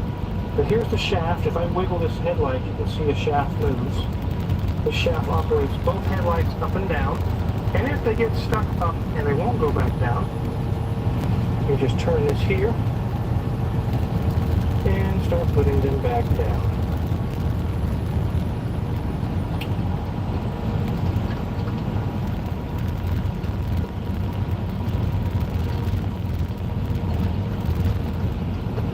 That's really odd. Was there manual headlights? Yeah, you can manually put them back down or up if you want to. If the motor dies, at least you can do something with it rather than just saying, well, my headlights are going to shine to the stars now. That won't help you any driving down the road. These hood struts are also a point of issue where they can get old and they won't close. They get stuck, stiction kind of a deal. And being this is a long, thin hood, I actually saw a guy who was the owner of the car put their hood down and crinkle the hood. So definitely be careful with these. They're kind of flimsy. Which is really odd, Blizzard, because so many of them fail the other way where they lose their compression. Yeah, these ones, they don't, the compression's not an issue. They get stuck right here. And any kind of resistance, and you go to slam this really hard, it can tweak the hood pretty bad. Before we get this on the lift, I'll let you guys take a trip down memory lane for you older people out there. I'm getting to be one of the older people of a 928 interior. Take it away, Mrs. Lizard. Okay, there's just 101,215 miles. That is so low for such an old car. But gauge cluster is looking really good, very simplistic, very, you know, what we would expect to see of a car from 1980. So looking good. Do see a little hint of a crack up there on our dash. Let's see if it goes very far. Oh, and it does. But this dash is in really good shape for the age. Yeah, we've got a few cracks here, but nothing is spilling out.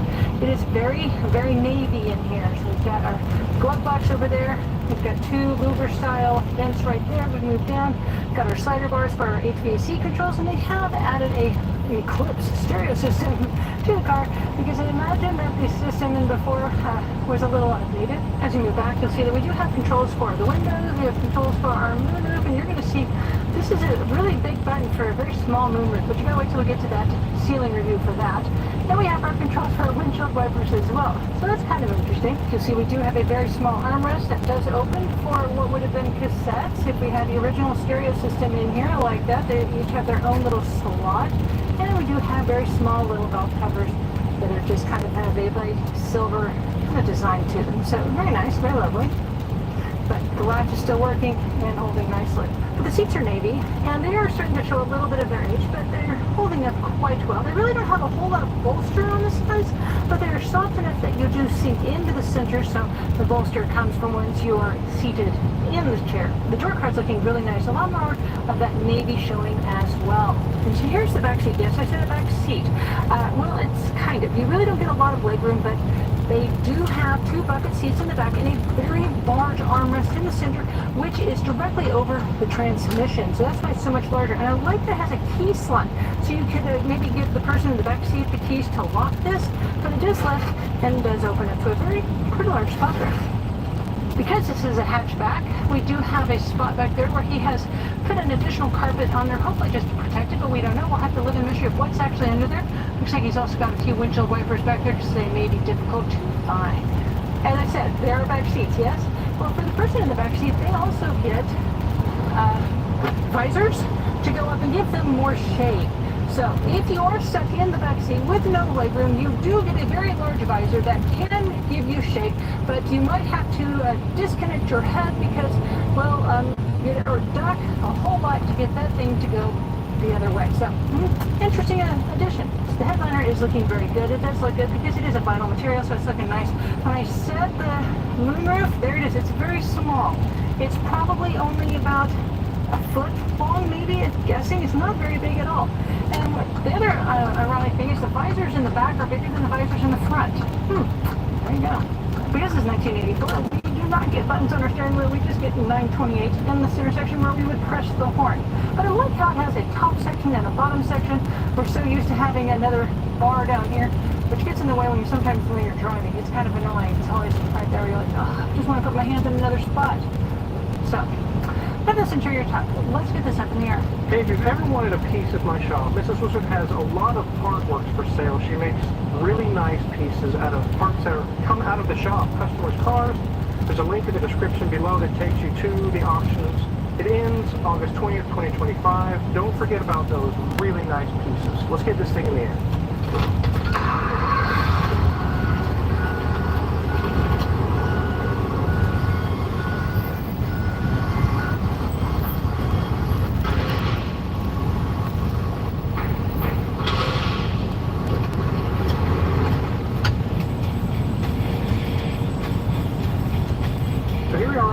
This 920. The first thing I noticed is the grill pieces underneath the nose are missing.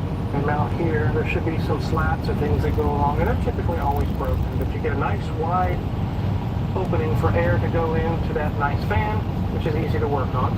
The customer's concern is that it's leaking a lot of fluid. It's dripping pretty bad underneath this area. Here in a minute, we'll get Danielson and we'll dive into that. But here's the engine. Everything's easy to get to.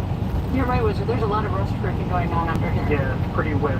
One thing I like about the design on these is, look, our AC compressor is right there.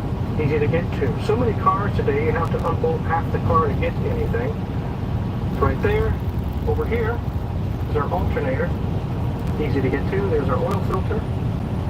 And look at this starter, guys. Can it be any easier than that? It's just right there. So easy. And look. No transmission. Mrs. Wizard was right. Here's where our transmission is. It goes down the middle, kind of like a C5 or C6 Corvette. Here's our exhaust. Up to about 83, you got a 3-speed automatic. This one being an 84, it has a 4-speed. And here is the rear differential. It's kind of a transact, so all one big unit here. And we do see our shocks here are looks like they're possibly blown. We'll let the customer know about that. CV boots have got some age, but they're not cracked yet.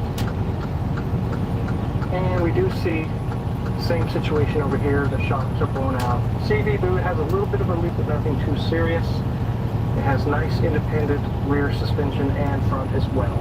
We do see a leak going on here on the back of the differential. Some of that's coming from the transmission oil pan. It's kind of blowing back. We're going to address that as well. Here is where our battery goes in the trunk. It fits in this nice little square area. And here is some fuel tank right there. A lot of these can have some serious rust going on the underside, but this one's a survivor. It looks really nice. I'm so happy to report that to the customer. The underside's great. Let me go grab Danielson. We'll talk about those leaks. Tough jobs demand even tougher power tools. The Hercules 20-volt brushless platform from Harbor Freight is rigorously tested by professionals to make sure your tools work as hard as you do. Hercules combines power, durability, versatility, and... We'll grab Danielson. We'll talk about those leaks. So what's the major oil leak going on up here? Well, it seems like it's the gasket right there, connecting the oil pan to the bottom of the engine. And yeah, it's pretty bad. I've seen these before. They're usually cork gaskets, and after a certain amount of years, it just leak profusely. So this isn't no like 30-minute job either, is it? No, it's not the easiest one to do, for sure. I did look up the book time. It's right at 10 hours just to do the oil pan gasket. Yeah, sounds about right. I have to take a lot of stuff off to get to it. What are some of the things here that you're going to definitely have to remove? Well, you got the rack, and with that you have to remove this this area right here, the subframe, and right up here that holds the pan in, and then you have your sway bar links. You have to disconnect the rack from the wheels to bring it all in from the steering wheel. The starter, you have to remove the starter. And then the stuff in the front here that's in the way. So that's definitely going to eat up some time on labor. The parts aren't so much. It's just the labor is really high on that. Let's move on to the back. So what's going on back here? We did see some fluid leaking back here. Yeah, so either we go all in and we start like getting into the transmission, or we fix the biggest leak in this case, which is the pan. And the transmission service will take care of it. This is like the Mercedes pans, very similar. So you just kind of pull it off, new gasket, new filter, new fluid, and that should take care of at least 60% of the leaks back here. Very good. They don't really want anything else fixed. They just want the leaks taken care of, huh? Yeah, because it started dripping on the floor and it was a lot, and it's become a problem. But if we go any deeper, it's just not going to be worth it. All right, cool. I'll let you go back to brake. I know you've done several of those. Wanted to get your take on that. So thanks again. Of course. Over the last 10, 15 years I've been running this shop, I've had some very negative experiences with the 928s. And I hate that because it's not the fault of the car. There's a lot of people that, probably the generation after me, Mrs. Wizard, this was the iconic Porsche to have in the early 80s, mid 80s. They bought one, for whatever health reasons, they quit driving it, and it sat for 10, 15 years, maybe more. And all of a sudden, you know, they're thinking maybe they want to hand this car down to someone in their family. I want to get this thing back running again. And they're basket cases. I mean, it's so bad. All the brake lines, the entire fuel system. Some of these have serious issues with brake calipers leaking, all kinds of things, and you finally go through all of it just to get it running. On one customer, we were like $10,000 into it. It's not much more. You can go buy a nice one. And here's the thing, with the one customer we went through for $10,000, we got it running again. He said, I just want to get it running. That's all. We got it running. It ran and drove. He came back about 2 weeks later. He said, hey, you guys did a great job, but I'm disappointed. He said, I'm not disappointed with Omega. I'm disappointed that I spent so much money on this car. And the rest of the car, it doesn't drive like I remember. The suspension is worn out. The brakes don't do as good as they used to. It's like, well, you told us you just wanted to get it running, and that's it. He goes, I know. He says, I'm not blaming anybody. It's like, I wish I would have known, hindsight 2020, this totally was not worth it. It's a kind of a misconception in a lot of cars that people think, 10 grand, I'm going to have a new car, it's going to drive just like it did when I got it. It's not. Trust me, guys, and Bob has told me many times he's gone to look at these cars and possibly buy them. So many of them are basket cases by now. This one's not. It runs very well. There's another customer I have, which I have the black one. Very nice 928S. There are some nice ones out there, but you're going to pay heavily for a nice one. Now, let's talk about them being basket cases. They run into engine problems where the engines have failed. Where do you go from there? Is it worth putting another engine in? Let's talk about that. I pulled up some information to go over with you. I got my list here. The first year they came out with these was in 1978. The last year was 95. When they were new, this one especially was $44,500, which is about $138,000 today. They were very expensive even back then. But let's say the engine is shell always. You buy one, it's in decent shape, but for whatever reason, the timing belt broke, or this or that went wrong. Something's wrong with the engine. A lot of times, the parts alone can be so expensive to fix. Here's an idea here. Here's a used engine on eBay. Just the engine. Over $3,000. There are companies that will rebuild these engines when they get finally worn out. Vertex is one of the companies I found $20,000 for a rebuilt 928 engine.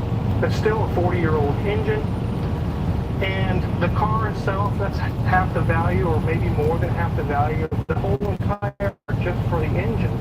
It's very expensive. There's a company called Renegade Hybrid out there that has come out with an LS swap kit for multiple Porsches, 924s, 944s, 928s. And you guys know I did one for Uvi for his 911, Apollo 911, which is still running great today. He drives it once in a while. The thing is a blast to drive. You can get an LS swap kit for the automatic car from Renegade Hybrid for $2,800. Here's a picture here. It lists all the items they sell with the kit. Then you can splurge on an LS3, something like that. 403 horsepower, 430 torque. Which, remember, these had about 300 when they were new. And I remember Eurasian Bob telling me that these cars drove so good, but they were just underpowered. He remembers them when they were new. They just didn't have the power. With an LS swap, you can be cheaper than that $20,000 rebuild just for the engine rebuild. That doesn't include labor of removing it, putting it back in. It'll cost less, you'll have way more power. And you can even cheap out a little bit for the LS swap on one of these and put an L96 6-liter in it. Still 360 horsepower, 380 pound-feet of torque. Way more power than it had stock. Half the cost or less of rebuilding the old engine. There's a characteristic about me, and also with my friend Leo, who has a Murcielago and a lot of other really cool cars they have in the shop. We both are of the same mind. We like our cars dead ass stock. We like it like it was when it was new. We don't customize hardly anything. Even the radio, the seats, everything. Until, like one of these, if you tried to restore, make everything stock, you could be $40,000, $50,000 into the thing. I like things stock until it gets really asinine and crazy. I'm not so concerned with keeping things stock anymore. If you were to LS swap one of these, it would save so much on parts and increase the reliability through the roof. On these engines, even if you put a rebuilt engine in it, as you go, things break. They're going to break. Alternators. Porsche parts are expensive. I remember working on the black 928F for the customers, like new. We went through and did a lot of things. Everything was $1,000, $1,500, $1,200, $2,000 for all the parts. It was really high, which is not surprising. It's Porsche. If you decide to do the LS swap, as far as the engine's concerned, parts will be so much cheaper, half or less. And the reliability, 300,000 miles is not unheard of on an LS base or an LS motor. So it can be a win-win situation. I can see LS swapping one of these. It would be advantageous, cheaper, and keep the car on the road. It really would be a good deal. We will not be LS swapping this one, however. It runs fine, it drives fine. The customer is just tired of puddles all over in his driveway. He's like, can we get this addressed? Another thing I've mentioned in the past, on these older cars, 1990 and older, we charge $250 an hour because finding the parts, the headache, it's a lot more trouble than just working on a Cadillac from 2014 or something. With this car and also multiple vehicles that we've had that are older, we let them know, hey, you know, the price is $250 an hour up front, and they say, frequently they say, that's fine. I brought it here because I want it done right. And paying extra is not a hindrance to me. It's just our collector car rate, kind of on vintage car, get it done once, get it done right, and you're out the door. If you're curious what kind of tools we're going to use to work on this 928 or the Commander or any other car in the shop, check our Amazon affiliates link in the description below. A lot of tools are used in the shop are listed for sale there, and if you purchase anything, we really appreciate it. We definitely wanted to get a video on this 928 to show you the costs and also some of the options with the LS swap. So make sure to hit the subscribe button because there's so many more cool videos to come. Thanks for watching.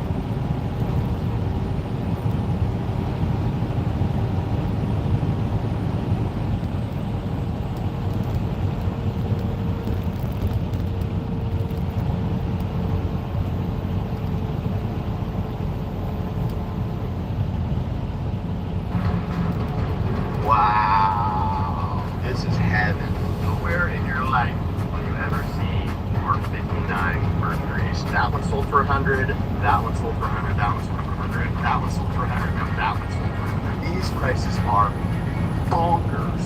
The owner didn't know it was a real Mach 1 until last week. Looks like you have absolutely everything.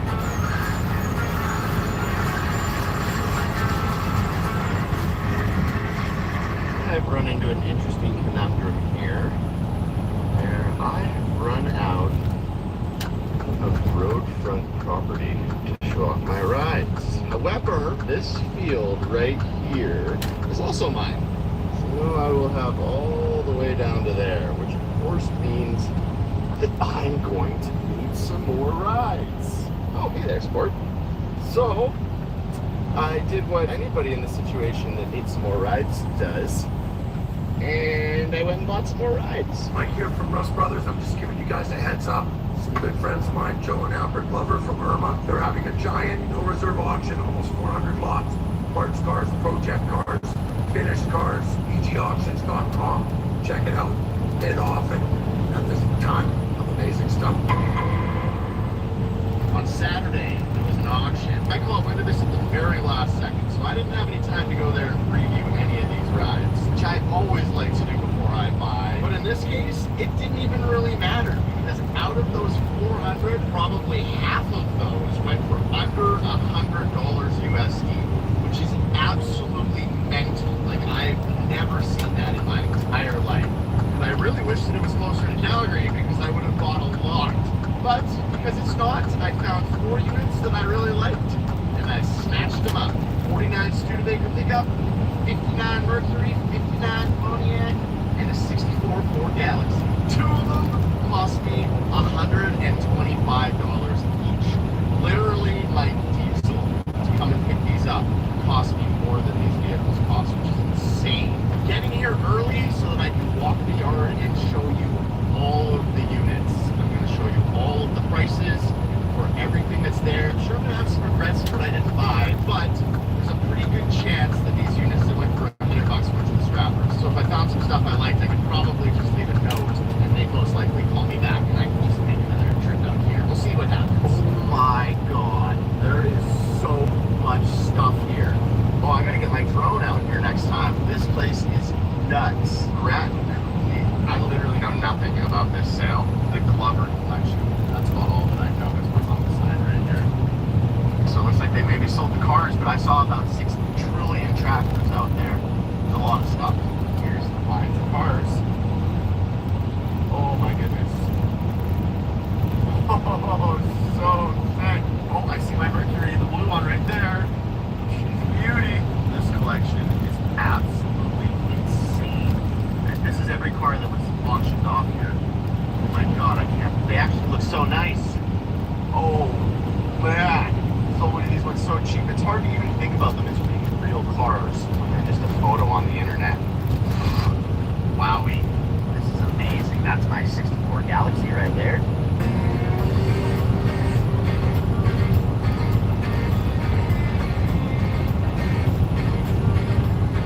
I think I almost missed this sale. Oh, she's a beaut. This thing is so straight.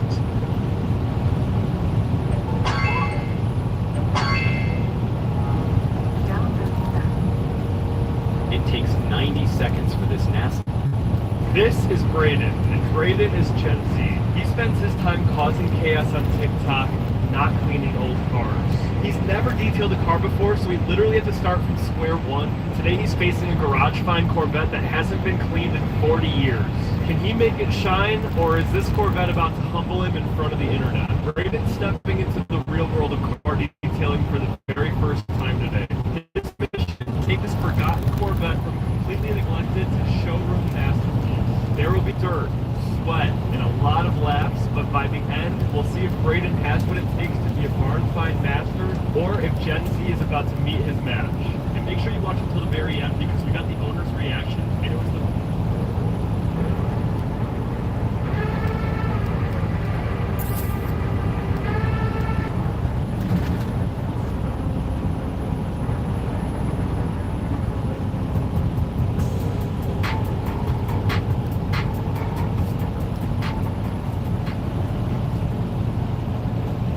What does it feel like to have one of, if not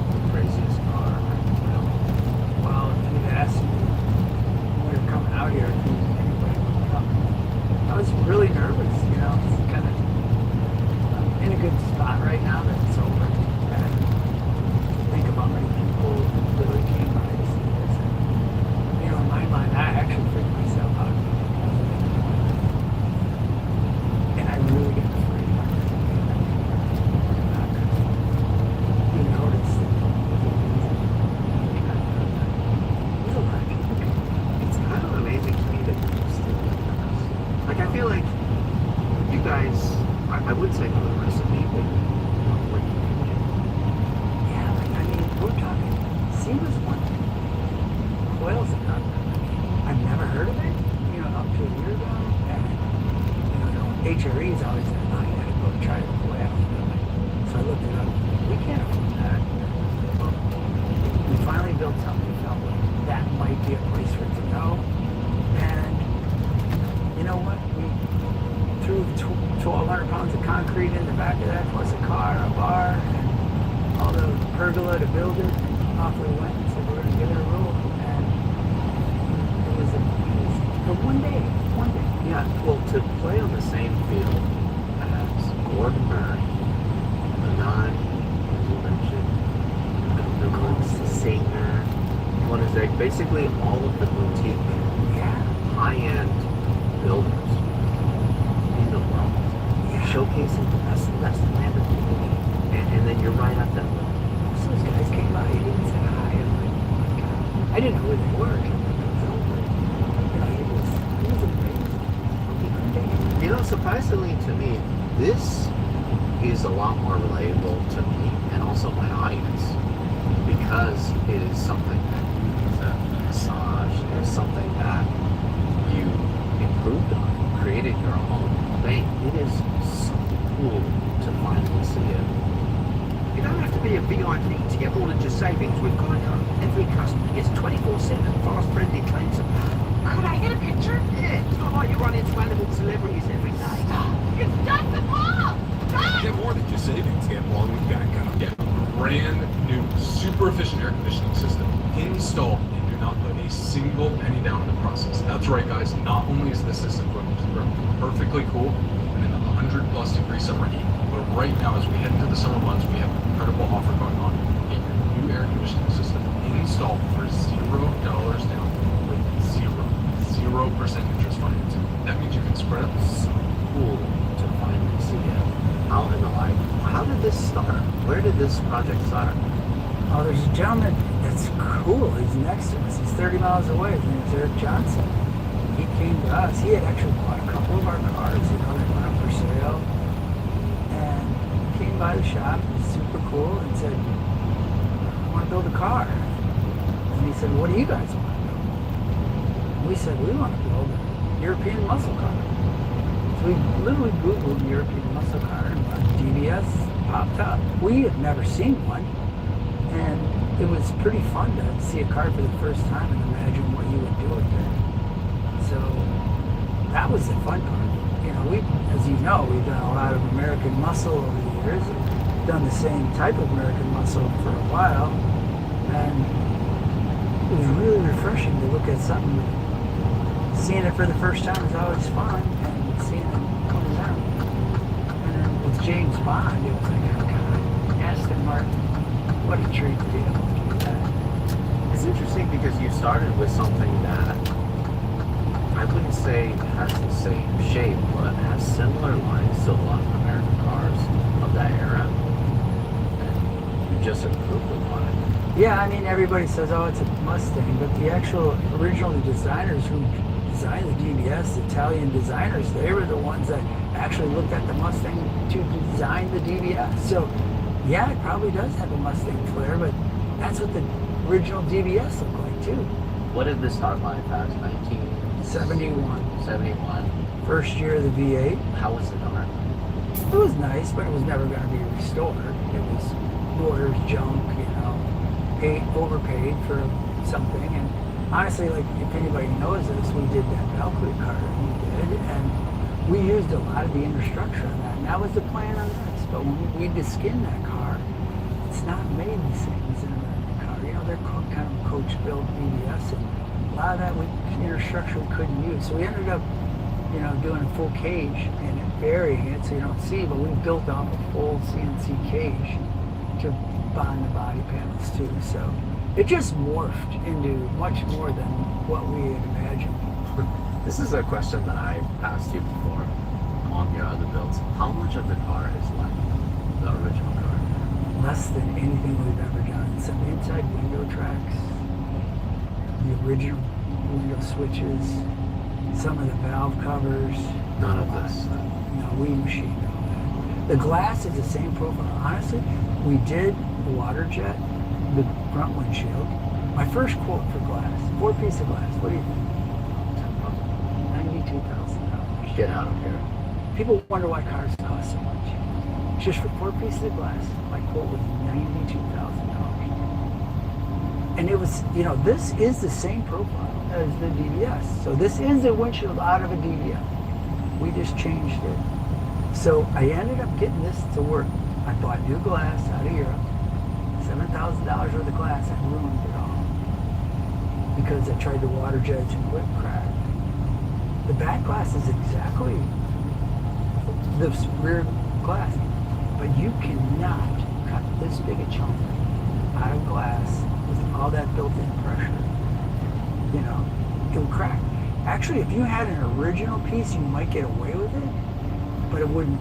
It's so much tension built in, it would never last. And that's what happened. We actually we water jetted the original one, and it worked. But just sitting, we weren't going to use it. We just wanted to see if it would work because we didn't want to spend $92,000 in glass. So we ended up having a glass made, but not for 92. I found someplace out in Pennsylvania to make the side glass and the rear glass. Like the level of customization that people don't really understand that you're going to, the extent. And we're talking about something that is so overlooked. You know? They just assume everything's assumed. Like, Larry, the doors, right?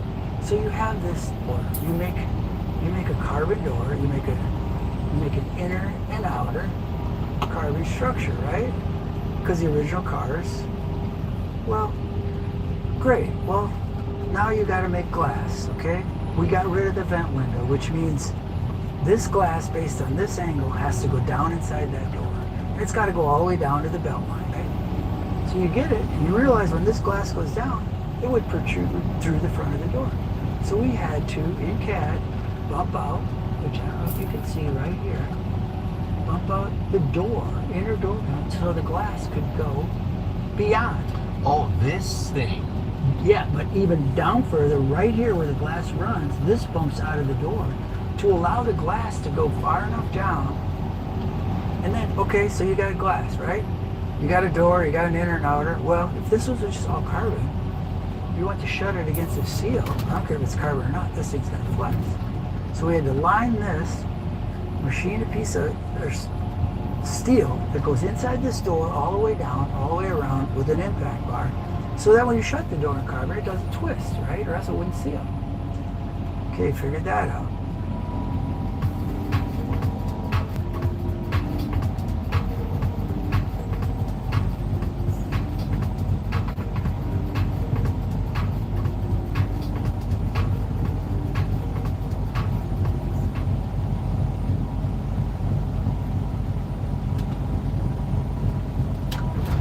Started to invest can be confusing. Taking stocks on your own can be a little messy. Investing with Weevil Smart Advisor, right? Or else it wouldn't seal. Okay, figured that out. Then it's like, okay, what regulators? Because you only got this much room, and you got to have the thing go all the way down. And you only got the regulator this big. Most are too tall, so it would never go down. It wouldn't fit the door for one, but it wouldn't let the door go down far. You found a Mustang regulator. Problem with the Mustang is they don't have an upper frame. So when you open a Mustang, they drop. The motors are wired to drop. You can't use that motor. So we had to find out of, since we do collision, we found an F-150 rear cap doors, single wire motor that we adapted to the Mustang regulator. Great, we got that part figured out. Then it's like, okay, we got latches. Most latches are about placed in this position. In front of the glass screen goes down. You couldn't, there's no room. So then we had to come up with this mechanism here. What we're going to do. Now we're working on the Malibu latch, small compact. So we got a Malibu latch. Okay, now we got to go. We got Aston Martin handles. We got to adapt that to the Malibu latch. This is out of we scanned his car, took his car apart, scanned his opening, put that in the CAD, got a new Aston Martin. And you buy them, and they wouldn't work with that, so we had to adapt that handle to the, okay, then you go to the inside. What are we going to do here? So we use the Mazda Miata, but we machined this hole out of brass, and then we welded this brass on, and that carries into the car. But then we had to make, this is rod driven, we had to make it cable driven, and then get it around all that. That's just the door. That's just the door. Compound that by a car, people wonder, where's all the money spent? You're not building. You're inventing. In a way, I mean, it's like... You're inventing all this new That's technique. just the door. You can't imagine going under the hood to make a clamshell. I mean, we made a clamshell. Well, that's easy. Well, how do you hinge it? How do you get it to go away? How do you get it to not hit the bumper? How do you get it to latch? You know, and the crazy thing to me is manufacturers do this all day, every day.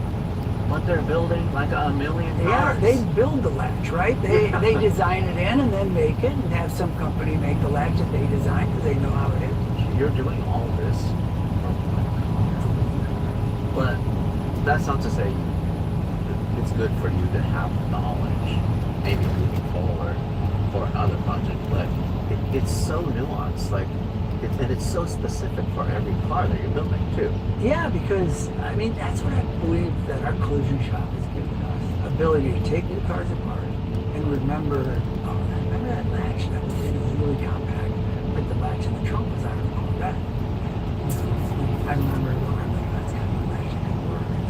Make all the hinges, like all our hinges are ours, but we had to make them not hid. And if anybody knows about hinges, the further they go in, the wider the door swing, so you have to do all that. It's, people have, honestly, it's not to be rude, I'm not saying it, but it's like, it's not just a carbon body that we clip together. I mean, imagine, Larry, we started this car, we had no parts. The only thing we started when we got this car, we built it within a year once we started. So we were working with Gary on the CAD to machine the parts. So the first parts we got was this roof section, which is the cowl to here, and the 2 quarters, and the floating spoiler. Okay, we're starting this car. We have to make sure this is exactly, I'm talking exactly square, because by the time we got to that front bumper, if we were up, which was 6 months down the road before we ever saw it, or a year down, or not a year, but 8 months down the road, nothing would line up. None of these gaps would line up. The car wouldn't be kitty-wampus. It's really good. No, it's amazing. Also, it shows how involved you are in every single part, day-to-day operation. Gary and I were on the phone. I'm not kidding you, daily, every day. Okay, Gary, we got this, we got that, we got. I mean, I could go on for your video already long enough to go on the depth of this, what it took to do this car. Okay, so let's take a look under the hood now. Okay. Let's do it piece by piece, because these are my favorite types of builds. Everything is massaged, or everything is created from scratch. Yeah. I mean, even the blinker symbol you go in later. But the fact that it functions, and the fact that there's no like, oh, don't overlook, maybe you could overlook this part for the video, and we'll fix that later. Like, there's none of that. No. So we started out, I was looking online, saw some old, I don't even know what year Aston Martin hinges there. I went to clamshell, bought some out of a boneyard. I kind of worked on that, scanned them, gave it to Gary, put it in CAD, and went from there. In the supercharger, for instance, if anybody knows much about Coyote superchargers, where there's Whipple hair like this one, all the intakes are out to the side. Well, we wanted it to seal against our seal that we built into the B side of the hood. And so we basically slid hair up This is where this box we're gonna make is gonna be right here. We have to get from your circle here to here. And we don't like your hoses coming in up here. So they made a whole new lid, new grip inside, all new intake. We put a GM throttle body on it and changed everything the way it goes to here. They had to make this come up and over, but then they had to put a new shaft in the supercharger because the pulley is in the way. So then we had to make a new pulley, work with Wagner, because Wagner built this motor. I mean, that's just one another milestone that we feel like, okay, we got it. And you could have just, okay, well, it takes air from somewhere else. Right, we could have did that, but it you run. wanted it to be functional because this is kind of like a design element. Yeah, this whole car is functional. Like, that's just the way we wanted it.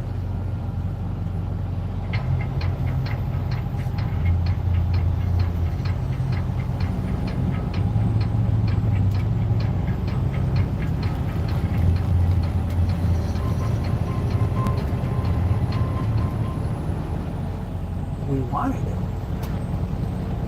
I mean, you see how, like, even this upper tub seals on this